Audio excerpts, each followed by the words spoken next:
Let's get a divorce. We've been married for almost 20 years. Since we got married, we've sold our house, and we're still driving the same car from 10 years ago. Now that our son is grown, you've even lost all the money from selling the house. I can't take it anymore, Lu Faxia said softly, tears streaming down her face. All right, I'm sorry to you and our son, Yi Xiaogang replied. I'm sorry. I just wanted you and our son to live a good life. I'm so sorry. Xiaogang, please stop trading stocks. Let's just live a normal life. We'll sell the house to pay off your debts. Just let me and our son go. I'll borrow some more money to buy our son a house. You should find a proper job. Your mother is getting old too. Don't make me and your mother worry about you anymore. I'm sorry to both of you. I agree to the divorce, Xiaoxia. I'm truly sorry, Yi Xiaojing said. He took out the household registration book and his ID card, handed them to his wife, and said, let's go. Get the divorce. I'll drag you both down. Lu Faxia looked at the husband she had lived with for 20 years, tears flowing. All right, let's go, Yi Xiaojing said, head lowered. 2 hours later, Yi Xiaojing and Lu Faxia walked out of the Civil Affairs Bureau. Facing his wife of 20 years, Yi Xiaojing said, Xia, I'm sorry. If I could go back to the past, I would never have borrowed money to trade stocks. I deeply regret it. The people I feel most sorry for are you and our son. If I hadn't traded stocks, our lives wouldn't be like this. Don't say any more. Our son is about to get out of school. I'll go pick him up and take him to my mother's. I've already listed the house with an agent. Just promise me. No more stocks, Lu Faxia said softly, tears still falling. Okay, you go ahead. I'll go home, withdraw all the money from my account to pay back what I can. The rest will be covered when the house sells. I'll find a job and properly take care of my parents, Yi Xiaojing replied. He looked at his wife, the woman he had shared 20 years of life with, slowly turned his head toward the parking lot, his mind utterly blank, until she was out of sight. He turned and stared blankly at the stream of traffic on the road, then turned back and walked towards home. That evening, he took all the leftover food from the refrigerator, cooked 3 dishes, and opened the small half bottle of liquor left over from New Year's. He thought back to 2000, when he pressured his mother into handing over her stock account. The 130,000 yuan back then could have bought 2 apartments, but in just over a year, by the second half of 2001, only 20,000 yuan remained. His girlfriend of 3 years didn't mind marrying him without a dowry or even a wedding ceremony. A few years later, after being laid off from the factory, he used his severance pay and borrowed over 100,000 yuan more, plunging back into the stock market. In 2008, he lost it all again, principal and borrowed money alike. He had to sell one of the demolition compensation apartments just to repay the debts. Unconsciously, he drank most of the half bottle of wine. In a daze, he felt his head growing heavier and heavier, a sharp thorn slowly piercing his chest, pain intensifying.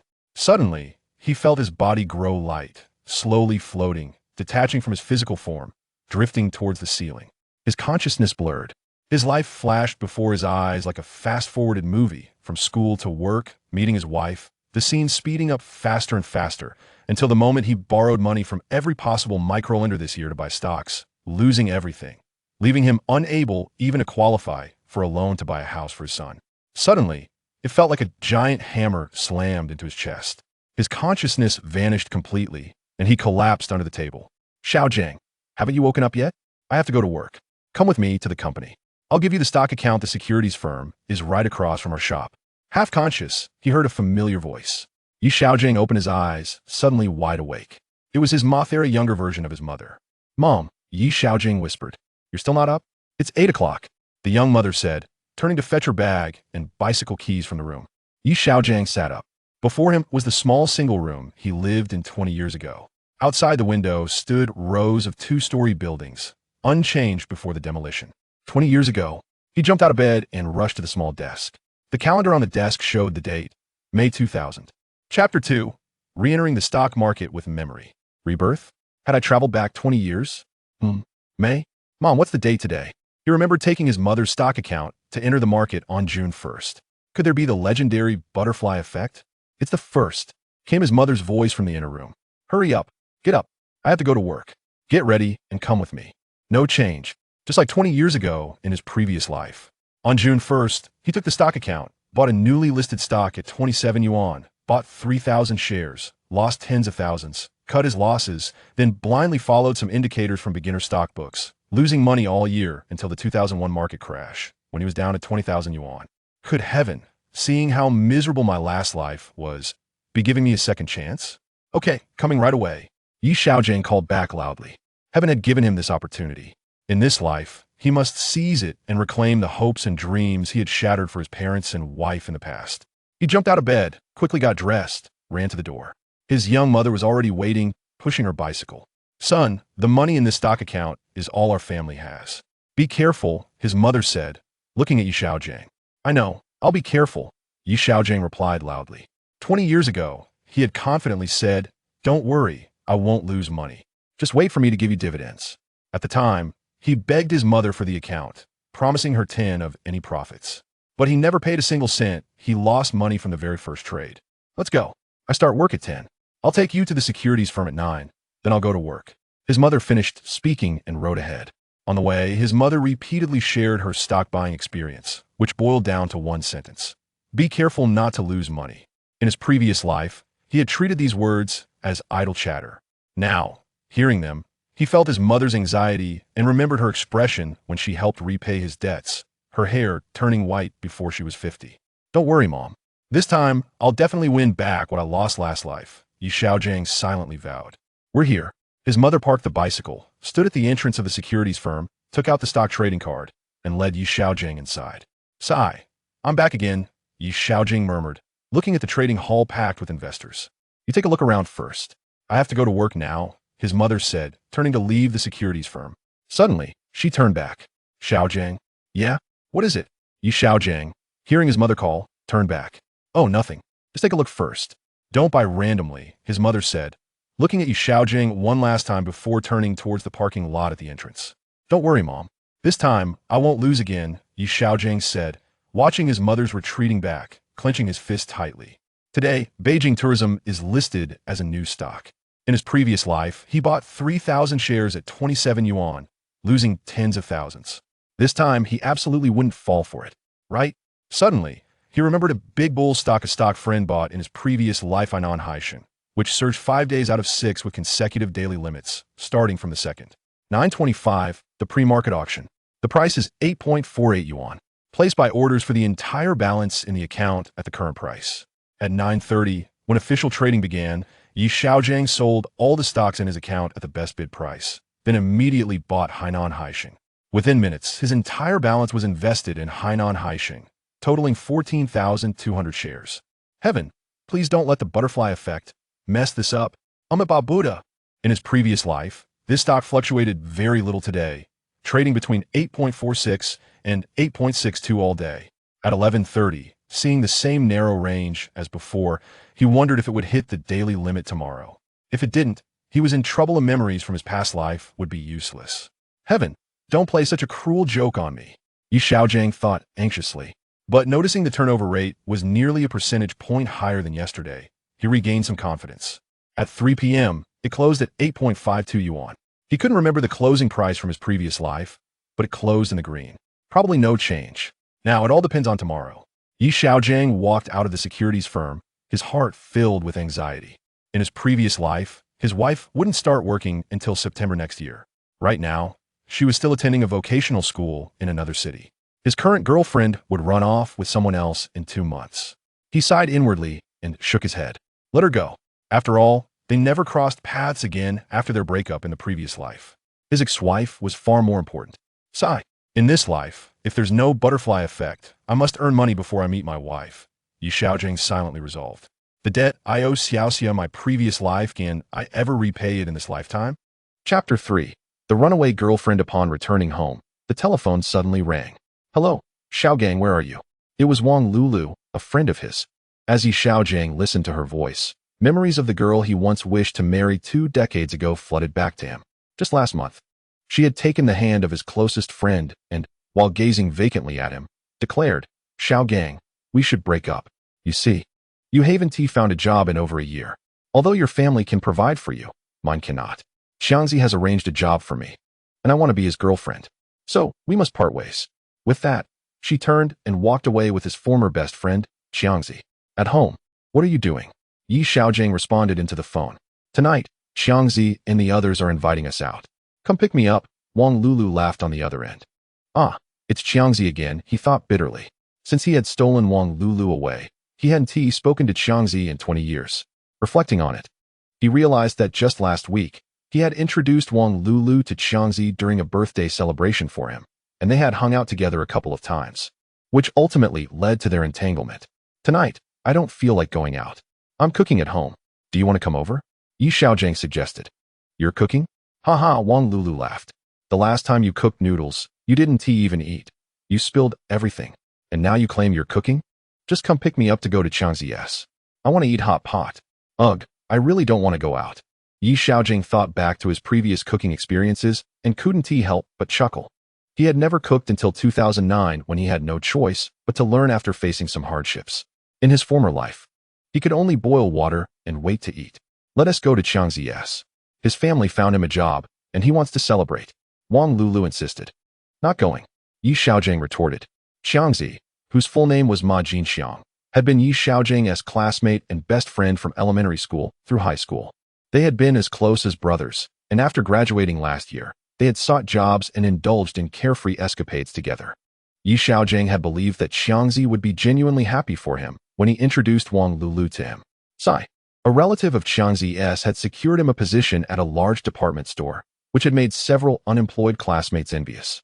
However, after the incident where Yi Xiaogang fought Xiangzi over Wang Lulu, resulting in a 6-stitch wound on Xiangzi's head and a harsh reprimand from his father, things had soured. After compensating Xiangzi 1,000 yuan, their friendship had been irreparably severed. In their 20s, they had no further contact, and Yi Xiaogang had long forgotten Xiangzi, who had once been his closest friend, along with Wang Lulu, his current girlfriend. However, having been reborn, he vowed to work hard to earn money to win back Lu Faxia and provide her with a happy life. As for Wang Lulu, it seemed best to find a way to end that relationship sooner rather than later. I've already promised Xiangzi, Wang Lulu said angrily. Yuhua and I are already at Xiangzi's, just waiting for you. I'm not going. I have a bit of a headache and don't feel like moving. Yi Xiaogang fabricated an excuse. Humph. If you're not going, I will. Wang Lulu said angrily before hanging up the phone. Shaking his head, Yi Xiaogang sighed and hung up the receiver with a bitter smile. In a mere 20 days, Wang Lul would seize Xiangzi's hand and confront him with her truth. Caught in a whirlwind of contemplation, he pondered whether to approach Wang Lul tomorrow to end their relationship or to await the inevitable rejection in 20 days. In his previous life, Ma Jinxiang had married Wang Lul after 2 years of companionship, only for the two to face unemployment, leading Xiangzi to venture into business. Eventually, after Ma Jinxiang relocated, news of him became scarce, rumored to have earned a fortune only to be swindled out of it. Yi Xiaogang gleaned some understanding during a class reunion, yet at that time, he too was financially constrained and did not take it to heart. From Xiangzi's audacity to pursue his girlfriend, it was evident he was not a person worthy of trust. If Yi Xiaogang were to propose a breakup, it was conceivable that Wang Lul might continue her association with Xiangzi, who could shamelessly maintain a friendship with him. After half an hour of futile musings, he sighed deeply, resigning himself to the prospect of being discarded. There seemed little point in maintaining ties with someone from a past life, especially after 2 decades of no connection. Chapter 4. The first limit up. Xiaogang, why didn't you join us for dinner today? At 7:30 in the evening, Yi Xiaogang received a call from his classmate, Jiang Yuhua, who jested, has Xiangzi found a job? Are you feeling envious? Yi Xiaogang chuckled lightly. I might have caught a cold. I'm experiencing a bit of a headache. Once I feel better, I'll treat you all. That is more like it. I thought you were feeling inferior after seeing Xiangzi secure a job. Yi Xiaogang could only laugh awkwardly in response. After a moment's hesitation, Jiang Yuhua inquired, what is going on between you and Wang Lul? She seemed a bit down today. It's probably because I didn't go to dinner. It's nothing. It'll be fine in a couple of days. Oh, Jiang Yuhua replied, falling silent before voluntarily ending the call. On June 2nd, under clear skies, Yi Xiaogang entered the securities company before 9 o'clock. If history were to remain unchanged, today Hainan Haixing would hit the limit up. Filled with anticipation, he watched closely. Indeed, during the opening auction, the stock surged nearly 3 points. However, once formal trading commenced, it began to decline, plummeting back to yesterday's closing price by 9.42. Anxiety gripped Yi Xiaogang. Had his rebirth conjured a butterfly effect? He had invested merely several hundred thousand in Hainan Haixing. Surely, the major players wouldn't have noticed and orchestrated a washout. Fixated on the stock's performance, he felt a wave of relief as the price merely brushed against the previous close before being buoyed by a flurry of buy orders, shooting up to 5. then retreating to 38, only to ascend once more to 82. 2 minutes past 10, Hainan Haixing's shares were locked in at the limit up, with buy orders reaching a staggering 300,000 lots. After half an hour of cancellations and relocking, by 10:30, there remained 250,000 lots of buy orders, while sell orders dwindled to mere single digits. Xiaogang was overwhelmed with excitement. This was a divine recompense. His mother's hopes and his wife's disappointments could finally be rectified in this lifetime. Xiaogang felt as if he might burst, on the verge of shouting with joy, even feeling tears well up. "Brother, are you all right?" A man in his 40s observed, glancing at Xiaogang. "I'm fine. Just a bit excited about the stock rising," Xiaogang replied. The man chuckled. "You must be new to stocks. Wait until you incur losses, and you won't be so exhilarated." "Oh," Xiaogang laughed. "When I lose money, I'll just run." "What good stocks have you purchased? Any news?" The man, lingering nearby, continued to chatter incessantly. "Nothing much. I just started yesterday, buying randomly," Xiaogang said. "Dear brother, do you have any news to share?" Xiaogang replied nonchalantly. "I'm not just boasting. I have a keen eye for stocks. I recently acquired shares in Top Technology, and I am certain it will soar in the future," the man asserted. "Top Technology?" Xiaogang mused, recalling that the company was slated for delisting 2 years hence. Several brokerage firms that invested in this stock had suffered significant losses. Surely, this man cannot be among those unfortunate souls. "Brother, the hype around tech stocks has faded. It's time to invest in real industry stocks," Xiaogang advised, gazing at the man. "Are you suggesting that Top Technology is a poor choice? It is a substantial tech enterprise. How could it possibly falter?" The man retorted as he opened his stock trading application, revealing that Top Technology was slightly up. The turnover rate was at 6, indicating a promising upward trend in the short term. "Well, it's wise to take profits while you can, my friend. Avoid long-term holds," Xiaogang cautioned. "I didn't see that coming. You seem to possess considerable technical acumen," the man chuckled. "You must have a wealth of experience in stock trading. This is bound to escalate," he added, grinning. "Indeed, my friend. What commendable stock have you purchased?" he inquired. "Hainan Haixing, perhaps?" Xiaogang momentarily paused, realizing that the man must have been observing him from behind, as he had been focused on Hainan Haixing's stock performance. "Yes, I bought a small amount yesterday, and to my surprise, it hit the upper limit today," he replied. "Impressive. To buy yesterday and witness it hit the limit today, you must be quite lucky," the man remarked with a smile. "Luck seems to favor me," Xiaogang replied. The man nodded in agreement. "You truly are fortunate. I've only encountered a situation like yours once before." Xiaogang chuckled, willingly relinquishing his spot at the computer. "My stock has reached its limit. You can take over the computer now. I must be on my way." Without hesitation, the man reached for the computer mouse. In a hall bustling with only 30-odd computers, those who arrived late might not secure a spot for the entire day. With someone voluntarily vacating a computer, the man was elated and offered a cigarette to Xiaogang. "Thank you, brother. Here, have a smoke." Chapter 5. Beautiful aspirations. Xiaogang accepted the cigarette, glancing at the brand, Hometown Mountain. He looked up and smiled at the man, reminiscent of his younger self from over a decade ago, consumed by the allure of stocks and convinced that his selections would inevitably become winners, yielding substantial returns. However, disillusionment soon followed, leading to despair. The most unfortunate individuals in China were often stockholders, perpetually filled with hope for the market to mirror the country's economic growth, soaring year after year. Yet, ultimately, they became mere fodder for capital, akin to his former self. Turning his gaze toward the computer screen, Xiaogang noticed the man was still monitoring Hainan Haixing's performance. If conditions remained favorable, Hainan Haixing would experience 3 consecutive days of limit-up trading. Xiaogang calculated that if it hit the limit tomorrow, his account would swell to 200,000. For days swiftly passed, and on June 8th, Hainan Haixing achieved its 5th limit-up. Recalling that today was forecasted to break the limit and surge nearly 9, Xiaogang sold all his shares at 1390, investing everything near 168 in Minfeng Industrial. In his previous life, he had also purchased 2,000 shares around 165, only to sell at 172, regretting it when the price later climbed past 24. "Brother, it's wonderful to see you. Hainan Haixing is indeed remarkable. It has been limit up for 3 days. I chased and purchased 10,000 shares this morning. How high do you think it can go?" A voice interrupted Xiaogan's thoughts. Turning around, he found the man from a few days prior standing behind him, smiling as he spoke. Oh, did you buy today? Chasing the highs.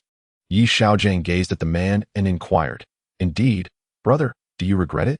Just the day before, you mentioned how your comrades were overly optimistic. I never expected to witness 3 or 4 consecutive limit ups. The man chuckled bashfully. This morning I also acquired 10,000 shares, and today it too has reached its limit. I've earned over 8,000. Surely it can rise further, 3 limit ups, then 5, and perhaps even 7. Do you think another 2 is possible? Well, there is a chance it could hold at the limit today. If it breaks tomorrow, then it's time to exit, Yi Xiaogang replied. In truth, he anticipated that the stock would breach its limit in the afternoon, yet he knew it would still close with nearly 9 points. Subsequently, it would plummet back to square one. All right. I see the limit is quite robust. It will surely hold today, the man grinned. Yes, but if it falters, then you should sell, Yi Xiaogang cautioned, feeling that the man had a good disposition, especially since he had gifted him his first cigarette after his rebirth. All right. You haven't exited, have you? You've doubled your investment, right? Such good fortune to purchase such a robust stock so soon. The man admired, looking at Yi Xiaogang. I sold too early, at 139. I was a bit apprehensive, Yi Xiaogang chuckled. To sell at a limit up is a rarity. Capturing a bull stock is no easy feat, don't cry about it tomorrow. The man jested, glancing at Yi Xiaogang. Having only dabbled in stocks for a few days, he noted the substantial trading volume at the opening and felt a tinge of fear. Yi Xiaogang smiled and remarked, The money in hand is the only true money. Isn't it? Indeed, the man agreed, introducing himself, I am Wang. What about you? I am Yi, as in the leaf of a tree. Just call me Xiao Yi. Yi Xiaogang responded. Xiao Yi, have you sold and bought anything else? Wang asked. Minfeng Industrial, Yi Xiaogang replied. Oh, Wang said, perusing the chart of Minfeng Industrial. It doesn't compare to Hainan Haixing. Why did you choose this? Yi Xiaogang inquired. It seems it will rise, he answered. Certainly not as well as Hainan Haixing. Wang remarked as he examined the chart. The market environment is favorable. I believe this stock will also rise, Yi Xiaogang replied nonchalantly. Hey, brother, you seem quite lucky. Perhaps this one is a gem as well, Wang suggested. Wang, what stocks are you buying? I've seen you smiling for quite some time. A woman in her 40s approached. Zhang Jia, I hardly have any good stocks. I'm merely riding on the coattails of this young brother here. He bought Hainan Haixing, which has had 5 limit ups. Oh, such keen insight. The woman turned to glance at Yi Xiaogang. Indeed, he sold just before the limit up, having nearly locked in 5 limit ups, Wang replied to the woman. Regarding Yi Xiaogang, 5 limit ups? Zhang Jia looked at the computer in the hall displaying the chart for Hainan Haixing, which was capped. Yes, Xiao Yi sold before it hit the limit, close to the limit price, Wang noted, then playfully addressed Yi Xiaogang. Realizing profits and exiting is indeed wise. Zhang Jia observed, casting a glance at Yi Xiaogang before turning to leave. This Zhang Jia is wealthy, but seems to lack luck. I've never seen her make a profit, Wang chuckled, watching her retreat. Perhaps the abundance of money renders her indifferent, Yi Xiaogang smiled. Perhaps, Wang chuckled in agreement. With just 1 hour until the market closes, I shall take my leave, Wang said. Brother Wang, if it holds today, keep it. If it breaks, sell tomorrow, Yi Xiaogang advised. All right, I believe it will hold, Wang replied, glancing back at Yi Xiaogang. Very well, Yi Xiaogang concluded, turning to exit the securities hall. Son, your father and I have gone to your grandfather's house. You should prepare some food for yourself. When I returned home, I received a call from your mother. I had already dined out. As I stepped out, I intended to find a small restaurant to eat. By chance, I spotted Xiangzi riding his little Angel electric bike speeding past. I quickly halted my pace and retreated behind a tree by the roadside.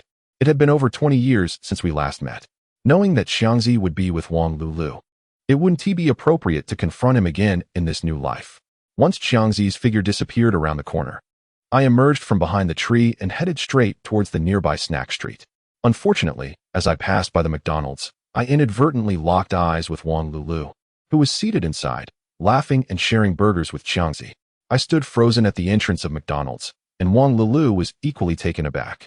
Xiangzi, curious about Wang Lulu's gaze, turned to see me, and the 3 of us stood there in stunned silence. Wang Lulu was the first to regain her composure. She dropped her burger and rushed out to stand before me, stammering, Xiaogang, it's not what you think. I just happened to run into Xiangzi. Xiangzi approached, shamelessly grasping Wang Lulu's hand, and she trembled slightly, as if encouraged by some unseen force. Xiangzi, let us break up, Wang Lulu murmured, avoiding eye contact and looking down. When did this begin? I exhaled, clenching my teeth. No, it's not what you think. I just believe we are not suitable for each other. Oh, not suitable, I replied, gazing into Wang Lulu's eyes, which I once found so captivating, large and bright, seemingly expressive. Now, I could scarcely meet her gaze. It has been over a year since graduation, and you still haven't found a job. Your family can support you, but mine cannot. My father has been laid off, and my mother is the sole breadwinner, Wang Lulu said softly. Is that why Xiangzi's family is helping you find a job? I recalled how, in my previous life, Xiangzi's family had arranged for Wang Lulu to work at a mall, which ultimately led to their breakup. How do you know? Wang Lulu asked, astonished. Well, I wish you both happiness, I said, turning to leave.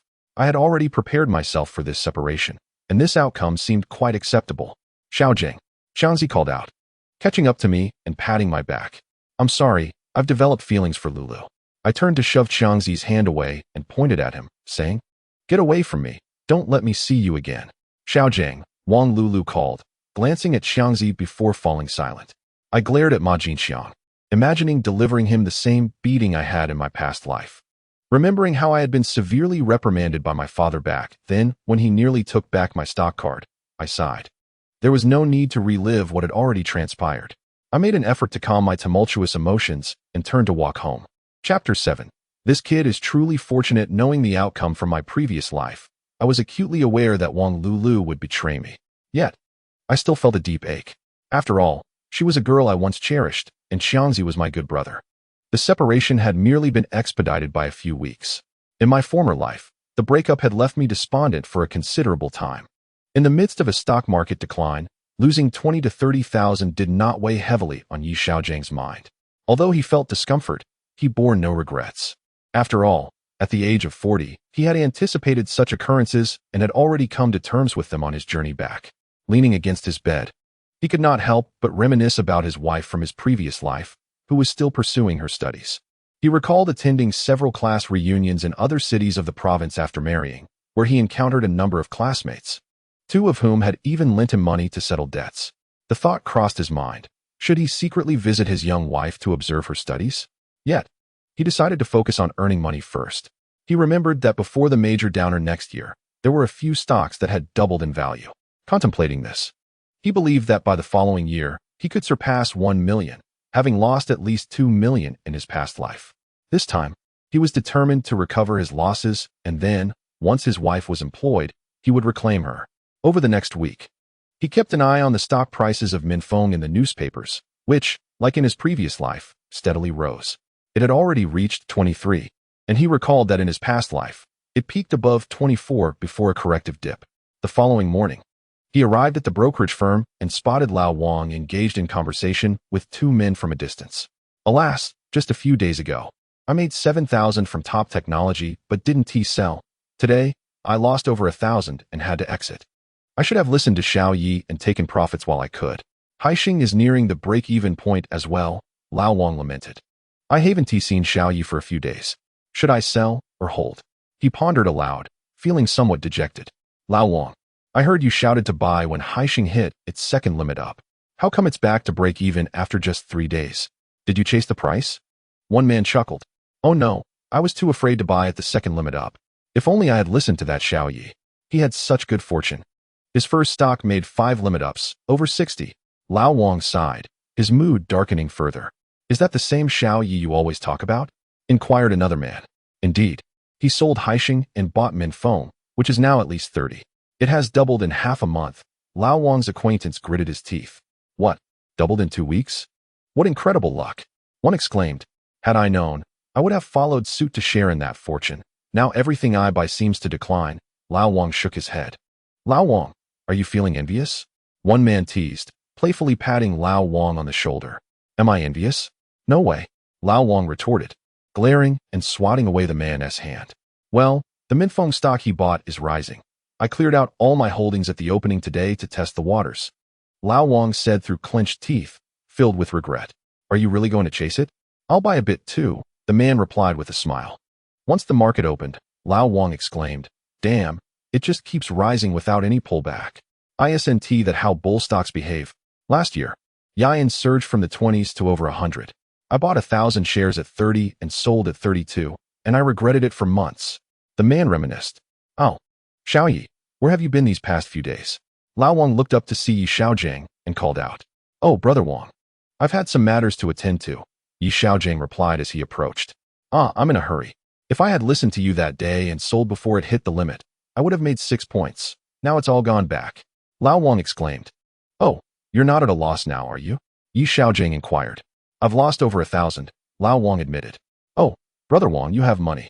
Why not keep your gains instead of returning them to the market? Yi Xiaogang teased. Come on now, brother, are you just pulling my leg? Lao Wang replied. Bringing money from home to work at the securities company, Old Wang exclaimed with wide eyes. Your mint phone is performing remarkably well. Can you chase it? I am here to sell stocks, Yi Xiaogang replied. It's better to take profits when you can. The money in hand is what truly counts, he added with a smile. Oh, I was hoping to share in the fortune with my brother. Old Wang shook his head. Chapter 8. A doubling stock mint phone industry opened with a gradual rise. Yi Xiaogang sold all his shares at 248. Alas, 300,000. In my previous life, I had already lost 30,000 by this time. Now he was making money. Heaven has opened its eyes and granted me a second chance. Yi Xiaogang felt overwhelmed with emotion, nearly in tears. I came all the way here. He heard Old Wang's voice calling from behind. Brother Wang, has mint phone risen again? Should I chase it? Old Wang shouted.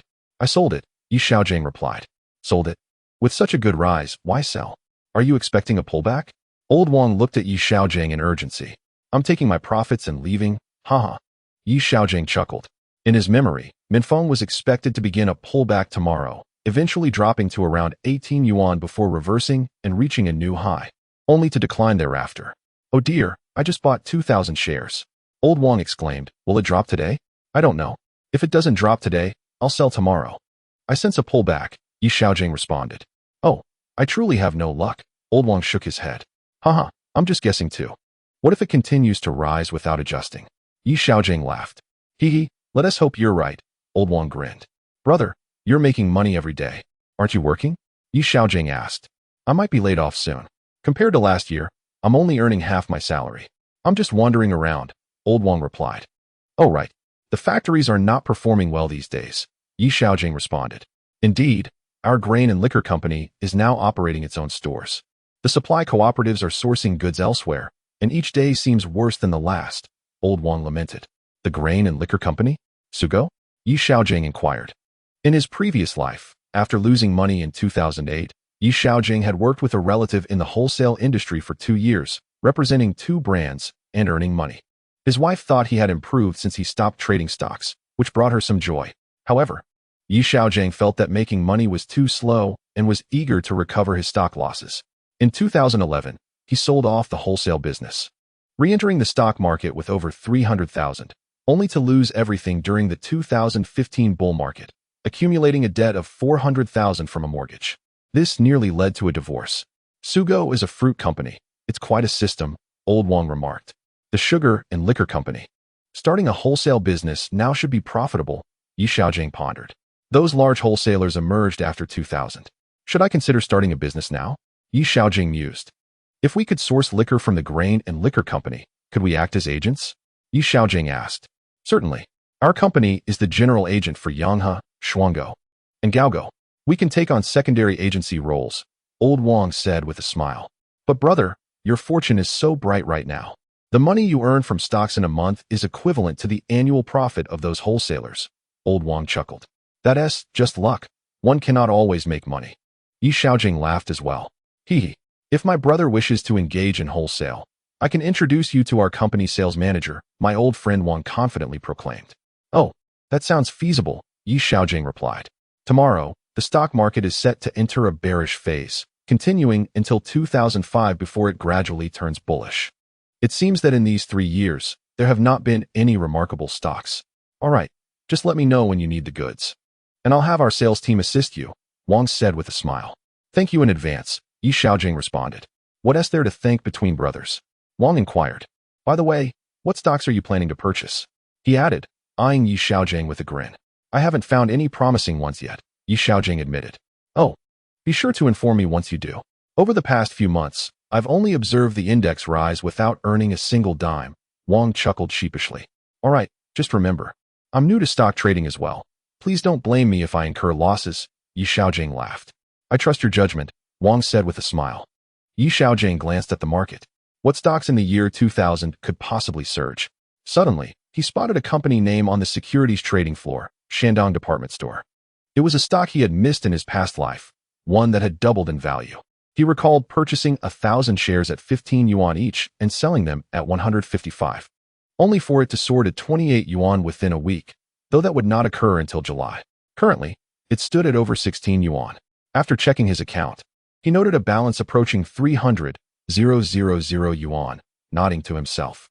Next month, I'll surpass 600,000 yuan. Yi Xiaogang thought, growing increasingly exhilarated. Chapter 9. Concerns of a mother. Xiaogang. What happened between you and Wang Lulu? I saw her shopping with Xiangzi today, his mother questioned upon returning home. Oh, we've broken up, Yi Xiaogang replied hurriedly. But last week, everything seemed fine, his mother remarked. Sigh, she thinks I'm unemployed, Yi Xiaogang confessed. At 34. You've just graduated. How many people find jobs right away? His mother observed, casting a glance at him. Mom, why the rush? Are you worried your son will remain single? Yi Xiaogang chuckled. Who could say such a thing? My son is quite handsome. He could never be single, his mother laughed. Tomorrow, I'll see if any of my colleagues have daughters to introduce you to, she added. No, there's no need to rush. I want to find someone on my own, Yi Xiaogang insisted. Next year, my future wife will graduate and begin working at a nearby company. I must wait for her. I want to provide her with the good life she missed in her past life, Yi Xiaogang vowed silently. Oh, how's the stock market treating you? The market has been quite favorable lately. Have you made any profits? His mother inquired further. Not bad. It's been good, and I've made some money, Yi Xiaogang replied quickly, though he did not wish to disclose too much to his mother. He had disappointed his parents too many times in his past life and wanted to surprise them this time. Remember, don't be greedy. Just ensure you don't incur losses, his mother cautioned. Rest assured, I won't let you down, Yi Xiaogang assured her. Your father has mentioned it several times. He has given you all the family's money, fearing you might lose it and ruin your chances of marrying, his mother remarked before returning to their room. Don't worry. I won't repeat the mistakes of my past life. Yi Xiaogang clenched his fist, determined. Son, you haven't lost money, have you? His father's voice drifted from inside the room. Though faint, it reached Yi Xiaogang's ears as he quietly approached the door to his parents' room. In a previous life, Yi Xiaogang's parents frequently quarreled over the losses incurred by his mother's stock trading, using the family's savings. Yi Xiaogang often found himself lurking by the door, filled with regret as he listened to their arguments. His father insisted that no money was lost, while his mother whispered that they should retrieve the funds, as the tens of thousands represented the family's entire savings, and a total loss would be catastrophic. His father, anxious, declared that they should not give the card to him so readily, to which his mother countered that it was better than losing everything. His father's voice echoed, suggesting they would check the account at the securities company in a few days to ascertain any losses. His mother lamented that it had only been less than a month since they had given him the card, which only exacerbated his father's frustration. You spoil him. He has graduated for nearly a year and still hasn't found a job, his father shouted. Keep your voice down. He can hear you, his mother cautioned. Yi Xiaogang scurried back to his room upon hearing his mother's footsteps, vowing, Mom, Dad, I will never disappoint you again in this life. In his previous life, when his mother checked the account at the securities company in October, they had already lost nearly 60,000. Yi Xiaogang had argued with his parents for a week, refusing to hand over the account card, until by the end of 2001, only 20,000 remained. This led to nearly a year of disputes between his parents. The bottom for Xiaogang department store was still a month away, with 20 days left to go. Tomorrow, he planned to see what strong stocks were available. With 20 years of investment experience, he was confident he could earn money in this bullish market. What is my wife doing now? Yi Xiaogang pondered, reflecting on the debts owed to her from his past. He recalled her pale face during their divorce. His wife was likely nearing her summer vacation, with exams scheduled for late June. Should he visit her when she was home next month? He chuckled at the memories of her little quirks during their early romance. Xiaogang, what are you thinking about? Came his mother's voice, snapping him out of his reverie. Nothing, just a happy thought, he replied hastily. Oh, I hope it's not about a new crush right after a breakup, his mother teased with a smile. No, no. I'm just focused on making money for now. I'm not thinking about dating, he assured her. Chapter 10. Buyman Steel having spent the previous day in cash. Xiaogang felt that staying out of the market during this bullish trend was akin to a crime, especially with the memories of his past life. He arrived at the securities company at 9 o'clock, recalling that there were no exceptional stocks on the rise this month. However, one stock stood out in his memory, Buyman Steel, which had surged from over 2 yuan to more than 11 yuan. The current price hovered around 4 yuan, nearing 5. So with 20 days remaining until Xiaogang department store potentially doubled, making a profit on the price difference seemed promising. Today he did not see old Wang, but he did notice Sister Zhang, who had been conversing with old Wang a few days prior, sitting in the lobby with a furrowed brow. Xiaogang, not one to be particularly outgoing, chose to ignore her and proceeded to a computer in the lobby to examine the price trends of Buyman Steel. The stock had surged 4 points yesterday, significantly outpacing the 5-day moving average by over 20 cents. The trading volume had also increased, reaching 7.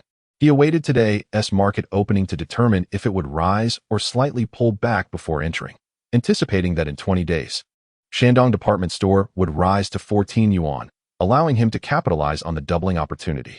After pouring himself a cup of water, he returned to the computer. At 9:15, the opening price was slightly up, under 1 point. It appeared that there would be a modest pullback today. At 9:25, the stock opened slightly higher, gaining 2 cents, with a trading volume ratio reaching 6. Xiaogang felt a flutter of excitement. It seemed likely that it would plunge today. He placed an order for 1/3 of his holdings at 477. By 10 o'clock, all 19,600 shares were sold. After a brief surge, a substantial sell-off occurred, dropping to a low of 474, where it consolidated for half an hour. By 10:30, a series of large orders pushed the price above 48. Xiaogang decisively placed a full order at 481, noting his account now held 62,400 shares. By 11:30, the market closed in the green at 487, forming a long-legged doji, confirming his belief in a resurgence. He felt no anxiety about potential sell-offs or drastic declines. Hey, little brother, what good stocks have you bought? A woman's voice called out. Xiaogang turned to see Sister Zhang smiling behind him. Oh, it's you, Sister Zhang. I've just been making random purchases. I've been a bit lucky, he replied with a smile. You're too modest. We all heard old Wang hype you up as a stock god who doubles investments in half a month. Sister Zhang chuckled. Don't listen to Wang Go. It's merely luck, Xiaogang laughed in response. What stocks have you invested in? Help me get rich. I've been losing money left and right. Everything I buy seems to drop. Sister Zhang expressed, looking somewhat embarrassed. I just bought some Buyman Steel. It has been performing well lately, Xiaogang replied, glancing at her. After all, this stock wouldn't peak until after October when it could reach 11. There were still several months for significant gains. With a large circulating volume, more buyers wouldn't affect the main forces. I've been keeping an eye on that stock too. It was only 3 before, and it has nearly doubled. Sister Zhang furrowed her brow at the price chart. Maybe buy a little less, take some profit, the volume and price are decent now, she suggested. Xiaogang smiled. Then I'll buy some more. I haven't made any profits these past 3 or 4 months, and have nearly lost all my meal money. Sister Zhang laughed. Old Wang said you're just good-looking and rich. Xiaogang teased back. I'm getting old. Wang is just talking nonsense. Sister Zhang chuckled as well. I'll buy some in the afternoon too, to share in your fortune, she said. Yes, it has increased quite a bit lately. A pullback might happen. So be cautious and buy less, Xiaogang advised. I run away as soon as I see a stock drop. I'm terrified, Sister Zhang replied. Then turned her attention back to the computer screen. Xiaogang observed the hall. During the lunch break, everyone had gone out to eat. He noticed how focused Sister Zhang was on her computer. Sister Zhang, I'm off to lunch. Take your time, he greeted her before leaving the securities company. Chapter 11. Encounter with Wang Lulu in the afternoon, he strolled around the securities company. Buyman Steel fluctuated slightly above the red. Xiaogang knew this stock wouldn't decline, but he found it rather dull and decided to head home. As he approached his neighborhood, he spotted Wang Lulu walking ahead. Since their breakup, it seemed best to avoid any further interaction. Just as he contemplated whether to evade her, Wang Lulu turned and spotted him. Xiaogang, Wang Lulu hesitated, greeting him. Wang Lulu, hello, Xiaogang replied, stepping forward to acknowledge her. Hello, how have you been lately? Wang Lulu gazed at Yi Xiaogang with a hint of unfamiliarity and inquired, "Are you doing well?" "Just SOSO," Yi Xiaogang replied. "Have you gone to work yet?" "I just finished my shift. I worked at the clothing counter in Friendship Mall yesterday." Wang Lulu responded. "Ah, that's nice," Yi Xiaogang said, somewhat distracted. "Xiangzi mentioned getting together for a meal sometime. Will you join us?" Wang Lulu hesitated before saying, "I think not. I have some matters to attend to lately. Perhaps another time." Yi Xiaogang furrowed his brow. "Oh, do you blame me? I genuinely just want a job. My family constantly reminds me of it." Wang Lulu lowered her head. "It's all right. We've only known each other for a few months. I'm not marrying you. After all, I have the freedom to choose." Yi Xiaogang expressed his frustration. "All right then, I'll be heading back." Wang Lulu glanced at him and replied. He found himself lost in thought, contemplating Wang Lulu's background. He was somewhat familiar with her family. One parent had been laid off, while the other worked at a relatively stable job. In his previous life, in 2003, they too faced unemployment, and her mother had set up a breakfast stall at the community entrance.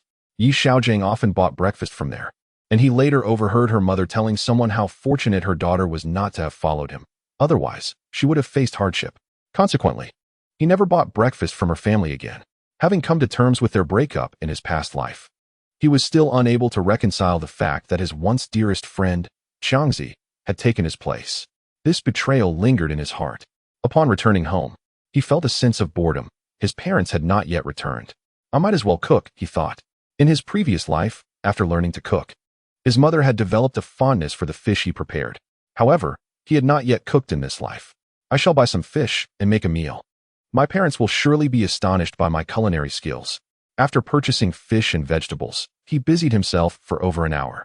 The gas was not yet connected, and the coal stove's flame was weak, making cooking rather cumbersome. After tasting his dish, he was pleased to find it reminiscent of his previous life. Haha, Mom will definitely enjoy it. If I tell them I've doubled my stock investments, they will be even happier. While Yi Xiaogang was lost in his thoughts, his father entered, pushing a cart. "Oh, Xiaogang, what are you up to?" he asked, glancing at the dishes on the table with curiosity. "Hee, you're back early today. I learned to cook 2 dishes from a book," Yi Xiaogang replied eagerly. "You cooked?" "Yes, I learned from reading. It's not too bad," Yi Xiaogang smiled. "Oh, how is the stock market doing?" "Don't incur losses. If things go poorly, just return the money to your mother," his father cautioned. "It's all right. The market has been favorable recently, and I've made a little profit," Yi Xiaogang reassured him. "Those funds are savings we have accumulated for nearly a decade. Be cautious," his father urged, still uneasy. I know. I'll show you next month. There will be a surprise," Yi Xiaogang replied with a grin. "Oh, you're all back." His mother's voice resonated from the entrance. "Yes, we returned early today," his father answered. "What time did you get back?" "Dinner is all prepared," his mother asked as she entered and noticed the dishes on the table. "I just got home. This is what our son made," his father replied. "Our son cooked? What a waste of ingredients," his mother exclaimed in alarm. "Hee, I engage in my studies through reading, and you should sample this dish," remarked Yi Xiaogang with a smile. "Oh, let me see," his mother replied, setting down her bag and picking up her chopsticks to take a piece of fish. Quite delightful. Indeed, you prepared this?" she inquired, gazing at Yi Xiaogang. "Yes, I may have cooked it a bit early. It's somewhat cooled down," he admitted. "Oh, just a tad, but still delicious." His mother, watching him intently, hastily added some tomato and egg to her bowl, exclaiming, "Tasty. My son has grown up." With a radiant smile, she looked at Yi Xiaogang. For a fleeting moment, he was lost in thought. His mother seldom wore such a smile in his previous life, often bearing a frown of regret for handing over her stock card to him. Chapter 12. The notion of working is impossible after finishing their meal. His mother began to clear the table. Today, she appeared particularly cheerful. They had consumed an entire fish. Perhaps it was the first time she savored a meal prepared by her son. Typically, she would only eat a single bowl of rice. But today she had devoured an extra half bowl. "Xiaogang, have you been looking for a job lately?" his father inquired, lighting a cigarette as he sat at the table. The scent of smoke immediately triggered Yi Xiaogang's prior cravings, though he had not yet taken to smoking at that age.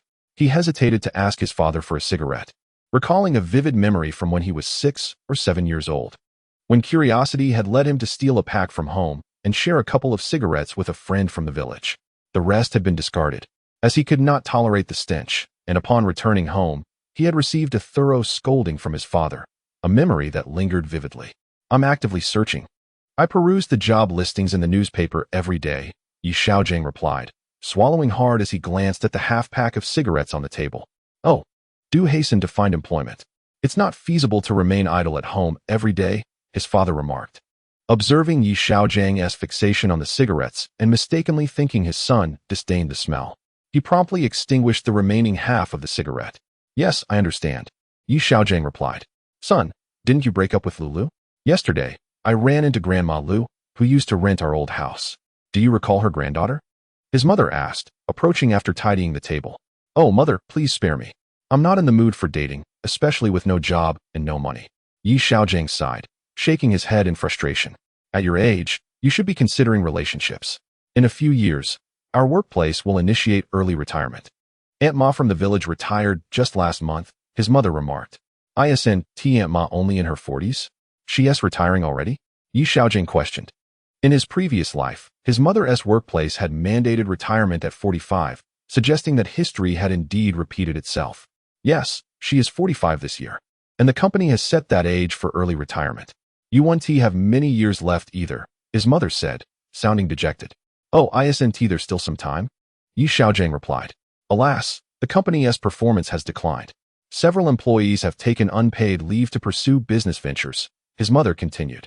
Rest assured, once I earn money, I will ensure you live comfortably at home, Xiaogang chuckled. You should secure a stable job first, his father interjected. Currently, there are no early retirements available. Otherwise, I would apply to retire early to pave the way for you, his mother added. With the company's poor performance, even seeking early retirement would likely lead to layoffs, his father remarked. Indeed, I will find my own job, Xiaogang insisted.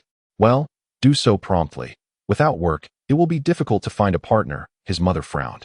I am diligently searching the newspaper for job listings every day, Xiaogang replied, feeling exasperated. I will also speak to Grandma Lu. Her granddaughter is about your age and an only child. If all else fails, perhaps you could find some casual work managing rental properties from the redevelopment projects. It would prevent you from going hungry.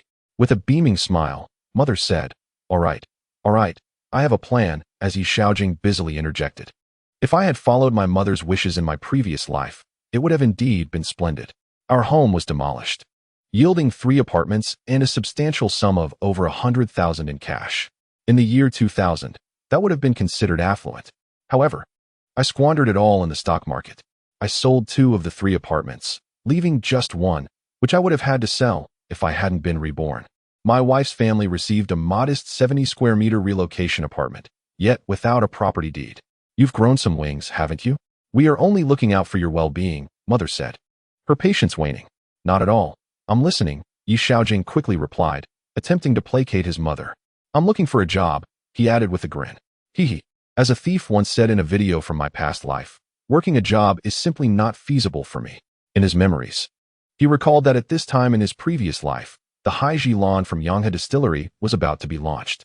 Initially, local wholesalers were skeptical, and it took the sales representatives nearly 6 months to secure a few mid-sized wholesalers. Just as the weather turned cooler, it suddenly became popular, and those mid-sized wholesalers transformed into large ones. In his former life, Xiaogang had made profits from the price differences while wholesaling Haijilan from other regions. Chapter 13. Excited Zhongjie. If I could secure the regional agency for Yanghe and engage in wholesale, it would show my parents that their son is not idle. Old Wang had mentioned that the city-level agency for Yanghe was still held by the sugar and alcohol company, but it seemed that the Yanghe series had been established as an independent company. It appeared he needed to connect with Old Wang to obtain the agency rights. He planned to visit the securities company the following day, hoping to encounter Old Wang. After enduring his mother's chatter for a while and daydreaming, Xiaogang assured her that he was keeping a close watch on his stock account, guaranteeing that he would not incur losses before slipping back into his room. Alas, my father's smoking habit has resurfaced. How frustrating. The next day, Xiaogang arrived at the securities company, purchasing a pack of Hongta Mountain cigarettes, which he had grown accustomed to in his previous life, and smoked one. The current version of Hongta Mountain had not yet been improved and was significantly more enjoyable than before. After wandering for a while, without finding Old Wang, he settled at a computer to review the stock chart for Baiman Steel. Observing the stock's various indicators, he noted that the transaction volume had continued to increase, with a rise of 4, 36, and a golden cross trending upwards. The volume was moderately expanding compared to the previous day.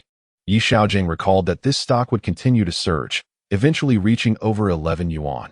He simply needed to buy now and await his profits. "Ah, Yi brother. You're here," came Zhang Jie's voice from behind. "Ah, Zhang Jie." Xiaogang turned to see her radiant smile. "Yes, Baiman has risen quite well.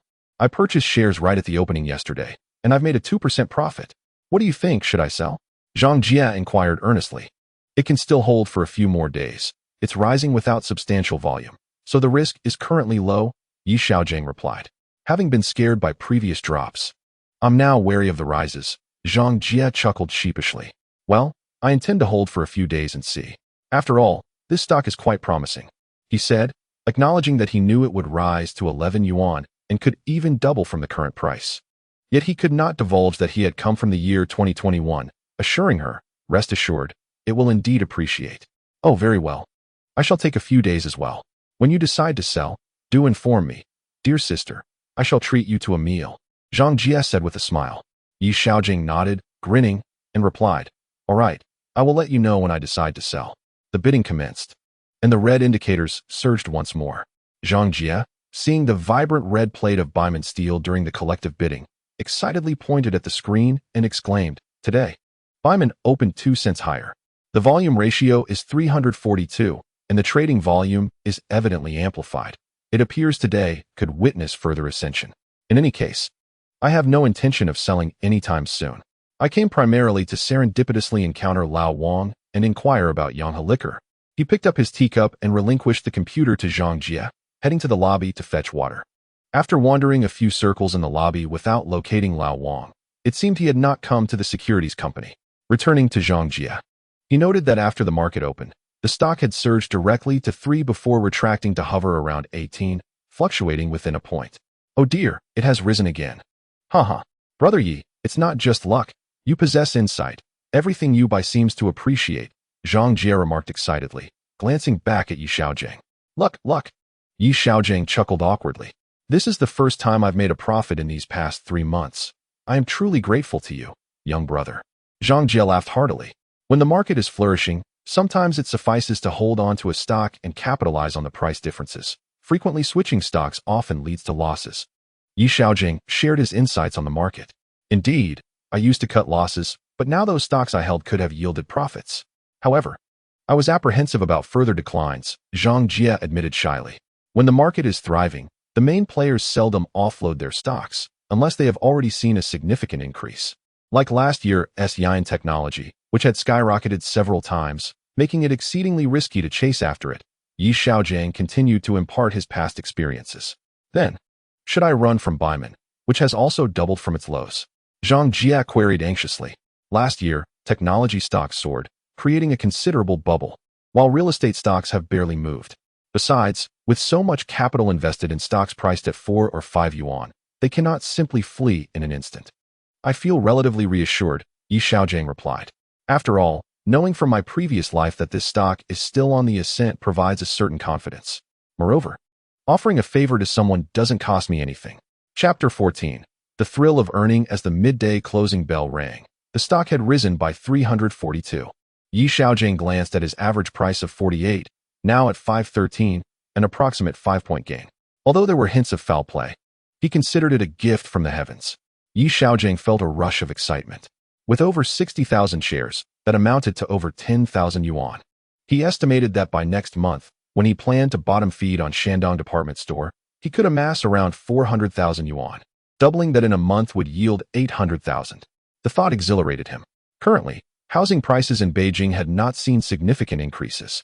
The newspapers had reported on Shanghai's exorbitant prices, exceeding 2,000 per square meter, with various experts lamenting the unsustainable heights of real estate prices. One couldn't help but wonder if, 2 decades hence, experts would feel a pang of embarrassment looking back at prices in the tens of thousands per square meter. This year and the next hold potential for several stocks to double. Xiaogang felt he could not afford to overlook any of them. These were the foundations of his capital accumulation. Reflecting on his wealth of several million back in 2001, he mused that a mere modest investment could ensure a comfortable life with his wife. Sigh, he found himself missing her. With the mindset of a 40-year-old but the physique of a 20-year-old, the term virgin flitted through his mind. He chuckled to himself. Am I to be considered a peculiar 40-year-old virgin? As he was lost in thought, Zhang Jia approached him with a laugh. Today, my young brother, the stock has risen again, and Sister Zhang seems quite excited. Indeed. Haha, Sister Zhang is fortunate, remarked Yi Xiaogang playfully. Haha. It's all thanks to the luck I share with my young brother, Sister Zhang replied with a twinkle in her eye. I too have had my share of good fortune, Yi Xiaogang chuckled. Haha, while you possess skill, I rely on luck. How fortunate I am to encounter such a young brother, Sister Zhang said with a smile. Hee, it's all about luck, Yi Xiaogang hastily added. Haha, where do you work, young brother? With your luck, you could make a living from stock trading, Sister Zhang casually inquired. Oh, I just graduated last year and haven't found a job yet. I thought I'd come and try my luck, Yi Xiaogang admitted, a hint of embarrassment in his voice. Oh, what kind of job are you looking for? Would you like me to ask around? Sister Zhang expressed her curiosity. Recognizing the potential benefit of befriending a stock trader who had doubled his investments over the past month. I haven't figured it out yet. I prefer to seek opportunities on my own, Yi Xiaogang replied casually. Oh, venturing into business, huh? Nowadays, doing business is still viable, unlike us, stuck in our dead-end jobs. Sister Zhang remarked. That's not venturing. Venturing is for those with real ability. I'm just a little fish washed ashore by the waves, Yi Xiaogang laughed. Haha. With the earnings you've made this month, you must be reeling in some big catches, Sister Zhang teased. Haha, that is quite unfair, Sister Zhang, mocking us unemployed wanderers. Yi Xiaogang laughed in response. You have a way with words, young brother. I hardly qualify as a civil servant. I'm just passing the time. Sister Zhang laughed as well. If only I could find a place to pass the time too, Yi Xiaogang replied. Our subordinate transport company is hiring. Would you like me to inquire on your behalf? Sister Zhang said seriously. A transport company? Where do you work, Sister Zhang? Yi Xiaogang asked. As securing a delivery contract with Yanghe would indeed be crucial. Oh, you didn't know? I work at the postal service, Sister Zhang replied. I thought old Wang had mentioned it to you. Oh, no. I haven't seen Brother Wang for several days. I was hoping to find him. Yi Xiaogang expressed his frustration. Old Wang is likely busy getting promoted at the company, Sister Zhang explained. I saw him a couple of days ago. He mentioned a transfer and is occupied with company matters now. Oh, Brother Wang is getting promoted? Yi Xiaogang asked curiously. Yes. It seems that his company is establishing a branch, and they need him to go over, Sister Zhang replied casually. That's wonderful news, Yi Xiaogang remarked. Yes. But the grain and liquor company is struggling. Although they haven't laid anyone off, salaries are still not fully paid, Sister Zhang noted. Transferring to a newly established company shouldn't be too bad, right? Yi Xiaogang suggested. I'm not sure, Sister Zhang said, glancing at her computer. I'm off to lunch. Would you like to join me? It's on me. No. I'll wait until you earn big money, Yi Xiaogang quickly responded. Oh, I want to be watching the market this afternoon, I must admit, I'm a bit worried about you not being here. Sister Zhang said as she looked at Yi Xiaogang. It's fine. With such significant external market movements today, the main players haven't exited their positions yet.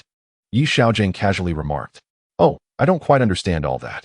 I trust your judgment, Sister Zhang said with a laugh. I'm just guessing too. Yi Xiaogang replied. Well then, I'll head to lunch. Will you be coming tomorrow? I feel more at ease with you around, Sister Zhang asked. I should be able to come. It depends on the circumstances. If all is well, I will. Yi Xiaogang said as he picked up his cup and walked towards the securities company to place it in the cabinet before tidying up to ride back home. Chapter 15. Want to pretend nothing happened? In recent days, the stock of Baiman has been steadily climbing. After a 3-day pullback, a single bullish candlestick has reclaimed the losses of 3 small bearish ones.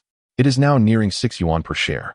During the pullback, Sister Zhang had approached Yi Xiaogang several times, and he had begun to feel a bit apprehensive about her insistence. After all, stocks do not rise every day. It was not until today's surge that Sister Zhang finally calmed down, prompting Yi Xiaogang to shake his head. The pressure of recommending stocks was indeed overwhelming. While profits brought joy, losses amplified his stress. In his previous life, Yi Xiaogang had encountered several individuals who profited from stock trading. He recalled his own eagerness back then, pursuing them with questions, which had led to his avoidance by a few. Now he fully understood their sentiments. In recent days, Yi Xiaogang had also visited several wholesale stores, discovering that the Yanghe series still consisted of the best-selling varieties from his past life. Yang Hadaku remained a classic, while the later introductions of Haiji Blue and Tianji Blue, along with Shuanggo Su Jiu capturing the mid to high-end market, had relegated Yang Hadaku to a brand favored by middle-aged consumers. He had not seen Old Wang for half a month. Could it be that Old Wang had been transferred to the company handling Haiji Blue? If so, it would indeed be a stroke of fortune, granting him not only a second chance at life, but also an opportunity to engage in meaningful endeavors. After all, Haiji Blue had initially faced skepticism when it first hit the market. Few were willing to take on the distribution, ultimately leading to only a handful of mid-sized wholesalers willing to cooperate. In the year 2000, such wholesalers typically operated with a mere 1 or 2 delivery vans and a workforce not exceeding 10. If he were to earn $1 million next year, securing 2 or 3 districts, even just one area as an agent, would be a relatively effortless endeavor, potentially yielding tens of thousands in profit. Moreover, after the second half of 2001, the market would turn bearish, not rebounding until 2006. Among the most remarkable stories was a company that had gone public through a reverse merger, soaring from over 5 yuan to 300, a near 60-fold increase. He could not simply lie dormant from 2001 until 2006. That would be a disservice to fate. After wandering the market until the afternoon, he spent the day chatting idly with several fellow stock enthusiasts he had met recently. In his previous life, Xiaogang had traded in the hall until 2008, later transitioning to computer software for trading. The loss of the vibrant atmosphere of the trading hall had left him uncomfortable for months until he adapted. Now, surrounded by the exchanges of elderly traders, he felt as though he had returned to his own domain, his spirits buoyed, provided, of course, that his stocks continued to rise. Had he been witnessing the disheartening decline of his stock portfolio as he had in his previous life, he would have lost all interest in conversation. Upon returning home, he idly flipped through a novel, only to receive an unexpected call from Xiangzi, who wanted to treat him to dinner. Without a second thought, Xiaogang declined, feeling anger at the audacity. After all, he still desired her. The thought of Xiangzi's brazen actions, as if nothing had occurred, weighed heavily on him. Reflecting on the time before Wang Lulu entered the picture, when they had shared an almost inseparable bond, Xiaogang felt a deep sense of disappointment. It was indeed true that some would forsake brotherhood for the sake of a woman. As he pondered, his mother returned home. She walked in and asked about the stock market. "It's been quite good, don't worry, Mom. I'll take you to see it in a few days. There has been no loss." His mother nodded, smiling, "Just don't boast. I bought some groceries. Come help me clean the vegetables." Xiaogang hastily rose and made his way to the kitchen. After selecting the vegetables, he glanced at his mother. "Let me cook tonight. You should take a rest after working all day. It must have been quite exhausting." His mother looked at him with a frown, pondering. Did the stocks not incur any losses? If there are losses, you must inform me. Xiaogang grinned and reassured her, "Do not worry, there will surely be no losses. I merely wish to practice my cooking skills today. It is certainly not out of any guilt from financial loss." His mother chuckled softly, giving Xiaogang a gentle pat.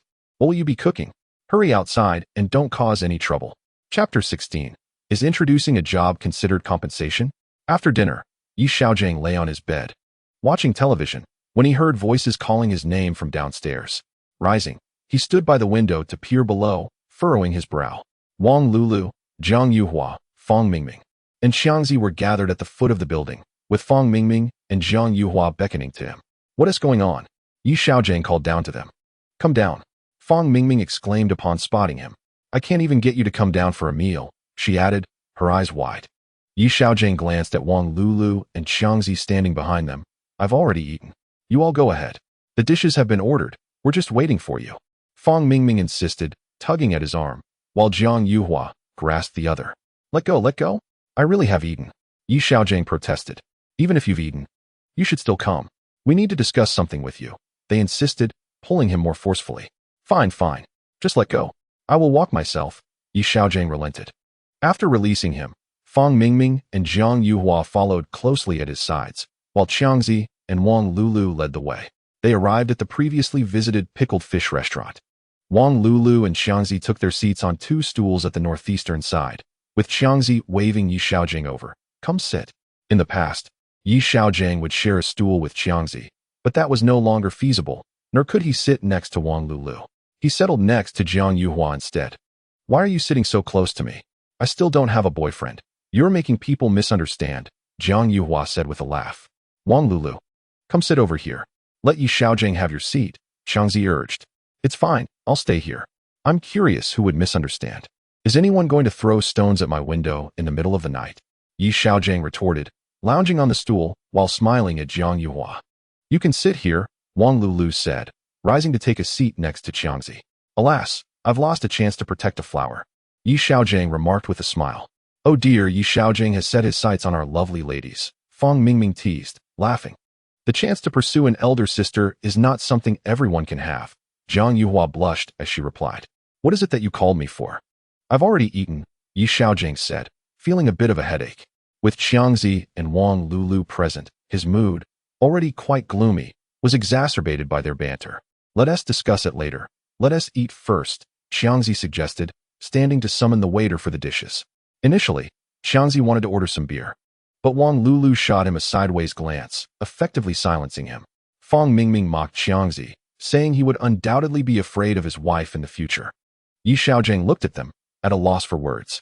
After their meal was nearly finished, Xiangzi lit a cigarette, taking a couple of puffs, prompting Yi Xiaojing to also take out a cigarette and light one for himself. You don't smoke, do you? Wang Lulu couldn't help but inquire. Well, I smoke occasionally when I'm feeling cheerful, Yi Xiaojing casually replied. Oh, Wang Lulu glanced at Yi Xiaojing before lowering her head to continue eating. Fang Mingming and Jiang Yuhua exchanged knowing glances, and Fang Mingming offered a mysterious smile to Jiang Yuhua. Yi Xiaojing observed Fang Mingming's smile, thinking to himself, no way. They can't possibly believe I smoke because of Wang Lulu. I can't endure such a frustrating matter. He chuckled. What man doesn't he smoke? By the way, Gangzi, have you found a job yet? Xiangzi inquired. Yi Xiaojing frowned in discontent. While Xiangzi had once been a close brother, their relationship had now deteriorated to that of mere acquaintances. Xiangzi continued. I know about my situation with Lulu. I'm sorry, brother. Yi Xiaojing maintained a stern silence, contemplating the audacity of discussing such matters in front of others. Even at 40, his pride felt somewhat bruised. Xiangzi's relatives are hiring at their company. Would you like to take a look? Wang Lulu suggested hastily. Yi Xiaojing cast a skeptical glance at her, coincidentally finding Xiangzi also looking at Wang Lulu. Naturally, Fang Mingming and Jiang Yuhua were observing as well. Upon realizing they were all watching her, Wang Lulu's cheeks flushed, and she quickly averted her gaze. Yes, my uncle has opened a furniture store in the market and is seeking help. I thought of you, Xiangzi said, forcing a smile. No, thank you. Yi Xiaojing replied with a cold laugh as he stood up. I've had enough. You all enjoy your meal. I'll be leaving now. Helping out? He scoffed inwardly. In his previous life, Xiangzi's uncle had cycled through at least a dozen workers in 2 years, offering paltry wages for excessive labor. It was notorious in the market that he demanded employees handle deliveries themselves while concocting excuses to withhold pay. Eventually, 2 disgruntled workers had set fire to his furniture store, resulting in several casualties and a significant uproar. My uncle's store just opened. He is in urgent need of staff, Xiangzi insisted. Is this your way of compensating me? This plot twist wasn't part of my previous experience. Has the butterfly effect come into play? I haven't done anything significant enough to alter the larger scheme of things. Chapter 17. Forge your own path. Let others chase after you ultimately. Yi Xiaojing was persuaded back to the dining table by Fang Mingming and Jiang Yuhua. After the meal, Fang Mingming playfully suggested Yi Xiaojing escort Jiang Yuhua home. After being playfully chased out of the restaurant by Jiang Yuhua, Yi Xiaojing bid farewell to Xiangzi and Wang Lulu as he exited. Xiaojing, wait. Wang Lulu called out as she hurried after him. Yi Xiaojing turned to face her, while Xiangzi remained seated, sipping his unfinished drink and observing the interaction. What is it? Yi Xiaojing asked. Jiang Yuhua is quite a nice person, Wang Lulu remarked, looking earnestly at Yi Xiaojing. Yi Xiaojing felt his mind struggling to comprehend. What do you mean by nice? She is a good person. She used to have feelings for you, Wang Lulu said softly. And so? Yi Xiaojing realized that Wang Lulu was attempting to offer her a sense of emotional equilibrium. I'm still waiting for my wife next year. Even if you change your mind now, I could never accept it again. Perhaps you could have a word with her, Wang Lulu urged anxiously. Then I owe you my gratitude, Yi Xiaojing replied, feeling somewhat speechless. Mind your own affairs. Our relationship has come to an end. Please stop smoking. It's detrimental to your health, Wang Lulu implored, gazing at Yi Xiaojing once more. Goodness, do you think my smoking indicates despair? I appreciate your concern, Yi Xiaojing replied dismissively. I spoke with Xiangzi, and he expressed some remorse regarding you. He mentioned trying to find a decent job with his uncle. After several discussions, his uncle finally agreed. Wang Lulu explained. That's unnecessary. I won't starve without a job, Yi Xiaojing thought, feeling increasingly exasperated as he stood outside the restaurant, eager to conclude the conversation and return home. Xiangzi has already spoken with his uncle, Wang Lulu insisted. Yi Xiaojing frowned in silence before turning to leave. Watching him walk away, Wang Lulu resignedly returned to the restaurant. Yi Xiaojing wished he could simply cover his face and vanish into a crack in the ground. Why did they perceive him in such a light? It was clear that only his parents knew of his stock trading. Others merely saw him loitering aimlessly outside, resembling a pitiful slacker. Yet, who could blame him for seizing the rare opportunity of rebirth, a chance that was one in hundreds of billions? It was absurd that he was now provided an opportunity by the very couple he had despised for 2 decades in his previous life. In his past existence, he had walked his own path without regard for others. This time, he could forge his own way while allowing others to chase after him. With memories of his former life, he planned to invest in hundreds of thousands of bitcoins in 2009 and sell them before trading restrictions were imposed in 2017, potentially amassing billions to silence those who currently pitted him.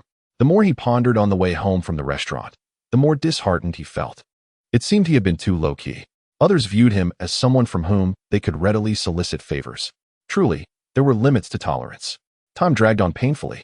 If only he could fast forward to the middle of next month. By the end of the month, he would possess 800,000, allowing him to surprise his mother and silence those who now looked down upon him.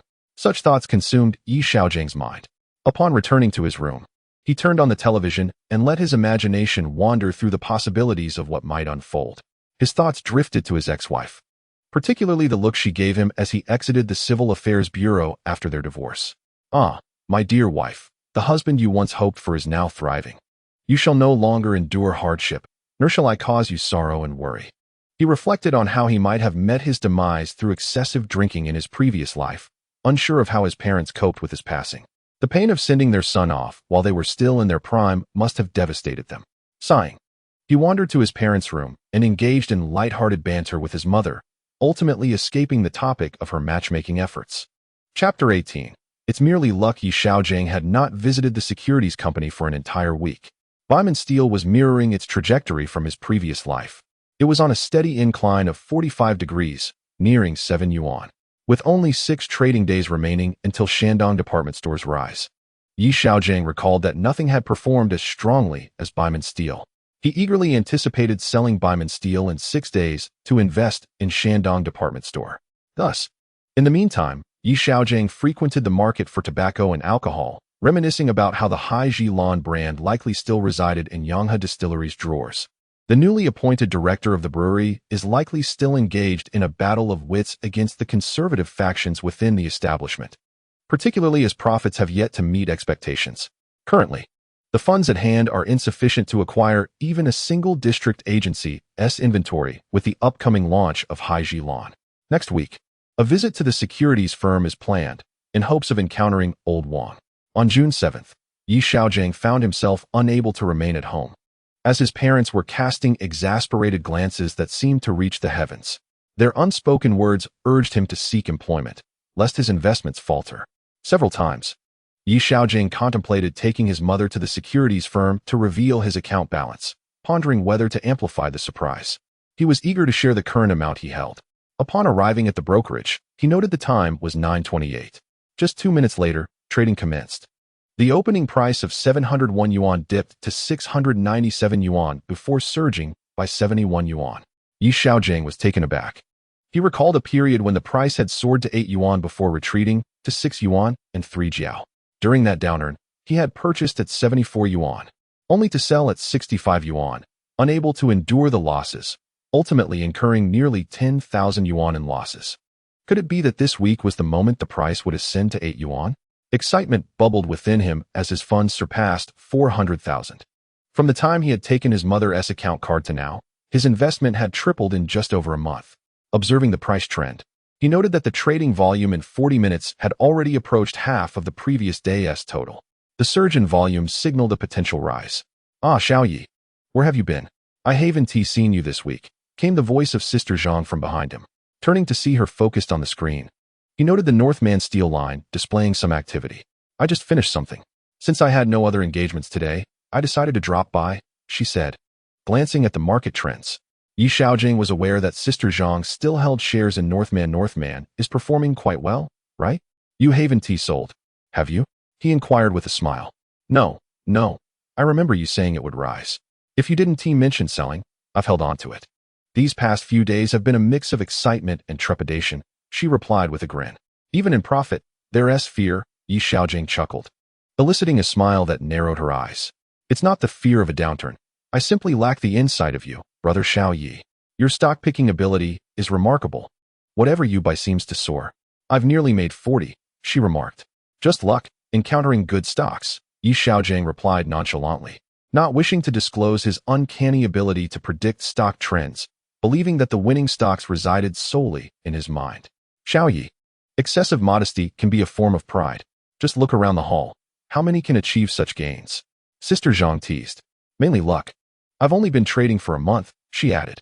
Xiaogang felt a flush rise to his cheeks, for he was a seasoned investor with a 2-decade-long history.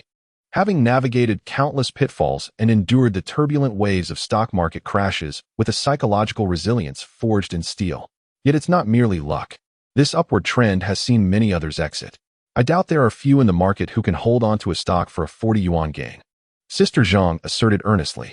I've read stock market literature, and I recall a saying, long-term investment is golden. Moreover, during favorable market conditions, frequent trading often yields losses. If you can't find something better, stick with what you believe in, she concluded. What if it becomes a stellar stock? Xiaogang replied dismissively. Oh, I've perused a few books as well, but they are utterly irrelevant to the stock market. Concepts like three crows, upper and lower shadows, and the fact that a bearish candle follows another bearish candle. None of the reversals mentioned in those books have ever materialized for me, Zhang Jie remarked. I've only skimmed through 2 or 3 stock market books. Perhaps my learning was insufficient, Xiaogang chuckled. The insights I've gleaned from my past life about volume-price ratios, support levels, and turnover rates could fill an entire day of discussion. If this 20-year-old lad were to engage others in such a lengthy discourse, they would likely think him quite eccentric. How could he possess such knowledge without resorting to deception? Chapter 19. I prefer the plump ones at 3 o'clock, amidst Zhang Jie's exhilaration. The stock closed, surging over 5 points, with a closing price of 738, yielding a profit of 50 from the initial cost of 48. In the afternoon, Zhang Jie inquired again whether to sell. Xiaogang ultimately responded, I shall hold on for a few more days. You may decide whether to sell or not. He refrained from asking if she had sold, thinking he could merely inform her when he chose to sell. It was essential to maintain good relations, especially since he lacked connections. Zhang Jie worked at the postal office, a remarkably powerful enterprise at that time, as it handled all national courier and remittance services. Before heading home, Xiaogang strolled around the securities company but did not see Zhang Jie, likely having returned home. He contemplated that even if he sold now, he would still be in profit. He decided that if they crossed paths tomorrow, they could discuss it then. Approaching his residential complex, he encountered Jiang Yuhua. It had been nearly 10 days since their last meeting at a dinner, and they had not been in contact since. However, having been classmates for 3 years, they were somewhat familiar with each other, so it was polite to greet her. As he approached Jiang Yuhua, he noticed she was carrying a bag of fruit. Do you need help with that? Is there any way you can finish all of that? Xiaogang joked. Ah, Xiaogang, what a coincidence. Jiang Yuhua replied, slightly surprised. Indeed. Running into you at the entrance of the community hardly qualifies as a mere coincidence. Xiaogang laughed. Yes, I reside here. My aunt's family lives nearby. I'm just visiting. Jiang Yuhua explained. Are you having fruit? Xiaogang inquired playfully. How could I indulge in what belongs to others? Jiang Yuhua responded with a smile, attempting to decline.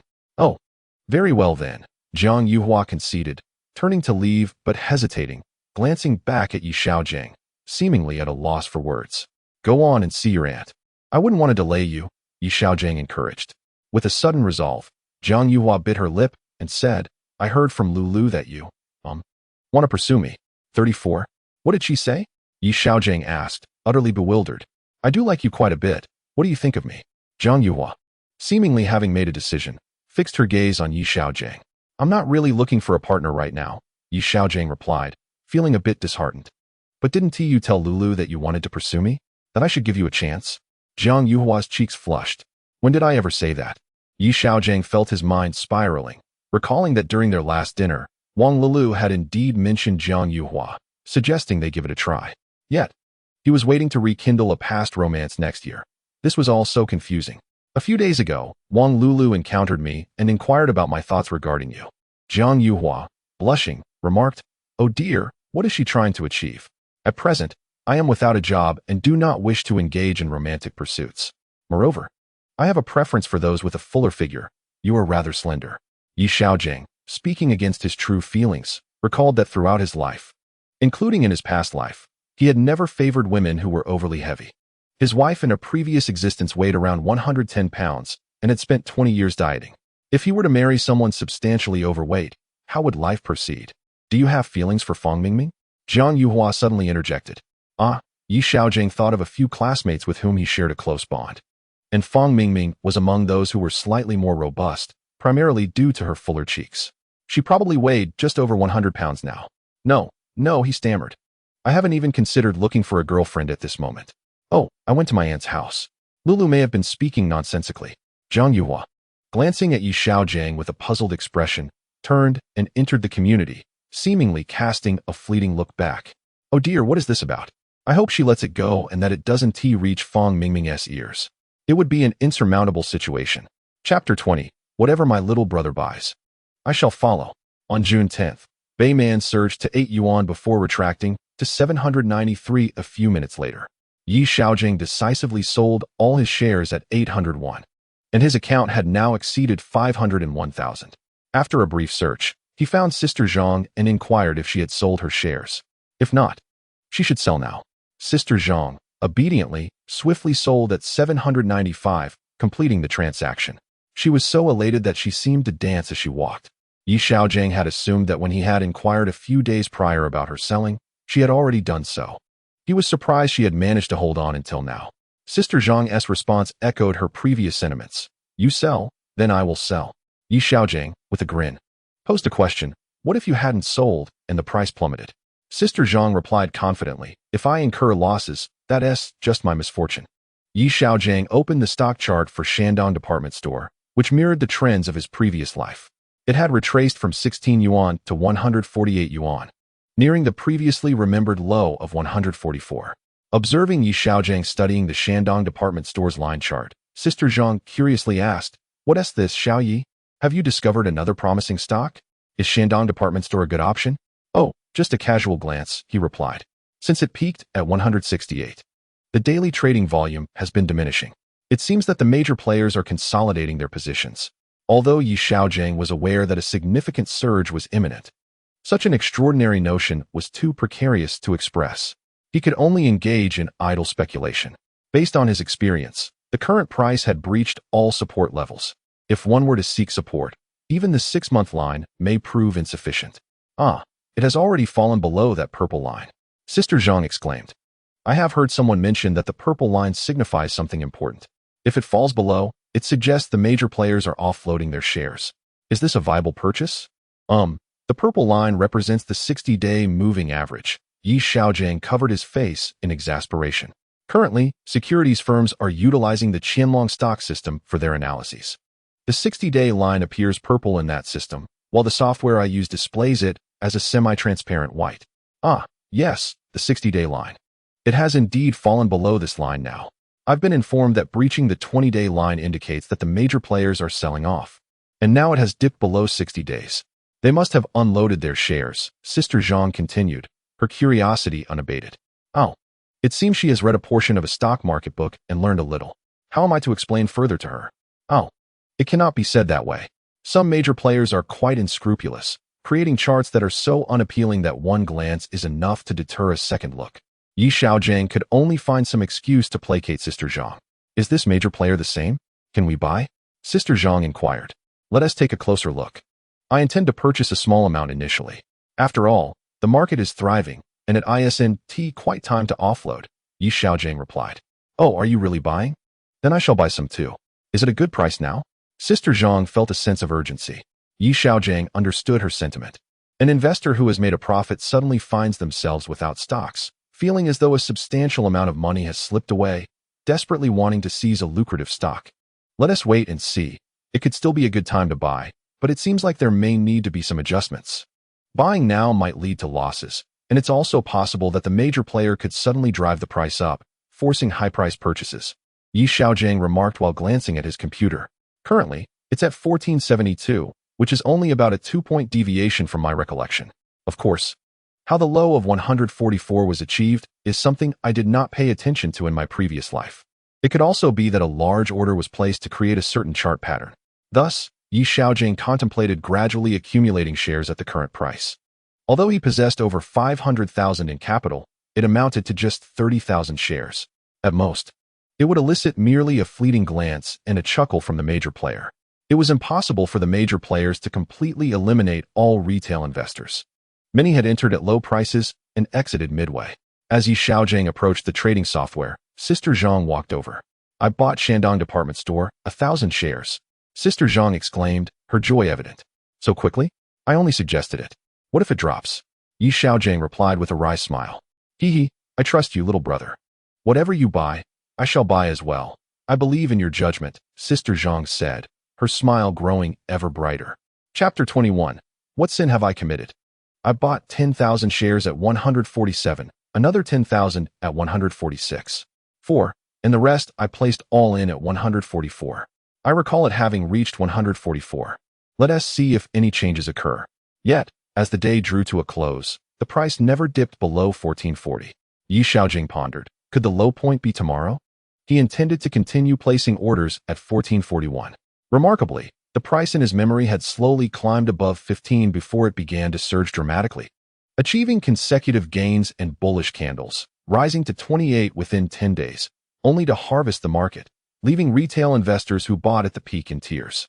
Upon arriving at the entrance of the community, he spotted Fang Mingming standing there, fuming. Who has provoked our beautiful Miss Fang? Xiaogang approached her playfully. Humph. What nonsense did you speak to Jiang Yuhua? Fang Mingming glared at Xiaogang. What? I didn't say anything to her. Xiaogang quickly defended himself. She mentioned that you liked someone and said you think someone is fat, Fang Mingming accused. I was just joking. Xiaogang was on the brink of exasperation. You shouldn't like me. My mother says boys without jobs shouldn't date, Fang Mingming said, her voice softening slightly as she looked at Xiaogang. I've told you I'm not interested in dating or looking for a girlfriend, Xiaogang insisted urgently. Huahua told me that you like me a bit chubby. Fang Mingming admitted shyly, glancing at her figure. Am I really that fat? What did I say? Don't listen to their nonsense. Xiaogang felt as though he were about to lose his mind. If you truly care for me, you should seek employment. That way, my mother would be more agreeable. Fang Mingming lowered her head, her eyes glistening with unshed tears, and said, That's my older sister. I casually deflected, and Jiang Yuhua was merely a fleeting thought. Xiaogang felt an overwhelming urge to weep. What sin had I committed? Were these two sent by the heavens as a peculiar form of punishment? If I must be tested, could it not be in a different manner? Surely, a 40-year-old man cannot withstand the affections of a 20-year-old girl. I returned home. Did you visit Uncle Xiangzi as he suggested? You should consider finding a job first. After speaking, Fang Mingming dashed away. Xiaogang thought that if Jiang Yuhua were before him now, he would unhesitatingly grasp her ear and declare, I do not fancy women. My affection lies solely with men. I assure you, I would never harbor feelings for either of you. Dejected, he trudged home, rifling through his favorite novels from a past life, The Deer and the Cauldron, before tossing it onto the floor in frustration. What a jest! A man of fickle nature is not the character of ego. Son, you're back. Have you been to the stock market again? How have things been? His mother, taking a break from cooking, approached him upon hearing his return. Not bad. The market has been favorable lately, and I've made some profits, Xiaogang replied. Oh, as long as you're not losing money. What would you like to eat tonight? I'll prepare it, his mother smiled. Also, I ran into Grandma Lu this morning. Her daughter Yanzi is returning soon after her exams. Would you like to meet her? His mother inquired. Mom, she's a university student. I'm not worthy of her. He thought of the plump girl, feeling overwhelmed. With my son has good looks. How could he not be worthy? His mother chuckled. Oh, come now. Short and stout. Don't you worry about affecting our family's genes? Xiaogang boldly expressed his thoughts. That was in childhood. Now, many have grown more attractive, his mother insisted. Oh, I only remember her from middle school. After graduating, she stayed in the city. And I heard the Liu family moved there, acquiring a home and marrying a local. She has transformed into someone no one would dare look down upon. Let us not beat around the bush. My son lacks a job and cannot be compared to a university student, Yi Xiaogang lamented, using his unemployment as a shield. I've already spoken with Grandma Liu.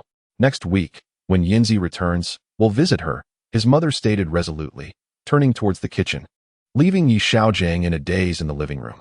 Chapter 22. Full investment in Shandong goods. As morning arrived at the securities company, Sister Zhang hurriedly approached. Did Shandong goods fall again yesterday? Should I sell? She asked anxiously.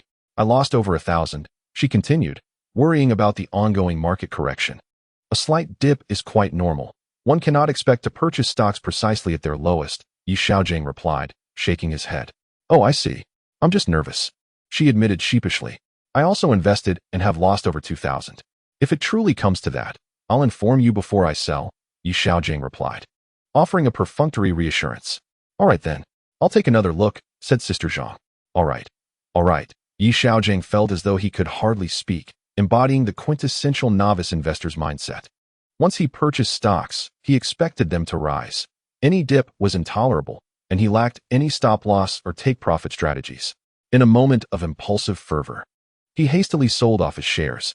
Days later, upon discovering he had sold at the bottom, he cursed the market manipulators and berated himself for his foolishness. Reflecting on his past life, he often found himself regretting his inability to restrain his impulsive selling while he lamented over drinks. With a wry smile, he recalled his former self as the ultimate naive investor, and now, in this life, he felt like a phoenix rising from the ashes. The same life, yet vastly different experiences. Yi Xiaogang brimmed with newfound confidence. Before the market opened, he set a limit order at 1441, glancing at the charts. Around 11 o'clock, the price indeed plunged to 1,440 yuan. Yi Xiaogang checked his account. At 1441, he had purchased 14,200 shares, coupled with the 20,000 shares bought the previous day. His average price stood at 1,453 yuan. With all his acquisitions complete, he could now observe the market's performance over the next few weeks. Oh, the exhilarating sensation of the market rewarding him was indescribable. Suddenly, the price dipped again, and his losses approached 3,000 yuan. Should I sell? Came Sister Zhang's voice from behind. I just bought a bit more. I haven't sold yet, he replied. If it adjusts, I might sell at a loss. Money is plentiful, Yi Xiaogang responded, growing slightly impatient. Oh, you're still buying even as it falls. I'll hold on for now. Let me know when you sell.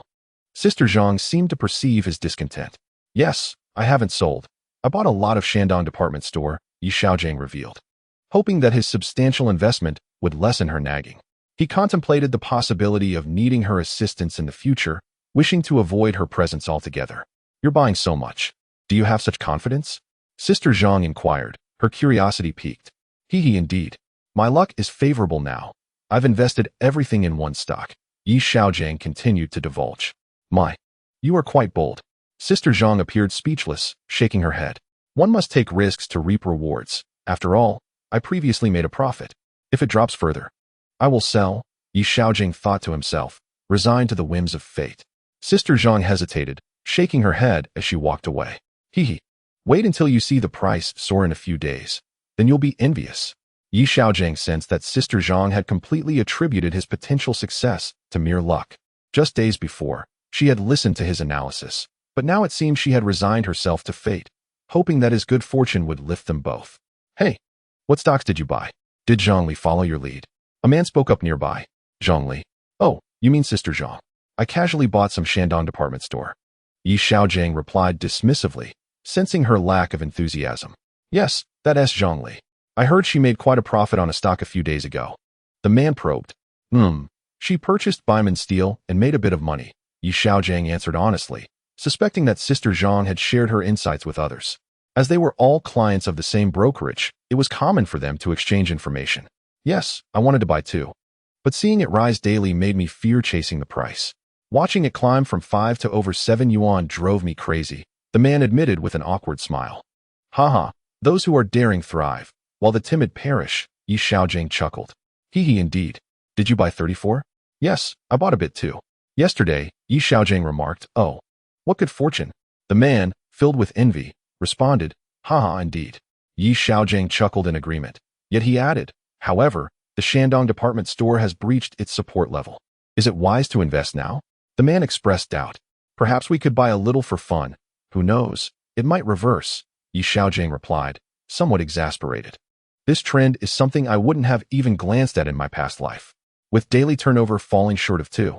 There are 3 or 4 bearish candlesticks interspersed with a single bullish one. Surely, tomorrow will bring another low. Oh, I see. Well, you carry on, the man said, glancing at the chart, clearly unimpressed, shaking his head as he walked away. Chapter 23. What day is it today? The afternoon close settled at 14:58. Fortunately not dipping below 14:40, much like in my previous life. My little butterfly wings cannot stir history. Yi Xiaogang gazed at the chart on his computer, as if witnessing a flurry of banknotes soaring toward him. This sensation, entirely absent in his former existence, enveloped him in a warm embrace akin to soaking in a hot spring during winter. He felt utterly at ease. Were it not for the fear of disturbing the elderly tidying up after trading hours with his off-key voice, he would have burst into song, proclaiming today to be a splendid day. However, this joyous mood dissipated upon reaching the entrance of his community, where Wang Lulu and Fang Mingming stood. At the sight of them, Yi Xiaogang instinctively wished to evade their presence. Xiaogang, why didn't you go to Uncle S furniture store? Wang Lulu inquired, stepping forward. Fang Mingming, with a pouting expression and a wistful gaze, remained silent. I found a job. I'm going to try it out for a few days. Yi Xiaogang replied, realizing escape was futile. Oh, you found a job? Wang Lulu questioned with curiosity. Yi Xiaogang nodded affirmatively. Yes, I started today. Uncle's job is stable. Your new job may not be as secure, Wang Lulu pressed. Working is working. What difference does it make where? Yi Xiaogang responded. Can a living person suffocate themselves? Are you still blaming me? Wang Lulu's eyes glistened with unshed tears. Yi Xiaogang glanced at her and said, you have your choices. Whom you associate with is entirely your decision, and I cannot interfere. What kind of job did you find? Fang Mingming could no longer restrain her curiosity. At a computer company, delivering goods, Yi Xiaogang replied, his mind racing back to his past life when he had indeed worked at a computer company, assisting a manager with warehouse oversight. Though it was only for a few months, he remembered some processes vividly. Oh, really? Fang Mingming's eyes seemed to brighten. Yes. I just started yesterday. There are many more people buying computers now, Yi Xiaogang observed. The computer company sounds promising, Fang Mingming remarked. Oh, and if you're not going to Uncle S, do let us know. Xiangzi asked about you yesterday, Wang Lulu said, exchanging a glance with Fang Mingming. My affairs are none of your concern. Take care of yourselves, Yi Xiaogang said with a frown. I have things to attend to. I must be off. Fine. But Mingming is genuinely concerned about your job, Wang Lulu called after him. That's not true. Xiaogang, don't listen to Lulu's nonsense, Fang Mingming exclaimed, hastily retreating. What is this? Am I soliciting your help to find me a girlfriend? Yi Xiaogang thought, bemused by their antics. Yi Xiaogang could no longer contain himself and glared at Wang Lulu, saying, I know my relationship with you ended because I got together with Xiangzi, and you are unhappy. Wang Lulu lowered her head and replied, you certainly have a high opinion of yourself. Mind your own business. I'm quite happy now. Yi Xiaogang, feeling impatient, responded, I know you blame me. With that, Wang Lulu ran away, leaving Yi Xiaogang to sigh in frustration as he watched her disappear into the distance. This woman really thinks too highly of herself. He needed to find time to clarify matters with her. Why are girls so self-absorbed these days? In his past life, he had only experienced 2 relationships, one with Wang Lulu and another with Lu Faxia, and his relationship with Wang Lulu lasted only 3 to 4 months. The complexities of a woman's heart are truly difficult to decipher. Nevertheless, he should resolve things quickly since they are classmates. It would not be right to leave her hanging. The pleasant mood he had enjoyed during the day vanished entirely, leaving him feeling dejected as he returned home. He looked into a mirror and mused, being handsome certainly has its advantages. A moment of self-indulgence somewhat alleviated the gloom brought on by his interactions with her. Chapter 24. Sister Zhang also wishes to invest heavily in Shandong department store. After fluctuating around 146 yuan for 3 consecutive days, Shandong department store slowly ascended past the 15 yuan mark. According to the trend line, it had already touched the 5-day line and surpassed the 30-day line. The outlook was becoming increasingly favorable. Yi Xiaogang, somewhat bored, engaged in idle chatter with the elderly men to pass the time. A few days ago, Sister Zhang had inquired whether he intended to sell his shares in Xiaogang department store. Xiaogang had replied affirmatively that he would not sell just yet and would observe the situation. Sister Zhang had walked away, seemingly reassured. Today, it stood at 15 yuan. He estimated that Sister Zhang's purchase price was around 147 yuan, as she had acquired her shares at that price range. It seemed she would not be losing money, and Xiaogang felt relieved that she would not bother him any further, which brightened his mood. In the afternoon, the market opened with a slight surge, stabilizing around 15 yuan. Xiaogang department store has indeed risen. I knew Xiao Yi had a good eye. Sister Zhang's voice resonated. Xiaogang did not need to turn around. Her voice was almost indistinguishable from that of his wife, whom he had known for 20 years, reaching the point where one could recognize her presence solely by her voice. It seems I was right again, he replied with a smile. This was the first genuine smile he had directed at Sister Zhang in days, having been nearly exasperated by her incessant inquiries. Previously, he had only uttered the phrase, "It is difficult to nurture both small-minded individuals and women." Xiao Yi has a sharp eye. It's certainly isn't mere luck, Sister Zhang remarked with a smile. I want to buy some more. It's rare to find good stocks, she continued. Perhaps not. Haven't you heard that stock market experts advise against putting all your eggs in one basket? If it falls, it is wise to have the option to average down or switch to another stock, Xiaogang blurted out. Although he knew this stock was undeniably strong and would likely surpass 28 yuan in about 10 days, he could not reassure Sister Zhang with such confidence. He thought that if he said, "Trust me, it will rise," she would certainly hesitate to invest fully in this stock. Well, that is true. However, I still want to buy a bit more. What do you think? Sister Zhang asked in a conciliatory tone.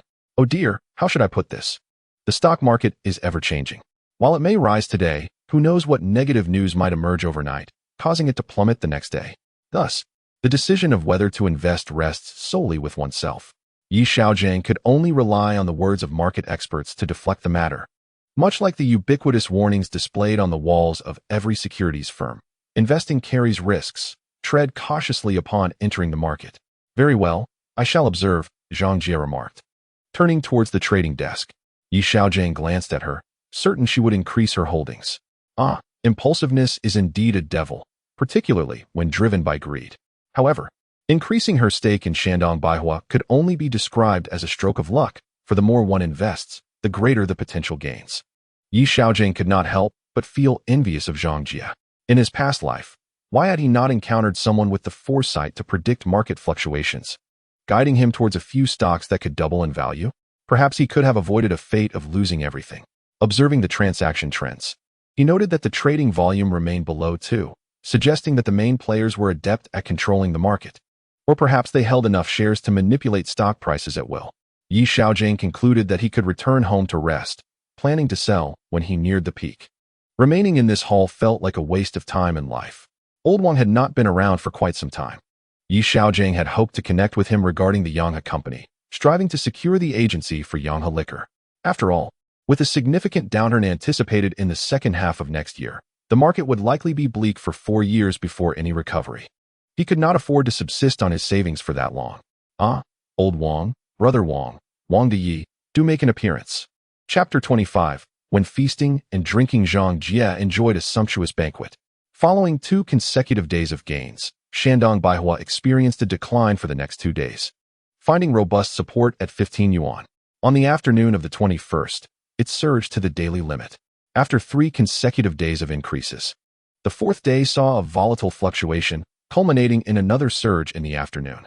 On the 5th day, the stock soared by 7 points, followed by a day and a half of adjustment. By the afternoon of the 27th, the stock price climbed to 28 yuan. Xiaogang decisively placed a sell order at 28 yuan, ultimately concluding the transaction at a price of 28.02 yuan. After selling, he recalled his earlier promise to inform Zhang Jie about the stock sale. He searched the hall and found her at a computer, where he conveyed the news. Without hesitation, Zhang Jie turned and rushed to the trading desk to execute the transaction. Xiaogang followed, hoping she would not set the price too high and end up unable to sell, particularly with an impending market downturn. Had he not gone over, Xiaogang would have felt elated that day. Yet, a mere glance at Zhang Jie's account shattered his composure. To his astonishment, Her account boasted over 80,000 shares and a strikingly red profit column amounting to 7 figures. Xiaogang stared in disbelief as Zhang Jie placed a low sell order, off by just a few cents, liquidating her entire holding. Her account balance stood at 278,532, 842 yuan. After selling her stocks, Zhang Jie sighed with relief. Turning to see Xiaogang staring wide-eyed beside her, she chuckled, "Perhaps I bought a bit too much." "Indeed, Zhang Jie," Xiaogang replied. "Your capital is more than sufficient to enter the VIP room. What are you doing mingling with us in this hall? Are the wealthy out here to gauge public sentiment?" "Oh, not at all," Zhang Jie smiled. "I had previously kept my funds in the account and only used a portion to buy stocks. I had nearly lost 100,000 over the past few months and was on the verge of closing my account. Alas, you've invested too heavily. What if the market declines?" Xiaogang remarked, somewhat speechless. "I trust my young friend," she said, grinning. "Let us take a gamble. Even if it falls, it won't plummet completely. I'm thinking of the profits I made from Baiman Steel, over 60,000. At worst, I'll just sell and consider it as if I never profited," Sister Zhang remarked with a smile. "Just a moment ago, I thought I could indulge in wine and meat after selling my stocks. Now, in comparison to you, I find myself with mere rice porridge and pickled vegetables, haha.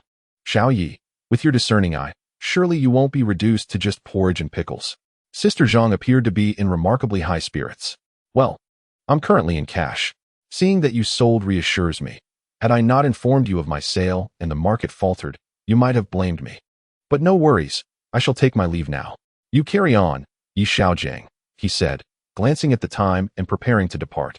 "With the way Shandong department store is surging, what prompted your decision to sell?" Sister Zhang clearly had no intention of letting Xiaogang leave. "Oh, I noticed that today's trading volume was double that of yesterday, yet the stock price didn't reach the limit up. I wanted to sell first and observe." Xiaogang justified. Sister Zhang's eyes sparkled. "Are you suggesting selling to gauge the market, then buying back in?" "Not quite. It's about assessing future trends. It could continue to rise, or perhaps the main force just pushed it up to this point to offload their shares," Xiaogang elucidated. He recalled how Shandong department store had plummeted to 13 yuan after breaking through 28 yuan, subsequently following the market downturn, and in 2003, it fell to just a few yuan. He cautioned Sister Zhang not to rush back in after a pullback. "Based on my 40 years of experience, women either don't gamble or, once they do, become dangerously addicted, refusing to back down until they have no other options left. All right, if you come across any good stocks, do let me know. Are you free today? I'd like to treat you to a meal, as I promised to do when making a profit. After these past 2 profitable trades, I can't delay the treat any longer." Sister Zhang joked. "Perhaps another day. I need to return early today due to some matters," Xiaogang replied, not keen on dining with this discreet wealthy woman. In the year 2000, a monthly salary exceeding 1,000 yuan was considered quite good, with many businesses struggling to offer the minimum wage of 300 to 400 yuan. Sister Zhang's account boasted over 2 million yuan, likely placing her among the top 10 in the entire brokerage firm. Despite the presence of seasoned stock traders in the large account room, very few had capital exceeding 1 million. "All right, we can talk when you have the time." "I'm always available," Sister Zhang said, observing Xiaogang's reluctance to dine with her. "Okay, definitely, when I have the chance," Xiaogang casually replied as he turned to leave. Chapter 26. The idle son. His account had reached 960,000 yuan, just over 30,000 yuan shy of 1 million, exceeding expectations by over 100,000 yuan. Since receiving his account card on June 1st, he had netted 800,000 yuan in just 2 months. In 2000, the average housing price in Beijing was only a little over 1,000 yuan. With this sum, he could purchase several apartments in Beijing and comfortably retire. Xiaogang felt a surge of excitement. However, simply resting on his laurels would be a disservice to the second chance life had bestowed upon him.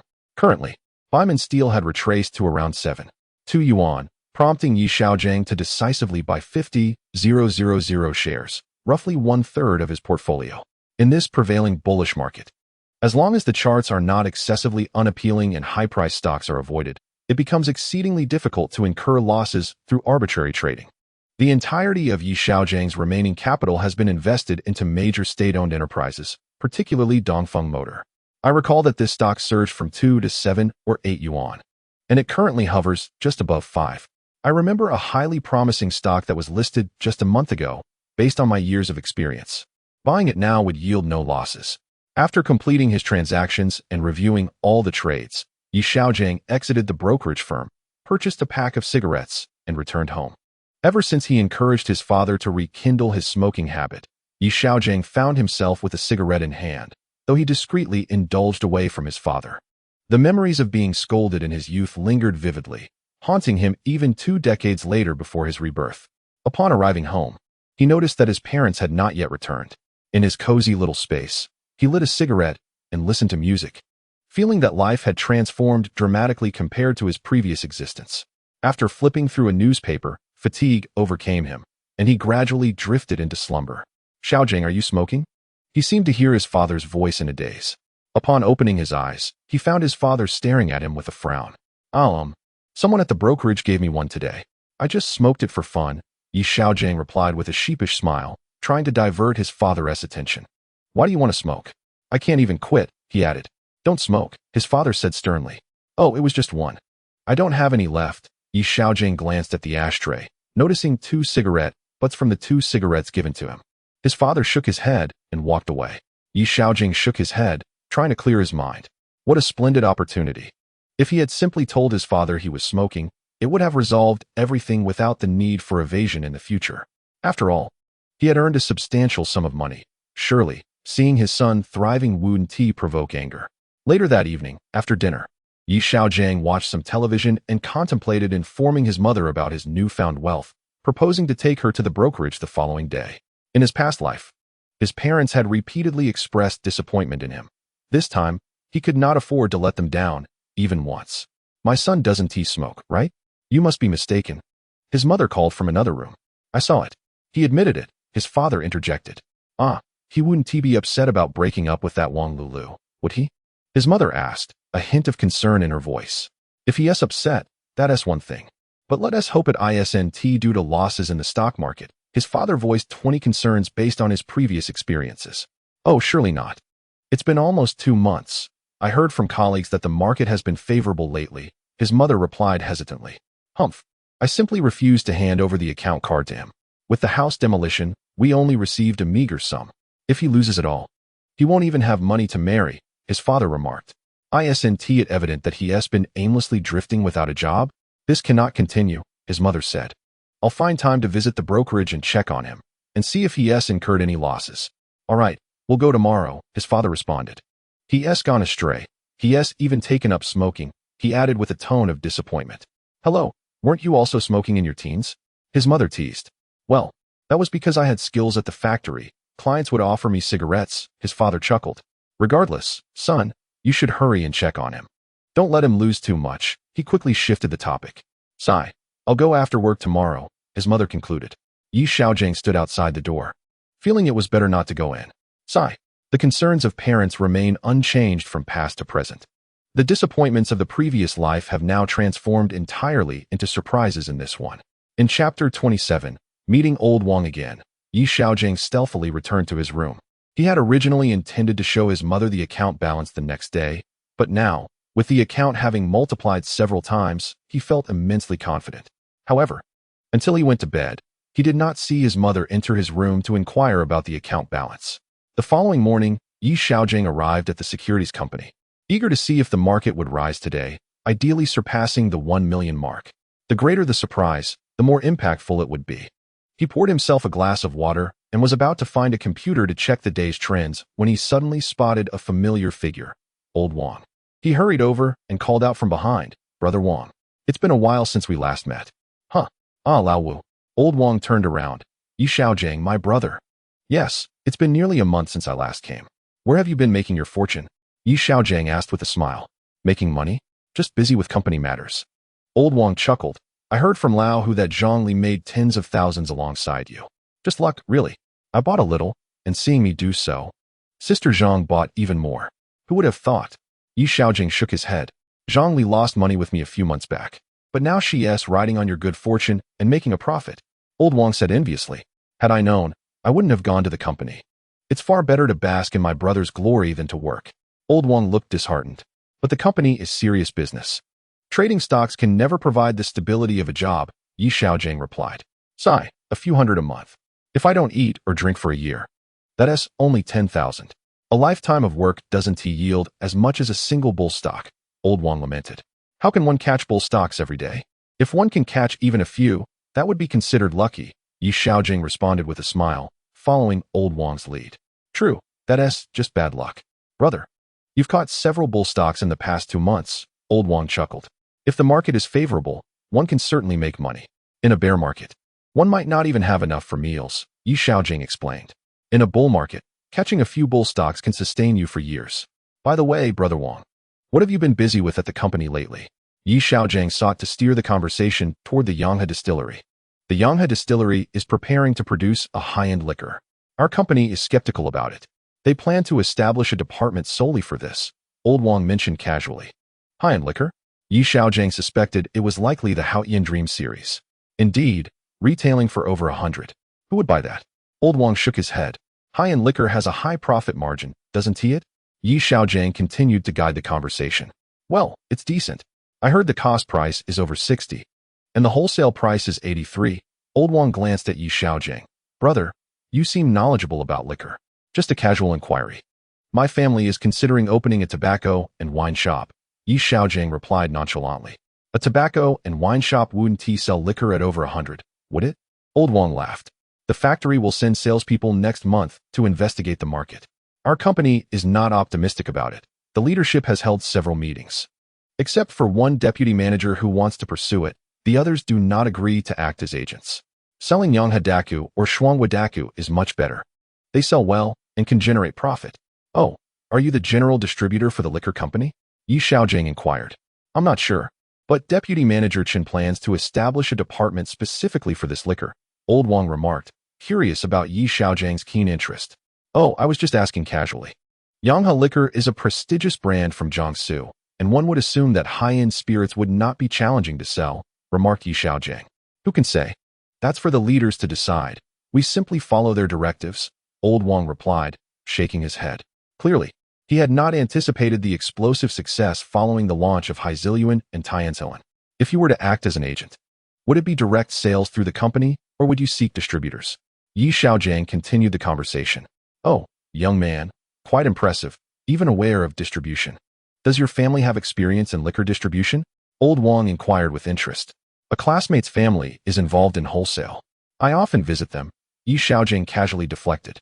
Oh, at present, I'm still uncertain about the operation. If your classmate is interested, I can inquire for you, Old Wang said nonchalantly, not giving it much thought. All right. Yi Xiaogang responded. Chapter 28.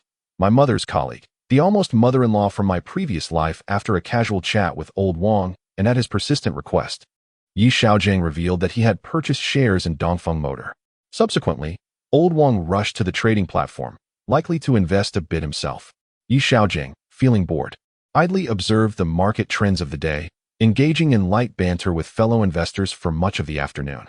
Yesterday, he overheard his parents mention that his mother would visit the securities company today to check on her account.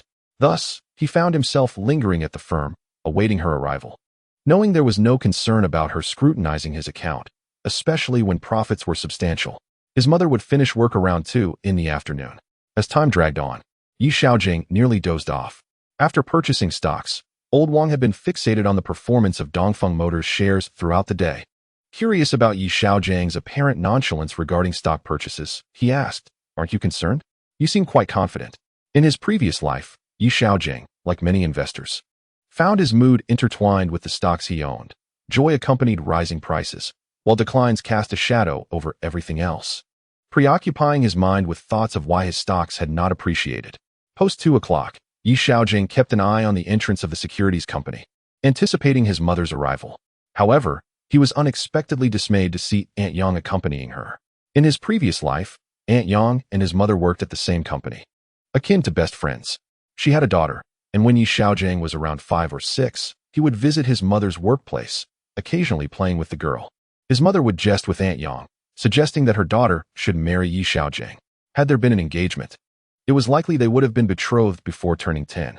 However, after Aunt Yang learned of Yi Xiaogangs' significant financial losses, their families gradually distanced themselves. At that time, Yi Xiaogang was also pursuing his future wife, leading to a slow fading of their ties. Presently, it seemed his mother and Aunt Yang's families were enjoying a harmonious relationship.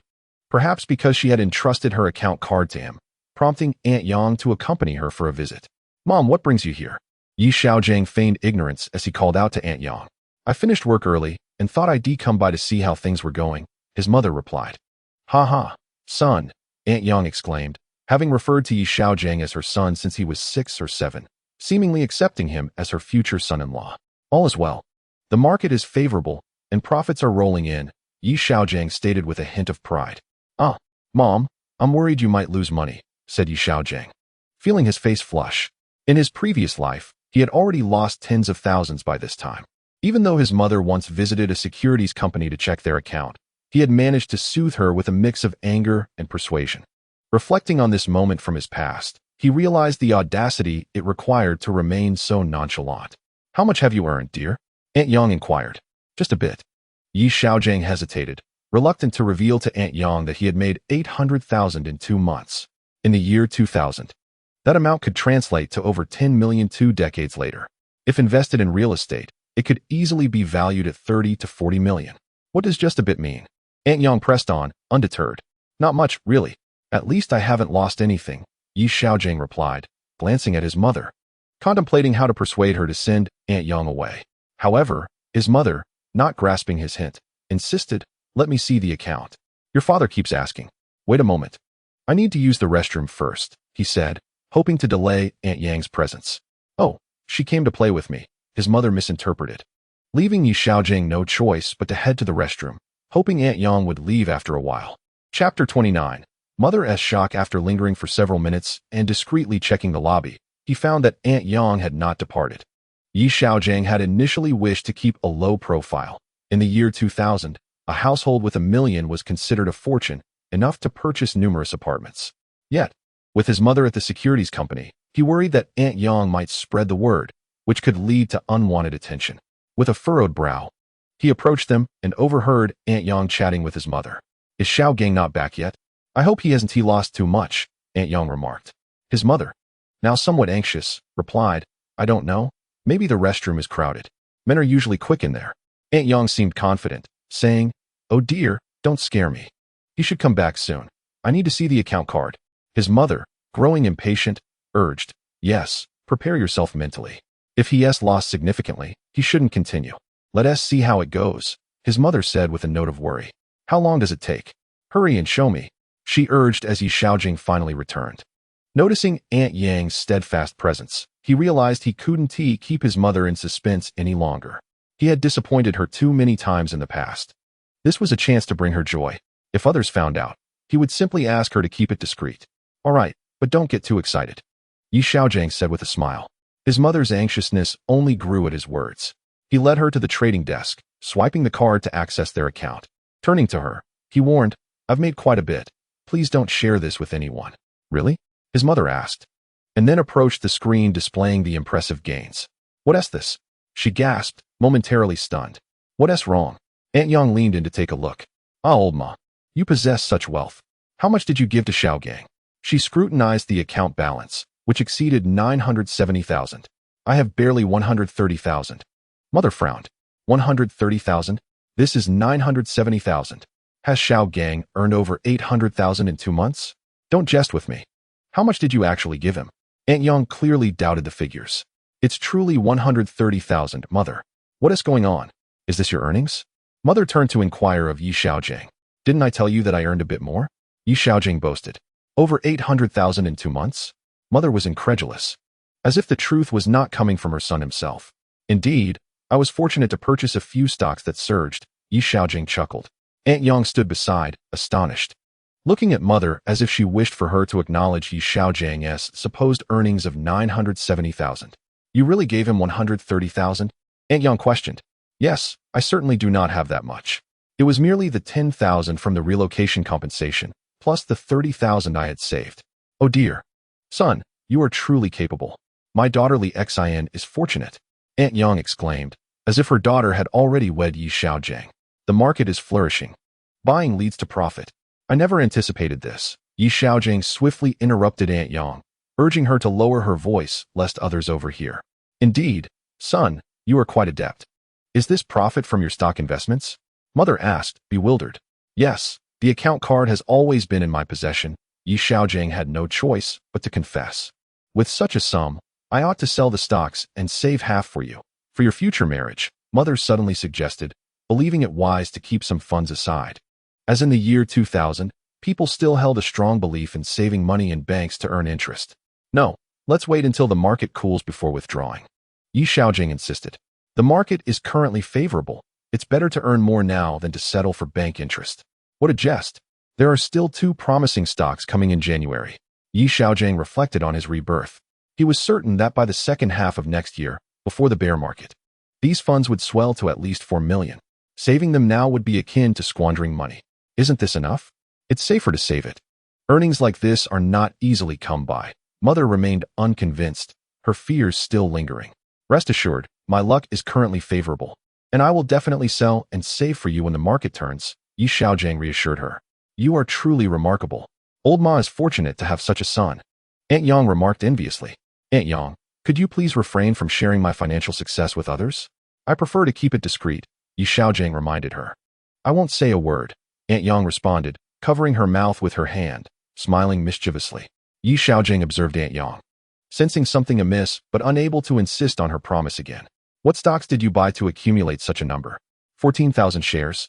Mother, glancing at the account revealing Dongfeng Motor, turned to Xiaogang with concern. Why purchase so many? This one is performing well, and I believe it can rise further. Xiaogang hurriedly explained. Buying so many, and it hasn't moved much today.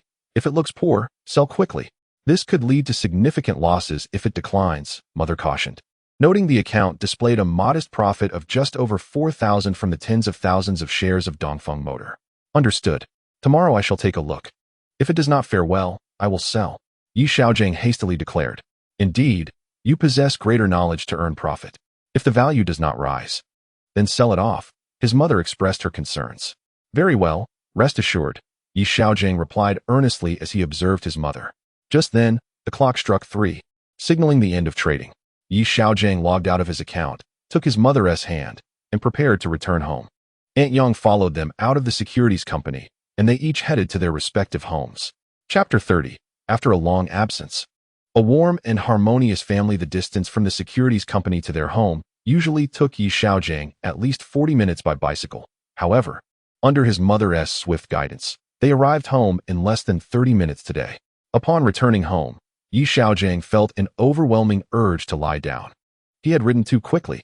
When did his mother's health improve to such an extent? He pondered in frustration. Old ye. His mother called out for his father at the door. I'm here. His father quickly emerged from the room, looking at his wife's anxious expression. How much did we lose? He inquired softly, glancing back at Xiaogang. No losses, no losses. Come here. His mother beckoned as she entered the room without even changing her shoes. Xiaogang contemplated whether to follow them inside. How much did we earn? His father shouted from within the room. What are you shouting about? I checked the account. We earned over 800,000, his mother replied, her voice tinged with excitement. How did we turn a mere 100,000 into over 800,000? His father asked incredulously. In just 2 months? It's true. I went with Hong Yu. And she witnessed it as well, his mother joyfully proclaimed. Did we truly earn so much? His father appeared somewhat convinced. Indeed. I was quite startled, his mother laughed. Son, his father called out, turning to Xiaogang, who happened to be standing at the door. Come here. Did you earn over 800,000 in stocks? His father queried. Just lucky. Everything I bought went up, Xiaogang replied with a smile. I told you our son would achieve great things. His father boasted proudly.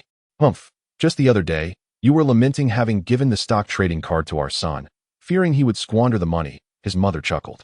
Not at all, his father replied sheepishly. I wish to withdraw half the money and deposit it in a fixed account for our son's future wife. His mother reiterated a previous suggestion. Feeling that she could persuade Xiaogang with his father's support, she contemplated how to approach him. After all, their son had earned such a substantial amount, and she feared that insisting he withdraw funds might not sit well with him. Indeed, let us set aside half. The remainder can be for our son to manage. Even if he loses it all, it's fine, his father concurred. No, the market is favorable now. I wish to continue investing in stocks. Rest assured, if the market turns poor, I will sell everything and withdraw the funds, Yi Xiaogang insisted. Oh, let us withdraw half and save it. Should there be a sudden drop, we will have some funds available. His mother insisted on saving half. His father scrutinized Yi Xiaogang for a moment. After some contemplation, he decided to allow their son to continue trading, reasoning that earning such a substantial sum in 2 months indicated he would not act recklessly. After a brief hesitation, he said, "Ah, you agree as well? Weren't you always worried?" His mother felt a bit aggrieved. "Our son is doing well. He is a grown man now. Since he is currently unemployed, let him focus on trading stocks," his father reassured her. "Very well, just remember not to blame me if anything goes awry," his mother conceded, realizing there was no alternative after discovering her husband's change of heart. When have I ever blamed you?" the father remarked with a smile, while the mother shot him a sidelong glance, remaining silent. Yi Xiaogang, sensing the atmosphere had cooled, suggested he was in the mood for braised pork, hoping to shift the conversation. Immediately, the mother sprang to her feet, declaring her intention to prepare a meal, and cheerfully left to buy groceries. Seizing the opportunity, Yi Xiaogang slipped back to his room. In his previous life, when his mother discovered that he had lost over 100,000 in stock trading, leaving them with only 20,000, his parents had engaged in a fierce argument that lasted until nearly 11 o'clock that night. They had not spoken to each other for almost half a month, nor had they exchanged a word with Yi Xiaogang. Terrified, he had refrained from approaching them. Their Cold War continued until 3 months later when Yi Xiaogang brought his girlfriend, Lu Feijia, home, and gradually the tension eased. Of course, when Yi Xiaogang and Lu Feijia decided to marry a year later, the remaining 30,000 sparked 2 more quarrels. As his mother felt a sense of guilt towards Lu Feijia for not providing a bride price at their wedding.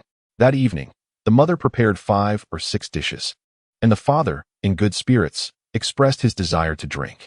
Yi Xiaogang joined him for a couple of toasts. The family shared laughter and a meal together, and Yi Xiaogang suddenly felt a surge of emotion, almost moved to tears. Since his financial losses in stock trading, he had not witnessed his parents smile. Such a warm scene was something he had only ever observed on television. Chapter 31. Since last month, their relationship had merely been that of classmates. Awakened by his mother shortly after 7 in the morning, he was urged to rush to the securities company to monitor the stocks and ensure they did not plummet. With drowsy eyes, Yi Xiaogang stared blankly for 10 minutes before his mother practically propelled him out the door. After a quick wash, he was ushered out by 8:10. Yi Xiaogang could only shake his head in disbelief. Arriving at the securities company before 9, he sat in the lobby, still in a daze. It seemed his parents had not slept a wink, so anxious were they. If this anxiety persisted for a week, he figured he would have to compromise and allow his mother to withdraw half of their remaining funds for safekeeping. Life was difficult with losses, but the pressure of making a profit proved to be even more taxing. Lost in thought as the market opened, he glanced at Dongfeng Motor, which was fluctuating within a narrow range. Yi Xiaogang felt no pressure. He already knew the market's trajectory, viewing this merely as a waste of time. He did not even log into his trading account throughout the day, opting instead to observe the computer's trend charts. Whenever fatigue struck, he found a quiet spot to chat with fellow investors, and time passed rather swiftly. At the market's close, he noted Dongfeng Motor in the green at 0.58, while Baiman Steel dipped by 0.95, with minimal fluctuations overall. Yi Xiaogangs' spirits lifted, and he hummed a few of his favorite songs from the future as he leisurely rode his bike back to the community. Unfortunately, he encountered 2 individuals he wished to avoid, Ma Jinxiang and Wang Lulu. Initially reluctant to greet them, Ma Jinxiang spotted him and, surprisingly, extended his hand, calling out to Yi Xiaogang. "Hey, Gongzi." "Oh, Xiangzi," Yi Xiaogang replied, at a loss for words. "I heard you found a job. How's it going?" Xiangzi inquired with a smile as he approached. "Oh, it's all right. Just making ends meet," Yi Xiaogang replied evasively. "I could have gotten you a job with my uncle. He pays workers 1,000 a month." Xiangzi lamented on Yi Xiaogang's behalf. "Well, it's good that I've already found something. I'll just stick with it for now," Yi Xiaogang responded. "My uncle mentioned to me that there was a shortage of people, and you immediately came to my mind. Unfortunately, you didn't go," said Xiangzi. "Oh, thank you." Yi Xiaogang preferred not to delve further into the conversation. The emotional wounds he had harbored for nearly a decade had only recently begun to heal. Although he had come to terms with his past in this new life, he could never regard Xiangzi as the good brother he once had. "Look at what you're saying. Who are we to each other?" Xiangzi chuckled. "Ah, indeed. Good classmates," Yi Xiaogang replied. What did you say?" Xiangzi paused. We were classmates in middle and high school. Yi Xiaogang continued. No, that's not it, Xiangzi insisted. We are classmates, aren't we? Yi Xiaogang laughed. What else could it be? Wang Lulu interjected. Xiangzi stared at Yi Xiaogang, speechless. Is there something on your mind? If not, I'm heading back, Yi Xiaogang said, wishing to end the discussion. What do you mean, Xiangzi? He couldn't help but ask. Me? What do I mean? Yi Xiaogang looked at Xiangzi. Are you referring to my relationship with Lulu? Xiangzi's eyes widened. That's a different matter. Since last month, we've only been classmates. All right then, Xiangzi said, momentarily taken aback. Don't blame Xiangzi. It's my fault, Wang Lulu said quietly. I blame no one. Is there something or nothing? If not, I'm going home, Yi Xiaogang said impatiently. Think it through, Xiangzi suddenly exclaimed. What is there to think about? We have a good relationship, right? Yi Xiaogang replied. All right, as long as you've made up your mind, Xiangzi gritted his teeth. You all don't. Is there something or nothing? If not, I'm leaving, Yi Xiaogang attempted to walk away. Impressive indeed. Am I begging you? It's just a temporary job. Why act so high and mighty? Xiangzi retorted. Yes, I'm just a temporary worker, unworthy of your esteemed friendship, Yi Xiaogang replied, exasperated. All right. It's fortunate I had something on my mind and thought of you, Xiangzi said bitterly. Fine, I'm going home now, Yi Xiaogang declared and turned to head back. Knowing full well that I was dating Wang Lulu, you had to meddle. How could we ever return to the way things were? It's not selfishness. Friends shouldn't act this way. What kind of brotherhood is that? I was blind before. Sigh. Let others think what they will. I endured a lifetime of frustration in my previous life, and in this one, I shall focus on making my family happy. What others think is of no concern to me. As long as I find joy, that's all that matters. Lost in these thoughts, upon returning home, boredom led my mind back to my wife. Now that the holidays are here, I ought to seize the chance to sneak a visit. This thought lifted Yi Xiaojang's spirits. Chapter 32. Not in the mood for romance. How was your day, son? His mother entered Yi Xiaojang's room and inquired. Not much fluctuation today. Just a couple of 100 yuan up or down, Yi Xiaogang replied honestly. Oh, if it's rising, sell it off. Buying so much could lead to significant losses if it falls, his mother expressed her concerns. I understand, Yi Xiaogang dismissively replied. By the way, Aunt Yang mentioned she would bring her daughter Xinxin over to play in a few days, his mother said with a smile. Mom, why? Yi Xiaogang thought of his past with her daughter. In his previous life, after Aunt Yang saw him losing money, she promptly reduced contact with his mother, eventually changing her phone number, and they hadn't been in touch for over a decade. He had never liked such opportunistic people. Furthermore, he had only met that girl a few times when he visited his mother's workplace during elementary school. After middle school, their encounters became rare. It had been over 2 years since he last saw her. His daughter has completed her college entrance examination this year. It is rumored that her results are commendable, and she may soon enroll in a university. Furthermore, she is quite attractive. I visited their workplace before the new year and found her quite endearing. The mother remarked. Oh dear, your son will find someone on his own. When reminiscing about childhood, Yi Xiaogang humbly declined. Didn't you have a pleasant conversation with Wang Lulu a few days ago? Now that you're earning money, why not pursue it? His mother encouraged. Oh, mother. It's still early. I haven't even reached the marrying age yet. I can wait a few more years. The market is flourishing, and making money is the priority. I cannot afford distractions, Yi Xiaogang replied, attempting to placate her with his focus on financial gain. Regardless, I have promised to come over in a few days. You can see for yourself, he added. His mother grew somewhat irritated. If you're coming, then just come. I already know, she retorted. What do you know? The mother inquired. Nothing, Yi Xiaogang busily responded. I can't manage you, his mother said, walking away in annoyance. It was evident that seeing their family's wealth nearing $1 million had prompted her to approach him eagerly. Had they suffered losses of several tens of thousands the previous day, she likely would not have sought to bring her daughter into the picture. Next year, his wife would be working at a nearby company. He still harbored a sense of indebtedness towards her from their past life, wishing to make amends in this one. His wife was exceptionally kind, having endured numerous hardships without abandoning him. Ultimately, he had lost far too much, even having to sell their last property to repay debts. If this had been the daughter of the Yang family, even if he hadn't lost over 100,000 in the previous life, she might have cast him aside after their marriage when he faced financial ruin in 08. As he reflected on the memories of living with his wife in the past, he increasingly longed for his first spouse from 20 years ago. He thought it would be pleasant to casually visit her home on a Saturday when he had nothing else to do. As long as he could avoid being caught by his brother-in-law, a man he had feared for 2 decades. Each time he faced financial difficulties, his brother-in-law would come to reprimand him, having physically chastised him during the first 10 years. During dinner that evening, his mother once again broached the subject of his relationship with Yang Jiesin, but Xiaogang unsuccessfully attempted to change the topic. Ultimately, he had to concede to the idea of meeting in a few days.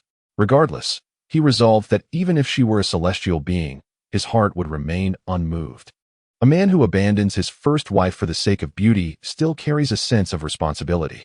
"Mom, could you buy me a computer?" he requested. Upon returning home in the evening, "I would like to study stocks." Xiaogang sought a diversion. "A computer? How much does it cost?"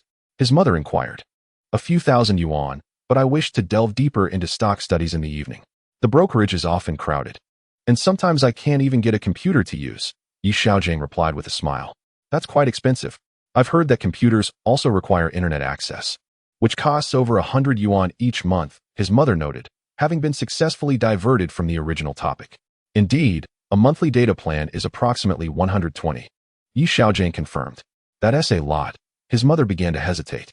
"Let us get it for our son. He can earn money," his father interjected. Seeing Xiaogang's earnest desire for a computer, "Well, all right then. We can buy it after Hong Yu and her daughter visit in a few days." His mother redirected the conversation. Okay, I'm full. You all eat at your leisure," Xiaogang said as he made his escape. Chapter 33, Seeking Favor Today. The weather is delightful, and Xiaogang feels exceedingly cheerful. In the morning, the market opens, and Baiman Steel has concluded its adjustments, surging past 8 yuan. Dongfeng Motor opened slightly lower but quickly turned positive, seeing a midday increase of 2. Today, Old Wang arrived at the securities company before 9. His spirits soaring as he beheld the rising stock of Dongfeng Motor. He grinned widely, maintaining his jubilance throughout the morning, to the point that Xiaogang worried Old Wang's facial muscles might cramp. Originally, he would casually observe the market and engage in light banter with fellow investors. But now he found himself incessantly bombarded by Old Wang's enthusiastic discourse on the prowess of Dongfeng Motor, ranging from the quality of its vehicles to the company's growth trajectory. In desperation, Xiaogang resorted to a clever excuse to escape Old Wang's relentless chatter. "Do you know? I have an exceptionally skilled stock trader friend," Old Wang announced to those nearby. "Oh, what makes him so skilled?" one person inquired. "You don't know? His first stock hit 5 consecutive daily limits," Old Wang boasted. "Ah, such good fortune." "Indeed," Old Wang replied. "At first, I thought it was merely luck. But upon observing his selling patterns, I realized it was more than that." He scrolled through his stock software and pulled up the chart for Hainan Haixing. "See, he sold right before the 5th limit. The next day, it plummeted. It has now dropped by 20, Old Wang pointed out. "Wow, he sold while it was soaring. How could he bear to part with it?" Another man remarked, gazing at the chart. "Yes, I chased after that 5th limit. After purchasing, I asked the young man, and he told me he hadn't T-capped the rise and sold the next day. I made over 6 points but couldn't bring myself to sell. And after a few days, I cut my losses. Thankfully, I did. Otherwise, I would have suffered significant losses now," Old Wang lamented. "Oh, this brother seems quite adept at trading stocks. Who is he?" the man asked eagerly. "He was just here, Zhongli. Do you know him?" Old Wang replied. "I do. I haven't seen him for several days. I heard he made a substantial profit," the man stated. "Indeed. He also followed my brother's lead and invested in Shandong department store, making over 1 million, Old Wang said, shaking his head in regret. "I've been swamped with work at the factory these past few days. Otherwise, I could have ridden that wave and made a few thousand. My wife wouldn't keep complaining about my lack of earnings." "Haha, who doesn't know your wife is capable? You call the shots at home," the man chuckled. "That's just for outsiders," Old Wang laughed. "What stocks is that young brother investing in now?" the man inquired. "Hee, I followed him into Dongfeng Motor. It's up 2 points today," Old Wang said with pride. "Dongfeng Motor, it's a blue chip stock," the man remarked, flipping through the company's information. The earnings report only showed 2 cents. "Well, as long as it's rising, that's all that matters. It's not like we own the company for a lifetime." Old Wang scoffed. "True, but the market cap is too large," the man observed. "Who cares how large it is, as long as it can rise," Old Wang insisted, his anxiety becoming apparent. "The automotive industry isn't doing well right now." The man clearly lacked optimism. "As long as the stock price rises, That's all that matters. I trust my brother, old Wang replied, a hint of worry in his tone. Well, we shall see how much it can rise, the man smiled. Just wait and watch me profit, old Wang said, taking a sip of water. All right then, we'll watch, the man replied, rising to leave. I'm off to have lunch. I believe it will rise again this afternoon, old Wang declared as he picked up his cup and walked away. Meanwhile, Xiaogang was already on his way home. In previous market cycles, both stocks had been considered robust performers. Furthermore, the situation remains unchanged from the previous life. Xiaogang bears no psychological burden whatsoever, eagerly anticipating the sale of Baiman Steel at 11 and Dongfeng Motors at over 8, aiming to sell before the 10-for-10 stock split. Dongfeng Motors' annual report reflects a 10-for-10 split, having declined from over 4 to just above 1, reminiscent of its plummet to a mere 1 in 2005. Undoubtedly, Xiaogang would not consider purchasing Dongfeng Motors again at that low. He recalls the remarkable bull market in 2008, where the stocks surged from over 5 to 300, yielding an astonishing 50-fold increase. Such a lucrative opportunity is one he cannot relinquish, akin to the potential of Bitcoin in the current market. To forego these two chances for wealth would indeed be a waste of the rebirth bestowed by fate. Chapter 34. Boasting with Brother Biao's Zen philosophy for several consecutive days. The shares of Baiman Steel and Dongfeng Motors in Xiaogang's possession have been performing admirably. Baiman Steel, in particular, is nearing a 10% gain, while Dongfeng Motors, hindered by substantial liquidity, has experienced a more gradual ascent. Nevertheless, Lao Wang expresses contentment, eagerly boasting about his fortunate stock acquisitions. The market has recently undergone a volume contraction and a correction, fluctuating around 20 points. Today, Xiaogang arrived at the securities firm later than usual, reaching after the market opened. He missed out on securing a computer and sat in the lobby for a while, observing Lao Wang's fluctuating emotions as he monitored Dongfeng Motors' stock chart, frowning at its decline and beaming at its rise. Xiaogang couldn't help but comment, one shouldn't obsessively monitor their stocks. It's quite distressing. How could I not be anxious? If it drops, I need to act swiftly to minimize my losses, Lao Wang replied with a smile. Brother, that personality of yours is detrimental to your health when trading stocks, Xiaogang chuckled. Lao Wang, slightly embarrassed, responded, You're already making a profit. Why the rush? Are we not entitled to some losses as well? A fellow trader nearby chimed in with a grin. Haha, I have my younger brother backing me. This stock is bound to rise. Lao Wang, with a sense of pride, remarked, Look at the divergence in Dongfeng Motors' trading volume. It's bound to drop soon. A man, serious in demeanor, interjected, Divergence? Where do you see divergence? Lao Wang appeared puzzled. Look here, the man pointed at the line chart. Xiaogang observed the white line crossing above the zero axis, while the yellow line remained below the horizontal line, failing to keep pace with the white line. Since the white line has just emerged from the zero axis, there is no divergence at play. To determine divergence, one must first observe the yellow and white lines retracting from the zero axis, which is not present here. Thus, at this level, divergence does not exist. One must analyze other levels accordingly. Xiaogang jested, recalling the times in his previous life when he wished to deepen his understanding of stock knowledge during moments of financial distress.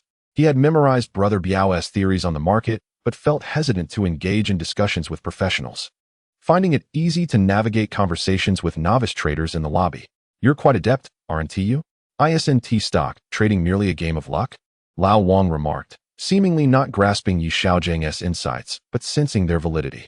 The man beside him appeared equally confused, but was at a loss for a counterargument. Regardless of the type of entry point, they are always formed during declines or retracements. It is imperative to cultivate the habit of buying during corrections rather than chasing high prices, Xiaogang continued. Previously, Dongfeng Motors had confirmed its bottom during a correction, and now it is the opportune moment for indicators to recover. Once the recovery is complete, the knowledge of an impending rise will only lead to chasing high prices, which inherently carries risks. The main forces intent on driving the price upward will seldom provide favorable entry opportunities. As retail investors begin to enter the market, it is often the precursor to the next wave of corrections. Xiaogang pondered the Zen master's theories while remarking, young brother, you possess considerable knowledge about stocks. The man was taken aback. I merely suggested that you were adept at trading. To his surprise, Wang, with pride, responded, It is the year 2000. The Zen Master's theories were still unknown until Xiaogang launched his blog after the new year, revealing these accumulated insights. Many people today are even unaware of who Xiaogang is, let alone these invaluable principles. Xiaogang is a remarkable individual who managed to elevate the stock price of Yian from over 6 to more than 100, purging even the company's internal malfeasance. Not to mention the following retail investors. Impressive indeed. It seems I have not studied enough, the man awkwardly admitted. Haha, I'm just speaking off the cuff, Xiaogang observed, noting that the pretense had gone on long enough. It's merely a ruse to mislead the partially informed. Should I encounter a true professional, I would undoubtedly reveal my ignorance. He chuckled inwardly, appreciating the allure of maintaining an air of mystery.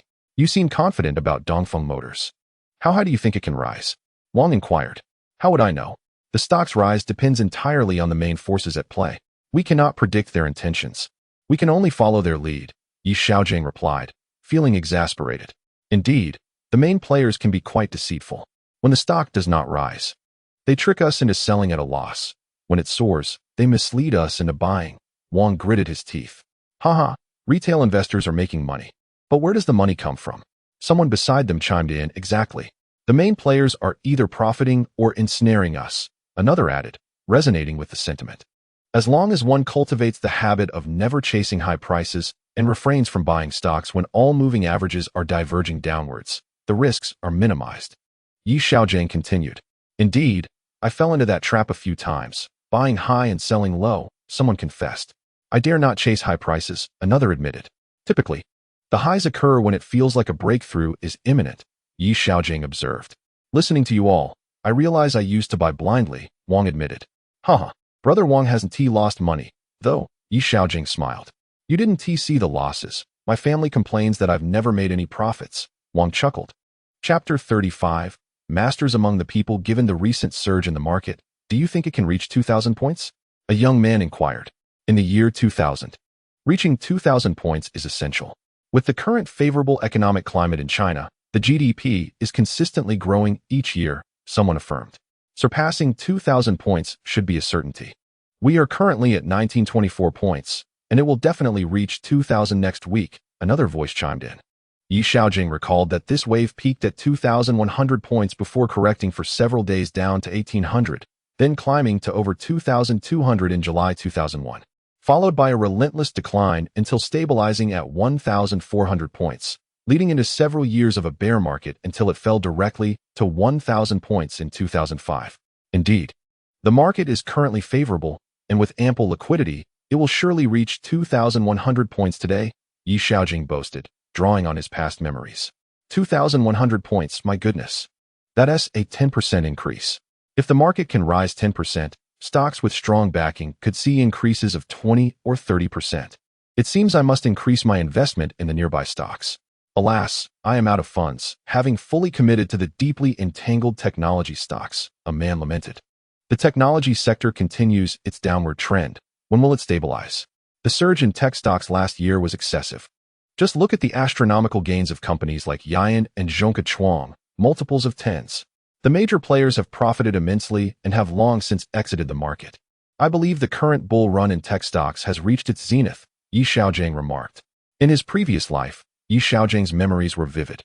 He recalled a stock analyst on television repeatedly advocating that the adjustments in tech stocks were complete and that it was time to buy at the bottom. He purchased a heavily favored stock from last year, only to witness a daily decline, reluctant to sell at a loss, yet unable to endure the pain of holding. Eventually, he capitulated, incurring a staggering 27 loss, cursing the analyst's entire family in his heart. Are tech stocks no longer a viable investment? With so much capital having flowed into them last year, can they all simply vanish? One inquired. Look at the daily trading volume in tech stocks. Does any exceed a 2 turnover? It is merely the retail investors trapped within, propping up the market. Were it not for the favorable conditions, we shudder to think how far they would have plummeted, Xiaogang continued. Alas, I hold tech stocks, with a 10 loss, yet I cannot bear to sell, another confided. Stocks in a declining channel should be sold promptly. The trend of a stock does not reverse suddenly. One should simply wait for gains in a stock that is in an upward channel. Conversely, if it is in a downward channel, one must let it go without attachment. Unless one possesses ample resources to hold out for the next bull market or a significant change in the company's circumstances. Xiaogang shared his repeated experiences of cutting losses in his previous life, where he held on to stocks in a downward trend until the losses became unbearable, ultimately selling near the bottom. What stocks are promising at this stage? I observed that aside from tech stocks, others are rising, one queried. I believe industrial stocks are a sound choice, considering the current macroeconomic environment. The country experiences growth year after year. Otherwise, how could the stock market be so vibrant? Xiaogang replied. Industrial stocks? Another agreed. As long as a company is not perpetually incurring losses, any stock with active daily trading volumes is viable, Xiaogang casually remarked. I just mentioned that, my young friend. Look at how Dongfeng Motor has risen again, Xiaogang interjected. No wonder you invested in Dongfeng. You must have researched it. I noticed that during its previous decline, the trading volume had significantly diminished, suggesting that the major players were still invested. Furthermore, the government advocates collaboration between foreign brands and domestic automotive companies. The automotive industry still holds great promise, Xiaogang smiled at Xiaogang. Ah, the automotive sector? I just sold my shares in Shanghai Automotive yesterday, another exclaimed. I must reclaim them. The market is oscillating, and certain stocks will experience substantial surges. If you gauge everything by the overall market, you will inevitably encounter issues. One should analyze stocks based on their individual performance. If a stock aligns with the market's movements, it will naturally exhibit consistent buying and selling patterns. From this, one can discern the correlation between the broader market and individual stocks. After finishing his thought, Xiaogang took a sip of water. Since you have confidence in the broader trends, you must think in terms of larger patterns and not get bogged down by minor fluctuations. If you cannot withstand the volatility of smaller time frames, then operate within those confines. Do not confuse your strategies across different scales. Therefore, when purchasing stocks, begin by assessing the fundamentals and trading dynamics, estimating in your mind how much potential for appreciation the stock holds. Do not sell at every rise or buy at every fall. Xiaogang continued with a sigh. I said, my brother, I find your perspective quite insightful, yet I struggle to comprehend it fully. Old Wang chuckled and remarked, hey, to put it simply, if a stock's increase surpasses that of the broader market, there is no need to concern oneself with the market's fluctuations unless a significant event arises that could impact the national economy. In such cases, one should rely on the individual stock's upward trend to assess its potential movement. In layman's terms, this embodies the mindset of a promising stock. Typically, a strong stock will surge even during a market downturn or decline, as retail investors lack the comprehensive information that institutional investors possess. Xiaogang affirmed, indeed. When a stock has seen considerable growth and suddenly good news emerges, the major players will seize the opportunity to offload their shares. An approving voice echoed, I hadn't noticed. But it seems you are quite the expert. Old Wang's eyes widened as he replied, I've merely perused a few more books. Xiaogang chuckled, very well. The insights shared by this young brother have illuminated our understanding. Chapter 36. Understanding Stock Trends. Brother, could you take a look at Hualong Company for me? I bought in at 96, and now it's at 107. The increase is quite sluggish. Is there still potential for growth? A woman inquired. Goodness, Hualong. I made the mistake of investing in it during its peak at 11, only to witness it plummet. After a year, it dwindled to just over 2. Xiaogang recounted that he had initially purchased over 8,000 shares, essentially going all in, and ultimately was left with just 20,000. A remnant of the stock's descent to the bottom. Sell it. It has no future, a fish vendor declared without hesitation. But just last week. It remained above the 5-day line, and it only recently corrected. It's currently below the 5-day line and above the 10-day line. I feel it might still surge. The woman responded skeptically. Breaking the 5-day line is a commonly imprecise method. Generally, if it fails to recover within 3 days, it is indeed a genuine break. Look at the increased trading volume over the past 2 days. The price is struggling to rise. A contraction in volume during a pullback is preferable. And this stock's pullback accompanied by increased volume makes a breach of the 10-day line inevitable. I believe selling is prudent, Xiaogang advised kindly. Oh, really?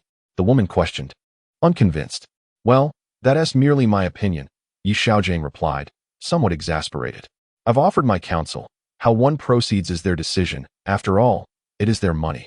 Hey, I find Hualong quite promising, someone countered. Just a personal perspective, Xiaogang smiled. I trust the young brother. Old Wang sided with Xiaogang. You suggest that if it doesn't rise above the 5-day line in 3 days, it will decline? Today marks the second day. Let us see if it can recover tomorrow, the woman asserted. I believe it will rise tomorrow, a man added. Volume is high, yet prices do not rise. Xiaogang cautioned. Regardless, I've expressed my views. How they choose to assess it is up to them. Well, it could also be a smokescreen from the major players. The man continued to oppose. Very well, let us revisit this in a few days. I remain pessimistic, Xiaogang persisted. I have memories from past experiences. For other stocks, I might not recall, but I have harbored resentment towards this one for years. In the end, it fell to 2, and knowing it would rise again. I have avoided it since. Wow, Dongfeng has surged again. Old Wang suddenly exclaimed. Dongfeng Motor has shown impressive movement today, with several spikes reaching 6. And the volume has significantly increased compared to yesterday. The total volume post 2 o'clock has already surpassed yesterday's total trading volume. Today, it might even hit the ceiling. Haha. Old Wang is making a profit. When I return, I'll ensure my aunt treats me well today, he jested cheerfully. Haha, one ages. Old Wang grinned and chuckled. Is Old Wang not up to the task anymore? A bystander laughed. It appeared that they shared a good rapport with Old Wang. Mind your tongue. Call your wife here and see what I can do. Old Wang retorted with feigned anger. My wife is well taken care of by me. She's at home, idling away while you need my sister-in-law to attend to you, a man chimed in. Xiaogang, observing the playful banter, couldn't help but join in laughter. As a 20-year-old, he felt a pang of embarrassment listening to their risque jokes, yet he restrained himself from interjecting, considering his youth. With a psychological age of 40, Xiaogang mused, you all should tread lightly. Our young brother here is still innocent. Old Wang, noticing Xiaogang's amusement, teased him further. No more talk, let us change the subject. He added with a grin. By the way, how many Dongfeng cars did you buy to be in such high spirits? One inquired. I purchased over 10,000 shares. This is all the money I have left, Old Wang replied, his excitement palpable. So you went all in? That's a considerable risk, Brother Wang. Another remarked. One must risk it to gain something. You wouldn't understand, Old Wang replied confidently. Zhongli followed the young brother's lead and invested in Shandong department store. Earning over $1 million, he boasted. Wow, such a hefty sum. I haven't seen Zhongli in ages, someone exclaimed. With that kind of profit, one could live comfortably for a lifetime, another added, with a hint of envy. That may be true for you, but Zhang Li's husband is a businessman. To them, $1 million is merely pocket change. Old Wang seemed quite familiar with Zhang Li's situation. Oh, a businessman, is he? If he has that much money, why not invest in the big leagues instead of mingling with us retail investors? A perplexed voice chimed in. Zhang Li has a job and doesn't solely rely on stocks for her livelihood. She's just dabbling in the market, Old Wang bragged. Comparisons can be disheartening. If I had $1 million, I'd indulge myself rather than endure the whims of the market, someone lamented. Do you even have the capital to earn $1 million? Another laughed. Amidst their light-hearted exchanges, the market closed at 3 o'clock, with Dongfeng Motors hitting its peak for the day at 832. Xiaogang checked his account, which had surpassed 1 million, reaching 1.26 million, far exceeding his initial plans upon reincarnation. In high spirits, he hummed a tune reminiscent of his past life as he rode home on his scooter. Chapter 37. Mother asks if he wants to enter the big league upon stepping through the door. Xiaogang heard his mother's voice. Son, how much have you earned this time? She approached him with a smile. How did you know I didn't incur losses?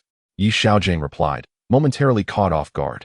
I just had a hunch, his mother responded, her mood buoyant. Well then, calculate how much private money Dad has, Xiaogang joked. You cheeky boy. Dare to tease me? His mother playfully scolded. Hey, what has you in such high spirits today? Xiaogang inquired. Today Huadai Securities called me, saying that my funds qualify for the big league. Do you want to enter? His mother asked. Enter the big league? Xiaogang pondered for a moment. Perhaps not. It seems unnecessary. Not going. The young lady said that the big league offers private rooms with computers, no interruptions, and a comfortable space to sit. It's faster than buying stocks in the lobby. His mother relayed all the information she had received. The big league is for substantial funds to operate stocks frequently. I prefer a medium to long-term strategy. Every month, the large household has to pay over 1,000 yuan, and the lunch is no different from the takeout outside. Yet it remains exorbitantly priced. Xiaogang believes that only by discussing finances can he silence his mother. His mother, having lived a frugal life, would not have fallen to the depths of selling the house and divorcing if he hadn't squandered their inheritance in his previous life. A monthly expense of over 1,000 yuan is quite burdensome. He had only earned a mere 1,001 last month. His mother seemed startled. Indeed, he continued. I still make money trading in the hall, no less than what I earn in the large household. Very well then. If you find it too exhausting outside, just let me know. 1,000 is 1,000. Your earnings can certainly cover that, my mother replied. By the way, when I returned from work, I saw Grandma Lu. She mentioned bringing her granddaughter over to play this evening. Looking at Xiaogang, she added, let's not rush things. Right now, I just want to earn money. Xiaogang, feeling a bit gloomy, retorted, what's the rush? You're not a child anymore. You can earn money now, just take your time. Did you mention how much I earn? He inquired after a moment's thought. In the year 2000, a family with over 1 million in savings would certainly be considered affluent. With just 100,000, one could easily impress a prospective mother-in-law. No, his mother replied, somewhat shyly. I merely told Grandma Lu that you're dabbling in stocks and have made some money. Oh, all right, Xiaogang responded. In his memories, Grandma Lu's daughter, Xiao Yinzi, was quite a talented individual, having been accepted into a prestigious university in Shanghai. After graduation, she pursued further studies and began her career in the city, eventually buying a home and bringing her entire family there. She was the talk of the neighborhood. Xiaogang contemplated how to handle the evening casually, determined not to alter the course of history. He knew that the butterfly effect could be perilous. His wife, who had suffered alongside him in his previous life, was still waiting for his salvation. He chuckled to himself, thinking, I must go see my wife. I definitely will. Returning to his room, he lost himself in thought and, in a daze, eventually fell asleep. In his dreams, he found himself back in his past life, drinking, only to suffer a myocardial infarction and slip into unconsciousness for quite a while. His wife and mother took turns weeping by his bedside. Xiaogang attempted to rise, but was unable to control his body. In a moment of desperation, his lifeline suddenly transformed into a straight line. Startled, he felt a surge of control and sat up abruptly. It was merely a dream. Had he truly perished in his past life? Was there no way to return? Perhaps not returning was for the best. In this life, he could create brilliance solely based on his memories. Only in this life could he free his parents and wife from worry. Chapter 38. Xiao Yinzi, a great beauty at 6 o'clock. His mother had prepared dinner, but did not call anyone to eat until there was a knock at the door. She summoned Xiaogang to the living room and went out to welcome Grandma Lu in. You haven't eaten yet? Please, go ahead, Grandma Lu said with a smile, pulling her granddaughter, Yinzi, forward. Yinzi, it's been 2 to 3 years since we last met, hasn't it? In his previous life, Grandma Lu had been one of the early residents affected by demolition. After her home was taken, she lived with Xiaogang's family for 3 years. She had always been kind to him, and after they received their new housing, she moved away. Later, Xiaogangs family also faced demolition, and their new home was just next to Grandma Lu's. He had fond memories of her, and Xiao Yinzi, who was a few months younger than him, had been his childhood companion. After they moved apart, however, she had developed a sense of modesty as a young lady. Thus, the opportunities to meet with Xiaogang diminished. Nonetheless, academic pursuits proved fruitful, as I was admitted to a prestigious high school. Subsequently, I secured a place at Shanghai Zhong University, while Xiaogang, with average grades, attended a nearby ordinary high school. Lu Grandma, Xiaogang called out with a smile, haven't you eaten yet? Waiting for you all, came the response. Have you had your meal? Come and have a bite, Mother urged. I've already eaten, Lu Grandma replied cheerfully. Oh my, Yinzi has grown so beautiful. Upon noticing Yinzi behind Lu Jia, Mother's eyes sparkled with delight. Standing over 165 meters tall, with long flowing hair and striking features, she bore a resemblance to the Hong Kong star Yuan Kidding. My auntie, Yinzi called out to Xiaogangs mother. It's been a few years since Yinzi last visited my home. She has become so lovely. Mother's admiration for Yinzi grew with each passing moment. Indeed, I was busy with studies. After going to school in Shanghai, I returned less often, Yinzi shyly replied. Oh, do come over to play more during the holidays, Mother urged. Sure, Yinzi responded, lowering her head. Come in and have a seat, Xiaogang hastily invited. Sit down quickly. I almost forgot to offer you a seat, Mother exclaimed as she hurriedly pulled 2 chairs over. You sit, Yinzi insisted. No need for pleasantries. Lu Grandma chuckled as she settled into a chair. Xiaogang, go fetch some water, Mother instructed him. All right, Yi Xiaogang replied, fetching 2 cups for water. Xiaogang is becoming increasingly sensible. He used to be quite mischievous, often making Yanzi cry. Lu Grandma teased with a smile. Did I? Yi Xiaogang replied shyly. He used to tug at my braids. Yanzi laughed, playfully complaining. Haha. Yi Xiaogang said, scratching his head. Mother. Lu Grandma chuckled. Isn't your father home? She glanced around, noting his absence. No, he hasn't returned yet. He called to say he would be late, Mother casually mentioned. How is your health these days? She inquired, looking at Lu Grandma, before turning to Yi Xiaogang. Take Yanzi to your room to chat.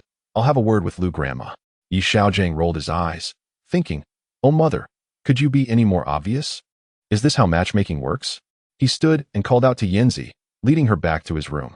Haha, Brother Gongzi, your room is still as messy as before. Yanzi remarked, glancing around. Is it really that messy? Yi Xiaogang responded sheepishly. I heard from Annie that you are dabbling in stocks. Yanzi inquired straightforwardly. Just playing around. Yi Xiaogang replied, feeling a bit gloomy. Oh, I heard you made some money. Yanzi continued. A little, just a little, he smiled. So, do you also read financial literature? Yanzi asked, picking up a copy of Carnegie's How to Win Friends and Influence People. Just reading for fun, to learn, Yi Xiaogang admitted. In his previous life, he had read half of the book. In this life, he believed he couldn't merely rely on memories, so one Sunday after his rebirth, he visited a bookstore and bought a collection of works by successful individuals. Carnegie is one of my idols, Yanzi noted as she flipped through the book. Your idol? What did you study in university? Finance. Yi Xiaogang asked. Yes, I particularly admire his saying that one must have a specific and tangible goal when committing to something. Only through action can one realize their aspirations. Only with a clear objective can one embark on the path to success. Yet, some seniors seem utterly oblivious to their aspirations, preoccupied with fantasies of overnight wealth, neglecting to assess their actual circumstances. Yanzi pouted and remarked, no wonder people claim you are a talented individual. It turned out that Yi Xiaogang was indeed an exceptional student from the finance department, which made him feel a twinge of embarrassment. Even Brother Gongzi teases me. Yanzi chuckled, her cheeks flushed. Chapter 39. Yanzi dabbles in stock trading. I heard from Annie that Brother Gongzi has made quite a fortune in stock trading. What are your thoughts on the stock market? Yanzi inquired thoughtfully. The stock market? As a finance student, you should know that market fluctuations are utterly unpredictable. Yi Xiaogang replied after some contemplation. I am not inquiring about economic development. I am asking how much you believe the market can rise in the near future.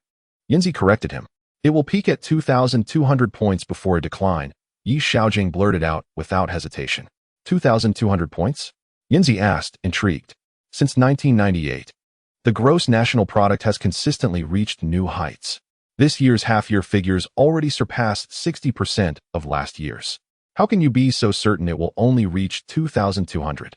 Our economics professor, who teaches us about stocks, claims it will exceed 3,000 points. The economy does not dictate the market. Yi Xiaogang regretted having mentioned the peak of this bull market. Oh, shouldn't the market flourish when the economy improves? Yanzi continued to probe. Wherever there are people, there exists a marketplace, Yi Xiaogang said, feigning mystery. Are you implying that human behavior can alter the market? Yanzi pondered. Indeed. China has always experienced short bull markets and prolonged bear markets. A significant portion of capital still hopes for favorable national policies. Many investors, after feasting on profits, await the government to loosen monetary policies to elevate their fortunes. Yi Xiaogang recalled the severe downturns following previous bull markets, where numerous speculators were weeded out along the ascent. Well then, what stocks did Brother Gongzi sell? Our school has also opened accounts for us. The theories our teachers impart seem wholly impractical as my classmates are incurring losses. Yanzi mused. Did you invest as well? Yi Xiaogang asked curiously. Yes. Last year, our teacher emphasized the importance of technology for national prosperity. Many in our class invested in tech stocks, and now we find ourselves trapped at elevated prices, Yanzi lamented. While the advancement of technology is indeed true, and it will increasingly offer conveniences, the tech stocks in our market lag significantly behind international standards. Research funding is insufficient, and as time progresses, we will fall further behind. Moreover, tech stocks have already inflated considerably.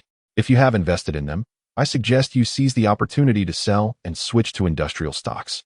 As the market currently favors concept-driven investments, Yi Xiaogang advised. Industrial stocks? Are tech stocks no longer viable?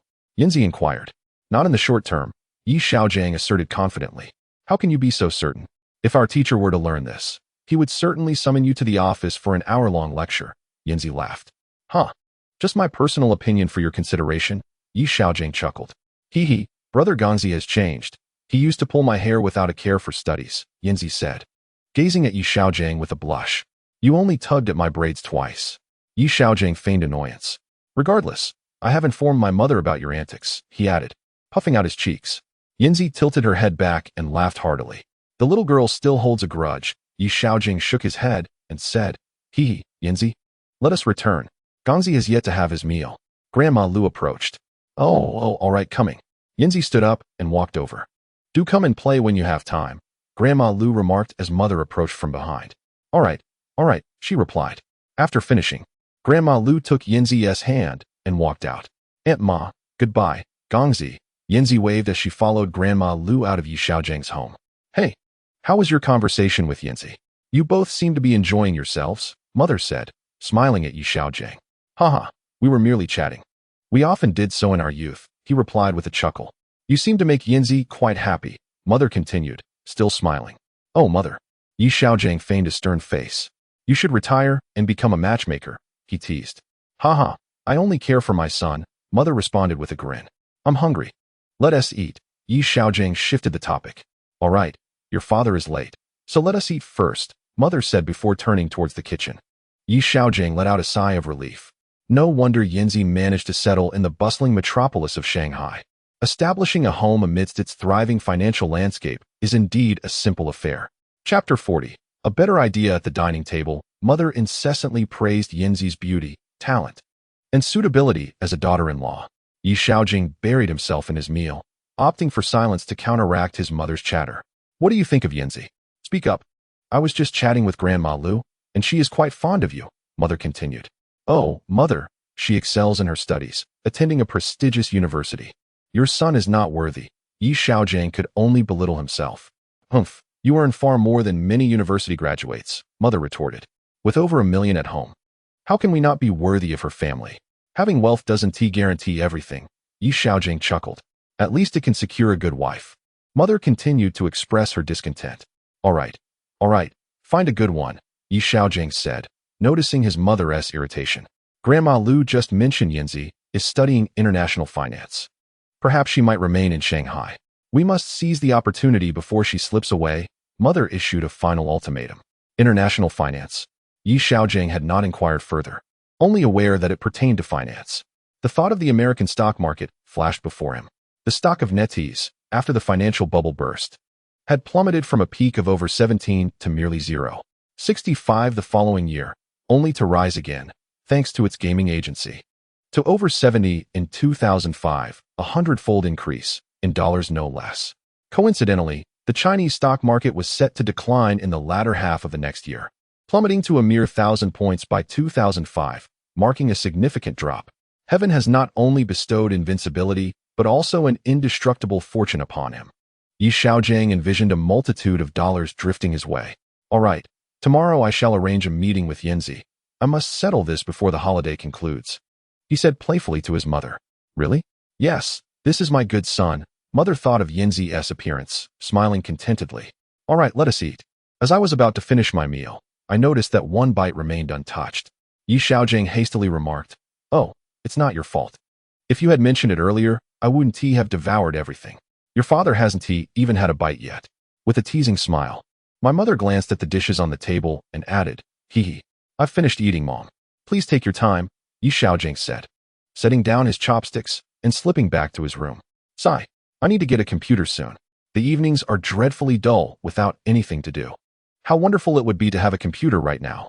With my thoughts flowing, I could leverage Yinzi's assistance to delve into the international stock market, inching closer to my plans for wealth. Previously, I thought I could earn quickly by taking a taxi, but now I could soar on a plane. He took out his notebook and jotted down. In 2001, NetEase. In 2005, 70. In 2004, 10 cents initial public offering price was below 1 yuan. Holding onto it has yielded returns of 200 to 300 times. In 2005, China shipping was at 6 yuan and surged to 300 yuan by 2008. Yi Xiaogang reminisced about the remarkable bull markets and did a quick calculation in his head. Achieving hundreds of millions no longer seemed like a distant dream, especially when considering Bitcoin in 2009, which birthed the world's richest individuals. With stars in his eyes, Yi Xiaogang dreamt, "My dear wife, your husband will no longer be the incompetent man who only burdens you with worries." Lost in thought, he suddenly felt a surge of emotion. If only he had seized just one opportunity in his past life, he would not have descended to a state of despair, leading to the disintegration of his family and ultimately his demise. Fate can be cruel. This lifetime, he vowed to reclaim what he had lost. Chapter 41. The scoundrel Yi Xiaogang. Today, the stock market rebounded sharply from the previous day's languor, opening with a 0.32 increase and maintaining an upward trajectory throughout the day, closing with a 2.98 rise. The surge was led by the steel and real estate sectors, resulting in a widespread rally. Baiman Steel hit the daily limit, while Dongfeng Motor rose by 6. Yi Xiaogang checked his account and found it had reached 1.34 million. Based on his memories from a past life, he estimated that the two stocks would see an additional 30 increase by year-end. This meant that selling them at their peak could yield a profit of 400,000. Coupled with a newly doubled stock at the beginning of the year and another doubling stock, he could potentially reach 6 million. The more he pondered, the more exhilarated he became. He needed to quickly get in touch with Yanzi to see how to open a domestic stock account. The thought of a 100-fold return sent waves of excitement through him. Old Wang, too, was animated today, bouncing around in the market.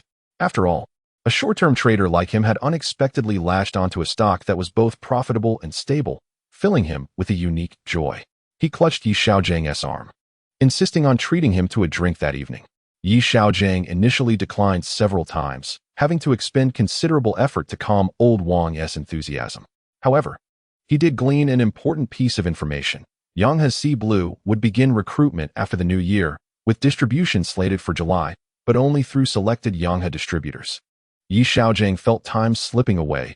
The wheels of market development would not halt for anyone. Seizing opportunities and keeping pace with progress was essential to avoid being left behind. He contemplated having old Wang secure a Yanghe distribution spot, renting a warehouse to initiate wholesale operations, and expanding gradually. After all, profits from stocks are invisible to outsiders. Everyone his age was diligently seeking employment, adhering to a routine of work, while he wanted to demonstrate that he was not idly squandering time at home. Though Yi Xiaogan's mind overflowed with opportunities, he envisioned a future where achieving a net worth of billions would not merely be a dream. After all, there was a time when a single Bitcoin was worth but $1, allowing one to acquire hundreds. In a bid to promote Bitcoin, its enigmatic creator, Satoshi Nakamoto, famously purchased 2 pizzas with 10,000 Bitcoins, thereby introducing the world to the notion of using Bitcoin as a currency. As the market neared its closing, Yi Xiaogang sought out a public phone to contact Yanzi, arranging to meet at a small restaurant at 6 in the evening. Bursting with the exhilaration of newfound wealth, he returned home to prepare himself, changing his attire and arriving at the restaurant half an hour early, at 5:30, to await Yanzi's arrival. Yi Xiaogang. It has been quite some time, a woman's voice called out. Startled, he looked up to see Jiang Yuhua and Fang Mingming standing before him. "Hey there, busy lately?" he inquired, smiling at the two. "You haven't contacted me in a while," Fang Mingming hesitantly responded. "Me? Why would I do that?" Yi Xiaogang replied, equally uncertain. "Weren't you the one who said that once you found a job, you'd reach out to me?" Fang Mingming retorted, her eyes wide. I never said that." Yi Xiaogang stammered, taken aback. "Did you not express your affection for Mingming?" Jiang Yuhua pressed, gritting her teeth. "When did I ever say that?" Yi Xiaogang exclaimed, struck dumb. "You stated you liked Mingming's plumpness," Jiang Yuhua insisted, teeth clenched. "I never said that about Fang Mingming. That is not what I meant," Yi Xiaogang protested, noticing Fang Mingming's eyes glistening with tears. "I told my mother that you found a job," Fang Mingming uttered through her tears. I mentioned that I'm not looking for a relationship right now," Yi Xiaogang confessed, panic rising within him, as he had always dreaded the sight of a woman crying, a habit ingrained in him from 2 decades of experience with his weeping ex-wife. You, Fang Mingming stuttered, unable to articulate her anger. "You truly are something," Jiang Yuhua declared, visibly upset. "What are you two up to?" A voice interrupted, causing Yi Xiaogang's mind to feel as if it were exploding. Yanzi had arrived. Are you on a date?" Jiang Yuhua asked. astonished as she looked at the pair. Not a date, just discussing a few matters, Xiaogang replied, feeling a bit dizzy. Hello there, Xiaogang. Fang Mingming spat out before storming out of the restaurant. Mingming, wait for me. Zhang Yuhua called out, rushing after her friend. Well, it seems I've inadvertently spoiled your plans, Brother Gongzi. Yanzi chuckled, her eyes sparkling. I'm at a loss for how this all transpired, Xiaogang confessed, unsure whether to laugh or cry. Humph, indeed, men are all the same, Yanzi said, her smile fading. Come, sit down, let me explain everything to you. Xiaogang, feeling helpless, complied. Humph, I'm curious to hear what you have to say, Yanzi retorted, taking a seat. Chapter 42. Yanzi laughed so hard she could scarcely breathe. Once Yanzi was settled, Xiaogang recounted the events from his breakup with Wang Lulu to Zhang Yuhua's confession, his own foolish claims of liking plump women, and Fang Mingming's unexpected visit regarding her newfound job, along with her parents' approval for them to date, culminating in the misunderstanding that had just unfolded.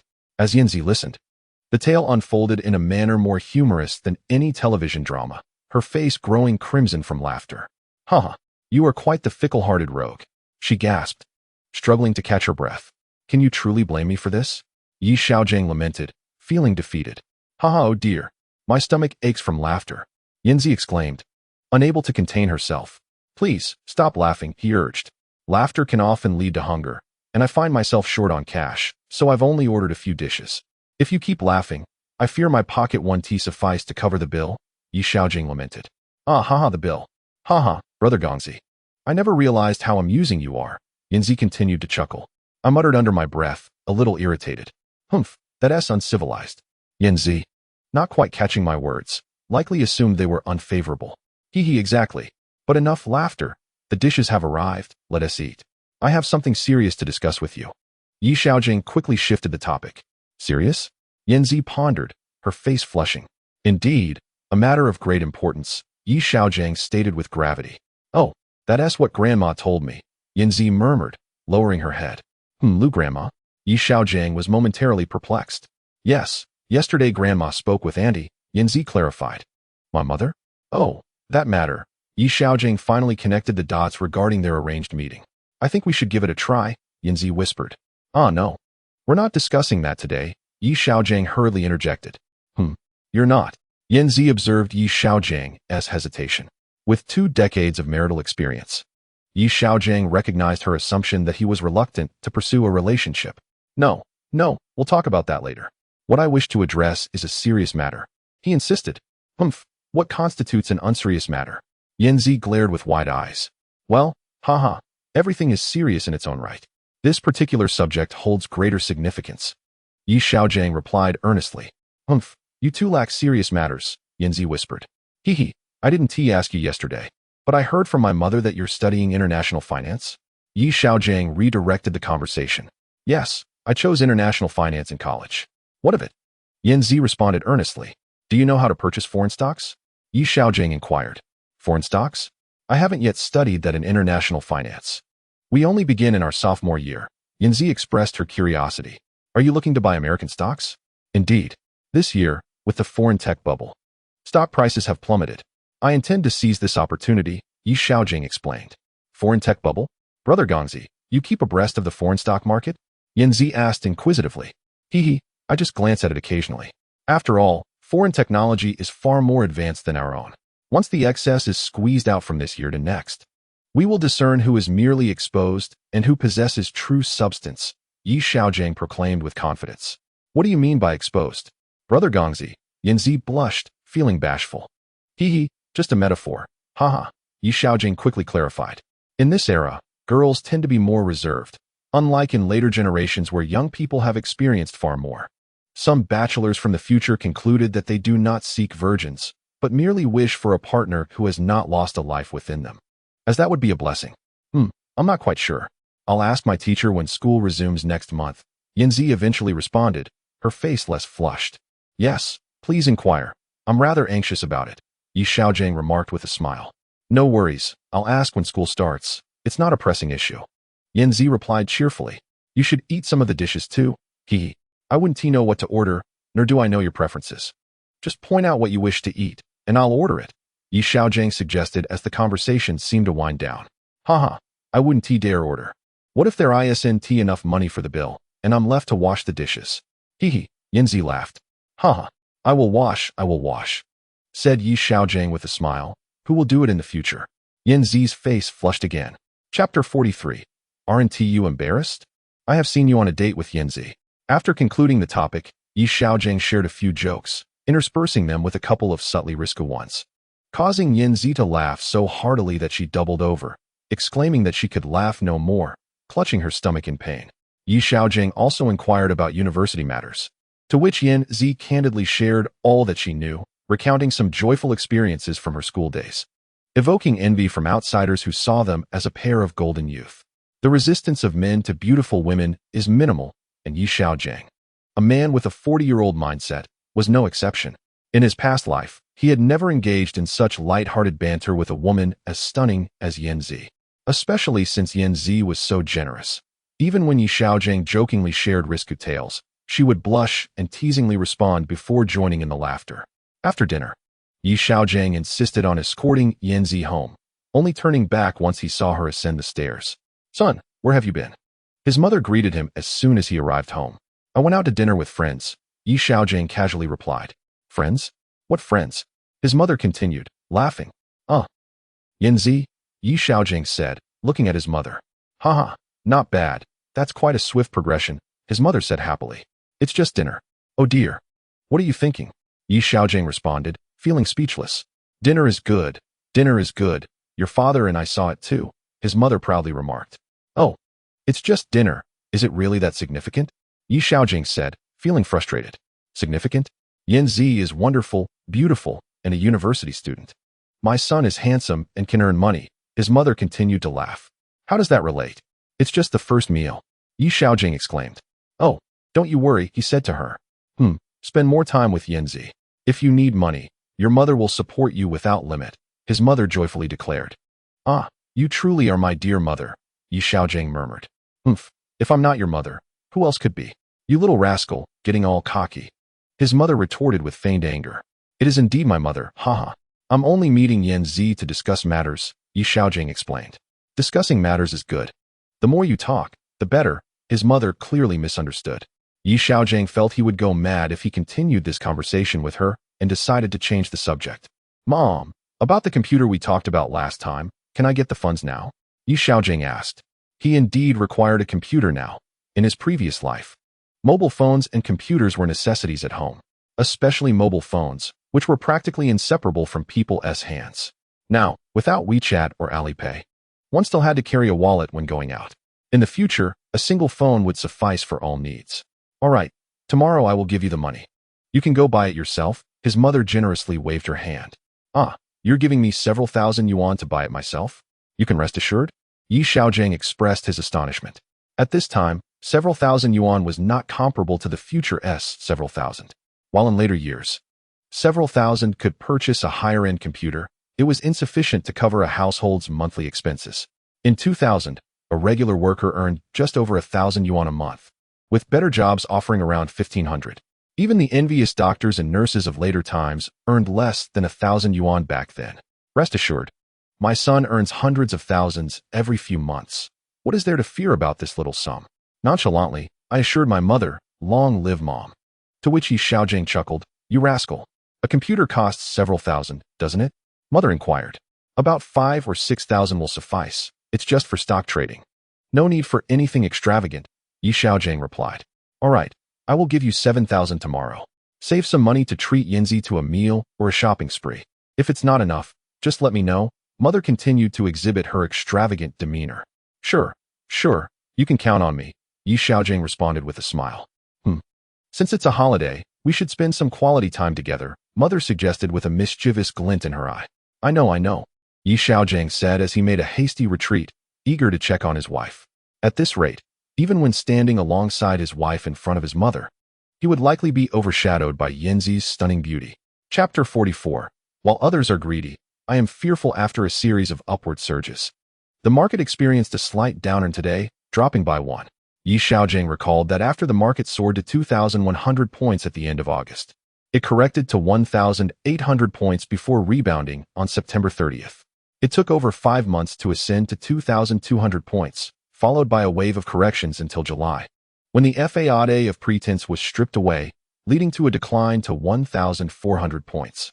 Xiaogang examined the stocks of Baiman Steel at 852 and Dongfeng Motor at 694. Both were projected to drop by 20 during this round of corrections, with his account currently holding 1.54 million. Without hesitation, Xiaogang decided to liquidate all his holdings. Over the past 2 months, aside from those with exceptional skills or extraordinary luck, the market sentiment had been overwhelmingly bearish, with many proclaiming the end of the bull market. Although neither of his stocks followed the market's downturn today, both had gains of less than 1. After selling his stocks, as Xiaogang contemplated what to do this month, Lao Wang approached him. "Brother Yi, don't you think Dongfeng Motor is still relatively strong?" he remarked, noting that among over 1,000 declining stocks, Dongfeng was still in the green. "I just sold it," Xiaogang replied. "What? You sold it? This stock is performing so well. It hasn't even broken below the 5-day moving average. How could you sell it now?" Lao Wang exclaimed in astonishment. "Indeed, I felt the market was faltering. You know me well. When I see a profit, I take it," Xiaogang chuckled. "Ah, what a pity. Dongfeng is holding up better than the market. Just look at all the red stocks. Dongfeng can still turn positive. The main force must still be pushing it upwards," Lao Wang analyzed. "Haha. I just read a book yesterday that said, when others are fearful, I am greedy. When others are greedy, I am fearful," Xiaogang mentioned. "What do you mean by fear and greed? Just tell me, does this mean a major drop is coming?" Lao Wang pressed. "The market has been surging for several days and is showing signs of fatigue. Under such circumstances, it is highly likely to correct. It's like a stock that rises continuously. Even if the main force intends to push it further, it must take a moment to consolidate and gather strength." Xiaogang explained with a smile. "It's akin to long-distance running. One cannot maintain a constant speed indefinitely. After accelerating, one must inevitably slow down to recover from the fatigue of the burst," Xiaogang elaborated metaphorically. "Oh, so what you're saying is that the market needs to rest. Then I shall sell as well," Lao Wang said before rushing off to the trading desk. "Hey, Brother Wang, I can only assist you this far," Xiaogang mused, reflecting on his complete liquidation. "Haha, I made over 20,000. I must thank my little brother," he thought. After completing his transactions, Lao Wang approached him, feeling lighthearted. Selling was the right choice. Any transaction fraught with risk must be approached with caution, particularly in times of market uncertainty. It is prudent to maintain a light or even empty position. Wealth is not infinite. Even if today's gains are modest, they are preferable to incurring losses. Xiaogang shared his insights from a previous life. "Indeed, my brother, you speak to my heart," chuckled old Wang, his spirits evidently high. "I'm merely echoing what I've read," he added. "Let us keep our laughter among ourselves. We wouldn't want outsiders to overhear." "Oh, let us not dwell on that," old Wang replied with a smile. "By the way, I'm considering entering the wholesale industry. Solely relying on stock trading is not a sustainable path." Xiaogang expressed his intentions. "Oh, you're venturing into wholesale?" old Wang inquired, intrigued. "Yes. I frequently visit a classmate's family and have developed a keen interest in wholesale," Xiaogang explained, seeking a plausible excuse. "That sounds promising. I can introduce you to our sales manager. Perhaps you could discuss potential collaboration. We can initiate with the products we represent," old Wang casually remarked. "Thank you, old Wang," Xiaogang replied with a smile. "Don't mention it. We're friends, after all. No need for formalities," old Wang laughed. "Let us proceed as discussed. I'll search for warehouse space while you arrange a meeting with the sales manager. We'll see if you can take over," Xiaogang said with enthusiasm. "There's no rush on the warehouse. Let us first engage with our sales team. If negotiations falter, it would be wasteful to incur rental expenses," old Wang suggested. "Very well. I would appreciate your assistance in this matter," Xiaogang said, offering old Wang a cigarette. "A trivial matter. Wang Chong from sales is a dear friend of mine. It's just a word," old Wang replied. "Oh, you smoke too? I hadn't noticed," he added, accepting the cigarette. "I indulge sparingly," Xiaogang responded, igniting old Wang's cigarette before lighting his own. "Ah, a seasoned smoker. I didn't realize," old Wang observed, noting Xiaogan's adeptness. "Evenings are often spent reading, and a smoke helps to sharpen the mind," Xiaogang explained. "Ah, I see you enjoy reading. No wonder you possess such insights into the stock market," old Wang remarked with a chuckle. Please, I would be grateful if you could facilitate this connection. Yi Xiaogang added with a smile. Chapter 45. Discussing aspirations with mother on his way back from the securities firm. Yi Xiaogang pondered how to broach the subject of his wholesale venture with his mother. In contemporary society, many hold a fixed belief in securing a stable job to manage daily sustenance, viewing entrepreneurship and stock trading as dubious pursuits. Although his parents had begun to accept his stock trading successes, they had not inquired about his job search in over a month. Nonetheless, recognizing the distinction between approval of stock trading and acceptance of business endeavors weighed heavily on him. In his previous life, numerous large-scale liquor wholesalers enjoyed annual revenues in the millions, particularly those dealing in high-demand brands like Wulianye and Matai. In China's fluctuating stock market, Yi Xiaogang harbored dreams of becoming a billionaire solely through stock investments, and even of amassing vast wealth through Bitcoin in the future. At merely 20 years of age, he felt that neglecting tangible business endeavors would squander the opportunity of his rebirth. After much contemplation, he resolved to use the topic of his future spouse to persuade his mother. After all, society often scorns those deemed unproductive. Only those who achieve substantial financial success are recognized as diligent and respectable individuals. Determined to wait at home for his father's return after his mother had prepared dinner, Yi Xiaogang sat at the table. Unlike his usual habit of abandoning his bowl to dash off, he remained seated. "Oh, I forgot to give you the money for the computer this morning," his mother said, handing him 7,000 yuan with a smile. "That's not the issue," Yi Xiaogang replied, accepting the money with a chuckle. "What else is there?" "I'm out of money." His mother assumed he needed more. "I want to start a small business," Yi Xiaogang declared. "It's been a while since I graduated. Once I buy a computer, I can monitor stocks from home. I want to engage in some business. I can't just loiter around, or my neighbors will look down on me." "What kind of business are you considering?" his father inquired. "Alcohol sales," Yi Xiaogang responded succinctly. "Alcohol? A small shop? Would you even be able to manage it?" his mother questioned. People generally associate alcohol sales with convenience stores. A small shop typically stocks a few beverages and common goods, and with a tobacco license, the daily revenue might only be a few hundred yuan. "No, I plan to act as a distributor for a brand of baijiu while also engaging in wholesale," Yi Xiaogang clarified. "Wholesale? How much stock can you procure for a small shop?" his mother asked, intrigued. "Similar to a large market. I would buy directly from the manufacturer and distribute to small shops," he explained. "Do you know any manufacturers who would supply you?" his father probed. "I know a distillery, Yanghe, that can provide me with stock," Yi Xiaogang replied. "Yanghe? Would such a large factory supply you?" "They wouldn't sell to someone unless you order in bulk." His father expressed surprise. "I've confirmed it. I would act as an agent for their products, and they would deliver via truck. They will also assign sales personnel to assist in selling to small shops," Yi Xiaogang elaborated, drawing from his previous experience in wholesale. "A truckload of alcohol? How many cases would that entail?" his mother gasped. "What would it cost?" "Well, taking on a brand would cost around 2 to 300,000 yuan. Yi Xiaogang minimized the estimate. "That's an enormous sum. How many cases does that equate to? What if you can't sell it?" His mother expressed her discontent. "It will definitely sell. The factory will provide salespeople to help with sales. Besides, baijiu doesn't expire," Yi Xiaogang reassured her with a smile. "That's a considerable amount of money. You must contemplate this carefully," his mother cautioned. "How much can each case sell for?" "Yanghe is among the top 10 national liquors. Sales won't be a problem," Yi Xiaogang continued to persuade her. "I know famous brands, but the investment is just too high," his mother fretted. "The initial investment is substantial, but once the first batch sells, I can reinvest the profits to purchase more stock," Yi Xiaogang explained. "But the first batch is still too large," his mother lamented. "It's not excessive. Alcohol sells well in winter. Who doesn't drink baijiu during the cold season?" Yi Xiaogang continued to guide her. "Drinking baijiu is fine, but how much can one household consume? At 5 yuan a bottle.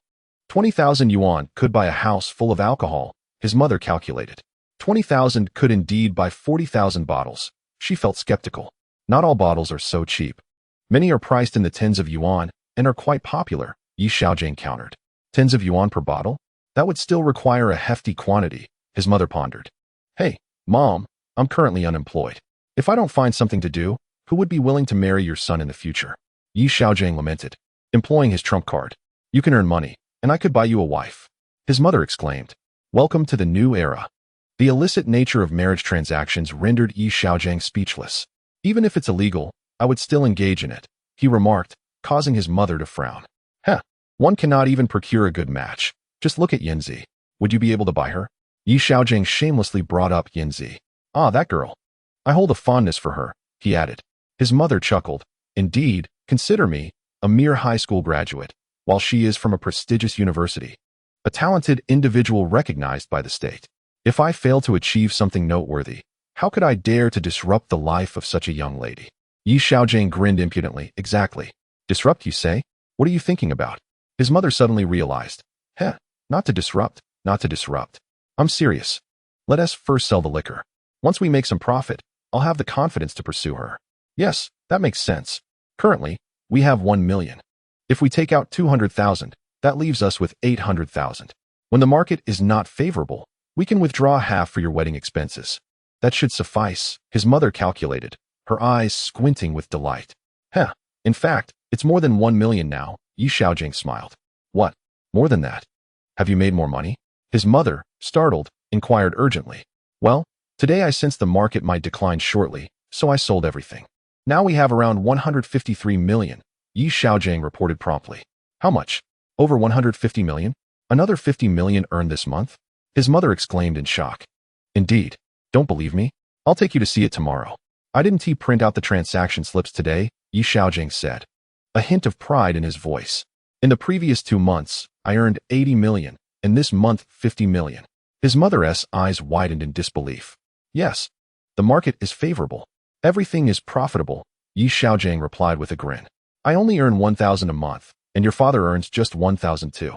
Together, we don't make as much as you do in a single day. 50 million over 30 days, that's about 16,000 a day, his mother calculated, astonished. Heh. With substantial capital, the profits are undoubtedly significant, Yi Xiaogang laughed. Old Yi, what is the point of working for a living? We toil tirelessly every day. Yet in a month, we earn less than what our son makes in a day, his mother lamented to her husband. Heh. Indeed, our son is quite the earner. Even our combined monthly earnings are more than those around us, his father acknowledged with a smile. Ah, working lacks any allure now. My previous job, which I could once boast about, pales in comparison to my son's earning potential, his mother mused. Heh, mother, you have no idea. If I become a liquor distributor, making your monthly salary in a day would be a simple feat. Yi Xiaogang continued to entice her. Over 1,000 a day? Selling liquor, is that lucrative? His mother expressed disbelief. Yes, you have yet to experience it. Consider how many stores are at the entrance of our community. I counted 8 shops selling cigarettes and liquor. If each store sells 1 case, that's 8 cases right there. Each case contains 6 bottles. I estimated that 1 case would certainly sell out in a day. If we calculate, that could easily amount to several hundred cases across nearby communities. A profit of at least 10 yuan per case means several thousand a day is not far-fetched. Yi Xiaogang glossed over all expenses, focusing solely on the profits. Knowing his mother was unaware of the intricacies involved. 10 yuan profit per case. 100 cases means 1,000 yuan. Ah, several thousand a day. His mother's eyes began to gleam with excitement. Yes, and if I also sell beverages and other brands of liquor, several thousand a day is quite feasible. In prosperous times, earning 10,000 in a single day was feasible. Haha, making such a fortune, exclaimed Yi Xiaogang. His mother, delighted, responded, indeed. Look at me now. I have nothing to do. I can't just sit at home and rely on others, can I? Yi Xiaogang chuckled. Haha, you're not relying on anyone. You're making so much money. Well, 150,000, with 20,000 in hand. There's still over 100,000 left. Sounds good. His mother smiled. Hee hee. Then I'll take that as your agreement. However, I don't need to withdraw the money just yet. I wish to earn a bit more in the stock market. Yi Xiaogang proudly declared. All right, let's aim for another 50,000. That way, when you marry, you won't have to worry about finances. His mother expressed her optimistic vision for the future. Agreed. Yi Xiaogang thought he had achieved his goal and was ready to leave. By the way, how are things with Yanzi? Aunt Yang mentioned she would bring Xin over to play this Sunday. His mother quickly added. Oh dear. Are you suggesting I should marry several wives? Yi Xiaogang lamented. Chapter 47. Light as a feather with several thousand in his pocket. Yi Xiaogang strode into the securities company with a buoyant spirit. He had no plans to buy stocks today. His first task was to check if old Wang had any news about the distillery, and the second was simply to pass the time. After the market closed, he intended to purchase a computer to bring home. He had already applied for broadband, which would take at least 3 to 4 days for installation. Everything was in place. just waiting for the right moment. Haha, the Dongfeng car has been sold. Yi Xiaogang chuckled to himself, lost in thought for a moment. At 9:25, the pre-opening auction concluded, and the market opened low at 10.048. 5 minutes later, it began a gradual decline. Although the drop was not substantial, the oppressive atmosphere in the market was suffocating. Out of over 1,000 stocks, fewer than 100 were in the green. Dongfeng stock slightly surged at the opening but quickly reversed direction, now firmly within the top 10 for the largest declines. Watching Dongfeng's drop, Old Wang laughed while cursing the market's inadequacies. Compared to the frowning stockholders burdened with full positions, he felt a sense of schadenfreude. Brother Wang, that's not fair. Yi Xiaogang laughed. Haha, I've never been so pleased during a downturn. Old Wang replied. Fortunately, my brother urged me to sell, otherwise, I would have lost several thousand today. Haha, Brother Wang, such behavior might earn you a beating. Yi Xiaogang laughed. Hee, no one knows I'm not holding any stocks. Old Wang remarked mysteriously, surveying the surroundings. You must be prepared to be in cash when trading stocks. Don't get complacent just because the market seems favorable. Wait for a proper adjustment before re-entering. Those who see their accounts shrink with every market correction won't make any profits. Yi Xiaogang shared his experiences from his previous life. Absolutely correct. I was once fully invested, selling when the market rose but hesitating during declines. I never saw the profits but faced significant losses, Old Wang said earnestly. This is a common flaw among retail investors, selling at peaks and holding on during dips, waiting for the market to recover, missing out on potential gains. Yet, when it comes to holding on to positions, they sell at break-even, only to lament the market's unfairness when stocks reach new highs, blaming their misfortune on external factors rather than their own decisions, Yi Xiaogang observed. Indeed, Brother Yi, your analysis is spot on. Old who once held on to a position that lost 20%, unwilling to let go. As soon as he sold his own capital, it later surged significantly, almost doubling. Old Wang remarked, indeed. Yi Xiaogang recalled his actions in a previous life and couldn't help but scold himself for being foolish. Do you see whether this is a correction or a decline? Didn't you say that the national economy is on the rise? The stock market should follow suit? Old Wang inquired. The national economy is developing, which can only provide a factor for market growth. If the capital acknowledges this factor and is willing to speculate on stocks, then the market will rise. Conversely, if the capital does not recognize the current stock market, it will shift to other platforms. In that case, the market has no choice but to decline and adjust, Yi Xiaogang explained. Are there not many other investment avenues that surpass the stock market? Old Wang asked. Haha, indeed. Besides, the stock market is not exclusive to China. The European and American stock markets have been established for nearly a century, and they are relatively mature, unlike China's current focus on speculation. Thus, you see that in recent years, the Chinese stock market has experienced brief bull runs and prolonged bear markets. A decline can last for years, while a bull market cycle lasts at most 1 or 2 years, Yi Xiaogang analyzed. Yes, from 1993 until the year before last. It only just revived. You say a maximum of 2 years? Old Wang was astonished. Basically, there are exceptions. This current wave is entirely driven by technology stocks. Further bolstered by the significant good news from May 19th, Yi Xiaogang, having nothing pressing to do, followed Old Wang's conversation, thinking that 2 years seemed about right. Do you think this marks the beginning of a decline? Old Wang continued to inquire. It shouldn't be over yet. Until just a few days ago, the market sentiment was still quite optimistic. This decline is anticipated as a normal adjustment, lasting at most a month. The main capital has not yet had the opportunity to escape. Yi Xiaogang understood that there was still half a year left. This was also a chance to show off. He just needed to keep Old Wang entertained until he sorted out the liquor agency, which was the real priority. Oh, it can still rise? Hee. As long as it can rise, that's good. Old Wang, pleased with this agreeable notion, brightened up immediately. However, I won't be making any moves recently. It's better to watch more and act less when the market is unstable. Restrain your hands and guard your purse, Yi Xiaogang smiled and advised. Right. Manage your money well, Old Wang echoed. Chapter 48. Enemies on a narrow path on Saturday. Under the orchestrated pressure from his mother, Yi Xiaogang reluctantly called Yanzi to go to the computer city to purchase a computer. In his previous life, Yi Xiaogang had used computers for at least over a decade, and he could handle upgrading components on his own. In 2000, computers were overpriced and unattractive. After viewing several brand-name machines, he found their configurations so outdated that they would be considered junk in later years, yet they started at 8,000. Watching groups of Na-VE customers leave joyfully with their computers, Xiaogang felt that starting a computer company now would yield profits at lightning speed. Yanzi was also intrigued by the brand-name machines, meticulously examining their specifications and constantly asking Xiaogang which ones looked better. Xiaogang shook his head. Having already given up on the idea of purchasing a brand-name machine, he began to converse with the owner about custom-built computers. After reviewing the motherboard and hard drive configurations presented by the owner, Xiaogang felt a wave of frustration wash over him. Even memory sticks were priced in the hundreds. Although Xiaogang was only buying a computer for stock trading and to create spreadsheets for his future store, the sight of integrated graphics left him feeling dizzy. It feels as though the boss is wielding a knife, carving into his own flesh. Although the prices of computer components are indeed exorbitant at this time, and the configurations are subpar, computers still remain high-end products overall. Many individuals remain entrenched in internet CAFS, and countless children dream of owning a computer that allows them to indulge in the legendary game of Miracle from the comfort of their homes. Xiaogang spent an entire day selecting components, suppressing his visceral urge to vomit as he endured the pain of allowing the shopkeeper to slice away at his heart with each decision.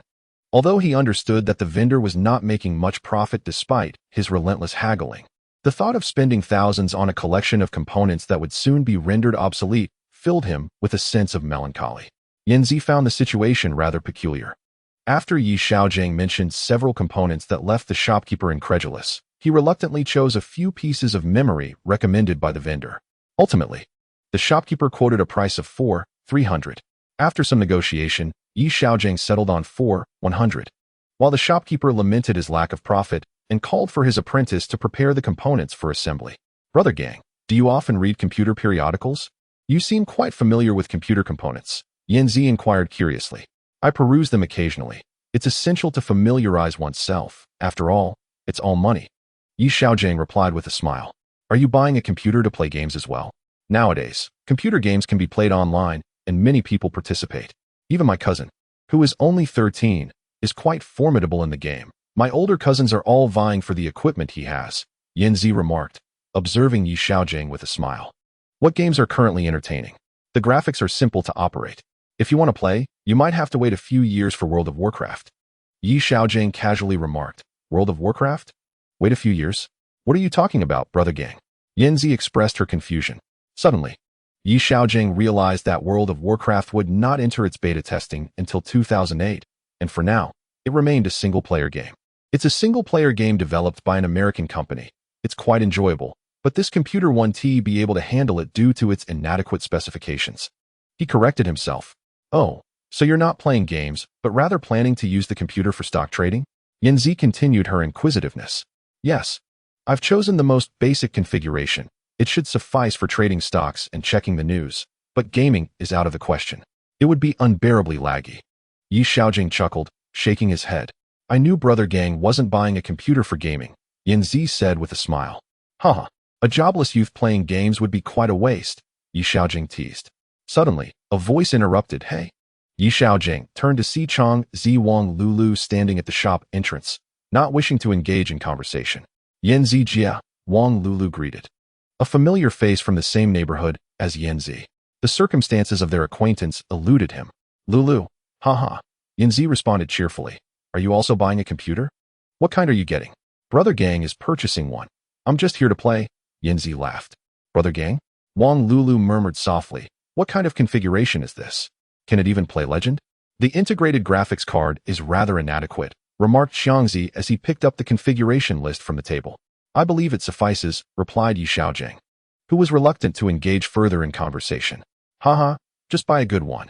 If you lack the funds, I can lend you some, he continued. I am planning to purchase a Tongfang computer.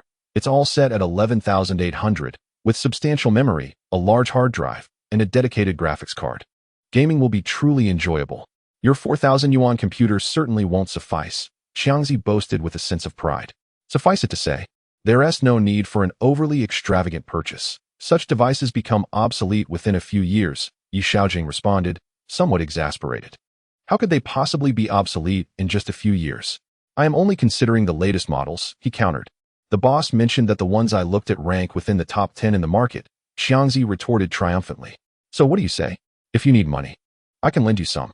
Xiangzi feigned generosity, to which Xiaogang replied, No, I have already made my choice. The boss is currently assembling it.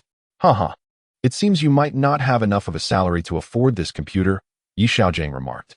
Xiangzi pondered for a moment, conceding, Indeed, my salary is modest. I cannot afford anything too extravagant. Didn't I suggest you work at my uncle's place for over 1,000 a month? Can you even secure that much on your own? Xiangzi was still mulling over his previous employment. That sounds about right, Xiaogang said, opting for silence. Yinzi, how did you end up with Xiaogang? Wang Lulu interjected, unable to contain her curiosity. Just the other day, Jiang Yuhua mentioned it, and I hardly believed it. Chapter 49. They are now dating, and Xiaogang has been coming over to hang out, Yinzi replied. I am also preparing to purchase a laptop to take to school. Just then, the boss entered, carrying the assembled computer. All right, let me adjust it and check for any compatibility issues.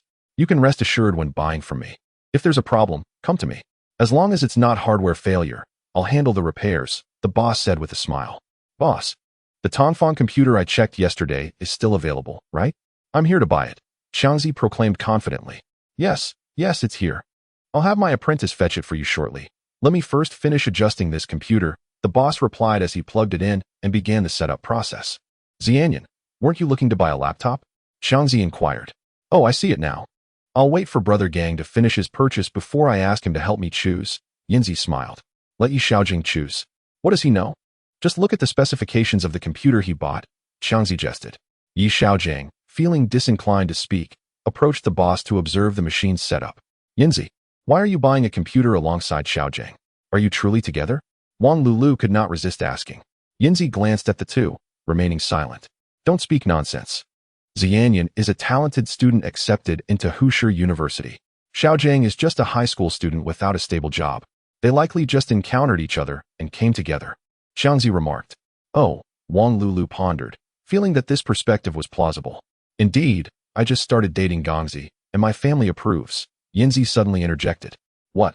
Is that so, Yinzi? Wang Lulu was taken aback. What? Xiangzi gasped in disbelief. Xiaogang overheard, but was equally astonished. Turning to look at the three, Yinzi continued, Yes. When I lived with them, we were quite close. Is that so strange?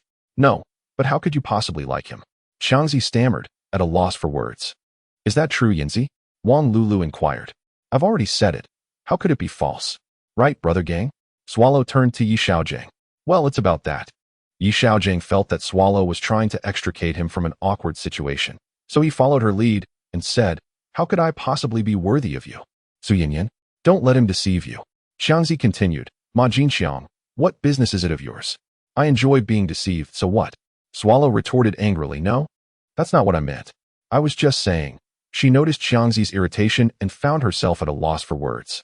Humph, Brother Gongzi. Could you please help me take a look at this notebook? Swallow turned to Xiaogang, clearly uninterested in engaging further with Xiangzi and Lulu. Well, currently, imported foreign brands still offer superior technology and configuration. Although they are a bit more expensive, their aesthetics far surpass those of domestic or even Japanese products, Xiaogang remarked. Boss, do you have any laptops here? He asked the shop owner. Yes, indeed. We just received a new shipment this month. Ultra-thin models, perfect for girls. The owner replied with a grin. The profit from one imported laptop is equivalent to that of 3 domestic ones. He had been lamenting the lack of interest in a particular model for half a month and was now delighted to see a potential buyer. This is a pure imported product, absolutely incomparable to domestically assembled ones, the owner said, setting a laptop before them. Look at this, isn't it beautiful? It's perfect for a girl. I'll give it to you at cost, 14,000 yuan, originally priced at 15,800. Considering you're a returning customer, what do you think? He smiled. Swallow. Do you like it? Xiaogang inquired. It's a bit pricey, she responded, gazing at the laptop with glimmering eyes. Although it was thicker than future models, it was still significantly slimmer than current notebooks. It is a bit expensive, but it truly is beautiful, Xiangzi added. I'll ask my dad when I get home. Swallow said reluctantly, unwilling to part with the laptop. Go ahead and buy it if you like it. I can lend you the difference, Xiaogang chuckled. Haha, Gongzi. You lending money? You must be saving for a year, Xiangzi feigned casualness. How long I save is none of your business, Yi Xiaogang snapped impatiently. Hee, Xiangzi sneered dismissively. Brother Gongzi, Swallow tugged at Yi Xiaojang's arm and shook her head. It's all right. Just see if you like it, Yi Xiaojang said. I'll go home and ask my dad, Swallow concluded, pushing the laptop back toward the owner. Hee, think it over. There's only one, so you'd better hurry. The owner laughed. After all, 10,000 yuan was a considerable amount at that time. Not every household could save that much in a year. Haha, let the boss sell it if someone wants it. They want to buy it. Xiangzi's distasteful voice broke in. Yi Xiaojang suddenly felt like he no longer recognized Xiangzi. Was this the same good brother he had once known? He glanced at Swallow, contemplating that if he were to discuss this matter with his mother and request over 10,000 yuan to buy the laptop for Swallow, she would likely not object. After all, spending 1 or 2,000 of his own earnings didn't seem excessive, but purchasing an expensive laptop seemed somewhat inappropriate. Gongzi, let's go. I need to think it over. The laptop is too expensive. It wouldn't be suitable to bring it to school, Swallow said, preparing to leave with Yi Xiaojang. The computer is ready. I hurriedly installed the computer for my boss and promptly packaged it for delivery to Yi Xiaojang. Chapter 50. My ex-wife regards me as a scoundrel returning home in a state of melancholy. I noticed that throughout the journey, Yi Xiaojang remained silent. However, Yanzi, adept at lightening the mood, shared a few amusing anecdotes that eventually coaxed a smile from him. Ah, youth is indeed a blessing. Observing Yanzi's beaming face, I felt fortunate to have such a girlfriend. Regrettably, ever since my rebirth, my thoughts have been consumed by my former wife. An increasing desire to discover what my current wife is up to nagged at me. With merely a week left until September 1st, when schools would reopen, both Yanzi and my wife would be heading to another province for their studies. I contemplated making time next week to pay her a visit. Upon returning home, I set up the computer and played a few rounds of Spider Solitaire and Minesweeper. The experience felt exceedingly dull, and I dozed off until my parents returned. Son, is the computer here? How is it? Can it access stock markets? My mother inquired. It's not connected to the internet yet, so I can't check, I replied honestly. Did Yanzi accompany you? I think she is quite a delightful girl, my mother remarked with a smile. Yes, she is quite nice, I responded nonchalantly. Knowing that, you should seize the moment. School starts soon. If someone else sweeps her away, you will regret it, my mother advised playfully. Hey, your son has charm, I retorted with a smile.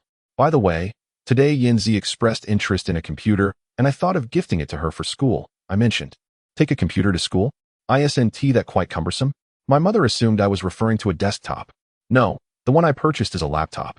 Only a few kilograms in weight, I clarified. However, it was rather expensive, costing over 10,000. What kind of computer costs so much? Have you thought this through? If you're serious about her, then by all means, gift it. After all, you will earn money too. 10,000 isn't an outrageous sum, my mother pondered. Yes, I noticed she really liked it. By coincidence, I ran into Xiangzi when I bought the computer, I casually remarked. Xiangzi, are you still in touch with him? My mother asked, recalling his past misdeeds regarding Wang Lulu. No, it was just a chance encounter. He told Wang Lulu that I couldn't afford such an expensive computer. I believe Yanzi would cherish it. A lavish gift would leave a lasting impression, I chuckled. I like Yanzi too. If you're certain, I can give you the money tomorrow. You can present it to her, especially since it's a holiday, making it a perfect opportunity to confirm your relationship. My mother suggested with a grin. Oh, mother, it's only been a few days. It's too early, I replied, feeling exasperated. Humph, regardless, I'm giving you this money. You better charm Yanzi into becoming my daughter-in-law, my mother teased. I don't want to gift it anymore, I protested. That is not an option. Tomorrow, I will give you the money, and you must buy it and present it to her, my mother insisted eagerly. Oh, truly my dear mother, I sighed in disbelief. After dinner, I retreated to my room, contemplating the urgency of matters concerning NetEase. Time was of the essence. I had merely 6 months left. In half a year, I predicted NetEase would plummet to zero. $65 due to losses, followed by a suspension of trading. In 2002, having profited from the agency of Journey to the West, it would resume trading and soar to $70. Coincidentally, the next 3 years would see a bear market in China. Presenting the computer to Yanzi would provide an excuse to maintain contact with her while I resolved the issue of opening an account in the United States. As the saying goes, one cannot catch a wolf without parting with their child. In my eyes, NetEase was a magnificent golden goose. Tomorrow is Sunday. The stock market is closed, and Yi Xiaogang has resolved to visit his former father-in-law's home the following day, hoping to encounter his ex-wife. Although this visit is a year earlier than in his past life, the vigor of his youthful body belies the wisdom of his 40 years. It is impossible to suppress one's desires, as history has shown even eunuchs sought companionship with palace maidens. Besides, he possesses a robust constitution. The next morning, he arrived near his former father-in-law's residence. With no one recognizing him, Yi Xiaogang meandered around the vicinity for nearly an hour. Fortune smiled upon him, as he soon spotted an unmistakably familiar figure, his wife in a diminutive form. With a round face and flowing hair, she evoked a refreshing sensation within him. In his previous life, she had already cut her hair short and had not allowed it to grow for 2 decades. What had she consumed this past year?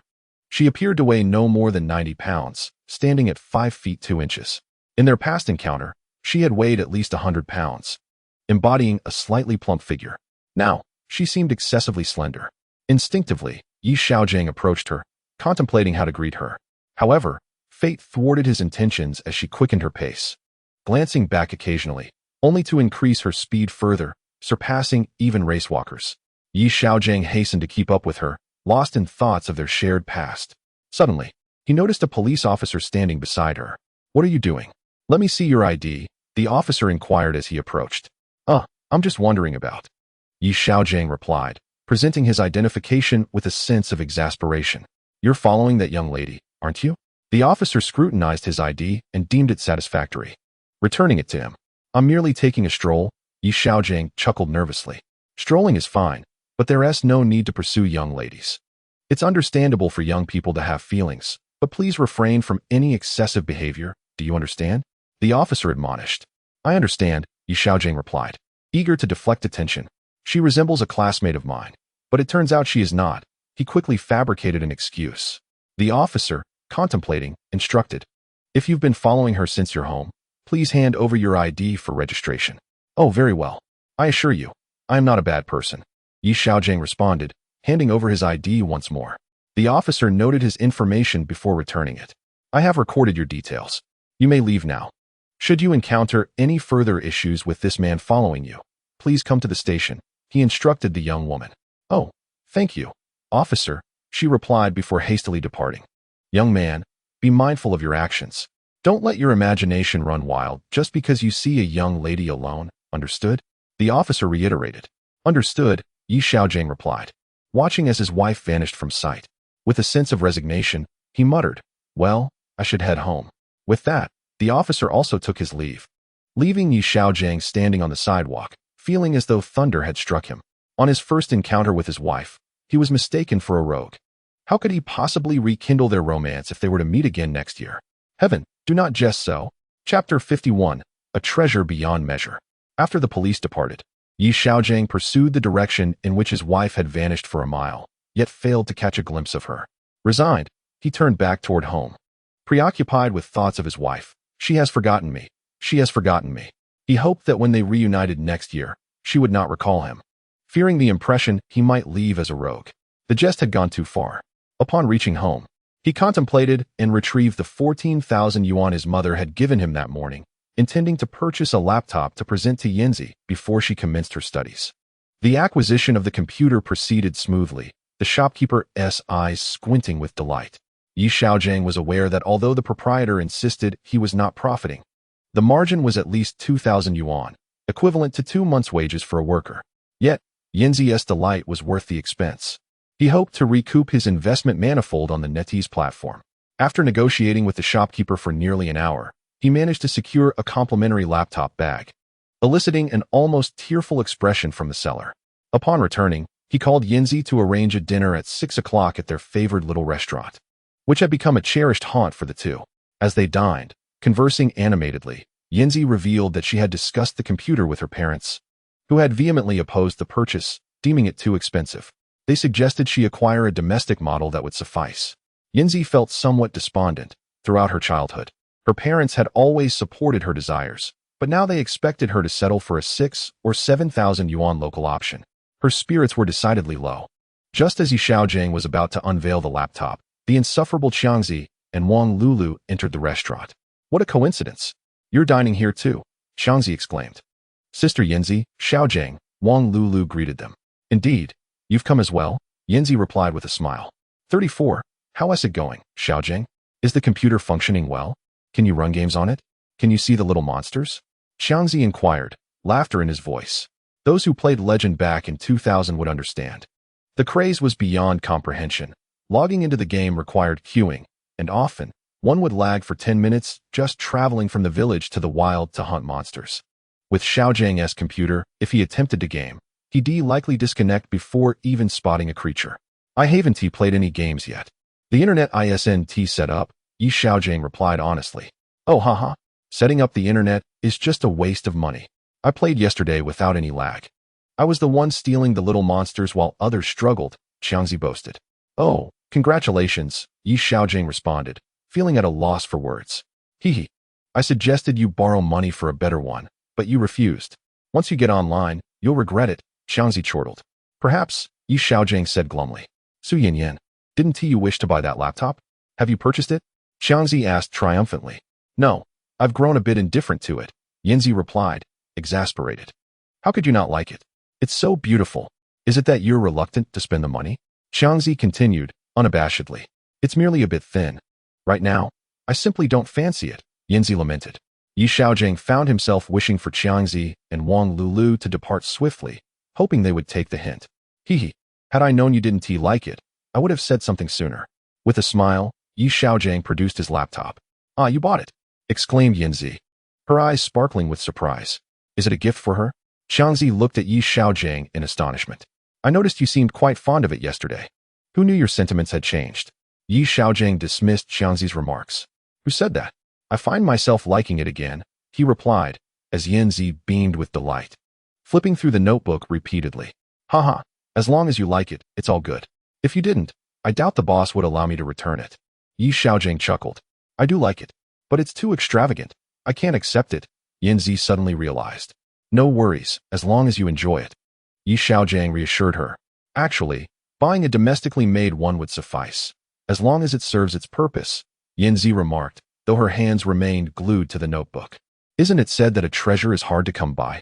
Purchasing something you truly adore is preferable to settling for less, Yi Xiaojiang replied nonchalantly. Hee, that's true, Yanzi said, her gaze unwavering from the computer. Did you buy such an expensive gift for Su Yanyan? Are you pursuing her? Xiangzi attempted to steer the conversation. Well, friends should be able to indulge each other's preferences, right? It's not that much money, Yi Xiaojiang replied casually. Not much money. You barely earn anything in a month. Aren't you just asking your family for it? Xiangzi retorted, dripping with sarcasm. Oh, I'm happy to do so, Yi Xiaojiang responded. Humph. A frog aspires to eat swan meat, Xiangzi scoffed. What are you saying, Ma Jinxiang? Yanzi interjected. Indeed, how dare you compare such a beautiful girl to a frog? Yi Xiaojiang recalled a humorous anecdote from later times. I never said that. I didn't imply that the frog was Su Yanyan, Xiangzi stammered, taken aback. Oh, you little rascal, are you suggesting I'm a frog? Yanzi protested. Haha, my mistake. I am the frog aspiring for swan meat, Yi Xiaojiang chuckled. Well, that's more acceptable, Yanzi replied, transforming her irritation into amusement. Irritated, Xiangzi dragged Wang Lulu away to another table, leaving Yi Xiaojiang feeling a sense of tranquility. He continued to chat with Yanzi, sharing several classic jokes from the future, leaving her in stitches. Chapter 52. Yanzi invited me to visit her at school when I had the time. As the market opened on Monday, it remained quite sluggish, with the number of stocks in the red barely exceeding 1/10. Analysts and experts across the board were uniformly pessimistic, proclaiming that this once-in-a-lifetime bull market was nearing its end. In the hall, investors trapped in their positions wore expressions of despair as they passed the time, with at least 5 groups engaged in card games. The atmosphere resembled a bustling marketplace, though the discussions revolved around the card games rather than stocks. Old Wang brought good news. He had arranged a dinner with the sales manager on Wednesday evening to discuss agency matters. Yi Xiaojiang readily agreed, planning to start from the second half of next year. Apart from purchasing M stock of NetEase before its suspension, the next 3 years would likely see a bear market, making it an opportune moment to earn some pocket money with the launch of Haiji Lan. Yi Xiaojiang contemplated the 2 stocks that had doubled in value, knowing he would possess at least 5 to 6 million. The agency fees, amounting to a mere 1 to 200,000 annually, were merely pocket change. he thought to himself with satisfaction. After the market closed at 3, Xiaogang wandered through the largest wholesale market in the city. He noted several storefront transfer listings, recording the contact numbers, and after strolling through the market a few times, he had nearly settled on 2 satisfactory storefronts. He intended to call and inquire further. Nowadays, mobile phones were more widely used. In his previous life, Xiaogang was never without a device in hand. Yet now he finds himself among friends who do not possess mobile phones. It seems that even if he were to purchase one, there would be no contacts to communicate with. He has not felt the urge to acquire a phone until now, as he still has over 2,000 yuan remaining from the computer his mother bought for him. This sum is sufficient for a mobile phone. Once his wholesale business takes off, a mobile phone will become an essential item. Since receiving the computer he gifted her, Xiao Yinzi has been making daily phone calls, each filled with joy, albeit interspersed with worries about leaving the city to attend school in Shanghai. My father mentioned that this Friday I would be heading to school, with classes commencing the following Monday. Yinzi exclaimed over the phone. Oh, how wonderful it is to start school, Xiaogang remarked with a smile. Others are envious of those entering prestigious universities. Alas, once school starts, I won't return until October 1st. No one will invite me out to eat, Xiaogang lamented. Haha. Who was it that said they wanted to lose weight the moment they sat down to eat? Yinzi teased. Come on, you think I'm overweight? Xiaogang joked. Haha. Not at all. You should know by now that I prefer those with a bit of flesh, she retorted with laughter. Then you must have a soft spot for Fang Mingming. Xiaogang chuckled. My dear brother, it brings me great joy to tease you, Yinzi said, recalling a past conversation where she had misunderstood his affection for plumpness due to a rejection of Jiang Yuhua. You just mentioned a preference for the plump. Yinzi continued to laugh. Well, I like you just the way you are, Xiaogang declared with mock seriousness, causing a sudden silence on the phone. He realized he may have gone too far. Just as he was about to speak, Yinzi softly said, Brother Gongzi, you should come visit me at school. Visit you at school? Xiaogang replied, astonished. Yes, I'll take you to Nanjing Road and the Bund. My classmates say it's beautiful there. I want to go, Yinzi exclaimed with delight. Well, I'll see how things go. If I have time, I shall come.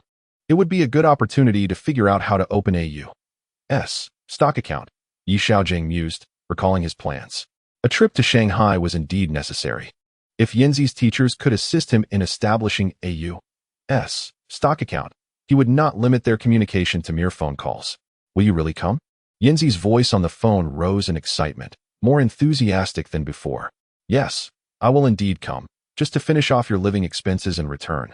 Giving you motivation to lose weight. Xiaogang teased. Haha, you still think I'm overweight? Yinzi playfully protested. Haha, no, I misspoke.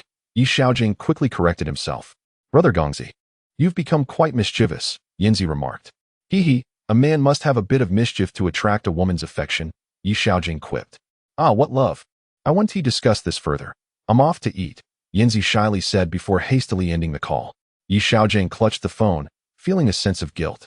Just 2 days prior, his wife had mistakenly thought him to be a rogue, and now he was engaging in playful banter with Yinzi, swiftly veering away from his original plans. As he pondered his wife forgetting him, he also contemplated Yinzi potentially encountering her future husband in school, leaving him behind. Alas, what a fate it is to wish for one to forget while another abandons. Chapter 53. Successfully deceiving manager Wang for 3 consecutive days, the market experienced a slight decline. Diamond steel has fallen below 7 yuan, yet Xiaogang recalls how, in mid-October, diamond surged to 11 yuan, led by the steel sector. Approximately 6.5 marks the bottom. Xiaogang purchased half a position at 662 yuan, intending to fully invest when it reaches 65. His capital has now reached 1.5 million, allowing him to buy 200,000 shares at full capacity. A single transaction of 200,000 shares would likely require the main force to undergo a week of adjustments. Today is Wednesday, and he has an appointment this evening with manager Wang from Yanghe to discuss agency matters. Hence, after acquiring half a position, he encouraged Lao Wang to purchase 1/3 of a position as a gesture of gratitude. Without hesitation or concern about potential drops, Lao Wang promptly bought 10,000 shares, which accounted for more than half of his funds. After completing the purchase, he waved his hand nonchalantly, stating that it was all profit anyway, considering it as tuition paid alongside his younger brother. This gesture touched Xiaogang slightly, as having someone trust him felt quite reassuring. The dinner was arranged at a restaurant near the securities company, specifically at a well-known establishment specializing in Huizhou cuisine, called Tongqing Lu. In his previous life, Xiaogang had a fondness for Huizhou dishes, particularly the stinky mandarin fish, which, like stinky tofu, smelled unpleasant but tasted delightful. Whenever he ordered stinky mandarin fish, he would be the only one at the table to enjoy it, while his wife and children would finish their meals early and leave, as the aroma was indeed intoxicating. He had heard that Manager Wang was from Anhui, so he specifically ordered the stinky salmon. Lao Wang seemed unfamiliar with the dish and inquired about its taste.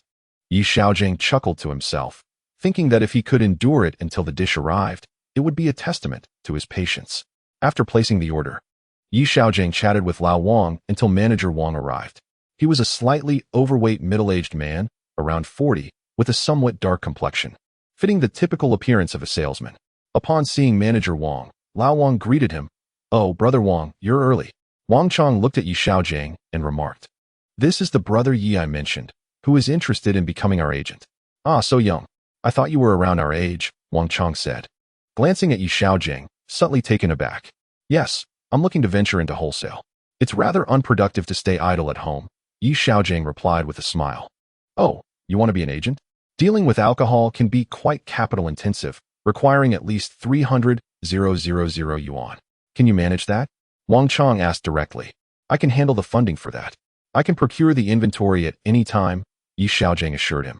It was evident that Wang Chong was an experienced sales professional. The greatest fear in sales is a distributor lacking the capital to stock goods, as commissions are directly tied to the distributor's purchases. The more inventory a distributor acquires, the greater the manager's commission, distinguishing it from salespeople who earn commissions based on sales volume. No issues with funding? Wang Chong's interest was piqued. Initially, upon seeing a young man in his 20s, he had considered leaving. In the year 2000, 300,000 yuan could easily buy at least 3 houses, and in 20 years, those properties would be worth 10 million, not to mention the value of properties in desirable school districts. "Yes, I can arrange 300,000 at any time," Xiaogang reiterated with a smile. "Indeed, my brother has made over several 100,000 just from stocks this year, so 300,000 is definitely manageable," Lao Wang contributed. Making hundreds of thousands in stock trading, your family must be quite affluent," Wang Chong expressed in astonishment. "Haha, don't listen to Brother Wang boast," Xiaogang chuckled. Xiaogang expressed a desire to contribute, alleviating his family's concerns regarding his employment. He mused that becoming an agent was a feasible option, especially since it was an introduction from Brother Wang. The policies would undoubtedly be favorable. Wang Chong inquired about the location of their storefront, suggesting they could visit. Xiaogang responded that the storefront was situated in the large market, where he had identified 2 potential spaces but had yet to finalize which one to rent. He candidly admitted that the storefront had not yet been secured, to which Wang Chong frowned, reminding him that their factory regulations required a storefront and 100 square meters of storage. Xiaogang reassured him that he need not worry about the storefront and warehouse, as he had already consulted and could rent them at any time. "I see. Please expedite the process. While I cannot guarantee you will secure the agency rights, I can assure you that the likelihood is quite favorable," Wang Chong affirmed. Good. With Manager Wang's assurance, I feel at ease," Xiaogang replied with a smile. In the evening, Xiaogang suggested they share a drink, producing a bottle of Kushijio liquor he had purchased earlier. This local Anhui spirit, though less renowned than the trendy Wanjiao and Ingjia Gongjiao, still held its own merit. Wang Chong's eyes lit up at the sight of it. "My brother appreciates fine liquor. Kushijio is not widely consumed. It's been ages since I've had this 5-year-old version," he remarked. "Indeed, I too enjoy this drink." Interestingly, this was Xiaogangs first time drinking since his rebirth, and he was uncertain about his current tolerance or whether his body's enzymes had rejuvenated along with him. In his previous life, he had managed 2 liang, but in the future, he gradually increased his capacity to 8 liang. My brother has discerning taste," Wang Chong exclaimed joyfully. Chapter 54. Pleasant cooperation. What is that foul smell? Has something burned? Old Wang shouted, without needing to elaborate. The stench of stinky mandarin fish wafted in. Old Wang, wrinkling his nose at the odor, began to push the waiter away. Mandarin fish. Boss Yi is quite the connoisseur. Wang Chong exclaimed cheerfully upon catching the scent. You ordered this? Old Wang queried, turning to Yi Xiaogang, who chuckled. Yes, I did. Place it beside Brother Wang. How can one eat something so foul? Old Wang protested, covering his nose. Haha, little do you know. This dish is a gem of Hui cuisine. The aroma unmistakably signals the expertise of our Anhui chefs, Wang Chong remarked, observing the fish as it was presented. He took a piece of fish, savoring it meticulously. Indeed, I tried it a few years ago while visiting Huangshan, and it reminded me of our stinky tofu, offensive in scent yet delightful in taste. Yi Xiaogang laughed. Is it truly edible? Old Wang questioned skeptically, then tentatively sampled a small piece, only to grimace in distaste. Ugh, ugh, ugh. Haha, give it a few more tries, and you'll grow accustomed to it, Yi Xiaogang encouraged. Also taking a bite. It's quite good. After all, it is authentically prepared by Anhui chefs. Oh dear, your tastes are rather peculiar. Old Wang lamented, still pinching his nose. Haha, just drink a few more cups of liquor, and it will all be fine. Yi Xiaogang jested. I can't eat another bite after a bottle, Old Wang replied dejectedly. Haha, Brother Wang, you may pass on this delicacy. I shall indulge in something else. Wang Chong chuckled. It has been ages since I've savored such authentic hometown cuisine. Boss Yi, you are truly thoughtful, Wang Chong expressed with delight. With that, Yi Xiaogang raised his glass and downed half of it in one go. The fiery sensation coursed through him, reminding him that his body remained akin to that of his previous life.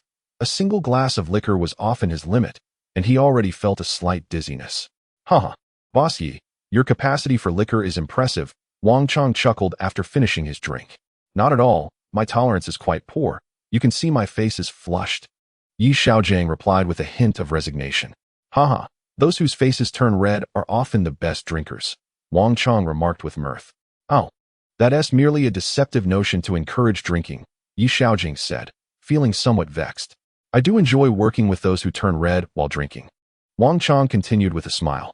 Yi Xiaogang then filled the glasses of Wang Chong and Old Wang before pouring himself a drink. I also appreciate your character, Brother Wang. Here's to you. I hope to count on your guidance in the future. All right, cheers, Wang Chong replied, lifting his glass. After Yi Xiaogang had consumed half of his drink, he placed his glass down, unable to drink any more, and took a few bites of food. How are the sales of white liquor faring? Old Wang inquired, observing the two after they had finished their drinks. Alas, the task is daunting. My quota for September is 1,200,000, and it's causing me great distress, Wang Chong lamented. So much. We still have several 100,000 in stock. Will we be able to meet that? Old Wang questioned. Indeed, it's nerve-wracking. The factory isn't performing well, the old factory director is retiring soon. And the new director has insisted on producing a high-end liquor that retails for over 100, Wang Chong said, clearly troubled. I see. But our company hasn't approved the new liquor yet, Old Wang replied. Yes, it seems the factory expects us to seek out new distributors. Who would be willing to buy such an expensive product? Wang Chong remarked. Is the new liquor Hai Jilan? Yi Xiaogang inquired. Ah, young brother, you know. That's indeed the name assigned by the factory. There are even more premium versions, Tian Jilan and Meng Jilan, with Meng Jilan absurdly priced at over 500. I doubt it will sell even one bottle a year. With that money, I could buy Wuliangye.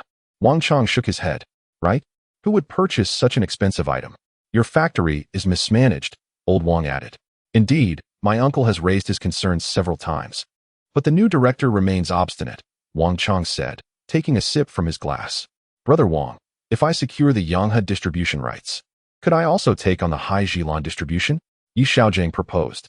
In his previous life, Hai Jilan and Tian Jilan had enjoyed explosive sales.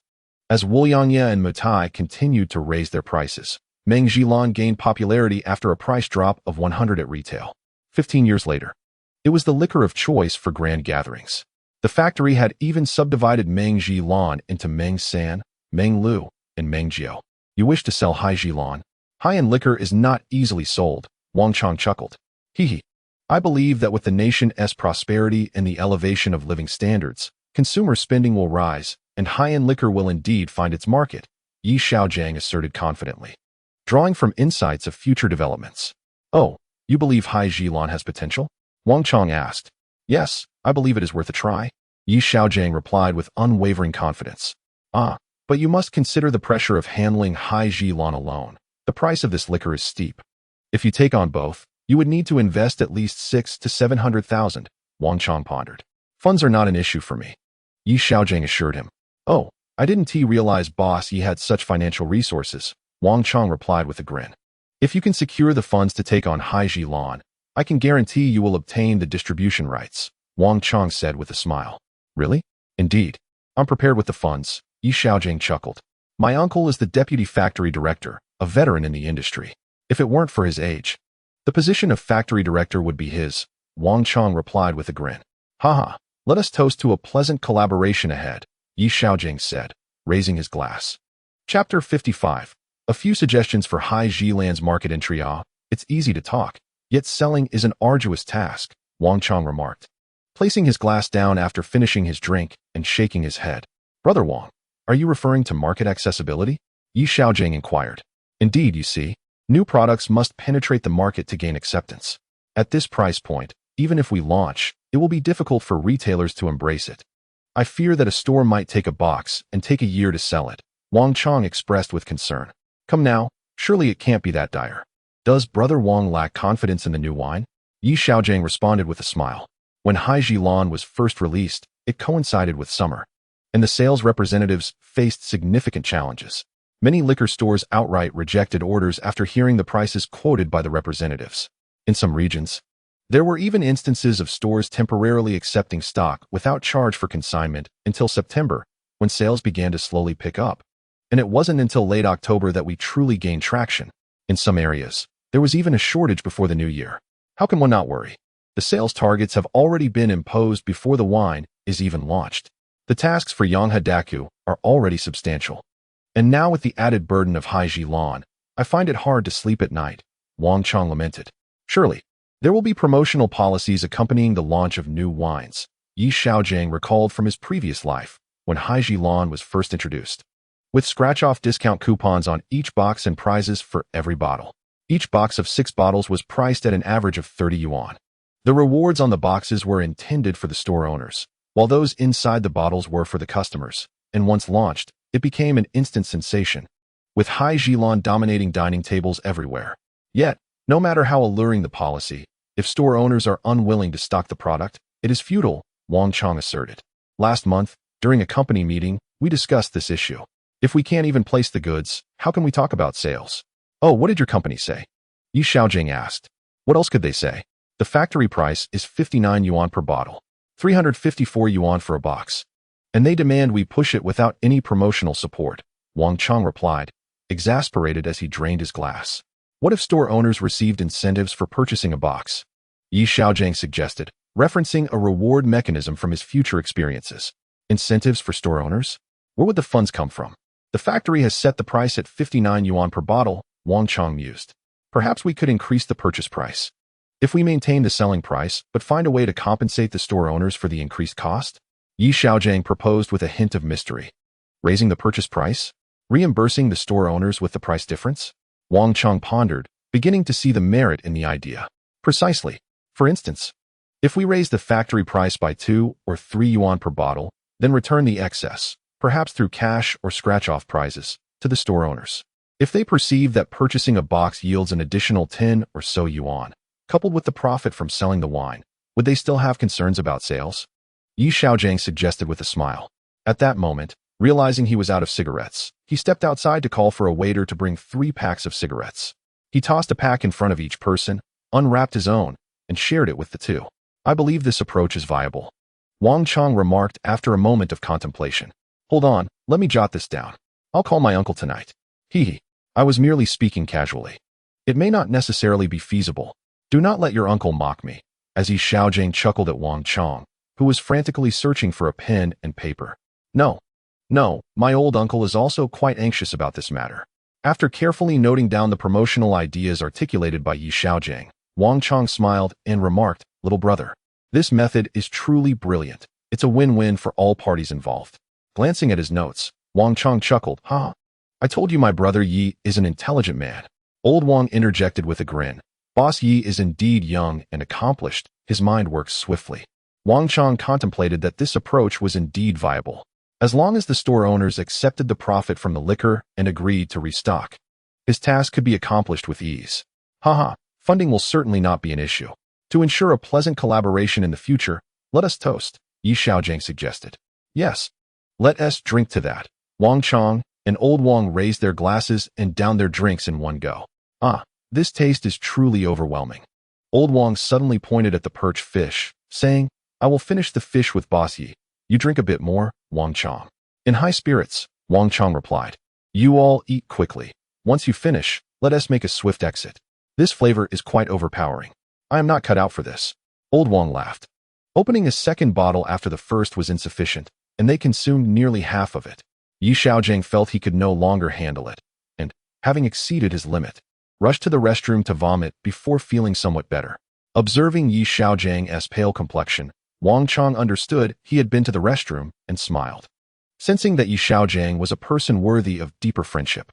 Just as Yi Xiaogang was preparing for a third bout of vomiting, the three concluded their meal. After parting at the door, Yi Xiaogang pushed his cart, taking an hour to return home. It was only upon nearing his doorstep that he sobered up, shaking his head and lamenting that alcohol is truly not a good thing.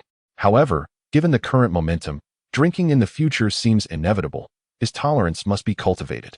As he quietly opened the door and slipped back into his room, his mother emerged, catching a whiff of the alcohol on Yi Xiaogang and scolded, Have you been drinking?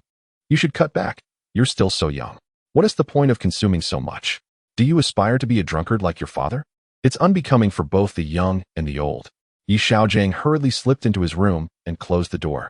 A few minutes later, his mother knocked and handed him a cup of green tea, saying, Drink some tea to sober up. If you can't handle it, then don't drink. It will only make you feel worse if you end up vomiting. Chapter 56. Farewell. Chance encounter. Before he knew it, it was Friday. The previous night, Yi Xiaogang had spoken on the phone with Yanzi, who asked him to take her to the train station. After a brief outburst, Yi Xiaogang conceded and patted his chest, assuring her that he was entirely willing to escort Yanzi to the station, which made the little girl laugh. Yi Xiaogang dragged Yanzi's suitcase and took a taxi to the city's only train station, arriving half an hour early. He accompanied Yanzi in the waiting hall, engaging in conversation to pass the time. When will you come to Shanghai to visit me? Yanzi asked with a touch of melancholy. I want to be back for a month. Once I finish my tasks, I'll come.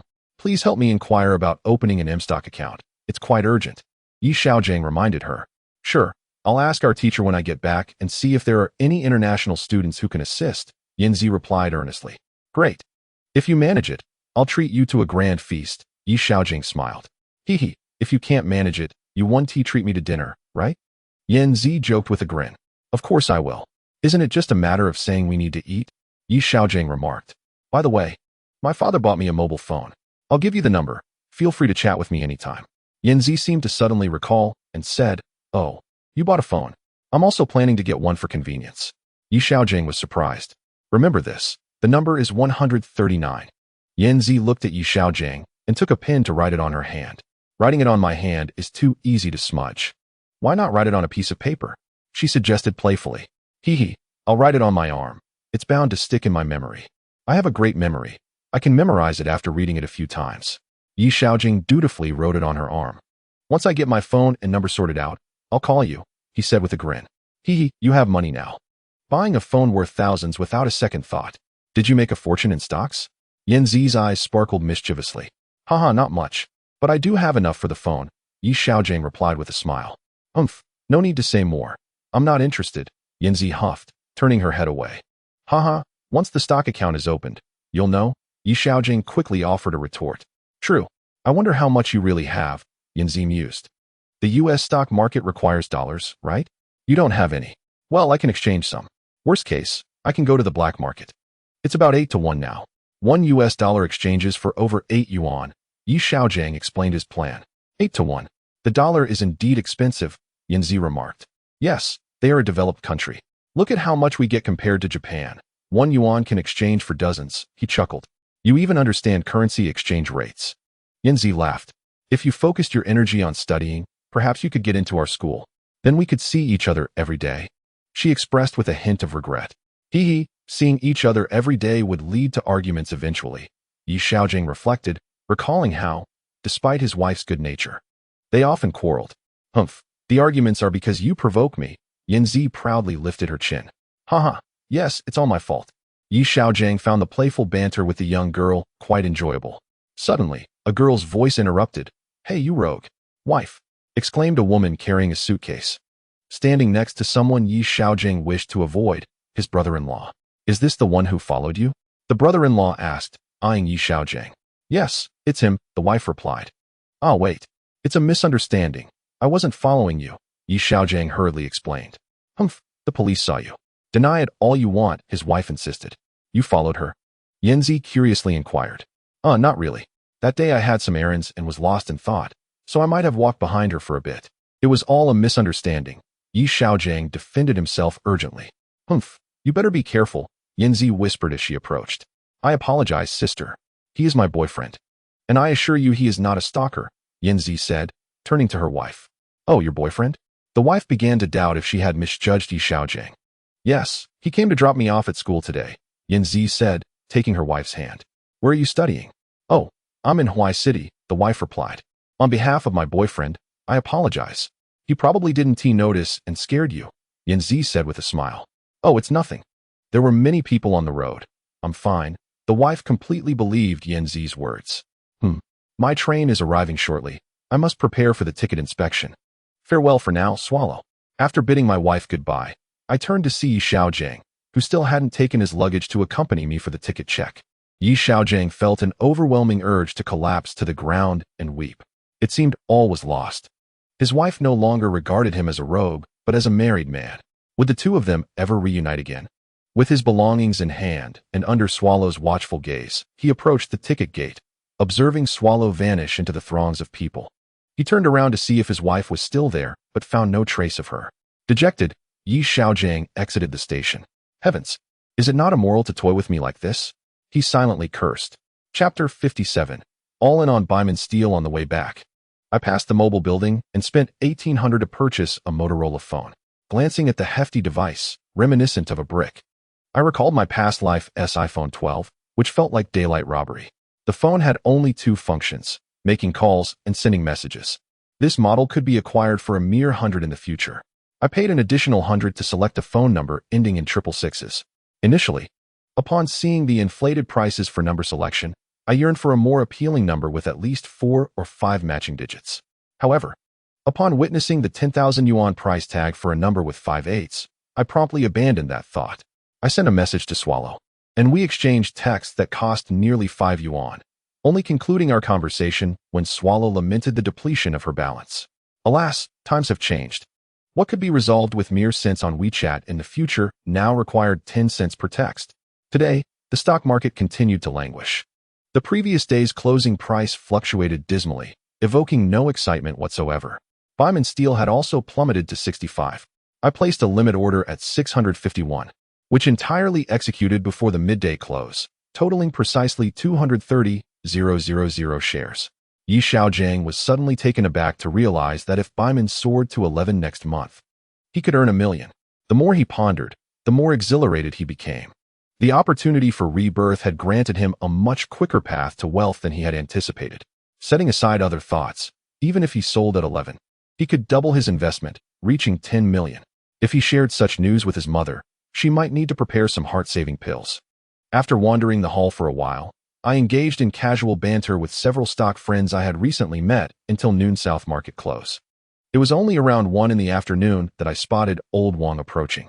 Upon learning that I was fully invested in Byman Steel, Old Wong scrutinized the Byman stock chart for nearly an hour. Finally, gritting his teeth, he made his way to the trading desk around 67, likely purchasing more shares. Upon returning, he discussed with Yi Xiaogang the rationale behind his investment in Byman. The market has been struggling lately, with several consecutive days of decline. When will this adjustment end? Old Wong voiced his concern. It is precisely because the market is weak that one should buy, replied Yi Xiaogang. When the market is rising, everyone knows it will climb. How can you acquire undervalued stocks then? While that may be true, how can we be certain this is the bottom? Old Wong shook his head, skeptical of the Shanghai Composite Index. Indeed, the market has fallen from 2,100 points to 1,900 points, a 10% drop. In a bull market, a 10-point adjustment is considered significant. There may only be another 50 points left to fall. Are you truly frightened of a 2-point fluctuation? Yi Xiaogang, drawing from his experience, countered. That is a valid point, But with the market in such disarray, there seems to be no sign of recovery. As I observed the anxious old Wang, he lamented with a chuckle, impatience will not yield hot tofu. In the realm of stock trading, one must exhibit audacity when the moment calls for it. Each purchase is invariably made during a decline or a retracement. Thus, it is essential to cultivate the habit of buying during corrections rather than succumbing to the temptation of chasing highs. Xiaogang recalled a principle of market analysis. Well, I concede, your points hold merit. Regardless, I have made my purchases and shall leave the rest to fate. Old Wang relinquished his resistance with a laugh. Let me provide you with another reassuring reason. Xiaogang pulled up the candlestick chart for Baiman and pointed to the recent low point, 34. Do you notice any characteristics about the current lowest point? What characteristics? Old Wang inquired, peering intently at the chart. Brother Wang. It seems you lack a fundamental understanding of stock trading. Xiaogang prepared to abandon his efforts. Well, my elder brother, being of advanced years makes reading a strain. Old Wang chuckled. Observe this recent low. Is it not the highest point of the previous wave? Xiaogang explained helplessly. Indeed it is. The previous peak was around 65 during the retracement. Old Wang exclaimed with sudden clarity. Exactly. In stock terminology, this is known as a wave segment. Notice how Baiman has ascended from 2 to 8. Each low point corresponds to the previous high. With such a pronounced upward channel, what is there to fear? Xiaogang remarked, somewhat exasperated. We are still within the upward channel. Does this not imply that it cannot fall below 65? Old Wang lamented. I bought at 65. Overpaying by 2 dimes. Greed leads one to folly, Brother Wang, Xiaogang replied, somewhat at a loss for words. Let us reflect on this, Your observations have put my mind at ease. When it rises again, it will surpass the $8 mark. We are aiming for 10. Old Wang gestured excitedly towards the trend. Shoo, lower your voice. If others hear, they may rush to buy and disrupt the main force's plans. If a sudden sell-off occurs, we could find ourselves trapped, Xiaogang cautioned, glancing around. I am simply overjoyed. I shan't speak further, he added with a chuckle. Brother, I thank you for guiding me to such a promising stock, Old Wang whispered. Yet, we must also consider whether the broader market will align with my expectations. Should the market falter, our stocks may not ascend further, Xiaogang reminded him quietly. Recalling that the market had previously surged past 2,100 before reaching 2,200, only to subsequently decline, Xiaogang speculated that Baiman would peak at 11 the following month before unloading. In retrospect, he noted that by 2004, it had dwindled to merely $3. Well, I trust you, Brother Yi. If you sell, I shall sell too, Old Wang smiled.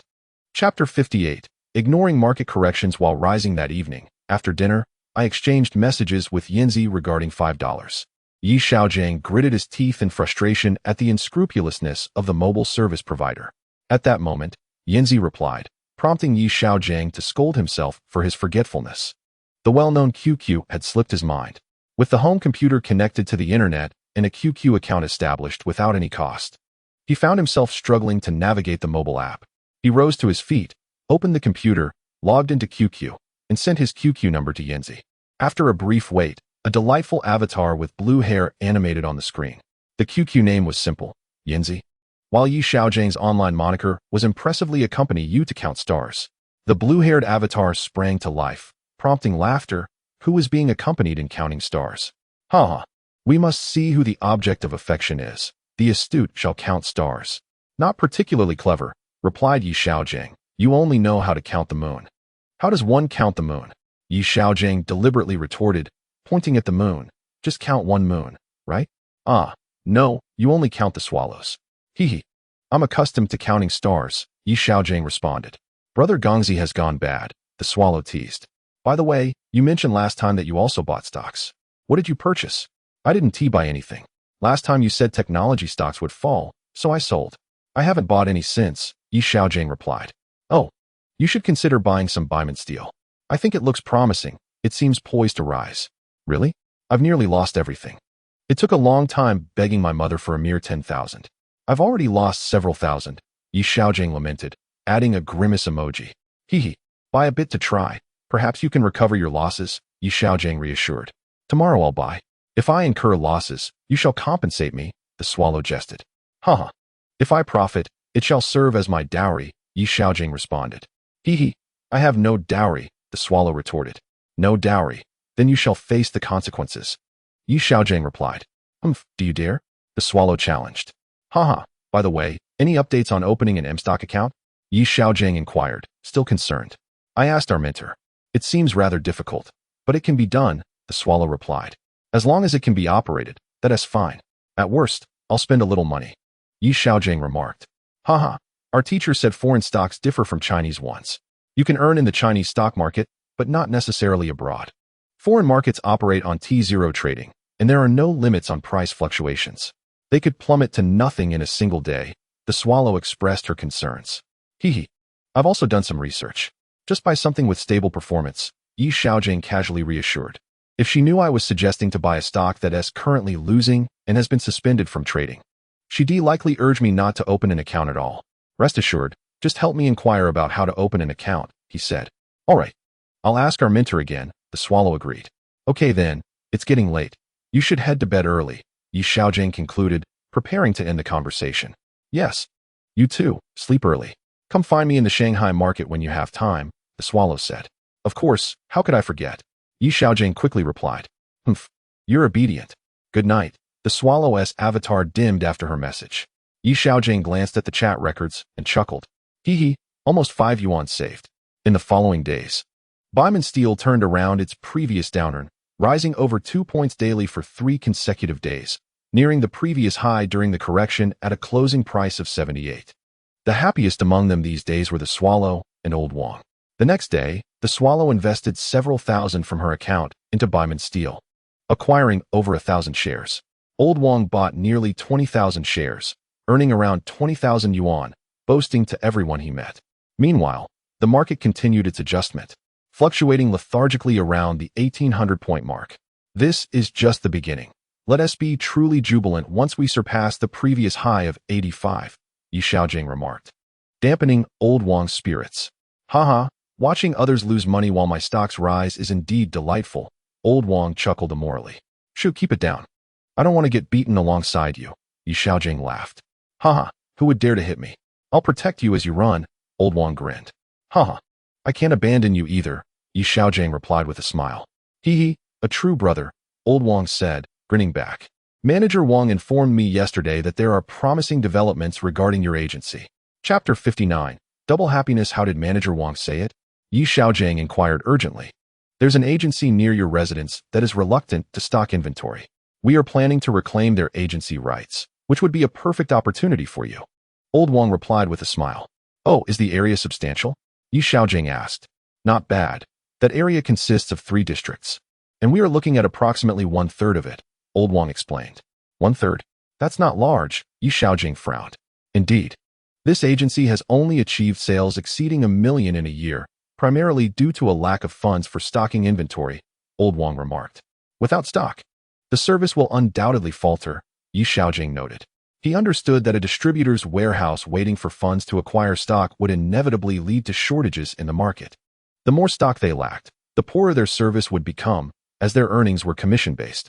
Without goods, there would be no commissions, and sales representatives would likely become complacent. Yi Xiaogang felt a headache coming on. Well, a shortage could be advantageous. Once you take over, if you restock, the goods will be snatched up by customers immediately. The quicker the capital recycles, the better, Old Wang explained with a chuckle. Indeed. When do you think Manager Wang will be available for another meeting? Yi Xiaogang pondered. All right. I will arrange it, but let's avoid that dreadful fish dish this time. I might end up feeling ill, Old Wang laughed. Each to their own tastes. This time, let's cater to your preferences, Yi Xiaogang responded with a grin. Make it centered around Wang Chong, Old Wang suggested playfully. All right then, I will leave the arrangements to you. Yi Xiaogang agreed. Thank you, Brother Wang. If this comes to fruition, I shall treat you to a grand feast, Yi Xiaogang said gleefully. Haha. Nothing beats the satisfaction of my brother's success in Baiman Steel, Old Wang recalled his stocks with pride. Haha.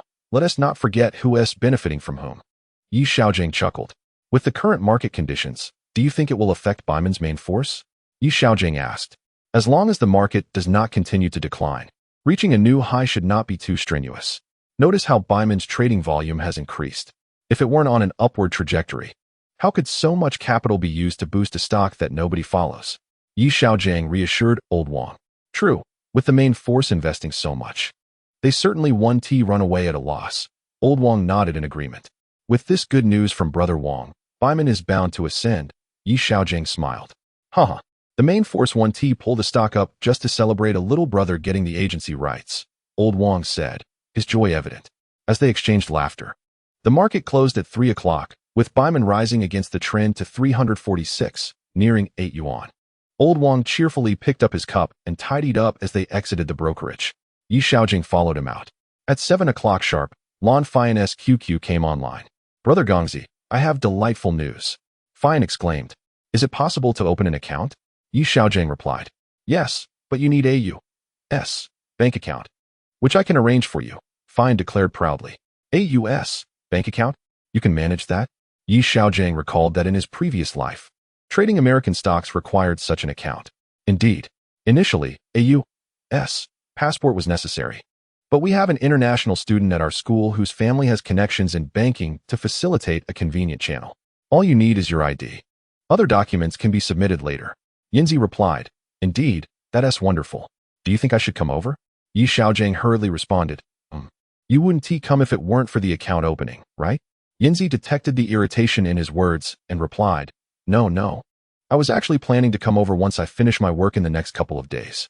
Is Brother Gang still keeping an eye on the stocks? The northern man has surged tremendously. Even our teacher is aware of it. The teacher remarked how unexpected it was. Haha, Yinzi boasted. The female stock god, my apologies. Yi Xiaojing hastily said. Haha, my classmates are asking if they can still invest. Looking at the rise makes me a bit apprehensive, Yinzi expressed with concern. Hey, no need to worry, it can still rise. If the situation turns unfavorable, I'll advise you to sell, Yi Xiaojing reassured. Hey, I've made nearly 2,000 yuan. When you come, I'll treat you to a feast, Yinzi said proudly. I insist on treating you, considering your significant contribution, Yi Xiaojing insisted. You've earned more. So take me to a grand restaurant. I'll treat you to snacks, Yinzi cunningly replied. Hey, it's all on me, Yi Xiaojing countered. When are you coming, Brother Gang? I need to prepare, Yinzi inquired. Next week, I'll hurry. Let me know in advance if anything changes, Yi Xiaojing contemplated. This week, I'll meet with Manager Wang to finalize the agency matters. It's best to cover a larger area and secure an entire district's agency. Only managing 1/3 of the area is quite unsatisfactory. Yi Xiaojing expressed his dissatisfaction. Chapter 60. Meeting Sister Zhang again today, the market rebounded slightly, with 90% of stocks rising by the midday close, yielding a significant increase of 20 points.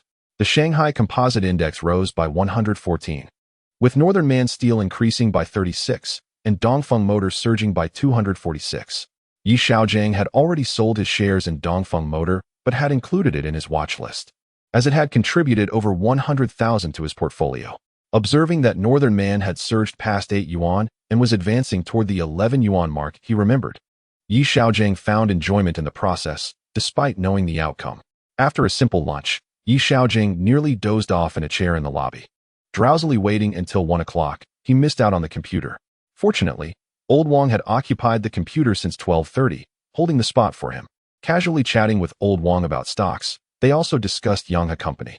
Under the conservative leadership of the former factory director, Yanghe had successfully recorded losses for several years.